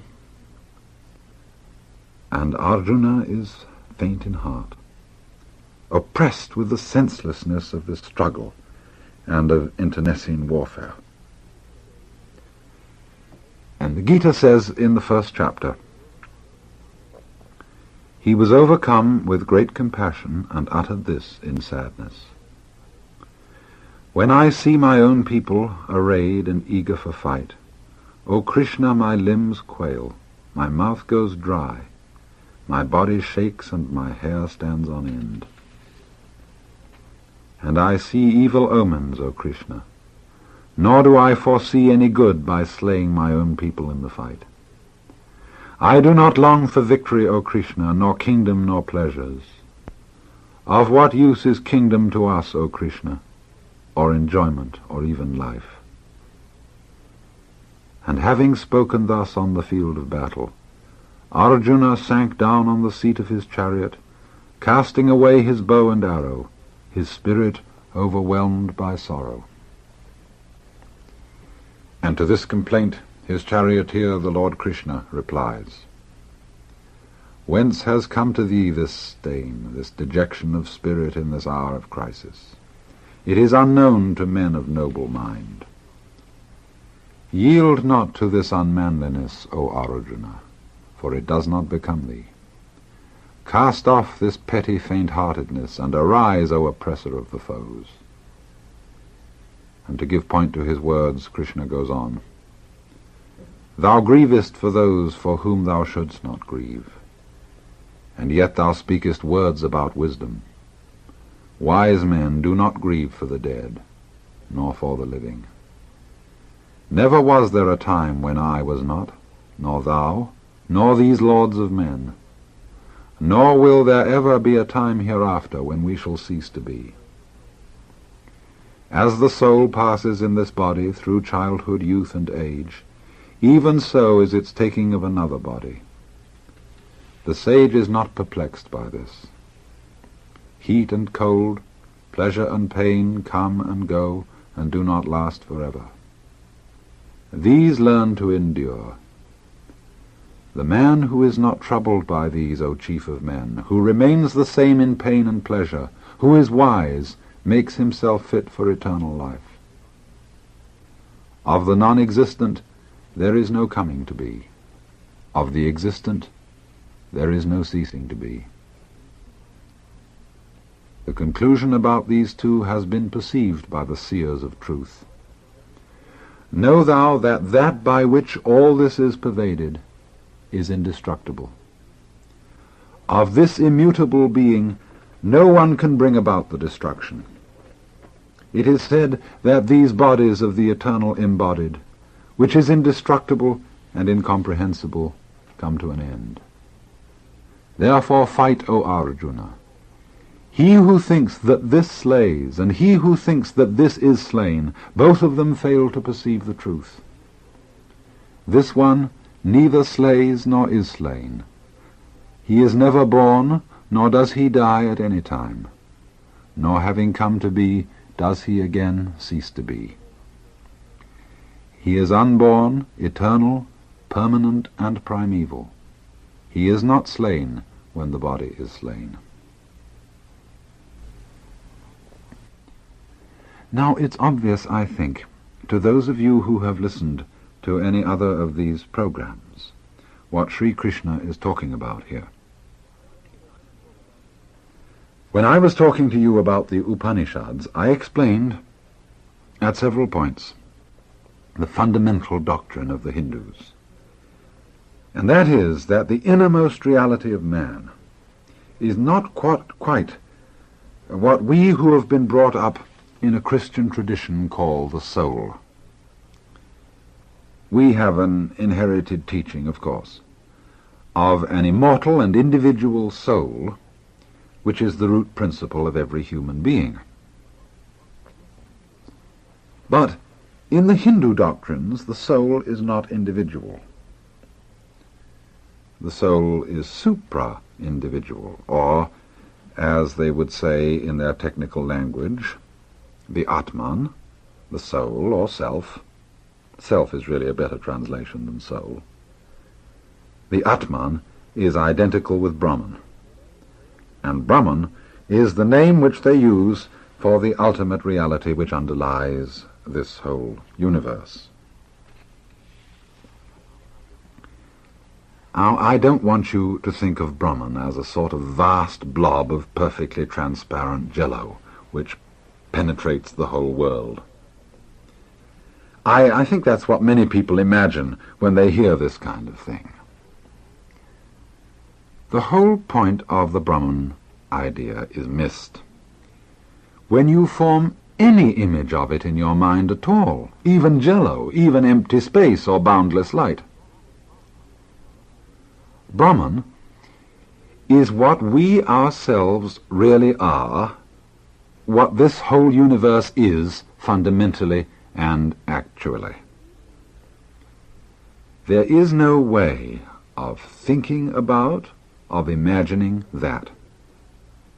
For the very simple reason that as water cannot rise higher than its own level, thought cannot think what is higher than thinking. It cannot conceive the mind which thinks, and still less the power which generates the mind. Our symbols for, our ideas about this supreme reality are vaguish and voidish, not at all because that reality is vague and void, but because thought and imagination are annihilated in trying to grasp it.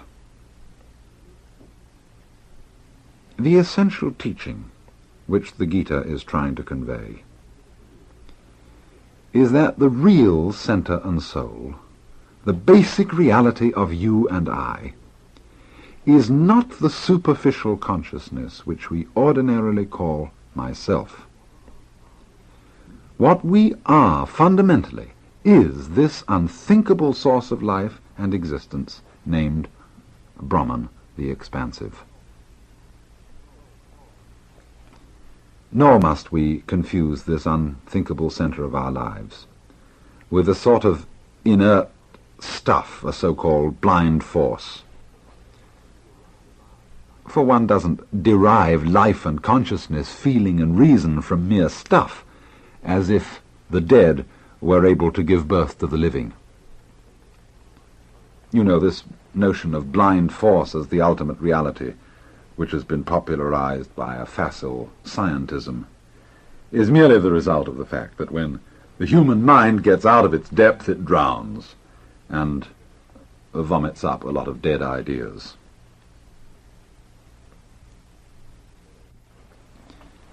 And so Sri Krishna goes on. He who knows that it is indestructible and eternal, uncreated and unchanging, how can such a person slay anyone, O Arjuna, or cause anyone to slay? Just as a person casts off worn-out garments, and puts on others that are new, even so does the embodied soul cast off worn-out bodies and take on others that are new. Weapons do not cleave this self, fire does not burn him, waters do not make him wet, nor does the wind make him dry. He is uncleavable, he cannot be burned. He can neither be wetted nor dried. He is eternal, all-pervading, unchanging and immovable. He is the same forever. He is said to be manifest, unmanifest, unthinkable, and unchanging. Therefore, knowing him as such, thou shouldst not grieve. Even if thou thinkest that the self is perpetually born and perpetually dies, even then, O mighty armed, thou shouldst not grieve. For to the one that is born, death is certain, and certain is birth for the one that has died. Therefore, for what is unavoidable, thou shouldst not grieve. Perhaps that last passage needs a little bit of interpretation. For to one that is born, death is certain, is a statement, of course, which is obvious enough. But not so obvious to us is, and certain is birth for the one that has died. I should try to explain this a little bit, because it's a passage expressive of what is called in India the doctrine of rebirth or reincarnation. If you will think for a moment of what you were before you were born, you will come to the rather puzzling conclusion that you, before you were born, are impossible to think about. Before you were conceived by your father and mother in the womb, you can't remember anything. You don't even remember darkness, not even a blank. Your background, your past history, right at its beginning, seems to be a state of complete annihilation of your ego, of your personality. And yet, oddly enough, here you are. After you die, you may presumably go again into a state which we can imagine only as complete annihilation, of complete nothingness. And if so, you will, won't you, be in the same sort of condition as you were before you were born. You came out of that state, though. Should you be afraid to return to it? This is perhaps a rather elementary way of expressing the Hindu doctrine of rebirth, but I don't want to give the impression that the Hindu doctrine is, as it is imagined to be by many people in the West, a doctrine of the reappearance again and again in this life of an individual soul. I think it is true to say that according to the strict doctrine of the Vedanta, there is not an individual soul which passes from life to life. The one who transmigrates is precisely this Atman or Brahman, and this is why we have to imagine the state before birth and after death as blank annihilation. Because thought is annihilated in trying to grasp the reality which lies deeper than thinking. The finger that struggles to touch its own tip finds only the empty air. And so Krishna goes on. The dweller in the body of everyone, O Arjuna, is eternal and can never be slain. Therefore thou shouldst not grieve for any creature. Further, having regard for thine own duty, thou shouldst not falter. There exists no greater good for a kshatriya than a war enjoined by duty. I think it is just at this point that we puzzle about this book in relation to Mahatma Gandhi. Let me explain the passage that I've just read. A kshatriya is a member of one of the three great castes of Hindu society, those castes being, respectively, Brahmana, which is the priestly caste, the Sacerdotium; Kshatriya, the caste of warriors and rulers; Vaishya, the caste of merchants. And they're roughly equivalent to the lords spiritual, the lords temporal, and the commons of medieval European society. And each caste has its proper duty in life, which in Sanskrit is svadharma. And this is the phrase which Krishna uses here when he says, having regard for thine own duty, for thine own svadharma. Sva, self, dharma, function. Or svadharma is probably best translated into English as vocation. The kshatriya is one who has a vocation to fight. That's his job. Whereas a Brahmin, or more particularly, one who has gone beyond caste altogether, one who in India is called a sannyasin, corresponding in the medieval West to the monks and hermits. Those who have gone outside society, they do not have the vocation or the duty of fighting.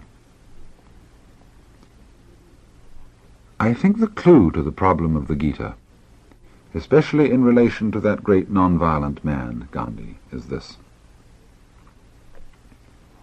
Primarily, Arjuna's objection to taking part in war is a sentimental one.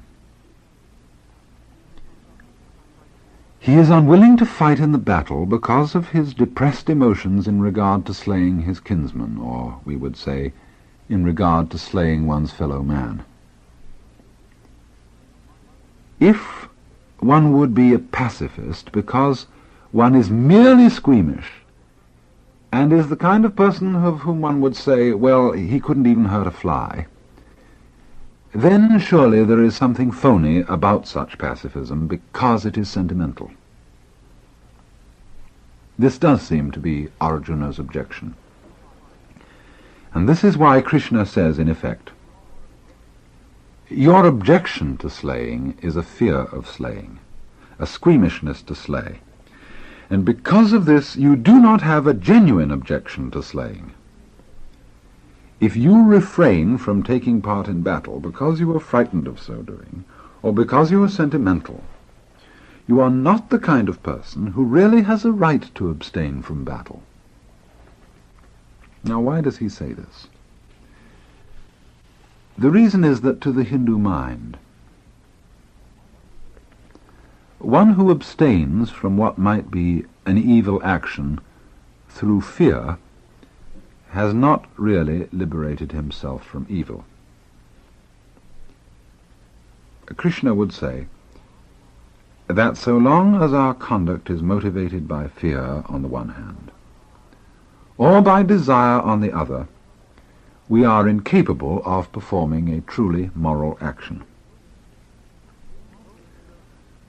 Only those actions are truly moral which are unmotivated. Because if you are motivated to do good by fear, your good may, under other circumstances, be evil. This is the case with Arjuna. He wants to refrain from war for the same reason for which many other people would engage in war.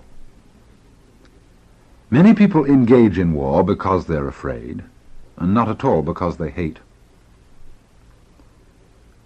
The world's situation at the present time might be said to be a situation of mutual fear, where the only reason why someone might start a war would be for fear of the other side starting it first. After all, we all know now that modern warfare is something in which neither side wins. It is then fear more than anything else. Fear that the other fellow should send the bombs over first is what starts a war.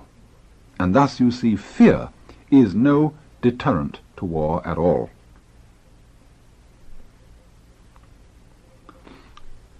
A person whose reluctance to fight is based on fear or squeamishness does not then, in Krishna's view, have the right to renounce it.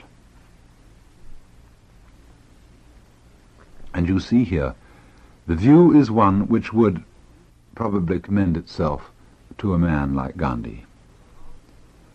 Because you could turn it round in the other way and say that a person who has to take the step of being a non-violent man, a man of peace, a pacifist, he would have his vocation and his duty to do in exactly the same way as the kshatriya, the warrior.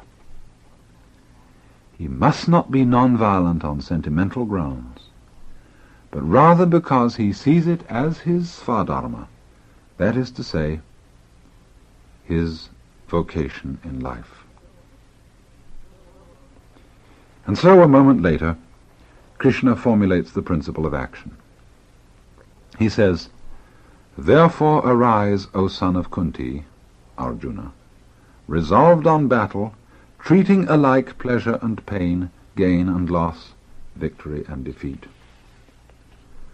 To action alone hast thou a right, never at all to its fruits. Let not the fruits of action be thy motive, neither let there be in thee any attachment to inaction. Fixed in yoga, that is to say, in union with the principle, with the self, do thy work, O winner of wealth, abandoning attachment, with an even mind in success and failure, for evenness of mind is called yoga. One who has yoked his intelligence with the divine casts away even here both good and evil. Therefore strive for yoga. Yoga is skill in action."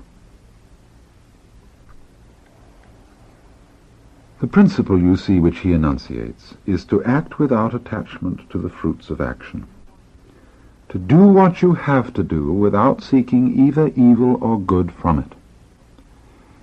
Now this is simply another way of saying to act without motive. It seems, of course, from our point of view, impossible that a human being should act without motive. In our Western way of thinking about ethics, we judge the quality of an action by the quality of the motive. And the whole notion of an action without a motive at all seems to be extraordinarily foreign to us. But as a matter of fact, if there is no such thing as an action without motive, there is no such thing as a free or moral action. Because so long as we have a motive, our actions are not actions, they're simply reactions. Surely it's obvious that our motives are determined by our conditioning, by our environment, our heredity, our social structure. They give us motives, and these motives of the past determine the way in which we act. Now, if my motive for doing good is for the sake of some sort of a reward, whether it's in the ancient sense of going to heaven or the modern sense of being a real person or a regular guy, or whether it's fear in the ancient sense of going to hell or in the modern sense of being a cad, I act motivatedly, and therefore the things which I do by way of moral action are not actually free. If, as we in the West have rather inconsistently but nevertheless rightly insisted, a moral man must be a free man must be an unmotivated man. In Western Christianity it has always been thought that there is only one unmotivated being, and this would be God. In the words of the ancient hymn in the Catholic Breviary, God is creation's secret force, thyself unmoved, all motion's source. God, then, would be the one who would act without motive, who would act spontaneously from himself without having to be pushed around. The point, you see, of the Hindu teaching is that in reality each one of us is that unmoved one, that unmotivated one. The root and ground of our soul and mind is the same as the root and ground of this whole universe.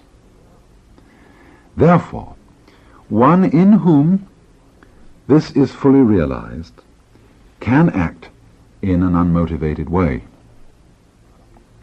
In studying the philosophy of the Hindus, we have to get used to the idea that it's really an illusion to suppose that every event is motivated, determined, or caused by the past.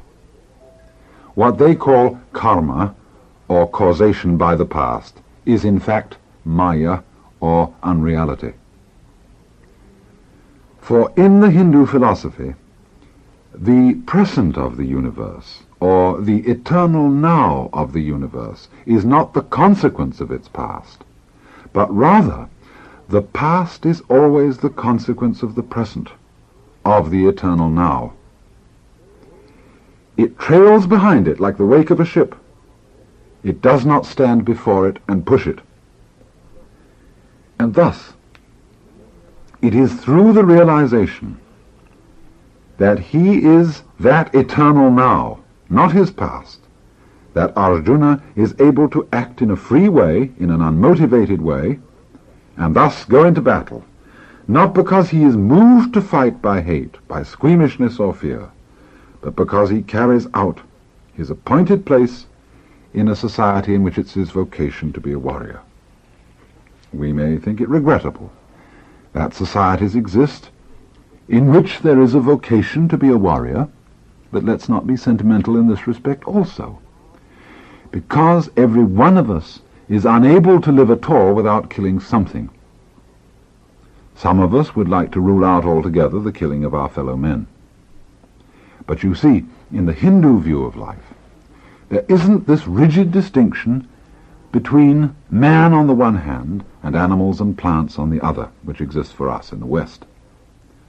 Therefore, there are times in the Hindu view when killing is an unavoidable condition of being alive, and this is one of the problems which the Gita sets itself to solve. I have read these selections from the translation of the Bhagavad Gita, that's spelled Bhagavad hyphen Gita, translated by Dr. S. Radhakrishnan, Radhakrishnan.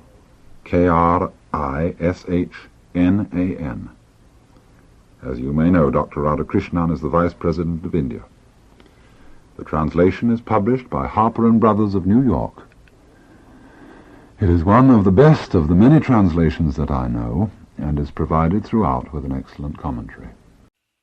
So, yang and yin go together. But, through not seeing this, the whole of our life is, as I said, geared to the thought that we might be able to make the yang side win. And so, in every sort of human enterprise, we are trying to have white without black. And this connects with what I was trying to get across this afternoon. When you talk about improving the world, you are meaning presumably that you want it more white than black, or whichever one you call the good one. Maybe you think the black is the good. That's all right, it makes the slightest difference. You know, which side are you going to take in the game of chess, the black or the white? Doesn't make much difference, except white gets first move.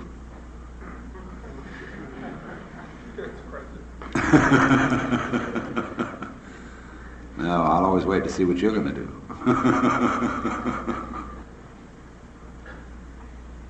We think, could we get rid of the other one? Now, as you know, in all matters of practical living, it never works. You think now, I've been miserable all this time because I haven't had enough money. I never know whether I can make the payments on the car. I never know whether, there's going to be sickness. And if only I had a little more money, I'd really feel great. So you get it. And in the transition from one stage to the other, whoops, you feel very elated. Of course you feel elated, you're going up. $5,000 a year, say. That makes a difference. When you've gone up, then of course you're on a level again. And no longer do you have to worry about making the payments. But you get a new worry. Supposing I get sick and die of it.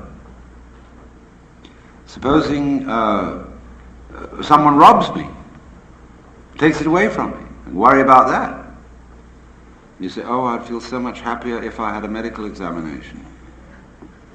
As you go to a fancy doctor, and he says, I can't find anything wrong with you. But then always there might be burglars, so you get an alarm system and new locks, and finally you go to the Homes Patrol and get a private guard to watch you, and that makes you feel better for a while, except then it begins to nag you. Gee, if I have that Homes Patrol man out there, they'll know I've got something. Maybe I better have two men on the job. So it grows. You worry. Because you found out that you didn't get yang without yin. You got a new yang, a bigger yang, instead of the former little one you had, but you got a big yin with it. It's no joke getting rich. It implies a great deal of responsibility, and you've got more to worry about. Don't envy rich people. It's a great mistake. Don't envy anyone. So, in the same way, Zhuangzi puts it thus, he's Lao Tzu's successor. People who speak of having good government without its correlative, misrule, or right without its correlative, wrong, do not understand the basic principles of the universe. One might just as well speak of having yang without yin, and such people must be either knaves or fools. Of course, how would we know we were wise unless there were knaves and fools?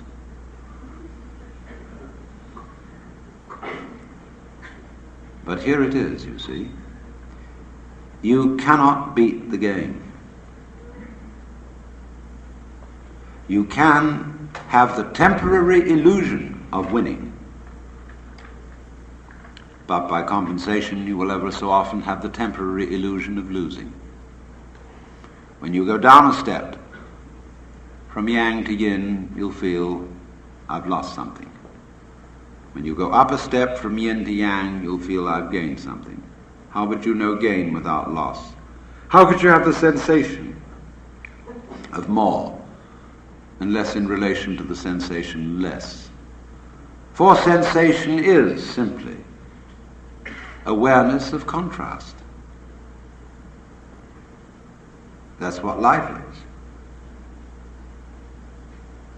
Now, if we realize that, we get the same feeling of frustration as I wanted to give you this afternoon in trying to make it clear that so far as the improvement of ourselves and of the world is concerned, there's absolutely nothing we can do about it. And this is simply another way of saying the same thing. You cannot have more yang than yin. You cannot play a game which is win and no lose, or a game in which everyone wins. You're stuck with it. Now, in just the same way, if we recognize that, applying yang and yin to all the possible situations of life, we get this awful feeling of, so what's the use? I mean, what do you expect me to do? Jump into the river and drown? Now, wait a minute. Why, at that point, do we get the feeling of, oh, what's the use? Simply because we've found that our favorite game won't work. And we think that is the only thing for which there is any use, is the game in which white must win. But why not change them around? Isn't that a good game? Because you go boing, boing, boing, boing, boing, boing, boing, boing, like this. Goes in and out. It's the undulation of a wave, the crest and the trough. You can go on every kid likes a roller coaster ride. You go, it's great.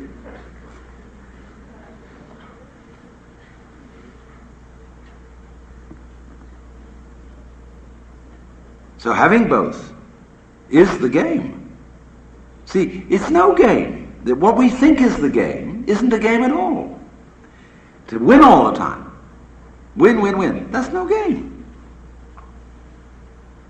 Because the game is always the hide and seek. Now you see it, now you don't. The game is the story in which the villain might win. And the whole idea of drama is to make it seem to the audience that the villain absolutely must win.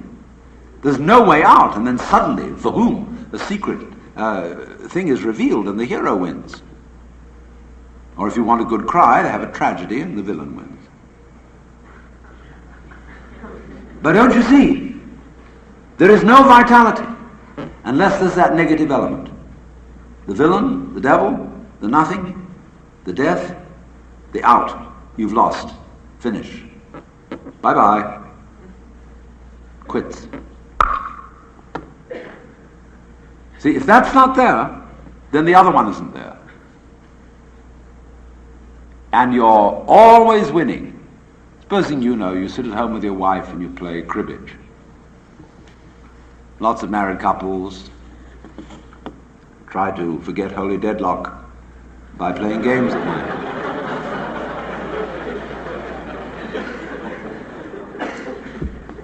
And if one partner, be it wife or husband, always wins at cribbage, the game ceases to be of interest. Because every good player likes a sprightly opponent who sometimes wins. Wins just a little bit less than me, mind you, but wins a great deal of the time. Yes, it's okay. Just a little bit. No.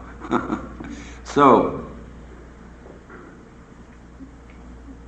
if you don't have the unknown space, death, darkness, negative, you don't have the light.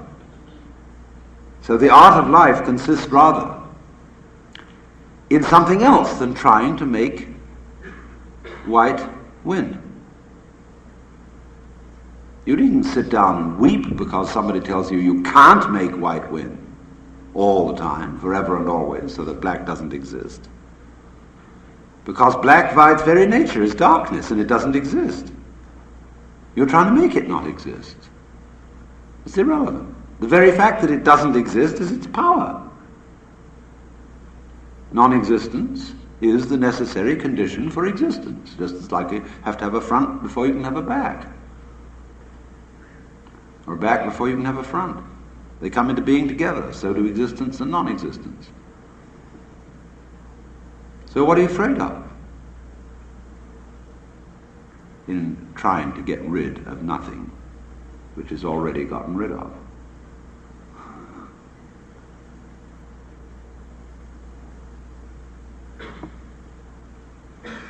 So we think,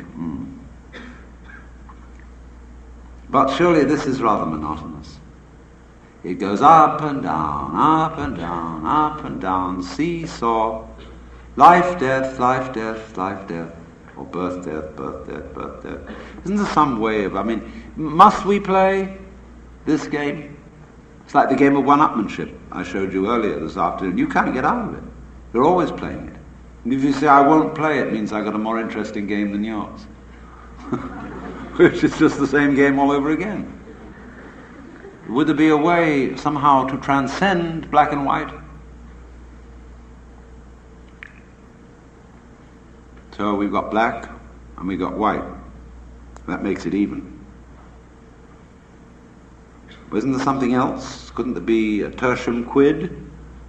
A new possibility? So that we could have a 3 basis instead of a 2 basis? And somebody comes up and says, all right, you're black and white, A and B. You constitute the 2 ends of the base of a triangle, and I'm the apex. How about that? We'll say, that's odd. Of course it's odd, because the first 2 were even. When something happens, that's 1, and that's odd. See, it's odd that anything should have happened. Very odd. It's queer. Would it have been easier for there to be nothing?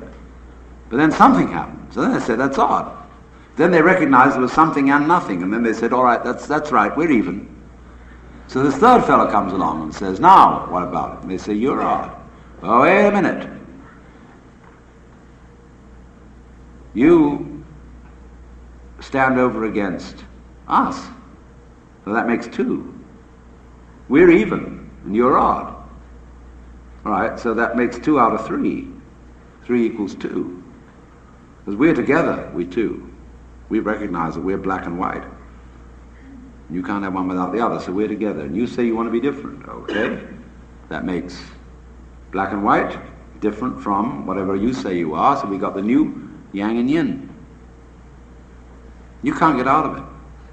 Make 4, and it's same all over again. Make 5, it's the same all over again. This was how Leibniz reasoned, an arithmetic that could represent any number using merely 0 and 1.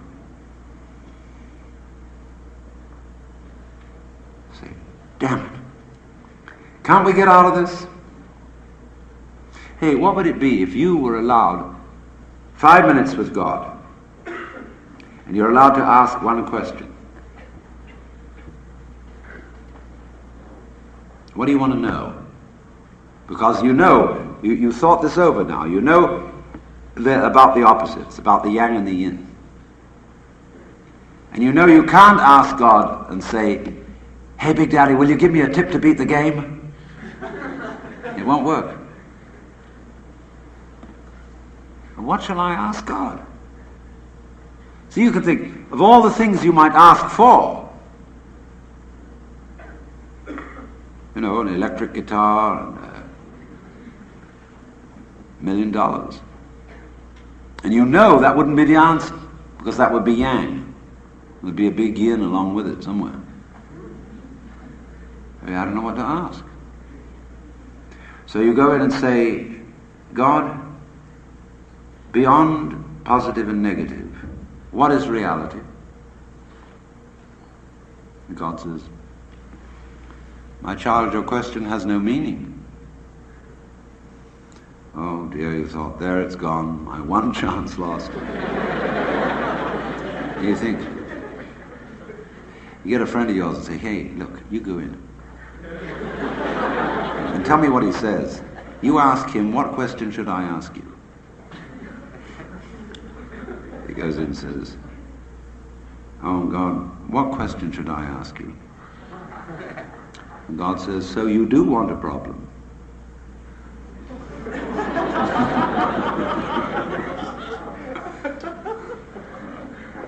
Well, you've got one.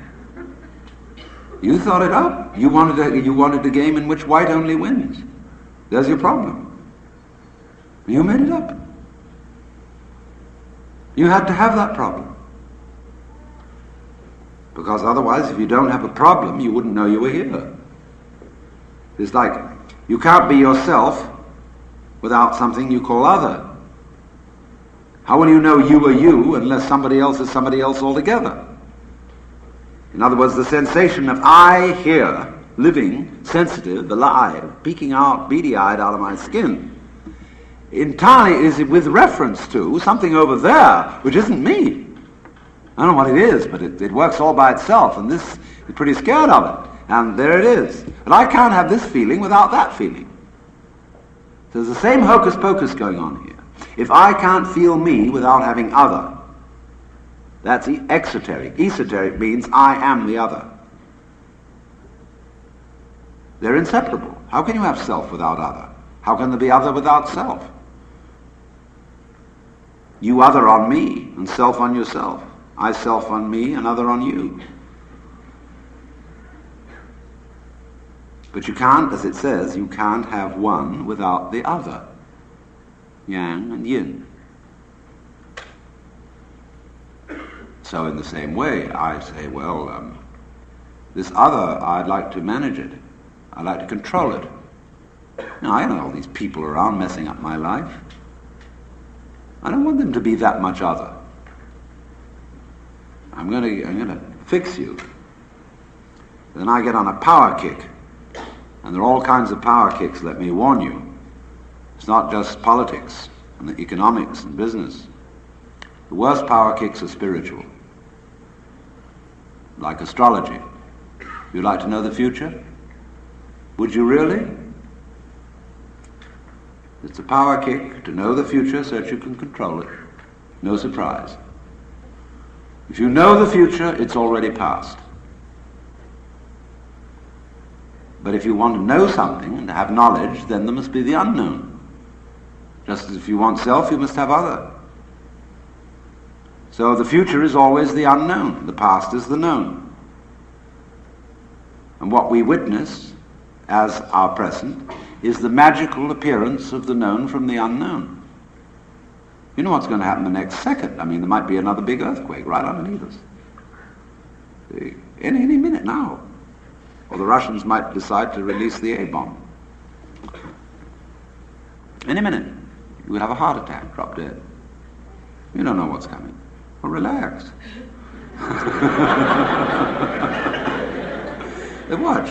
Watch this thing happen. It's incredible. Just watch it. You, it, self-other, it's this vibration going on.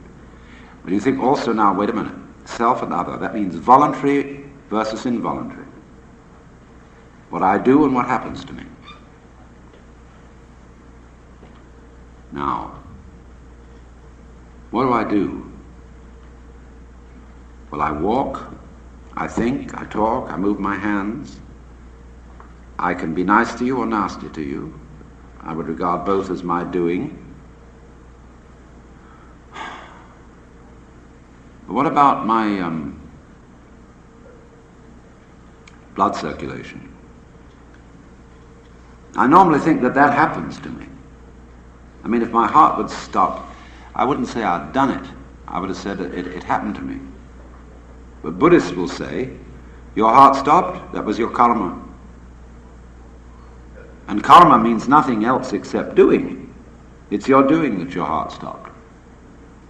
You know, that doesn't mean, don't take it literally in a superstitious way that because you spat in someone's face in a past life, you're having heart failure as a punishment for it this time around. The universe is not geared to be a kind of judicial system. I mean, a lot of priests figure it that way in order to frighten people. But karma means simply, if you die in a plane crash or have a heart attack, it's your doing. But that simply means you've got to rethink what you mean by doing. Now, I've already proved to you that black is white. So now I'm going on to prove to you that what you do is what happens to you, and what happens to you is what you do. Because you can't tell the difference between doing You can't tell what you mean by doing unless something happens to you to contrast it with, and vice versa. You can't say of something that happens to you unless it feels different from something you do. Now let's take a look at our breath. Are you doing it, or does it happen to you? If we do a breathing exercise, you can feel I'm doing it. I'm breathing in just as I might raise my hand. But after a while I breathe out. I feel I'm breathing out. And I forget all about it, and it goes on. And it happens to me. That's why in yoga means union, joining, same as the Latin jungere. Why in yoga you breathe. Breathing is the main thing in yoga, because it's to teach you that there's no difference between what you do and what happens to you. You learn that through breathing. You can make the very best breath. See, we get into Christian terms here. The Holy Spirit means breath, see? Spiritus in Latin, pneuma in Greek, ruach in Hebrew. Breath. Now, there's ordinary breath, when most people's normal breathing. Or forced breath, when when people try to sing and their voice is forced. But then the next breath is called Holy Spirit, holy breath. That's when the breath is no longer forced, it happens. When it's nirvana breath, blow out, same thing as Holy Spirit. And then that, you see, that unforced one.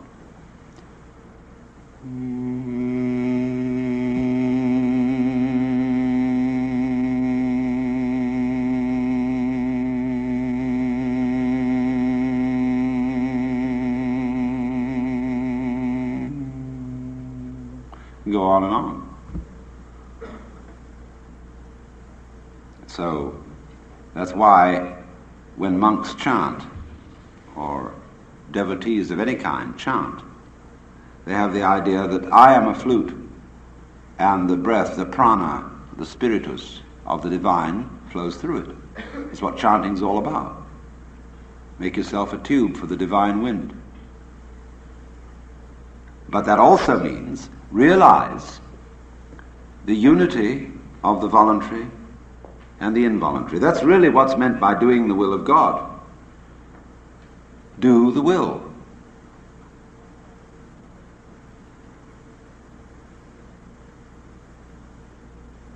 It's one reason why we get confused in English as to whether we mean will or whether we mean shall.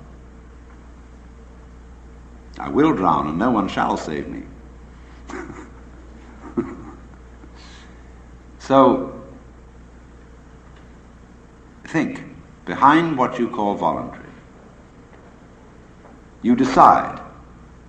Having reviewed the evidence, I've decided it would be best to buy this brand of detergent. Made a decision. How did you make a decision? Well, I reviewed the evidence, I added up the price, and I came to the conclusion. Yeah, I know all that. But how did you work the machinery? The computer in your head. You pushed all these buttons, but what's underneath the buttons? Oh, I don't know, I never looked. So you see that involuntary growth, called the brain, underlies your voluntary decision. Because when you decide, you don't first decide to decide, and decide to decide to decide. You just decide, but that means there's something else behind it. Well, you think that's terrible, because if what I do happens to me, and it isn't really doing at all, then I'm in a fatalistic scene. Yes, but I said, on the other hand, what happens to you is what you do. It works equally that way. You have an earthquake. And the thoughts in your head drift about like clouds in the sky. but he can't do anything.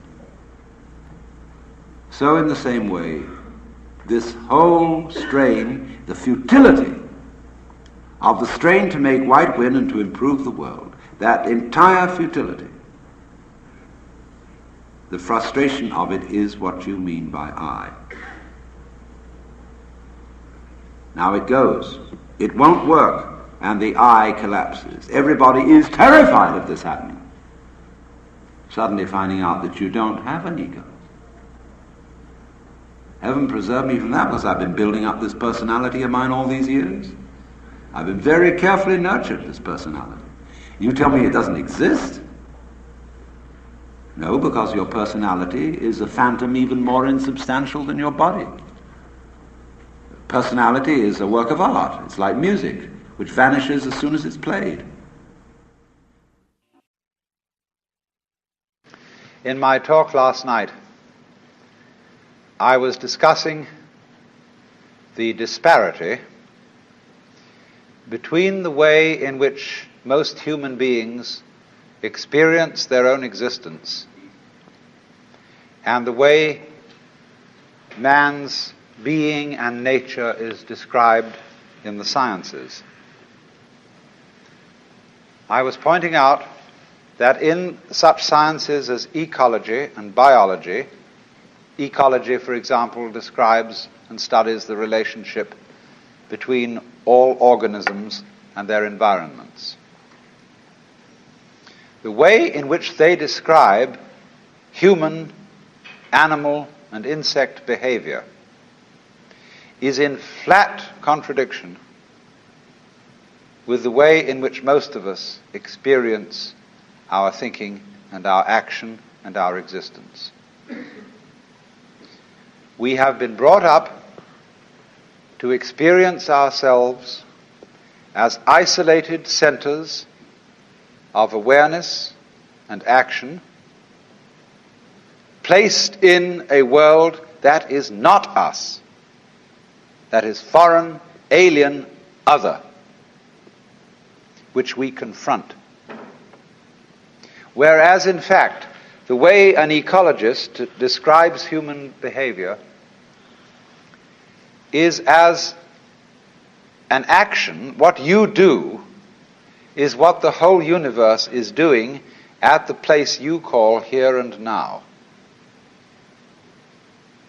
You are something the whole universe is doing in the same way that a wave is something that the whole ocean is doing. This is not what you might call a fatalistic or deterministic idea. You see, you might be a fatalist if you think that you are a sort of puppet which life pushes around. You are separate from life, but life dominates you. That's fatalism. But in the point of view I'm expressing, the real you is not a puppet which life pushes around. The real deep down you is the whole universe. And it's doing your living organism and all its behavior. It's expressing it as a singer sings a song.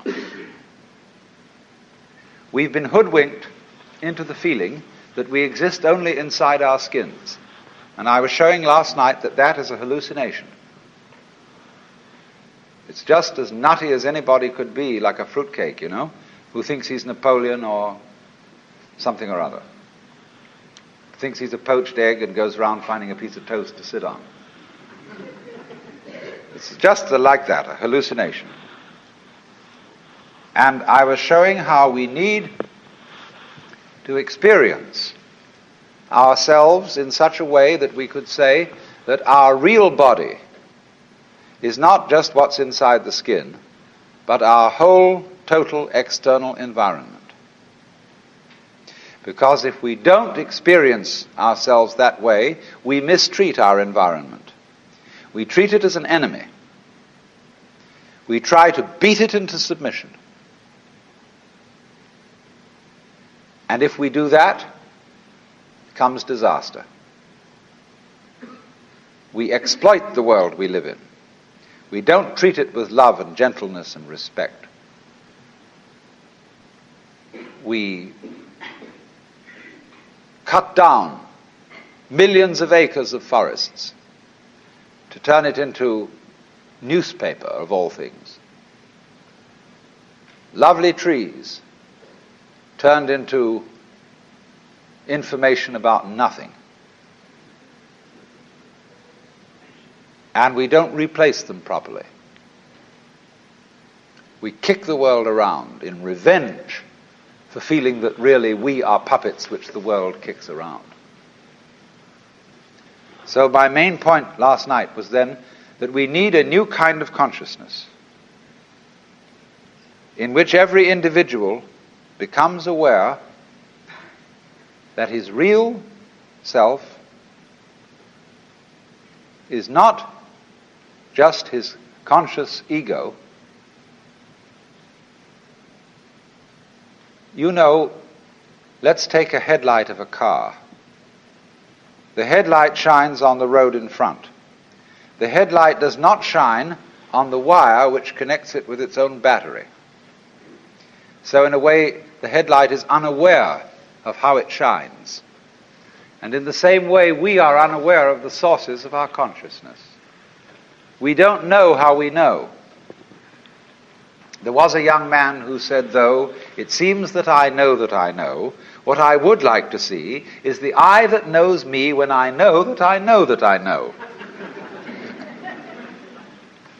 And so we are ignorant of, we ignore, it doesn't come within the scope of our attention how it is that we manage to be conscious, how it is that we manage to grow our hair, to shape our bones, to beat our heart, and to secrete all the necessary fluids that we need from our glands. We do it, but we don't know how we do it. Because you see, underneath the superficial self, which pays attention to this and that, there is another self, more really us than I. And if you become aware of that unknown self, the more you become aware of it, the more you realize that it is inseparably connected with everything else that there is.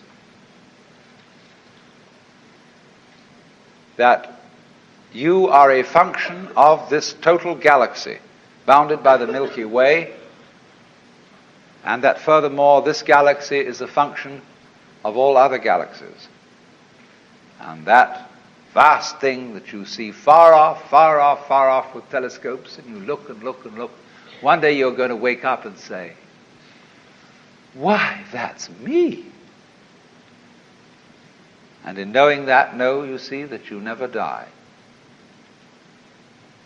That you are the eternal thing that comes and goes, that appears now as John Jones, now as Mary Smith, now as Betty Brown, and so it goes forever and ever and ever. Now then, why I made this point as an introduction to what I want to say tonight is the problem of the relationship of man and nature.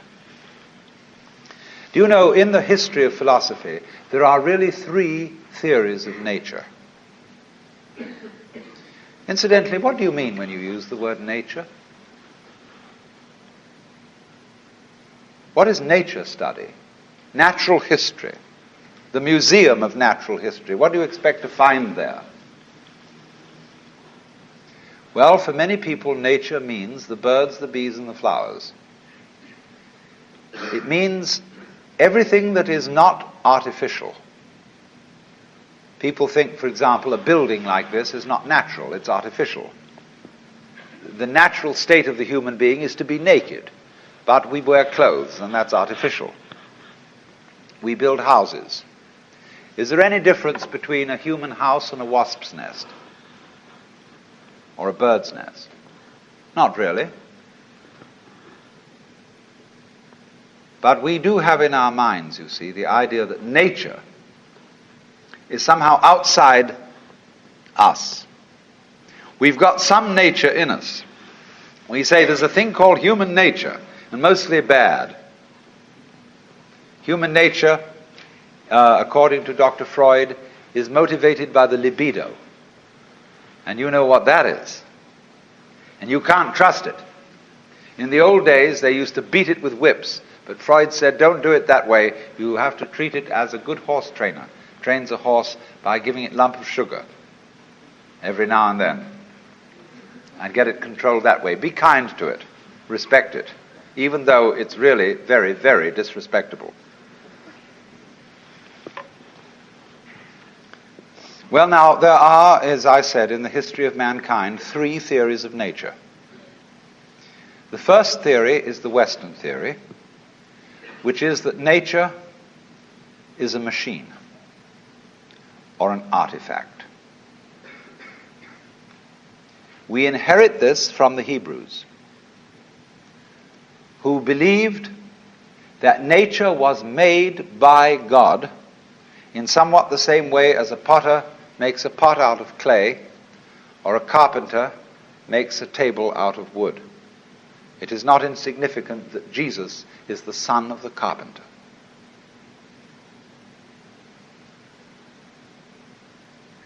Our tradition has been to look upon the world as a construct, and somebody knows how it was put together.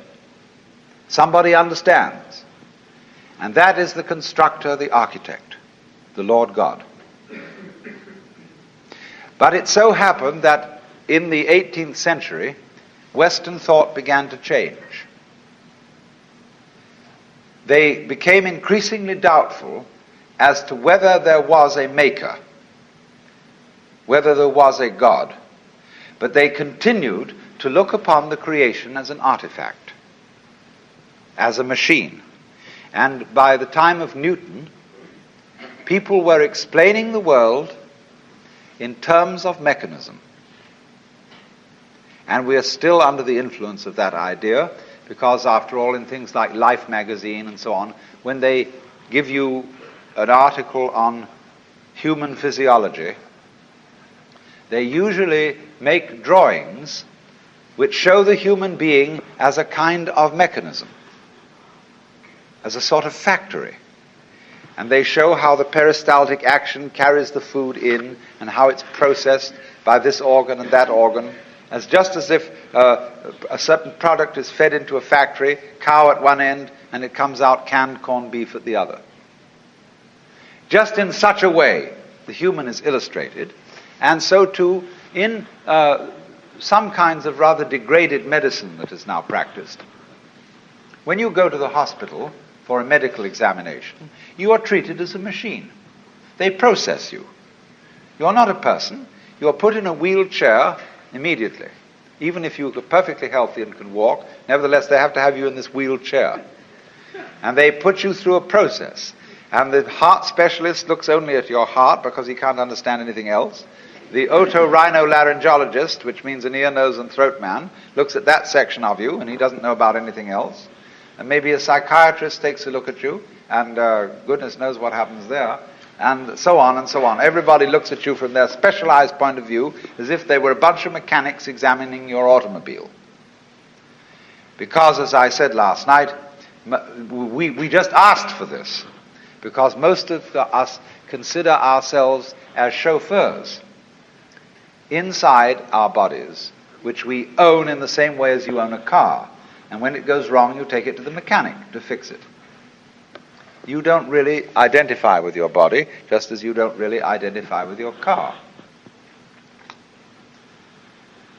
So here is this whole theory of nature, which has grown up in the West as an artifact, something made. Now let me take a second theory of nature. This is an Indian theory, East Indian. Nature not as an artifact, but as drama.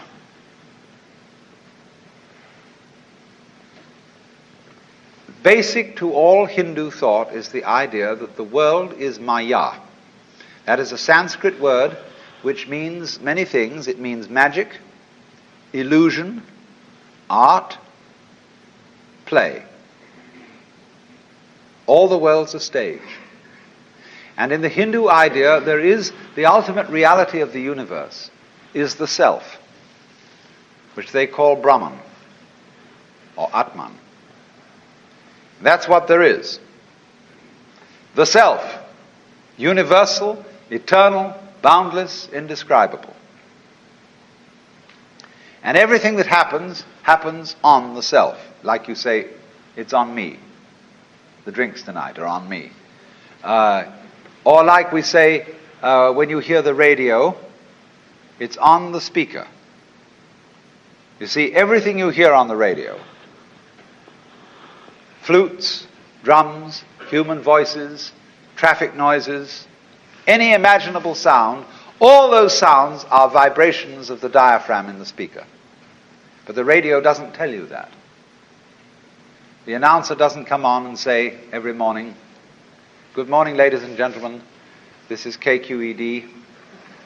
The following sounds that you are going to hear are vibrations of the diaphragm in your speaker." And they're not really human voices or musical instruments, but just that. They never let you in on that. And in exactly the same way, the universe doesn't let you in on the truth that all sense experiences are vibrations of the self. Not just yourself, but the self.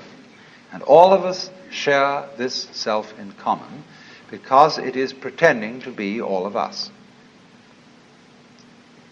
Brahman, the ultimate principle, plays hide and seek eternally. And he does it for unspeakably long periods of time. The Hindus measure time in what is called a kalpa, K-A-L-P-A. That's 4,320,000 years. Don't take this seriously. It's not meant to be taken literally. But just for an unspeakably long time, the Brahman, the self, pretends that it's lost and is us. And all our adventures and all our troubles and all our agonies and tragedies, it gets mixed up in them. Then after the period of 4,320,000 years has elapsed, there is a catastrophe. The universe is destroyed in fire. And after that, the Brahman wakes up and says, "Well, good, crazy, what an adventure that was." He wipes the sweat off his brow and says, "Whew, let's rest a while." So for another 4,320,000 years, the divine self rests and knows who it is. It's me. Then it says, "Well, this is rather boring. Let's get going again. Let's get mixed up." And it does it in a very strange way because the way the Hindus time it, the first period of getting mixed up, getting lost, is beautiful. That's the longest period. Everything's right. It's just life is glorious. Then it has the next period in which things get a little wonky. Something is vaguely out of order. That doesn't last so long. Then the next period, the third, is when good and evil are equally balanced. And that's still not so long. Finally comes the shortest period when everything bad triumphs and the whole thing blows up and we begin all over again. We're supposed to be living in that now. It's what's called the Kali Yuga, the age of darkness. And it began on Friday, February the 23rd, 3123 BC. And it has 5,000 years to run. But as it goes on, time gets faster, so don't worry.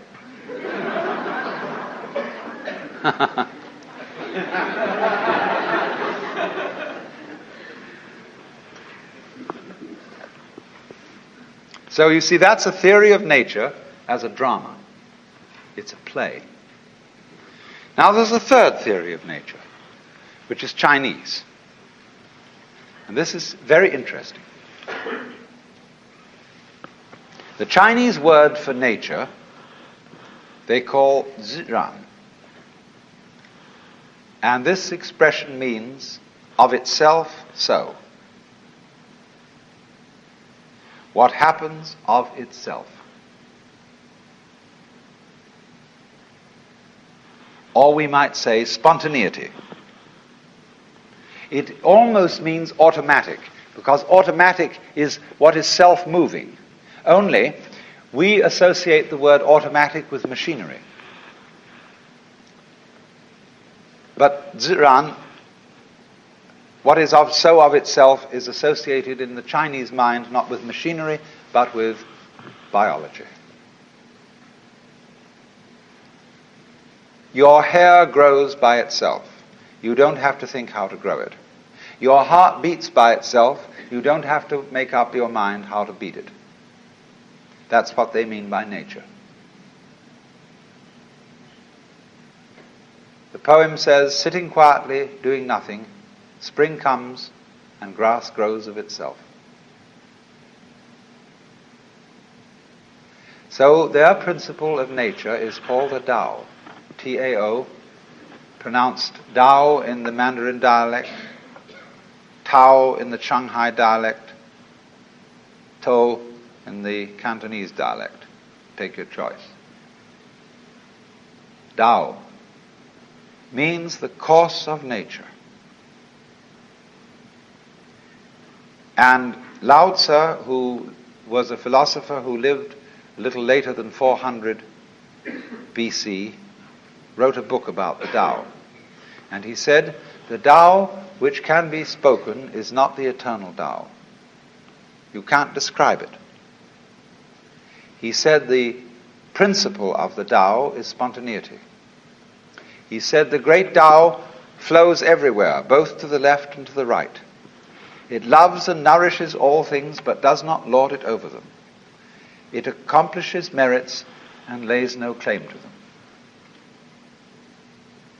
So there is a very great difference between the Chinese idea of Tao as the informing principle of nature and the Judeo-Christian idea of God as nature's Lord and Master. Because the Tao does not act as a boss. In the Chinese philosophy of nature, nature has no boss. There is no principle that forces things to behave the way they do. It is a completely democratic theory of nature. Correspondingly, you see, most Westerners, whether they be Christians or non-Christians, don't trust nature. Of all things, nature is the thing least to be trusted. You must manage it. You must watch out for it. It will always go wrong if you don't watch out. You know, the goblins will get you if you don't watch out. So we're always feeling that you can't trust it. See, we're absolutely instilled with the idea of original sin. You can't trust nature because it comes out with weeds and insects. And above all, you can't trust human nature because if you don't hold a club over yourself, you'll go out and rape your grandmother. Now, the Chinese would say, if you can't trust yourself, you can't trust anything. Because if you can't trust yourself, can you trust your mistrust of yourself? Is that well-founded? See? If you can't trust yourself, you are totally mixed up. You haven't a leg to stand on, you haven't a point of departure for anything. And in this respect, the Taoist philosophy and the Confucian philosophy are in agreement. In Confucius philosophy, the fundamental virtue of a human being is called Ren, spelled J-E-N for reasons best known to Chinese scholars. I don't know what they are, but it's pronounced Ren. And it's a character, Chinese character, that Confucius placed as the highest of all virtues, higher than righteousness, higher than benevolence, and it means approximately human-heartedness. Now, Confucius once said that goody-goodies are the thieves of virtue. Virtue in Chinese is de. We Romanize it as T-E-H. de. And it means virtue not in the sense of moral propriety, but virtue in the sense of magic, as when we speak of the healing virtues of a certain plant. A man of true virtue is therefore a human-hearted man. And the meaning of this is that one should above all trust human nature in the full recognition that it's both good and bad, that it's both loving and selfish. Now, let me give an illustration of the wisdom of this. When people fight wars, I trust them if the reason for which they fight a war is to expropriate somebody else's possessions and women. Because they will fight a merciful war. They will not destroy the possessions and the women that they want to capture. They want to enjoy them. And that's a war based on simple, ordinary, everyday human greed. The most awful wars that are waged are the wars waged for moral principles. You are a lousy communist. You have a philosophy that is destructive to religion and to everything that we love and value and reverence, and therefore we will exterminate you to the last man unless you surrender unconditionally. Such wars are ruthless beyond belief. We can blow up whole cities, wipe people out, because we are not greedy. We are righteous. That is why the goody-goodies are the thieves of virtue. If you are going to do something evil, do it for a plain, honest, selfish motive. Don't do it in the name of God. Because if you do, it turns you into a monster who is no longer human. A sadist, a pure destroyer. So an inflexibly righteous person is not human. And that is why, in Chinese ideas of justice, a good judge is not somebody who abides by the book. Their idea of justice is, for God's sake, keep the case out of court. Let us have a consultation behind the scenes, and let's arrange a compromise. Because we know our opponent is a rascal. I know I am a rascal. And therefore there can be a mutual arrangement between thieves. So we summon her and we talk about it, and we call the judge in an unofficial capacity. And the judge hums and haws, and if he's a good judge, he has a sense of what is called li. I'm going to talk to you about another meaning of a word pronounced li later on, but it's quite a different word. Li is justice, but you can't write it down. There is another word for justice or law in Chinese, zi. And this word represents, in its Chinese character form, a cauldron for cooking sacrifices and a knife. In the high and far off times of Chinese history, there was an emperor who, when the people brought their sacrifices of meat and so on to be put in the cauldrons, he also scratched with a knife on the side of the cauldrons the laws of the state, so that all the people could read them and understand what they were. But the sages who advised this emperor said that was a very bad thing to do, because the moment people see the law written down, they develop a litigious spirit. That is to say, they think out ways of wangling around it. And that's what we do all the time, don't we? The moment Congress passes a law, tax law especially, all the lawyers get together and they think they fill it full of holes. They say, well, it didn't define this and it didn't say that. And some of those Confucians wanted to put the language in order and to make all the words mean just so.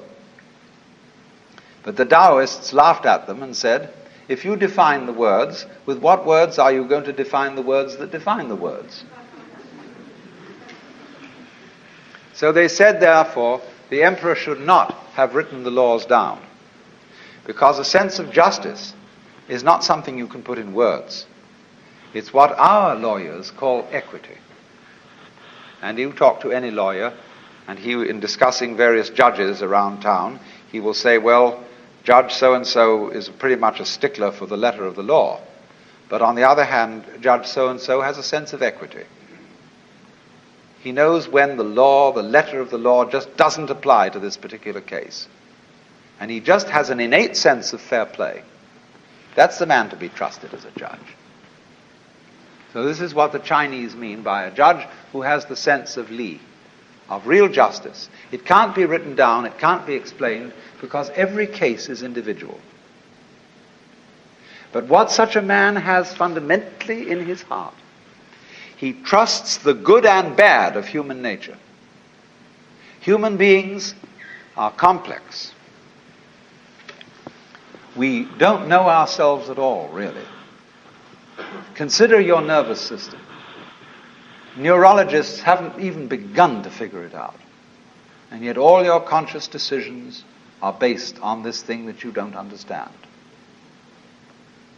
You're unbelievably more wise in your nature than you ever will be in your conscious thoughts.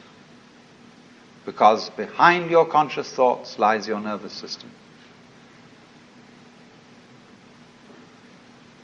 And if you say, well, my nervous system is unreliable, it is just a bunch of strange, weird biological chances that have got mixed up somehow, then this very opinion that you're expressing, you see, is a function of that nervous system.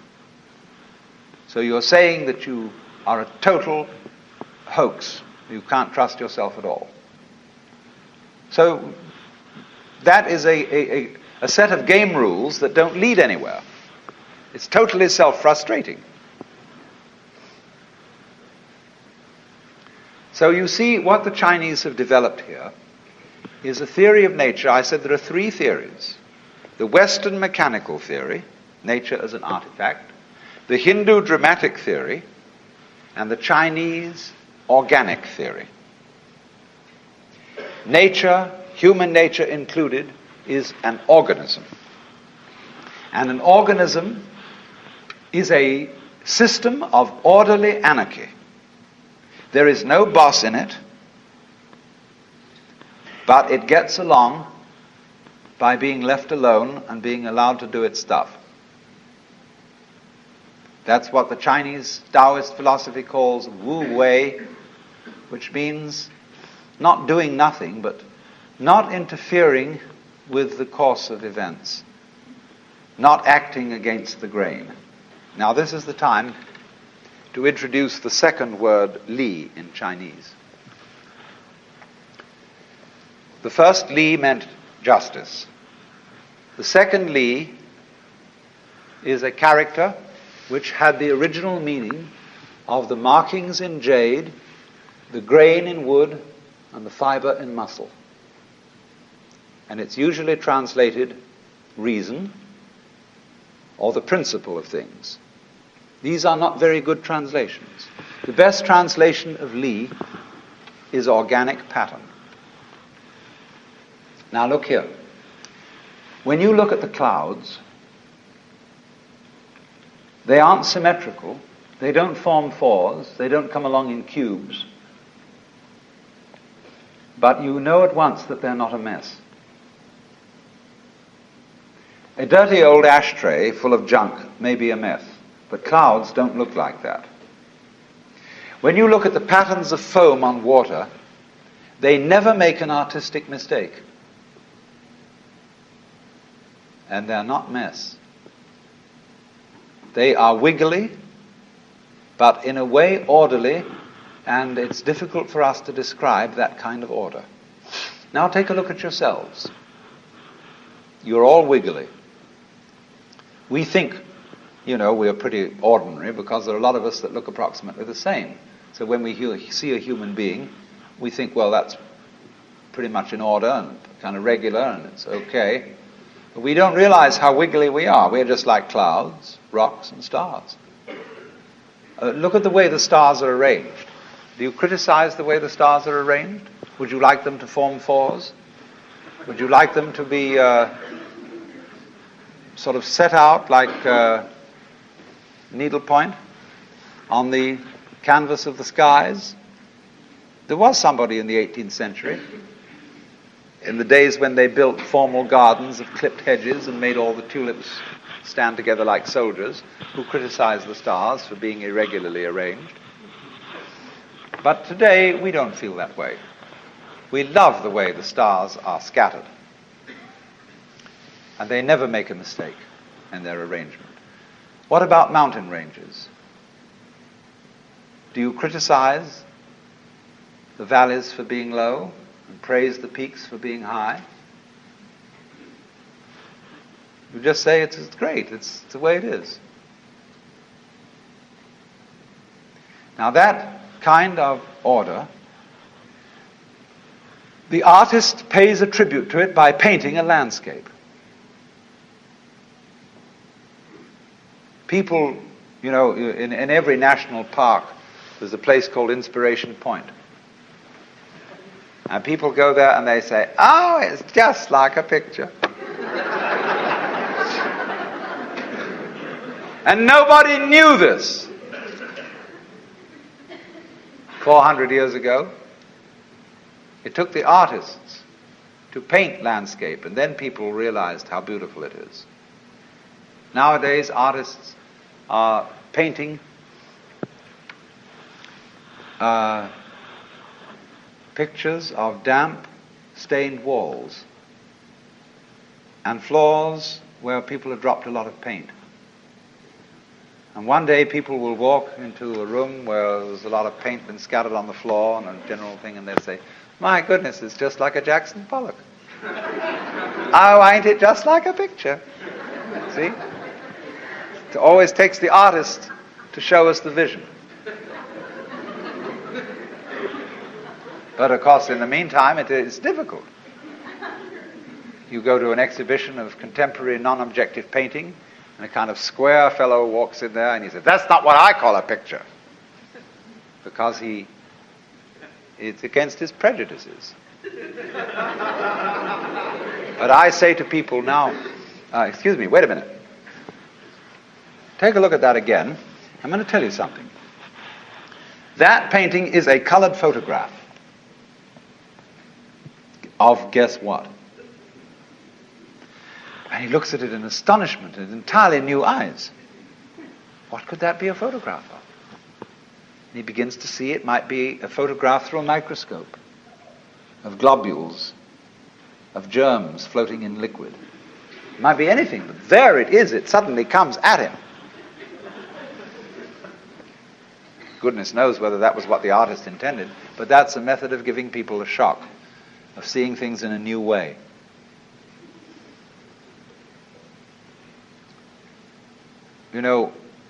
A GI visited Picasso in Paris during the war and said, I can't understand your paintings. They're absurd. Life doesn't look like that. Picasso said, do you have a girlfriend? He said, yes. Have you a picture? He said, yes. Show it to me. So he drew out his billfold, and there was a little colored photograph of his girlfriend. And Picasso looked at it and said, is she so small as that?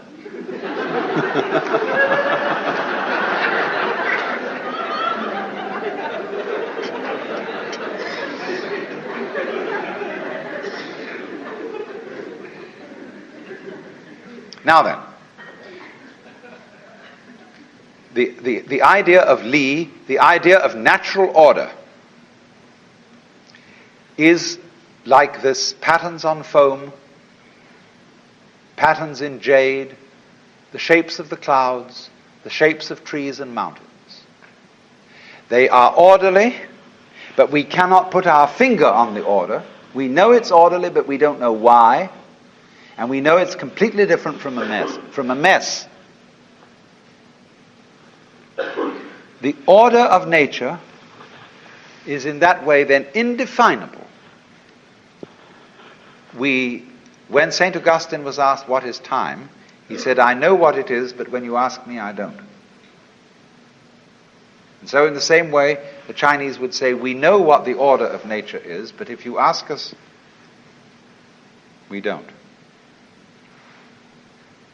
The poet says, picking chrysanthemums along the eastern fence, gazing in silence at the southern hills, the birds fly home through the soft mountain air of dusk. In all these things there is a deep meaning, but when we are about to express it, we suddenly forget the words. That's Li. Nature as a self-ordering principle, but it doesn't really know how it does it. Another poem says, if you want to know where the flowers come from, even the god of spring doesn't know.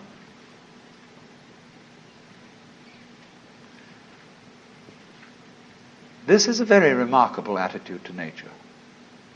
Politically, you see, if you translate this into politics, it is a high philosophical anarchy. And there's a lot to be said for this as a political point of view. That, in other words, government is always a mess. Because the state opposes itself to the people. We live under a constitution where we are supposed to be governed by ourselves.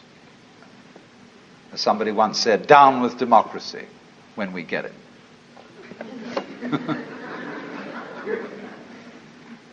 Because the government always creates itself as a business in competition with all the other businesses. And it wins, because it's the biggest one of the bunch.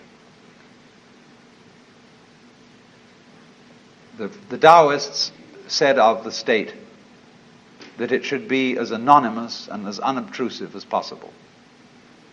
That is to say that the emperor, instead of going around in processions and being heralded and flags waved, should be as unobtrusive as the head of the sanitation department. You know, he's a man, just a guy who goes around in a plain ordinary suit and really attends to his job. And the head of the sanitation of the city of Dallas goes around. You don't have a police escort and sirens blowing and flags waving. He simply does his job. And the feeling of Lao Tzu is that the president or the emperor should have the same kind of attitude. That he should simply help the people and retire and not claim any merits for it. Always withdraw himself. Always be behind the scenes. Not striving for power, but simply to help things along. Govern a great state, he said, as you would cook a small fish. Now, you know, when you've got a small fish in the frying pan, don't keep tossing it around and fidgeting with the spatula. Otherwise it'll fall apart. Do it gently. Softly, softly, catchy monkey. I have been emphasizing all along that the central core of the kinds of Oriental philosophy that we're talking about is not theory but experience. And the trouble here is that so long as one attempts to communicate this philosophy in words, we remain in the area of theory and do not necessarily transfer over into experience. It is then for this reason that in addition to the scriptures or verbal teachings of Hinduism, there is a discipline whose object is to enable an individual to realize what the words are about. I would use so strong a word for realization as sensation, because the realization of the Tattvam Asi, the Upanishadic proposition that you're it, comes over you, if you do have the experience, not so much as you feel convinced that the earth goes round the sun, even though you don't actually see this happening. It's not so much like that as it is like an immediate sensation of the thing which the proposition Tattvamasi is trying to say. And so this entering into the experience, which is the heart of Hinduism, is the function of a discipline called yoga. The word yoga, Y-O-G-A,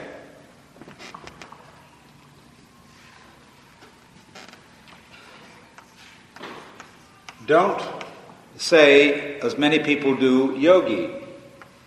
Yogi is one who practices yoga. And a yogini is a female practitioner of yoga. But yoga is the same word as yoke,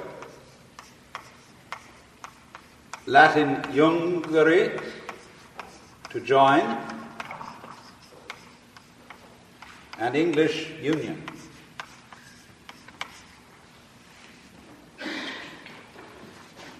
The yoke between two oxen may be regarded equally as a discipline and as a joining of the two oxen. So the basic meaning of yoga is something like union. The realization, in other words, of the union of what we call the separate individual with the ultimate ground of being, Brahman. We don't know how early yoga is in India, but there are statues found in Mohenjo-daro in the Indus Valley, dating from at least 2000 BC, of figurines in the posture familiarly associated with yoga, the Padmasana, or the full lotus posture, in which almost all Buddhas are seen to be sitting, with the legs crossed and the feet up on the thighs, soles upwards. It apparently then is something quite ancient and was in some way absorbed and assimilated to the Aryan civilization which invaded India from the north somewhere between 15 and 1200 BC. Yoga was apparently, like everything else in those days, handed down as an oral tradition and was not committed to any kind of written record until there appeared a book called the Yoga Sutra. Sutra really means thread, but I suppose through the idea of threaded leaves, ancient manuscripts in India were written on palm leaves, came to mean scripture or book, sacred book. And the Yoga Sutra is associated with a gentleman named Patanjali, Patanjali, and is of uncertain date. It may be as early as 200 BC, it may be a bit later. But this is the standard text on the practice of yoga. There are Chinese forms of yoga which probably originated independently at the same time out of the Taoist way of life, and they subsequently had considerable influence on India, as did the Indian ways on the Chinese. Now, it's important to study the Yoga Sutra from its opening, or second to opening phrase, its second verse. Its first verse says, "Now yoga is explained." And the commentators attach particular importance to the word "now," because the assumption is that something else has gone before. In other words, you are expected to be a reasonably sensible, rational, and mature human being before you engage on this particular path. In the same way as I pointed out to you in the last session, that the Hindus have the view that a man should fulfill the duties of the householder before he engages upon the spiritual life, so in the same way there are certain preparations before you start out on yoga. And those preparations usually involve having mastered whatever the disciplines of your culture may be, the essential disciplines of your culture, so that you know how to handle them. So that if you get into the higher states of consciousness which yoga brings about, you won't run amok because not being able to distinguish between good and bad from a social point of view. The next verse says, in Sanskrit, I'll write it down because it's important to look at each word. It says, yogas chitta vritti nirodha. This means yoga is, chitta is a very difficult word to translate into English because in Sanskrit there are about 5 words for mind, for our one. Or we have mind, we have consciousness, we have awareness, thought, but they're all very vaguely defined and we use them interchangeably. Chitta is a more precise word. And I would say awareness, probably. Vritti comes from a root which means to turn around. And so you get the idea of turbulence, vicious circling, whirlpooling, wavering, anyway, going round and round and round. So yoga is awareness, turbulence, stopping.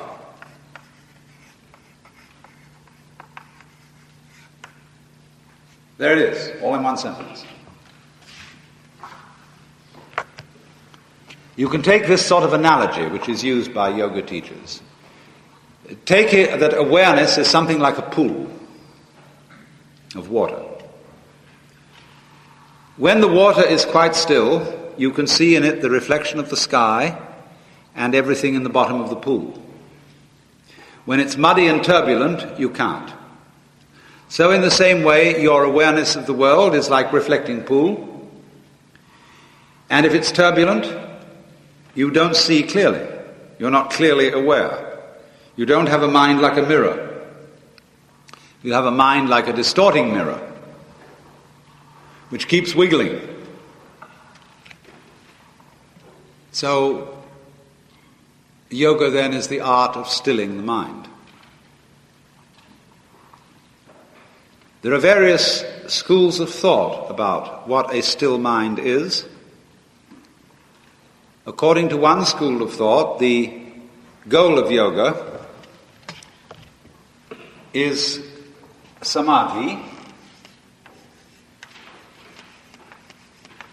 Well, everybody agrees that samadhi is what it's all about.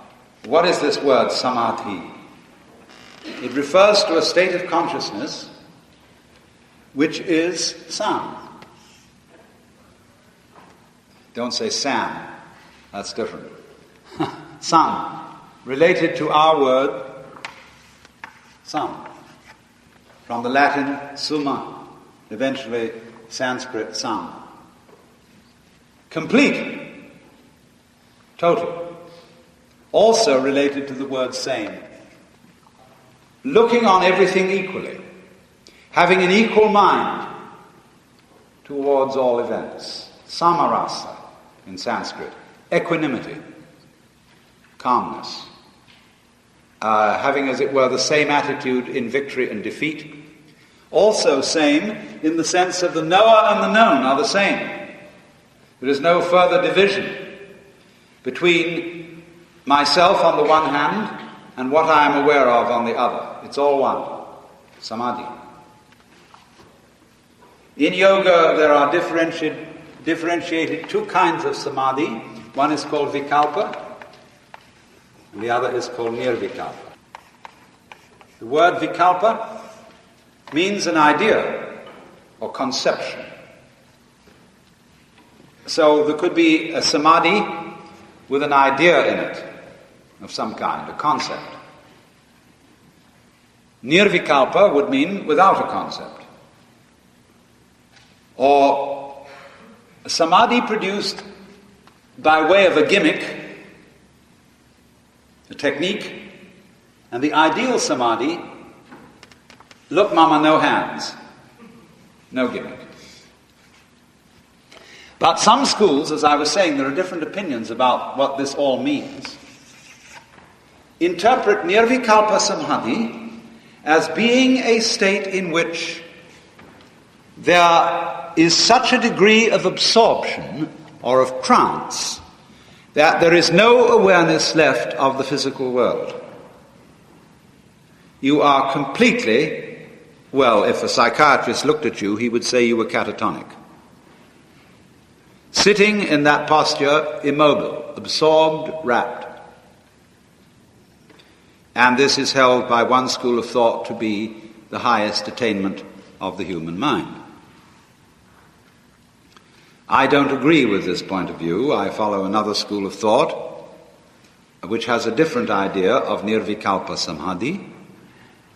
And this, in my view and that of others, it is not the total cessation of sensory input, but simply the cessation of conceptions, of thoughts about what you are experiencing. And therefore that the meaning of citta vritti nirodha is not, as the other school interprets it, getting a perfectly blank mind. But it means two things in my interpretation. One, a mind that is not going in vicious circles.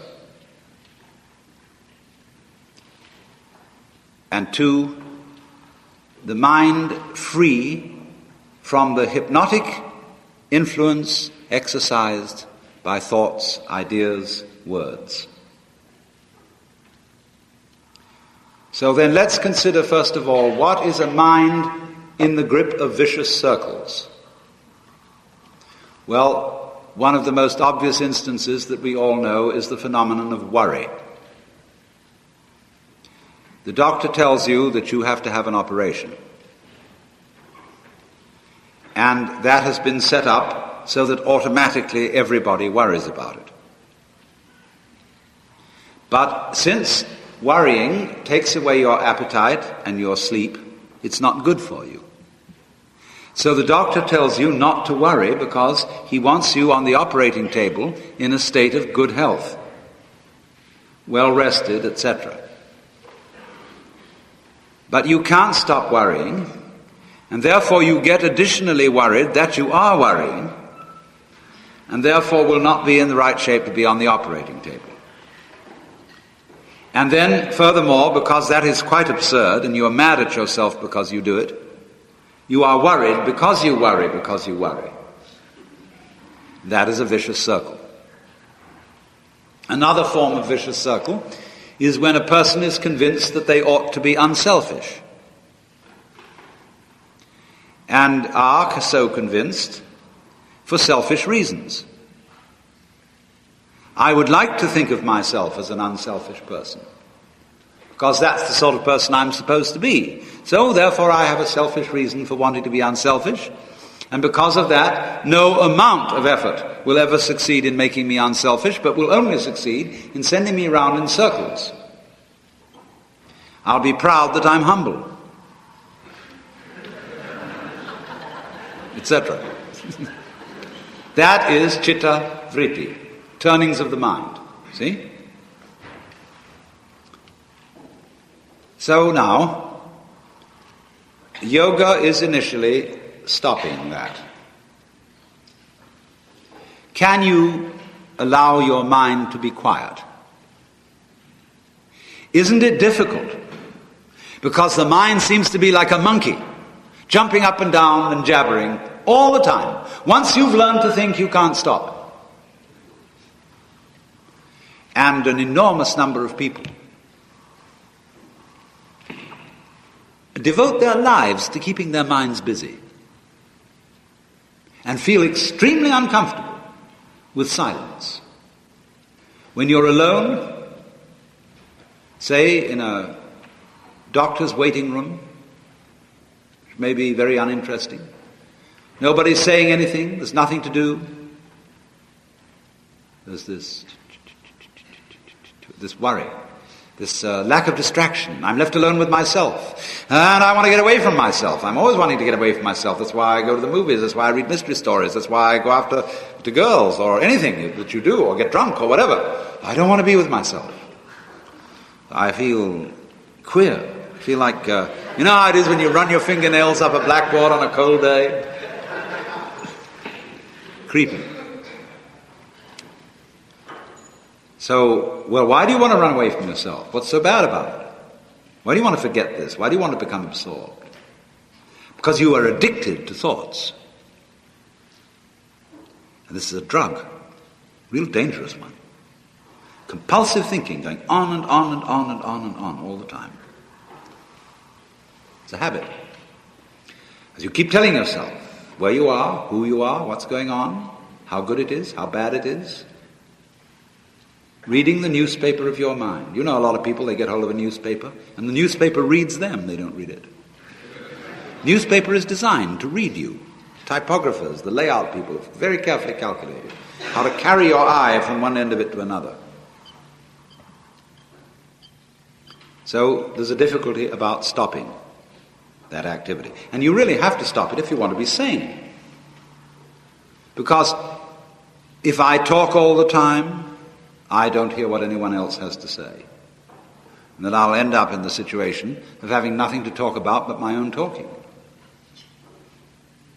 Or so in exactly the same way, if I think all the time, I won't have anything to think about except thoughts. And that's the academic fallacy. See, when you add books to the library, a great many of the books that are added to the library are books about books. They're not necessarily books about life. Some of them are. But most of the books, especially PhD dissertations, are books about books about books about books. And that doesn't really get us very far. So in order to have something to think about, there are times when you simply must stop thinking. You can learn later on in yoga how to be in the state of samadhi and think at the same time. But first of all, you have to learn how to stop thinking. Well, how do you do that? The first rule is don't try to. Because if you do, you will be like someone trying to make rough water smooth with a flat iron. And all that will do will stir it up. So, in the same way as a muddy, turbulent pool quiets itself when left alone, you have to know how to leave your mind alone. It will quiet itself. There are certain things, however, which help. And the yogis tend to use two techniques for assisting their minds to become calm. One is breathing. That is called pranayama. Prana means breath, or the vital force of the body. Pranayama, the discipline of breath. And the other is called mantra. It's connected with pranayama. It's connected with breathing, but it's chanting sounds. And both of these have a slightly auto-hypnotic effect, which helps one to quiet thoughts. These days, many hippies go around wearing beads. Anybody got beads on? What do you wear beads for? Do you know why you wear them? Do you know what beads are for? Beads are for yoga. This is a Tibetan rosary, which has been blessed by the Dalai Lama. And they wear them on the hand, rather. Or they carry them around the neck, but they usually use them in the hand. And they will do for timing. You've got your yoga practice for the day, and so many rounds of the beads will time you. And either you use the beads for breathing. In, out on one bead. In, out on the next bead. In, out on the next bead. And so. Now they have essentially, the breathing in yoga is not forced. You don't do kind of breathing exercises in a forced way. You have, first of all, to find out how your lungs want to breathe. Let them do that, and count your breath with your fingers, rather than using numbers. Try and keep away from concepts, and numbers are concepts. That's why you use your fingers on the beads instead. And for every in-breath and out-breath, you use one bead. Just experiencing breathing and experiencing the sensation of the beads passing your fingers. Don't think about it. Don't try not to think about it. But the bead and the breathing will distract you from thinking. And you will find that in due course, the breath will automatically become slower and slower and slower with great ease, until it seems that you are hardly breathing at all, it's so slow. Now, for some people, that is not so easy to concentrate on. And so it makes it easier to concentrate if you add to the breathing a mantra. And so the mantra means the chanting of certain syllables which, although they do have a meaning, and they are maybe the names of the divinity, they very soon cease to have a meaning as you use them. So the Tibetans use such a mantra as Om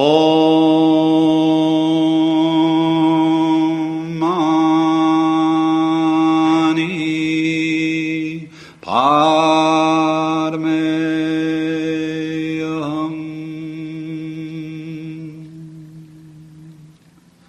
Or Hindus use sometimes, just with beads, Ram, Ram, Ram, Ram, Ram, Ram, Ram, Ram, Ram, Ram, Ram, Ram, Ram, Ram, Ram.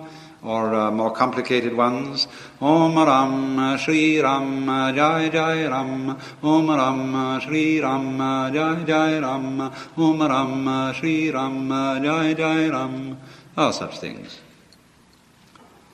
Or many, many varieties of these mantras. And if you keep doing that, you find you're getting into another state of consciousness. You're not thinking in the ordinary way. As the words, let's take any English word. Take the word yes. We think we know, yes means yes, I will. But say it several times. Yes, yes, yes, yes. Doesn't it strike you we use that funny noise? Yes, yes, yes, yes, yes, yes. And after a while it stops meaning anything. This becomes a noise. And that's the way through using thought symbols, you free the mind from thought. It's like using a thorn to pick out a thorn that's stuck in the skin. And so yoga uses those, and breathing, to help the mind to become quite still. Now those you see are vikalpa in that they are gimmicks. So through breathing and mantrams and so on, you get vikalpa samadhi with gimmicks. And that means that you have a crutch for your religion. It depends on some kind of an extraneous device. But the ideal of yoga is called the natural state, which in Sanskrit is sahaja. To be in the state of realization without having any religious gimmickry. What Spiegelberg of Stanford used to call the religion of no religion. Again, it's look mama no hands. So that you don't need to do anything special, or to think any special thought, or to say any special prayer, or to have any particular ritual on which you depend for getting into the realized state of consciousness. But you're in it naturally all the time. That's nirvikalpa samadhi. And this means then that you could seem to the outsider as living a perfectly normal life, that you eat when you're hungry and sleep when you're tired, and you go about your business, and nobody can tell you from just anyone else unless they know you very well. And that's considered in all Hindu and Buddhist thinking very, very fine achievement. It's compared with a bird flying through the sky and leaving no tracks, or with geese flying over a lake, and although they are reflected in the lake, they don't disturb the water. They leave no trace. So one might say that the ideal of yoga is to go through religion and get rid of religion. Because religion is a medicine. And it should not be a diet. That, you see, is a fundamental difference between physicians and clergymen. A physician tries to get rid of his patients. He gives them medicine in the hope that they will go away and not come back.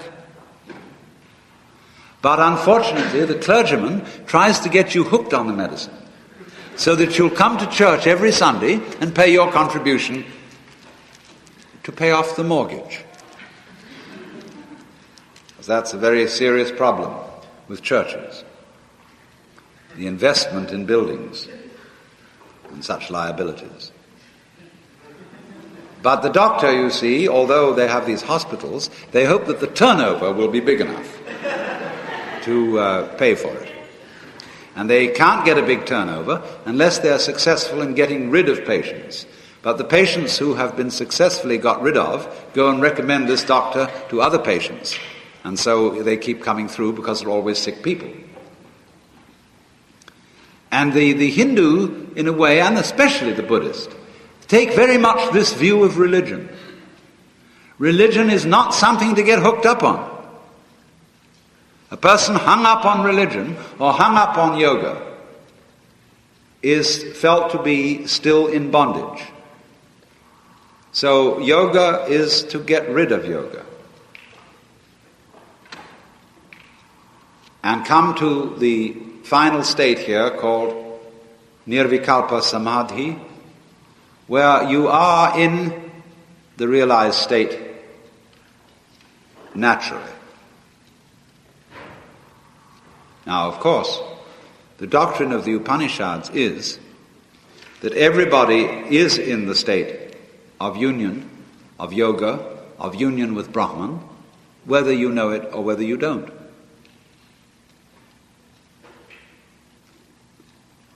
And so, trying to have that state naturally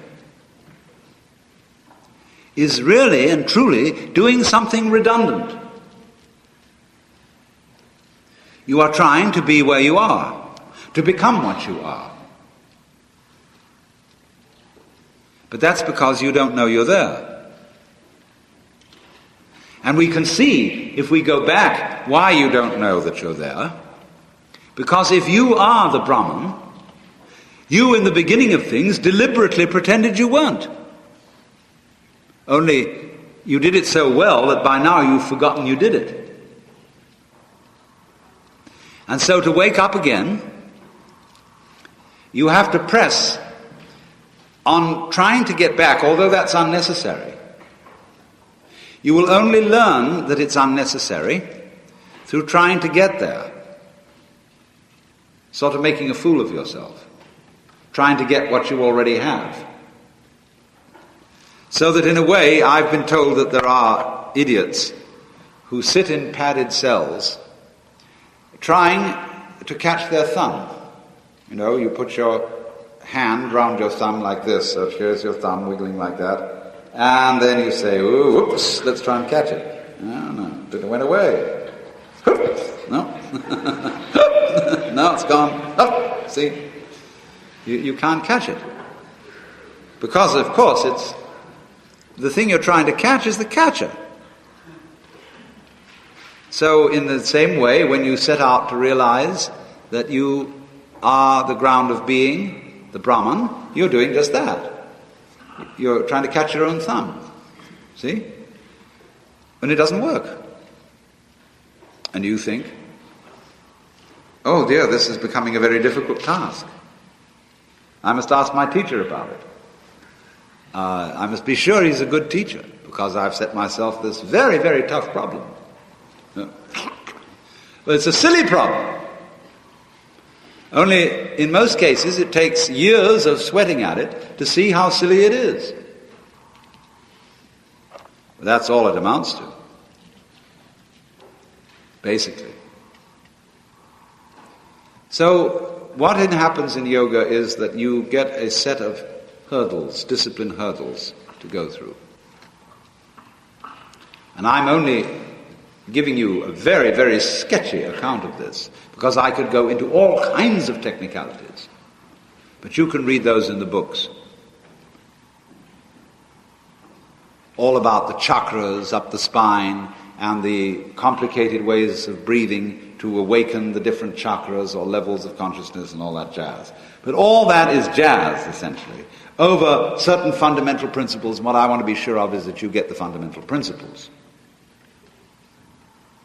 That, in other words, you have lost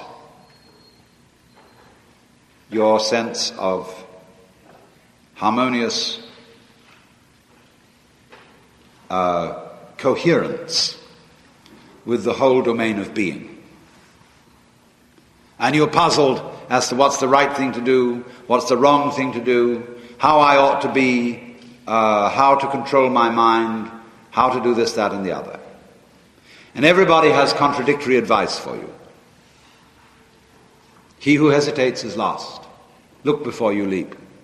Many hands make work light. Too many cooks spoil the broth. I mean, religion, everything, wisdom is full of contradictory advice. So they say to you in the end, but you see, it takes a wise man to know when to do which.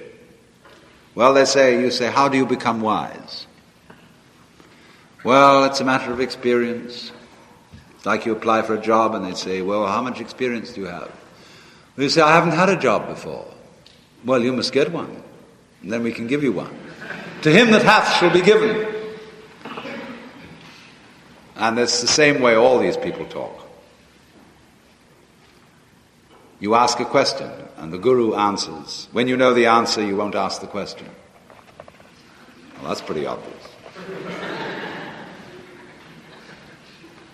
All this frustration. But you see, the real meaning is, the question you're asking is a false problem. You're asking, in other words, why do people inquire into religions? Why do they go to teachers? Why do they want spiritual exercises and practices? Because they feel unhappy. because they feel, well, not really because they feel, because they think. When you feel unhappy, that's one thing. But when you think you feel unhappy, that's much more of a problem. Because you keep repeating over and over and over to yourself, gee, I feel depressed. Oh, I feel just so put down. And you wrap your tongue around that, like, when you've got a filling out of a tooth, your tooth keeps wandering into your tongue keeps wandering into the hollow left by the filling, and you fuss with it. The same piece, if you get an itch or something, you keep scratching it. Some people, if they get a pain in a certain part of the body, keep moving it so the pain is there. And they wonder if it's still there, and they can't help doing that, you see. So in this way, we talk ourselves into problems. And so all this kind of thing starts up. But actually, the problem is an attempt to solve an impossible conundrum.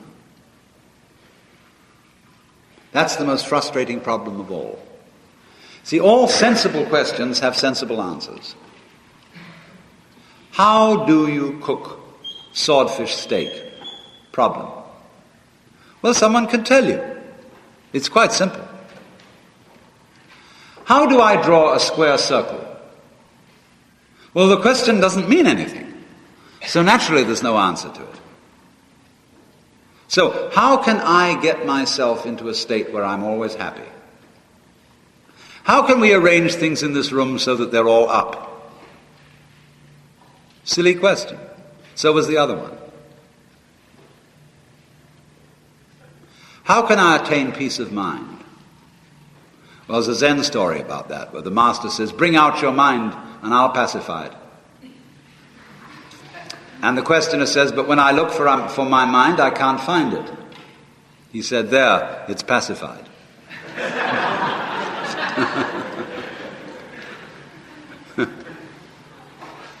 So that's the sort of thing that's going on in yoga. You think you're a problem to yourself.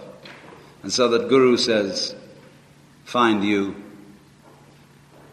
There was this great sage in India, Sri Ramana Maharshi.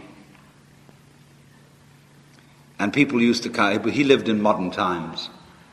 It's not the same as the Maharishi that you know about from recent times. But Ramana, he was a wonderful man with the most beautiful, big, humorous eyes, and always sat half naked with a little loincloth around him. And he'd sit in a kind of patio or compound and read the newspaper. And sometimes he'd meditate, and sometimes he'd sleep, and sometimes he'd answer questions. And throngs of people came from all over the world and sat in this compound just to watch him.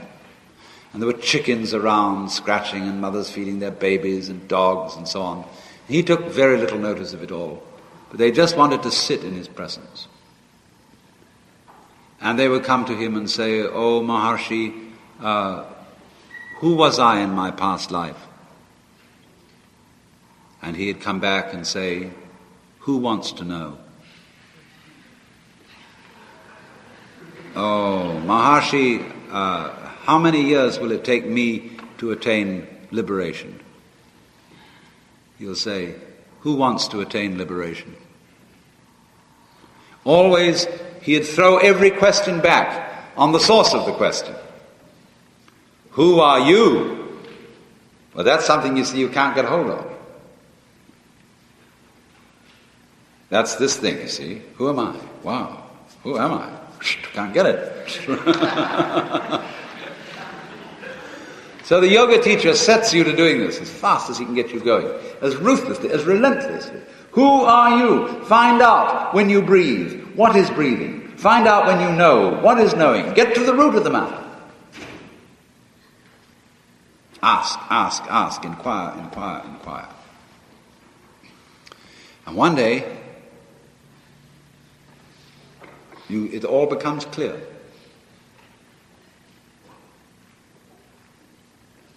And it's so simple, that is the most difficult thing in the world to explain. It's like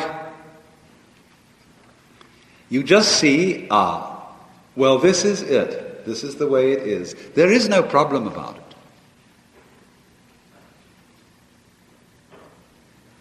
Death, suffering, these aren't problems. They're awful if they are problems. The worst kind of suffering is that which you think there might be a way out of. When you know there isn't, it's easier to bear. So, this sense of it all being perfectly clear and simple and transparent, this experience now that you are having at this moment, is what it's about. This is the beatific vision. This is cosmic consciousness. This is where it's at, baby, you know? And it just becomes clear like that.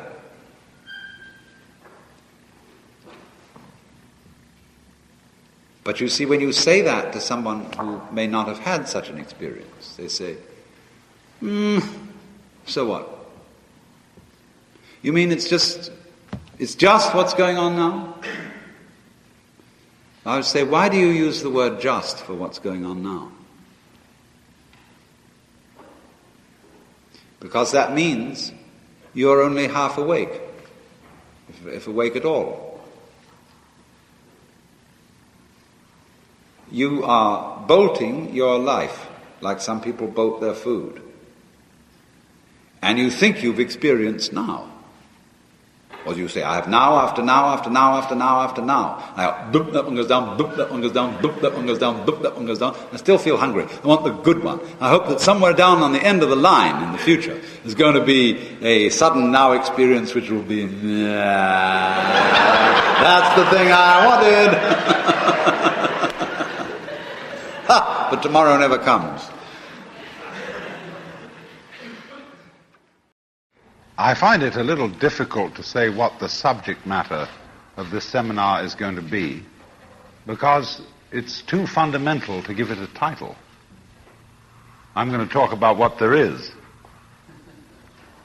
Now, the first thing, though, that we have to do is to get our perspectives with some background about the basic ideas which, as Westerners living today in the United States, influence our everyday common sense, our fundamental notions about what life is about. And there are historical origins for this which influence us more strongly than most people realize. Ideas of the world which are built into the very nature of the language we use and of our ideas of logic and of what makes sense altogether. And these basic ideas I call myth, not using the word myth to mean simply something untrue, but to use the word myth in a more powerful sense. A myth is an image in terms of which we try to make sense of the world. Now, for example, a myth in a way is a metaphor. If you want to explain electricity to someone who doesn't know anything about electricity, you say, well, you talk about an electric current. Now, the word current is borrowed from rivers. It's borrowed from hydraulics. And so you explain electricity in terms of water. Now, electricity is not water. It behaves actually in a different way, but there are some ways in which the behavior of water is like the behavior of electricity, and so you explain it in terms of water. Or if you're an astronomer and you want to explain to people what you mean by an expanding universe and curved space, you say, well, it's as if you had a black balloon, and there are white dots on the black balloon, and those dots represent galaxies. And as you blow the balloon up, uniformly, all of them grow and grow farther apart. But you're using an analogy. The actual universe is not a balloon with white dots on it. So in the same way, we use these sort of images to try and make sense of the world, and we at present are living under the influence of two very powerful images, which are, in the present state of scientific knowledge, inadequate. And one of our major problems today is to find an adequate, satisfying image of the world. Well, that's what I'm going to talk about. And I'm going to go further than that, not only what image of the world to have, but how we can get our sensations and our feelings in accordance with the most sensible image of the world that we can manage to conceive. All right, now, the two images which we have been working under for 2,000 years and maybe more are what I would call two models of the universe, and the first is called the ceramic model, and the second, the fully automatic model. The ceramic model of the universe is based on the book of Genesis, from which Judaism, Islam, and Christianity derive their basic picture of the world. And the image of the world in the book of Genesis is that the world is an artifact. It is made. As a potter takes clay and forms pots out of it, or as a carpenter takes wood and makes tables and chairs out of it. Don't forget, Jesus is the son of a carpenter, and also the son of God. So the image of God and of the world is based on the idea of God as a technician, potter, carpenter, architect, who has in mind a plan and who fashions the universe in accordance with that plan. So basic to this image of the world is the notion, you see, that the world consists of stuff, basically. Primordial matter, substance, stuff, as pots are made of clay. Now, clay by itself has no intelligence. Clay does not of itself become a pot, although a good potter may think otherwise. Because if you were a really good potter, you don't impose your will on the clay. You ask any given lump of clay what it wants to become, and you help it to do that. And then you become a genius. But the ordinary idea I'm talking about is that simply clay is unintelligent. It's just stuff. And the potter imposes his will on it and makes it become whatever he wants. And so in the book of Genesis, the Lord God creates Adam out of the dust of the earth. In other words, he makes a clay figurine, and then he breathes into it, and it becomes alive. Because the clay becomes informed. By itself it is formless, it has no intelligence, and therefore it requires an external intelligence and an external energy to bring it to life and to put some sense into it. And so in this way, we inherit a conception of ourselves as being artifacts, as being made, and it is perfectly natural in our culture for a child to ask its mother, how was I made? Or who made me? And this is a very, very powerful idea, but for example, it is not shared by the Chinese or by the Hindus. A Chinese child would not ask its mother, how was I made? A Chinese child might ask its mother, how did I grow? Which is an entirely different procedure from making.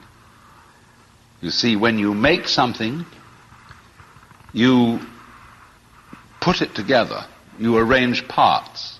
Or you work from the outside to the in, as a sculptor works on a stone or as the potter works on clay. But when you watch something growing, it works in exactly the opposite direction. It works from the inside to the outside. It expands, it burgeons, it blossoms, and it happens all over itself at once. In other words, the original simple form, say, of a living cell in the womb, progressively complicates itself. And that's the growing process, and it's quite different from the making process. But we have thought historically, you see, of the world as something made the idea being that trees, for example, are constructions, just as tables and houses are constructions. And so there is, for that reason, a fundamental difference between the made and the maker. And this image, this ceramic model of the universe, originated in cultures where the form of government was monarchical, and where, therefore, the maker of the universe was conceived also at the same time in the image of the king of the universe. King of kings, Lord of lords, the only ruler of princes, who dost from thy throne behold all dwellers upon earth. I'm quoting the Book of Common Prayer. And so all those people who are oriented to the universe in that way feel related to basic reality as a subject to a king. And so they are on very, very humble terms in relation to whatever it is that works all this thing.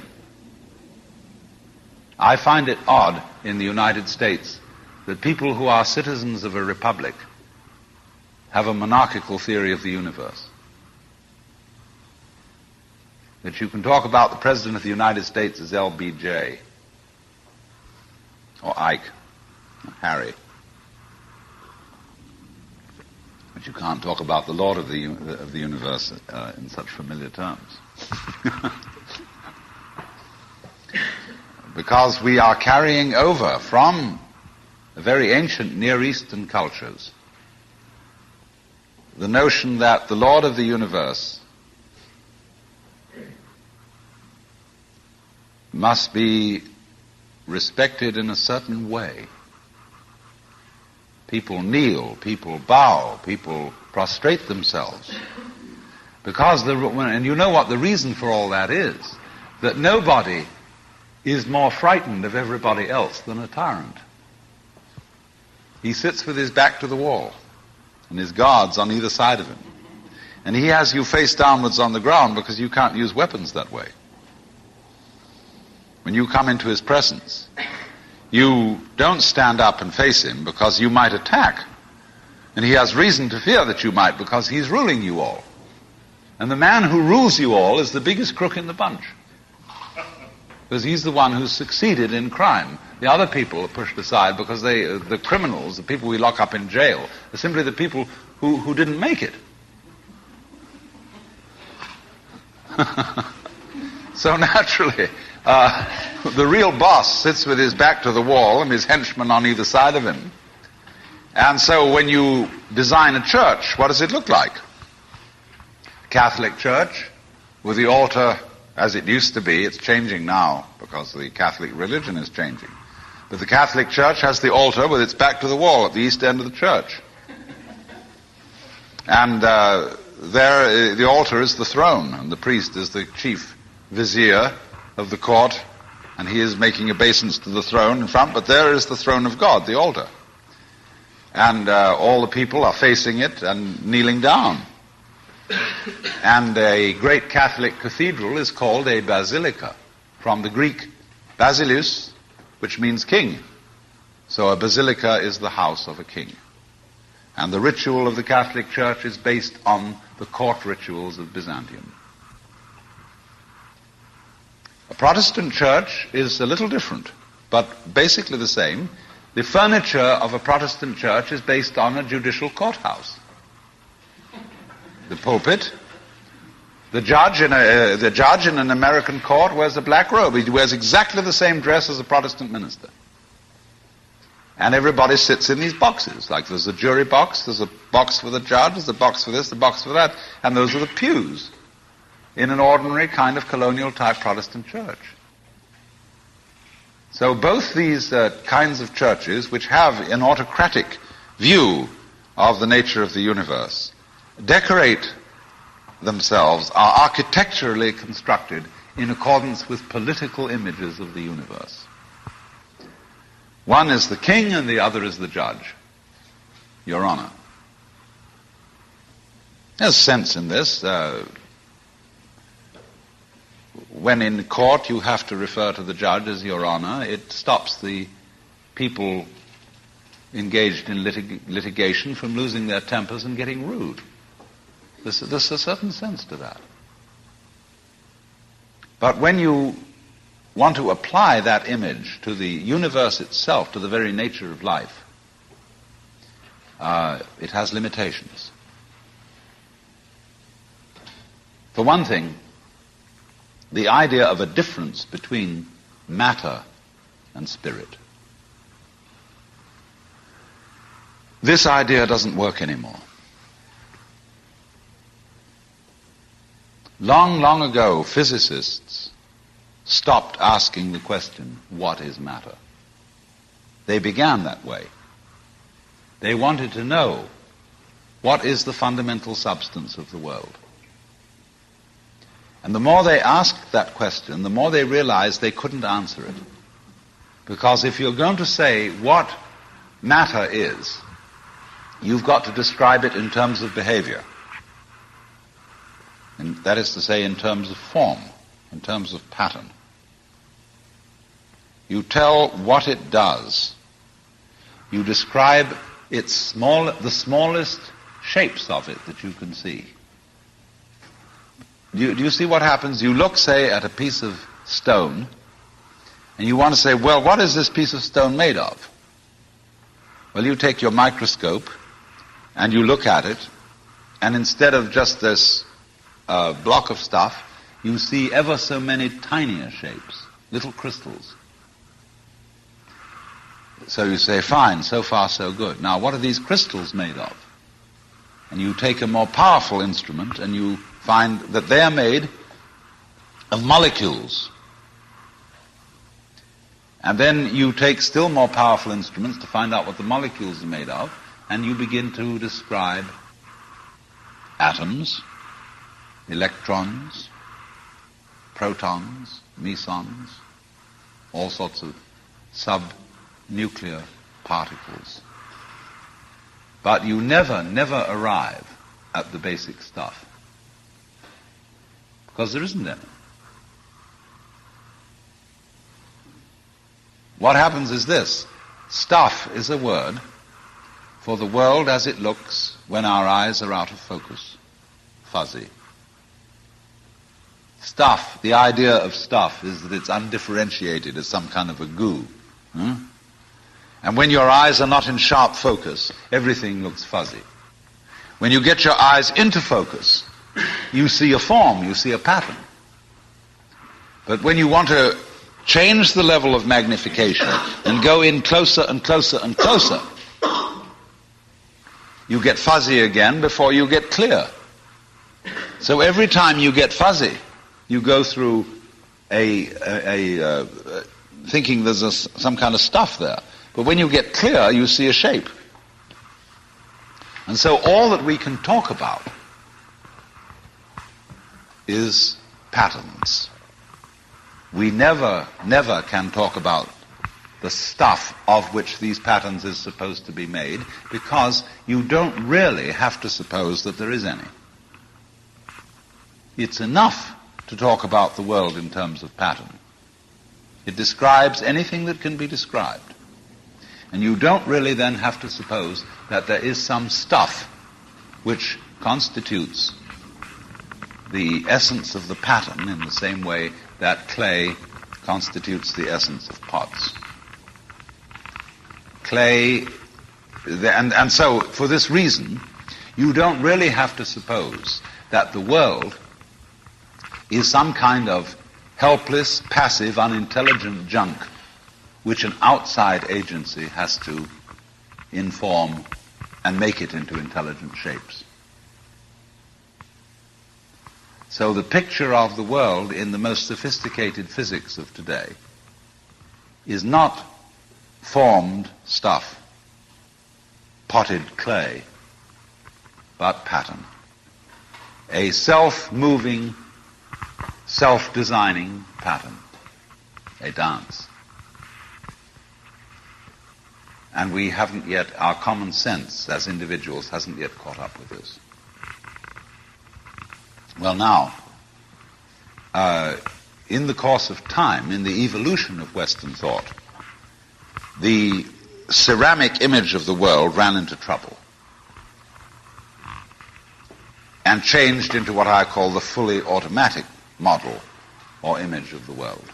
In other words, Western science was based on the idea that there are laws of nature. And it got that idea from Judaism and Christianity and Islam. That, in other words, the potter, the maker of the world, in the beginning of things, laid down the laws.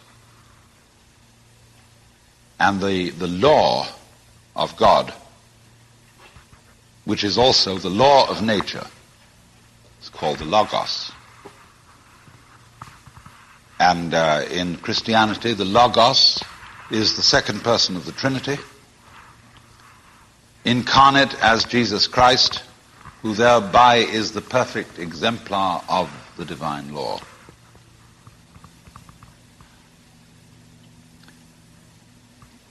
So we have tended to think of all natural phenomena as responding to laws, as if, in other words, the laws of the world were like the rails on which a streetcar or a tram or a train runs. And these things exist in a certain way, and all events respond to these laws. You know that limerick, there was a young man who said, "Damn, for it certainly seems that I am a creature that moves in determinate grooves. I'm not even a bus, I'm a tram."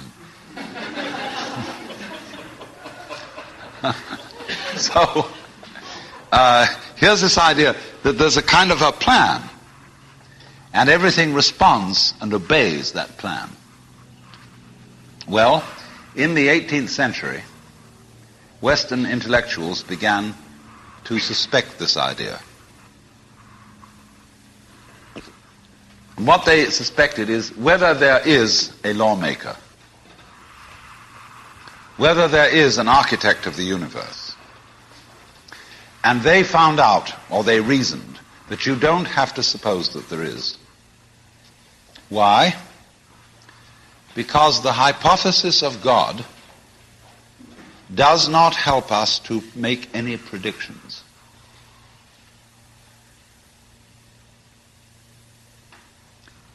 Nor does it, in other words, let's put it this way. If the business of science is to make predictions about what's going to happen, science is essentially prophecy.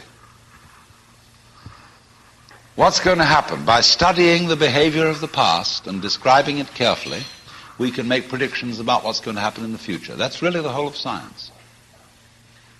And to do this, and to make successful predictions, you do not need God as a hypothesis. Because it makes no difference to anything. If you say everything is controlled by God, everything is governed by God, that doesn't make any difference to your prediction of what's going to happen.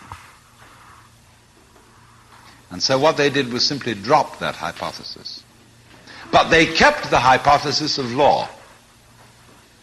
Because if you can predict, if you can study the past and describe how things have behaved, and you've got some regularities in the behavior of the universe, you call that law. Although it may not be law in the ordinary sense of the word, it's simply regularity. And so what they did was they got rid of the lawmaker and kept the law. And so they conceived the universe in terms of a mechanism. Something, in other words, that is functioning according to regular clock-like mechanical principles. Newton's whole image of the world is based on billiards. The atoms are billiard balls, and they bang each other around. And so your behavior, every individual therefore is defined as a very, very complex arrangement of billiard balls, being banged around by everything else.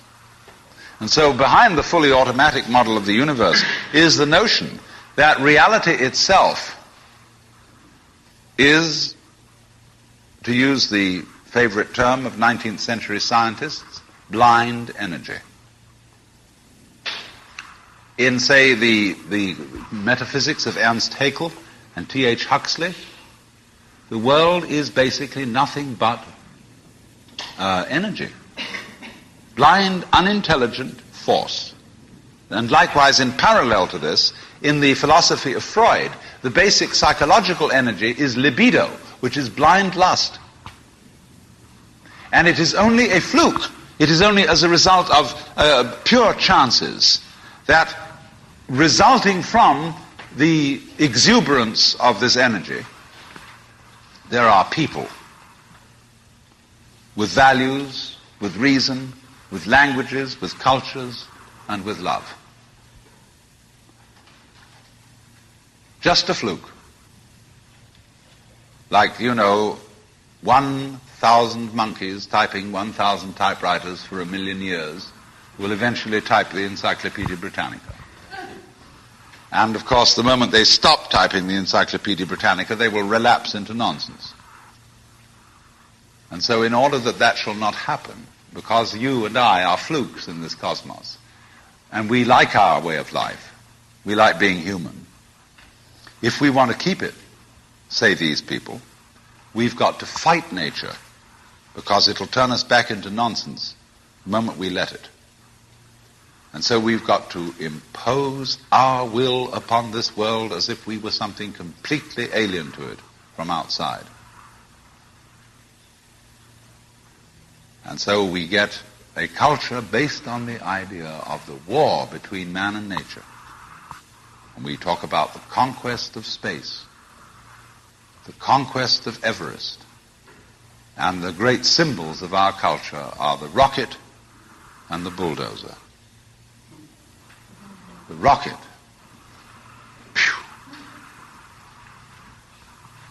Phew. Compensation for the sexually inadequate male.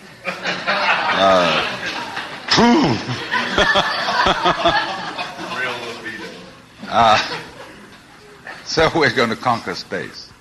We're in space already, way out. If anybody cared to be sensitive and let what's outside space come to you, you can, if your eyes are clear enough.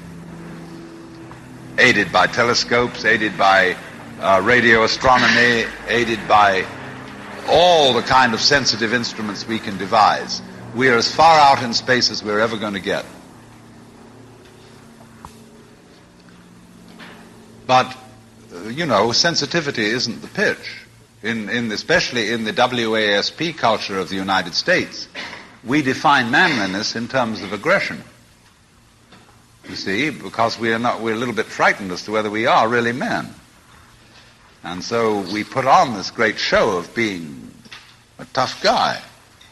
It was completely unnecessary. If you have what it takes, you don't need to put on that show. And you don't need to beat nature into submission. Why be hostile to nature?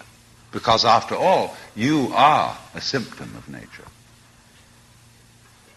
You, as a human being, you grow out of this physical universe in just exactly the same way that an apple grows off an apple tree. So let's say the tree which grows apples is a tree which apples, using apple as a verb. And a world in which human beings arrive is a world that peoples. And so the existence of people is symptomatic of the kind of universe we live in. Just as spots on somebody's skin are symptomatic of chickenpox. Just as hair on a head is symptomatic of what's going on in the organism. But we have been brought up by reason of our two great myths, the ceramic and the fully automatic, not to feel that we belong in the world. So our popular speech reflects it. We say, I came into this world. You didn't. You came out of it. We say, face facts. We talk about encounters with reality, as if it was a head-on meeting of completely alien agencies, and the average person has the sensation that he is a somewhat that exists inside a bag of skin, a center of consciousness, which looks out at this thing, and what the hell's it going to do to me? You see? I recognize you. You kind of look like me, and I've seen myself in a mirror, and you look like you might be people. So maybe you're intelligent. Maybe you can love too. And perhaps you're all right. Some of you are anyway. If you've got the right color of skin, or you have the right religion, or whatever it is, you're okay. But there are all those people over in Asia, Africa, and they may not really be people. When you want to destroy someone, you always define them as unpeople. Not really human. Monkeys, maybe idiots, maybe machines, maybe, but not people. So, but we have this hostility to the external world because of the superstition, the myth, the absolutely unfounded theory that you yourself exist only inside your skin. Now, I want to propose another idea altogether. You know, there are astronomers. There's two great theories going on in astronomy about the origination of the universe. One is called the explosion theory, and the other is called the steady state theory. The steady state people say there never was a time when the world began. It's always expanding, yes, but always as a result of free hydrogen in space. With the free hydrogen coagulates and makes new galaxies. But the other people say there was a primordial explosion, an enormous bang millions of years ago, billions of years ago, which flung all the galaxies into space. Well, let's take that just for the sake of argument and say that was the way it happened. It's like you took a bottle of ink and you threw it at a wall. Smash! And all that ink spreads. And in the middle, it's dense, isn't it? And as it gets out on the edge, the little droplets are finer and finer and make more complicated patterns. See? So in the same way, there was a big bang in the beginning of things, and it spread. And you and I, sitting here in this room, as complicated human beings, are way, way out on the fringe of that bang. We're the complicated little patterns on the end of it. Very interesting. But so we define ourselves as being only that. If you think that you are only inside your skin, you define yourself as one very complicated little curlicue, way out on the edge of that explosion, way out in space and way out in time. Billions of years ago, you were a big bang. But now you're a complicated human being. And then we cut ourselves off, like this, and don't feel that we're still the Big Bang. But you are. Depends how you define yourself.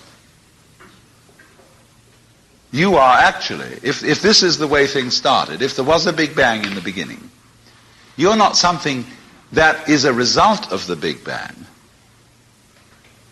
You're not something that is a sort of puppet on the end of the process. You are still the process.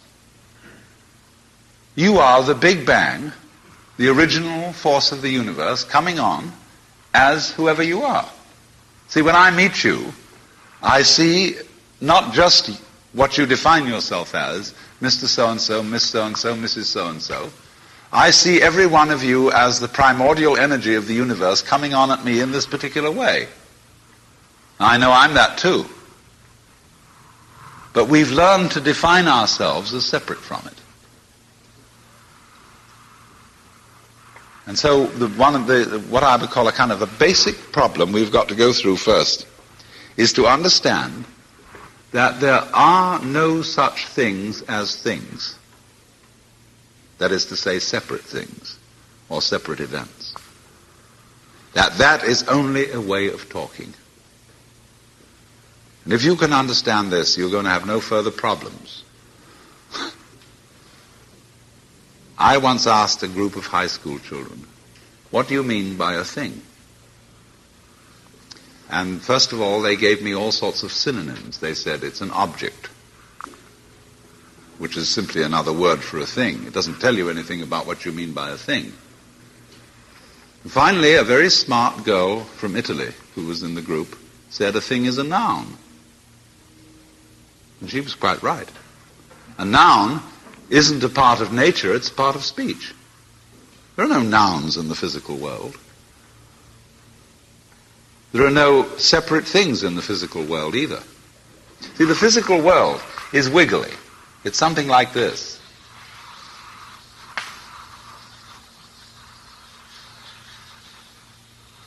Maybe that's a cloud. But clouds, mountains, trees, people are all wiggly. And only when human beings get working at things, they build buildings in straight lines and try and make out that the world isn't really wiggly. But here are we sitting in this room all built on straight lines, but each one of us is as wiggly as all get out. Now then, when you want to get control of something that wiggles, it's pretty difficult, isn't it? You try and pick up a fish in your hands, and the fish is wiggly and it slips out. What do you do to get hold of a fish? You use a net. And so the net is the basic thing we have for getting hold of the wiggly world.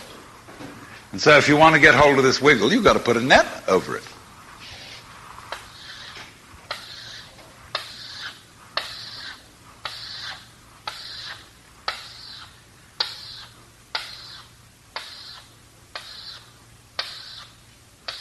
You see? Now what's going to happen? A net is something regular.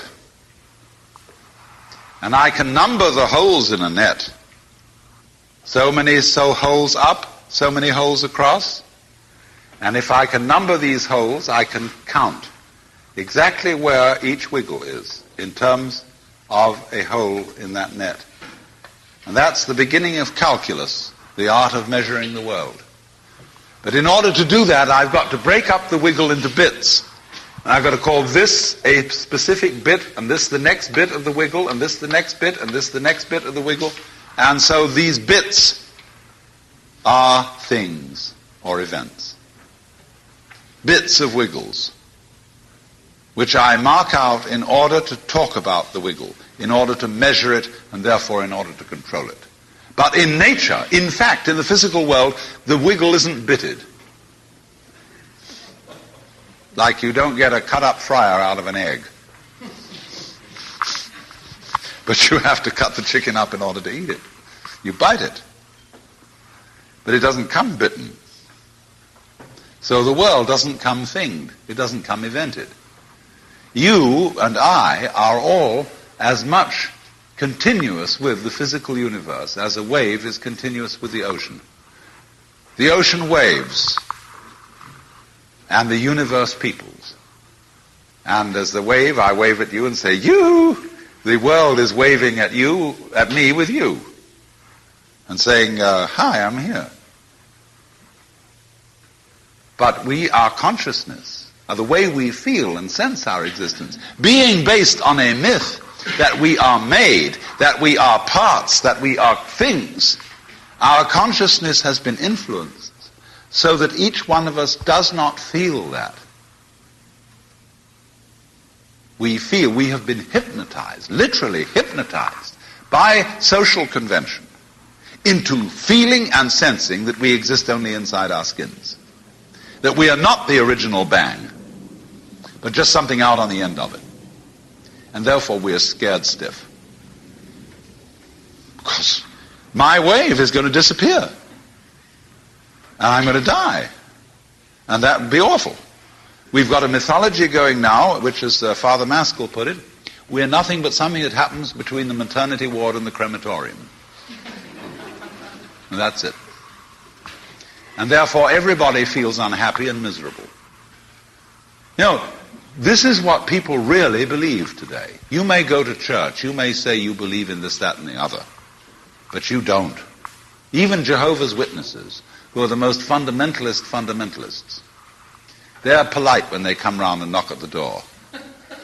But if you really believed in Christianity, you'd be screaming in the streets.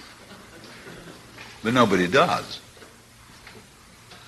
You'd be taking full-page ads in the paper every day. You would have the most terrifying television programs. The churches would be going out of their minds if they really believe what they teach. But they don't. They think they ought to believe what they teach. They believe they should believe, but they don't believe it, because what we really believe is the fully automatic model. And that is our basic, plausible common sense. You are a fluke. You are a separate event. And you run from the maternity ward to the crematorium, and that's it, baby. That's it. Now, why does anybody think that way? There's no reason to, because it isn't even scientific. It's just a myth. And it's invented by people who wanted to feel a certain way. They want to play a certain game. See, the game of God got embarrassing. The idea of God as the potter, the architect of the universe, is good, and it makes you feel that life is, after all, important. There is someone who cares. It has meaning, it has sense, and you are valuable in the eyes of the Father. But after a while, it gets embarrassing. And you realize that everything you do is being watched by God.